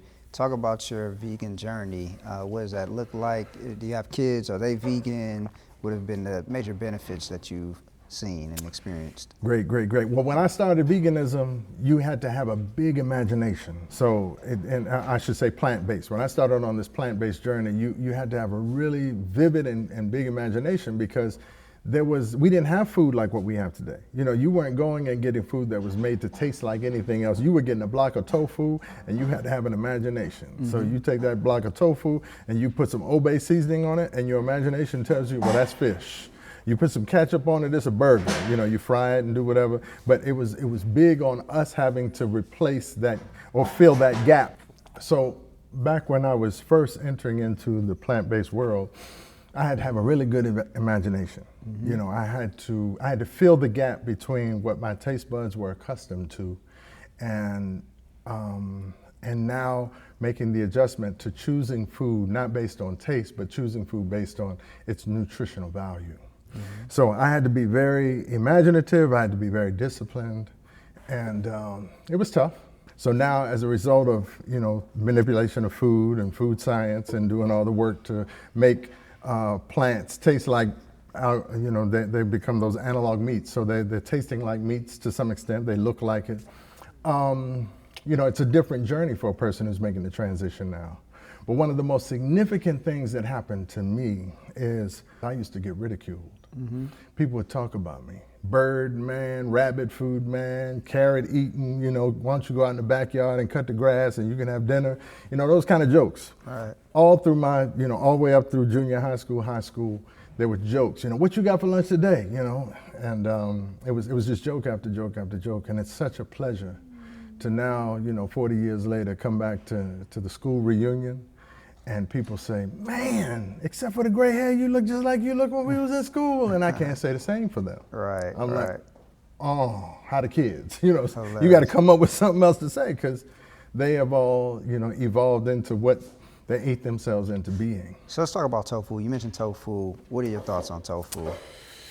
So I'm going to use it based on what I think most people's thoughts are on tofu. Most people think tofu is feminizing us and growing hairs on women's faces and stuff like that. Well, you'd have to look at the population of people that consume more tofu than probably all of us. That's the Asian population. They don't have that problem. Mm-hmm. What the problem that we have in the United States of America is just processed food overall. And what is allowed to be included in that process is what is damaging the health and is also damaging the reputation of some of the food items out there that get a bad name. We also have to know that the meat industry played a major role in destroying the reputation and destroying the value of tofu and other analog meat products. So they did a really great job in ruining. So everybody thought, well, I might as well just eat meat.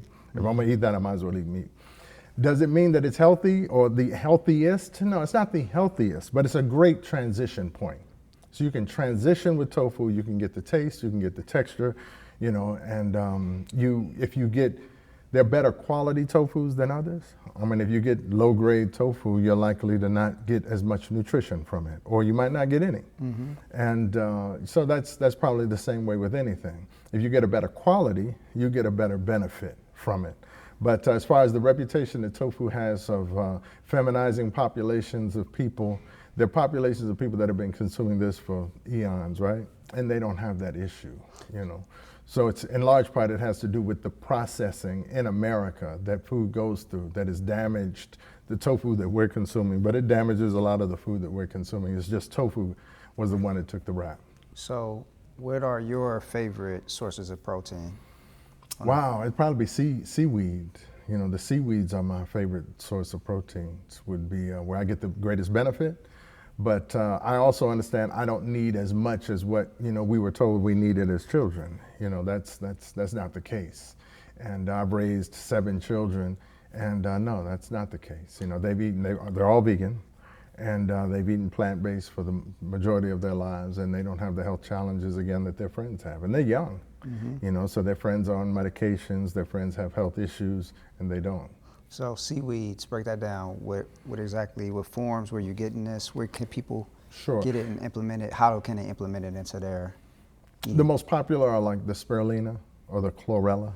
Those are very popular, very dense with nutrition, very dense with protein in particular, and other vitamins and minerals. But you can also get it in the actual whole form, where you can make a salad out of it. So there's wakame, there's a couple others that slip my mind at the moment, but there are several other seaweeds that you can use in food preparation where you're getting the nutritional benefit, you're getting the minerals that are coming out of the salt water. So you're getting those, but also you're getting those proteins. But you'd be surprised how much protein you're getting in a stalk of broccoli. Mm-hmm. Some kale or some collards. You'd be surprised how much you're getting out of that. But again, that they don't get the commercials on television. There's not a big ad campaign for your child needs to eat more broccoli so that they can have protein, so that they can be active and also so that they can get good brain function. It's just the money's not there. You don't hear any commercials about vegetables these days. You hear commercials about the other things, especially those that come to our community. But some of the best sources for me are definitely in the seaweed category. Let's talk about a little bit about what you do. I'm a naturopath, so I'm more of an educator, and that's my whole goal. So whether you come to me for a private consultation or I'm speaking to a room full of 10,000 people, my goal is to elevate their understanding about what nutrition or the role nutrition plays in maintaining their wealth and increasing their life expectancy. And that's the work that I do, because I realize that's where our community is under attack.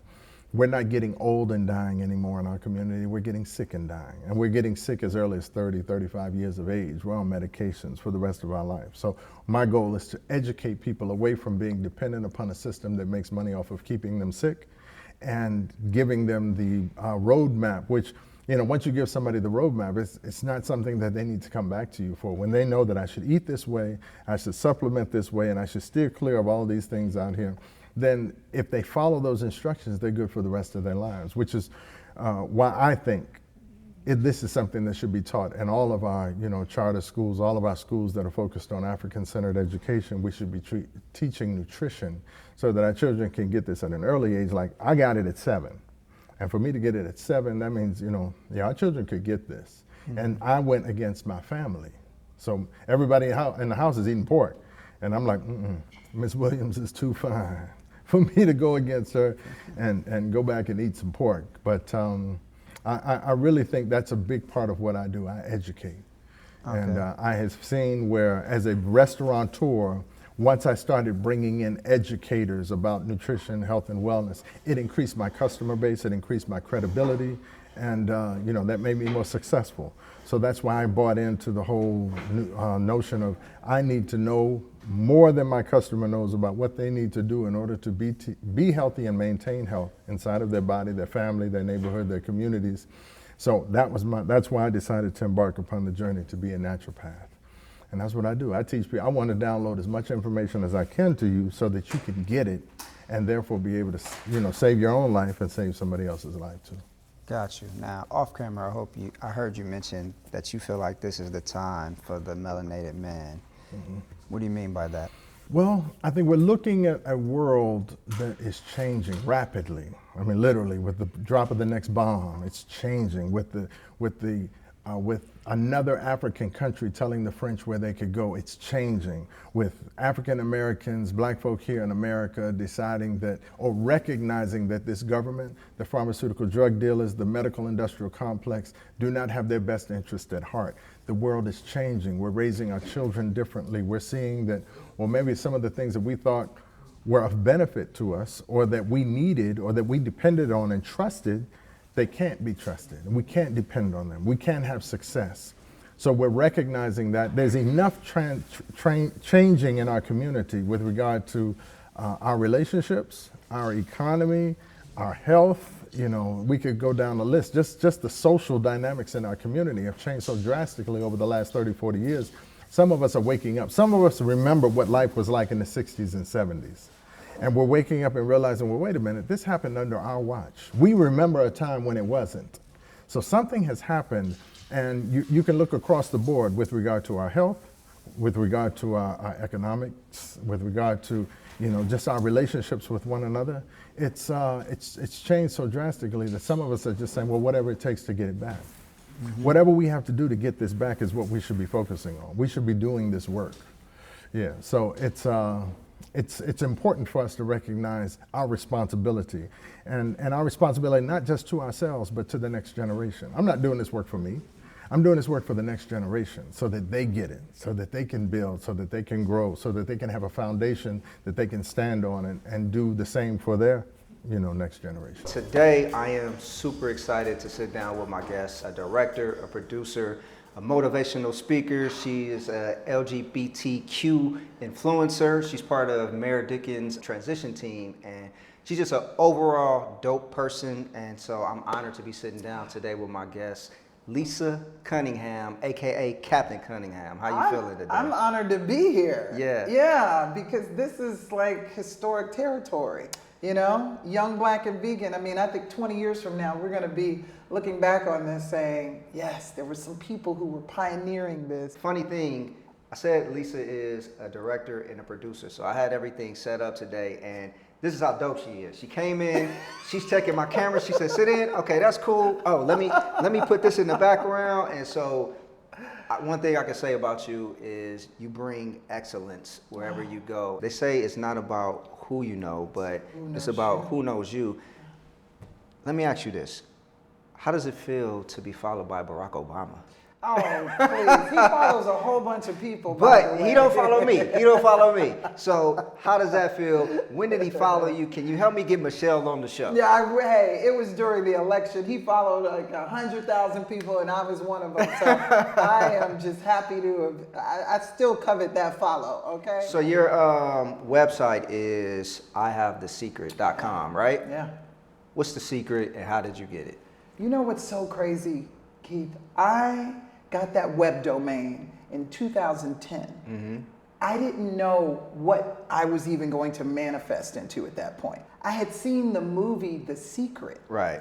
And it changed my life. And I wasn't equipped at that time to make the necessary steps, Mhm. but it was implanted in me. When you start thinking about The Secret, it really means that all of the things that we think are the secret in our lives, they're not. Mhm. You know, it's this destination envy. It's the always thinking we need the car, the girl, the guy, you know, all of these external things. The secret is that we have it inside of us. Mhm. And if we stop focusing on what we don't have, we will attract everything that we want.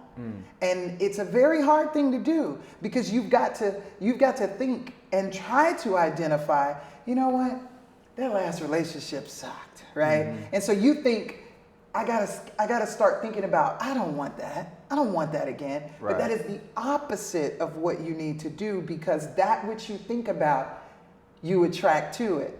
So even though you're saying, I don't want another F-boy, Yeah. I don't want another this, you get that because that's what you're talking about to yourself. So you just got to reprogram your brain to only think about what you want in your life. Mhm. And that's truly the secret, but it is very hard for us to focus on that because if you think about it, most of our conversations, like if you look at social media, it's all people griping and talking about situations and issues Right. because they're focused on the negative. We are typically focused on the negative. Right. So that in itself sets us up for failure in life. It's the deepest thing ever. And when I found it out and started truly implementing it, there was no stopping me after that. So what was that moment when it clicked? Because you bought the website in 2010. Yep. I have a similar story where I had this book. It was called Asking It Is Given. Yes. And It's one of my favorite books. I started to read it and I was just like, nah, I was not feeling it. And it sat in my car for months and months. Just one day randomly, I just thought about the book and I picked it up. And that became the most important book that I've ever read in my life. When I first got introduced to The Secret, it was actually before the movie. It was the book Asking It Was Given. Mm. It was given to me by my girlfriend at the time. So Yeah. that's even crazier that you mentioned that today. Wow. But I think that my father died.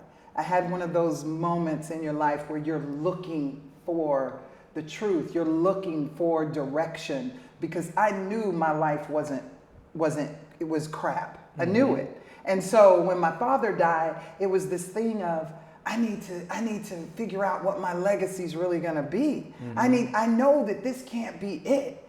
And I didn't know where to turn. I didn't know who God was. I didn't know my relationship to spirit. I had never meditated. I mean, you know, I grew up Catholic and there just wasn't a lot of wiggle room for you to go deeper and figure yourself out because it's a very rigid kind of, you know, doctrine that you're Right. taught. Not to knock any religion at all. I mean, I think that what we have to do a lot of times is in tandem.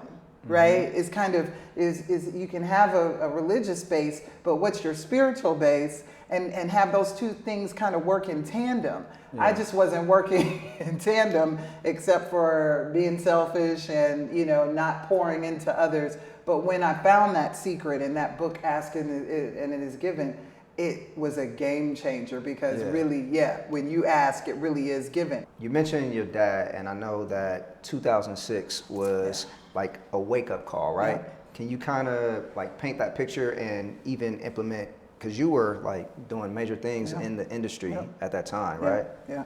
I mean, you know, when my dad died, literally my mother had to call me back to back.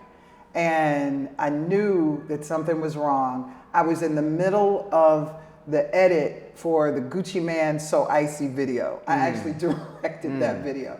God awful video, everyone. But I watched it. It wasn't that bad. it was pretty bad.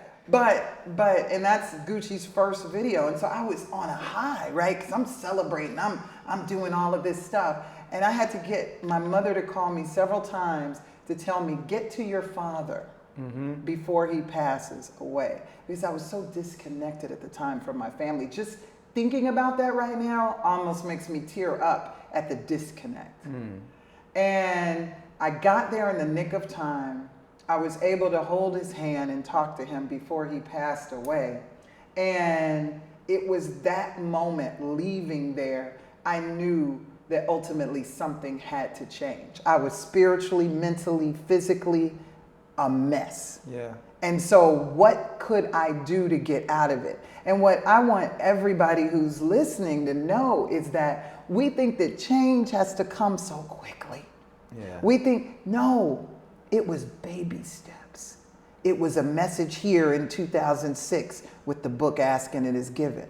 It was a few years later with the movie the movie The Secret, right? And then it just built that momentum up because my intention was I am going to elevate to a different level.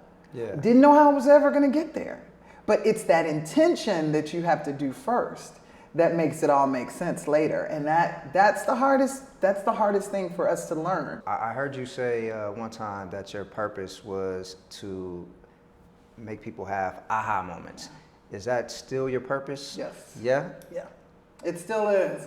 Because that's what happened to me. Somebody had to give me an aha moment. And since I'm a director and I can produce content, like this wonderful content you're doing right now, Young, Black, and Vegan is one of those things where somebody might watch this and have an aha moment to change a portion of their life. Yeah. And I just love that because content truly is king. Yeah. And you can tell so much more through a video product.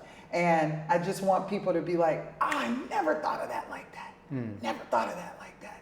And that's what I strive for every single day with the organizations that I work with, campaigns. Like recently, I've worked on campaigns with artists like Mary J. Blige and Sierra, and people are like, oh, that's dope and hype and everything. And I'm like, no, what's dope is that I get to bring them into a conversation that's not about music, that's about women's health, right? I did a campaign recently with Jennifer Lewis, the godmother of Black Hollywood, and she was talking about media literacy, something that we don't talk about as Black folks. We be sharing so much fake news through our social media networks all the time. And this particular campaign called Truth Check is like, check your timeline before you share it.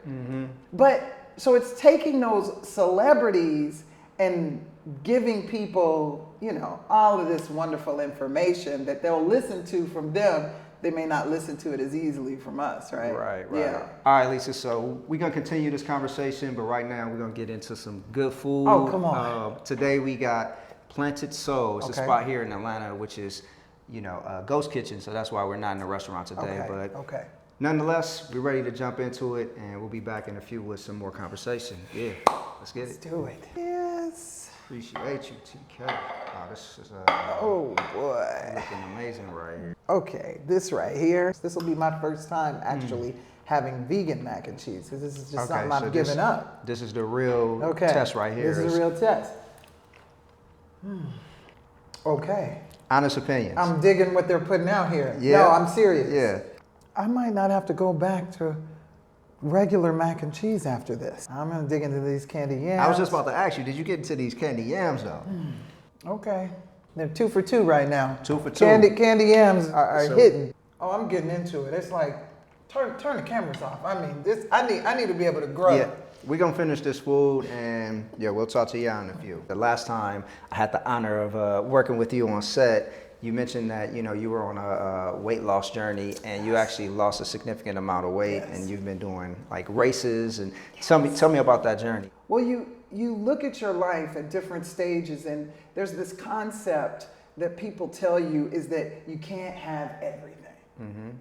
That just drives me nuts when I hear that.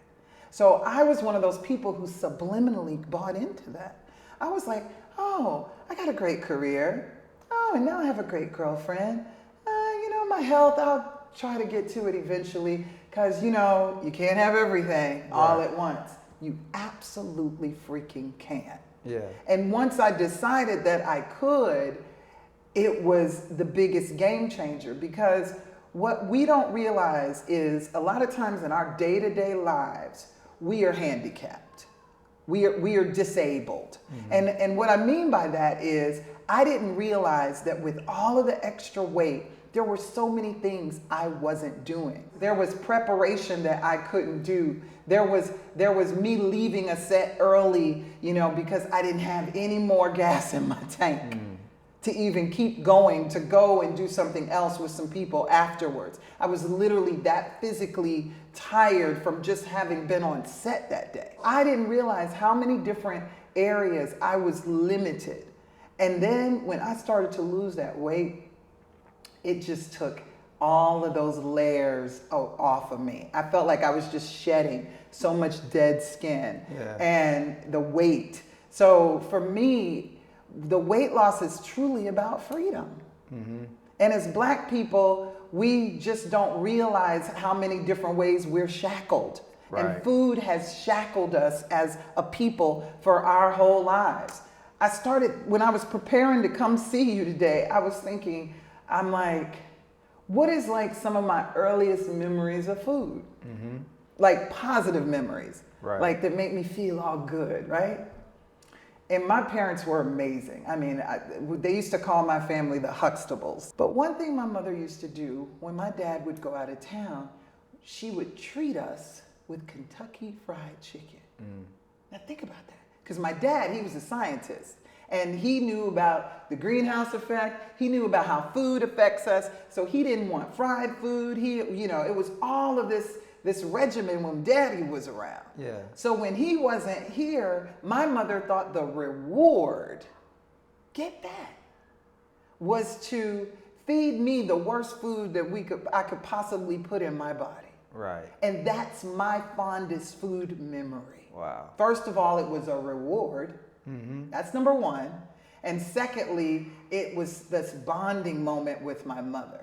So those are two things that I've had to overcome as an adult to deal with my own food issues. You're dreaming for yourself differently these days. Yes. Can you just kind of break down Sure. like dreaming versus writing goals? It's interesting because, you know, as I've been doing these races lately, is I dreamed of doing the Peachtree Road Race. It wasn't that I dreamed of a particular weight loss goal. If I can stress anything the most, we always think about, I want a new Mercedes, I want a big house, I want to move here. No, think about the feeling of what you're really wanting from those things, right? I knew that I wanted to celebrate with my family members after I did this race.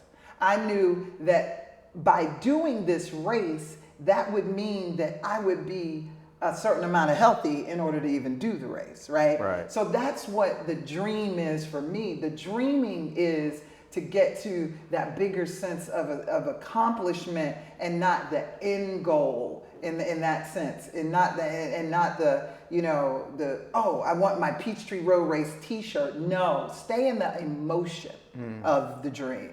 Stay in the motion and not the physicality of the dream. And that's what I had to learn. So the emotion is the key. Yes, the emotion is the key. Wow. Yeah, because that's what's in us.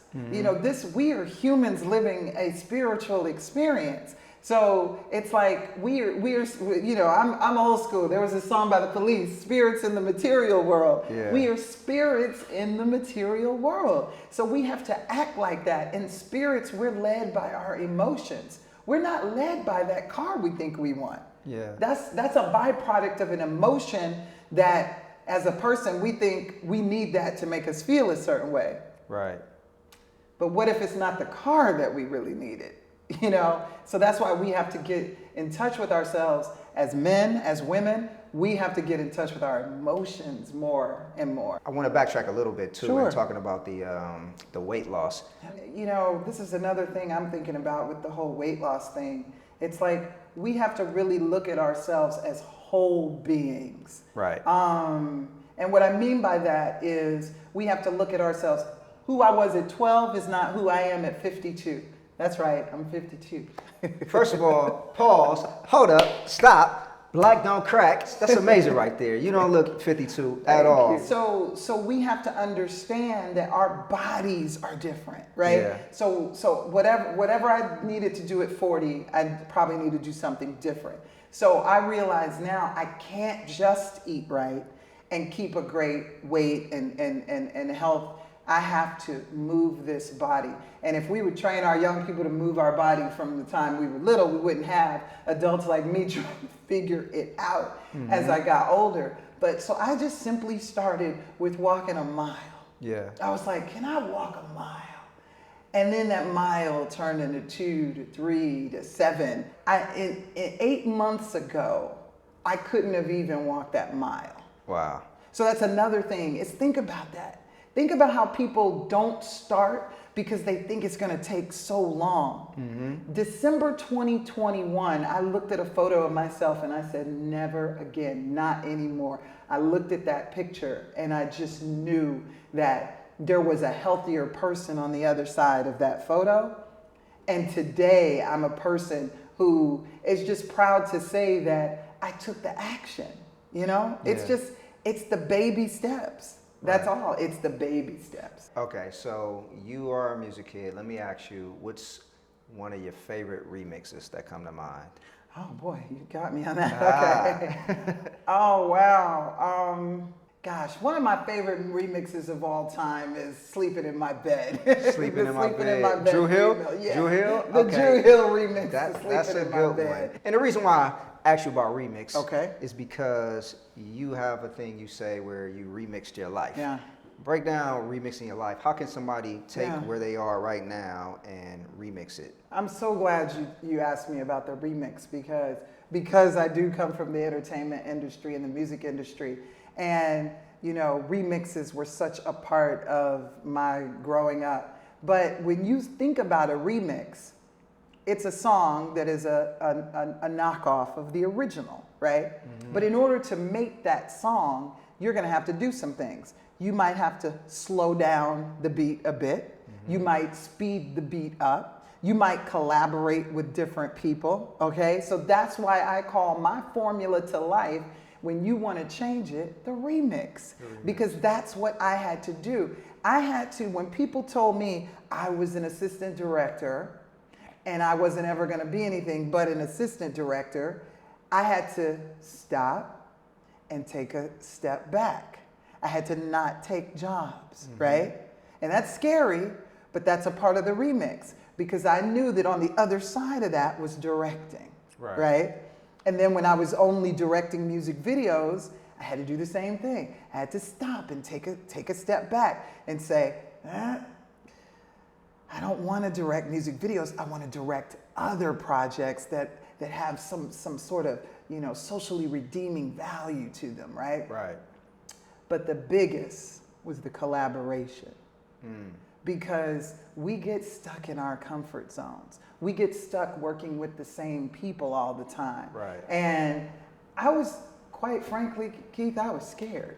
And I'm gonna tell you why I was scared. And it's because I grew up in Atlanta, and they always call Atlanta the city too busy to hate. And it truly is a city that makes you feel welcome, right? Right. But I felt like I was only welcome in a certain group. I felt like the entertainment industry was a group of misfits, and I was one of the misfits. I couldn't be in the mainstream, but I was cool being with the misfits. Yeah. And when I started realizing I wanted to do things in the mainstream, I was scared because I thought those people wouldn't accept a girl that looked like me. Wow. Because they weren't gonna understand me. So I did a project for the Atlanta Voice, one of my favorite. It's a heritage newspaper turned online print now. And I did a video for their 40th anniversary. And they had a huge gala for this thing, and my video was the first thing that they played. I was scared to walk in the building because I knew that place was filled with old Atlanta. Right. That place was filled with people that was like 70 and, you know, conservative Black Atlanta. And I was so scared of conservative Black Atlanta because I'm like, they don't understand this. Yeah. So I walk in there terrified, and the first person who talked to me, the editor's husband, and he said, first of all, I want to know, how do you identify? This man is like 60 plus years old. Mm-hmm. He asked me, how do I identify? And for those who don't know, that's basically asking me what my pronouns are. Am I she, her, he, him? And I said, I identify as a woman. I'm she, her. Yeah. And he said, girl, you did the hell out of that video. Yeah.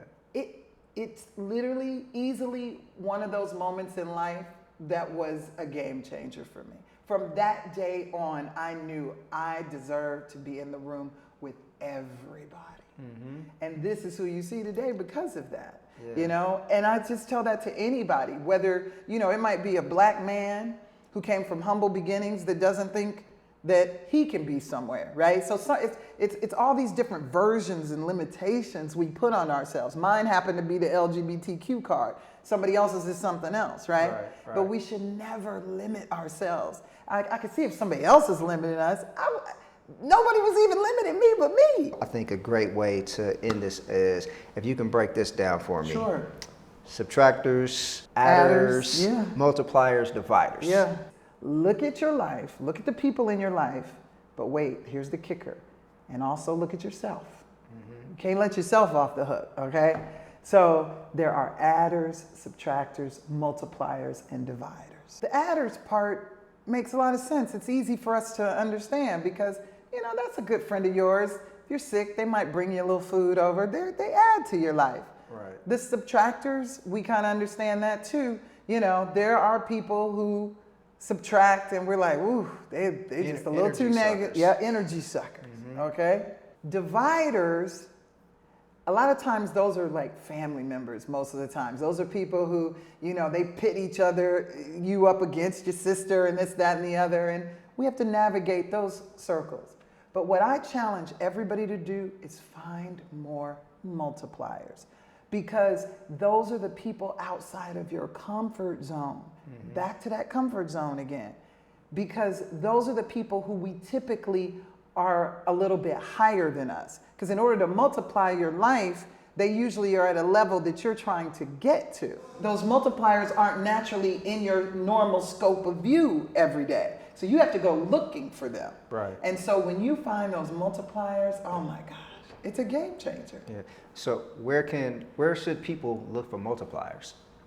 I joke about this. I'm like, those smartphones that we have, 90% of people are usually following celebrities, blog sites, their friends, but you're a screenwriter, you're a director. Why are you not following other screenwriters? Mm-hmm. If you notice in our field, the showrunners, the screenwriters, these are the people who have 2,000 to 20,000 people following them. That means when you make a comment on their page, they actually saw it. Yeah. It's amazing to me how you can connect with people. You can send a DM and ask for, you know, an informal, you know, an informational interview with somebody. You told me how you ran into John Salley, right? You know, to be able to do an interview with him. So there are always ways.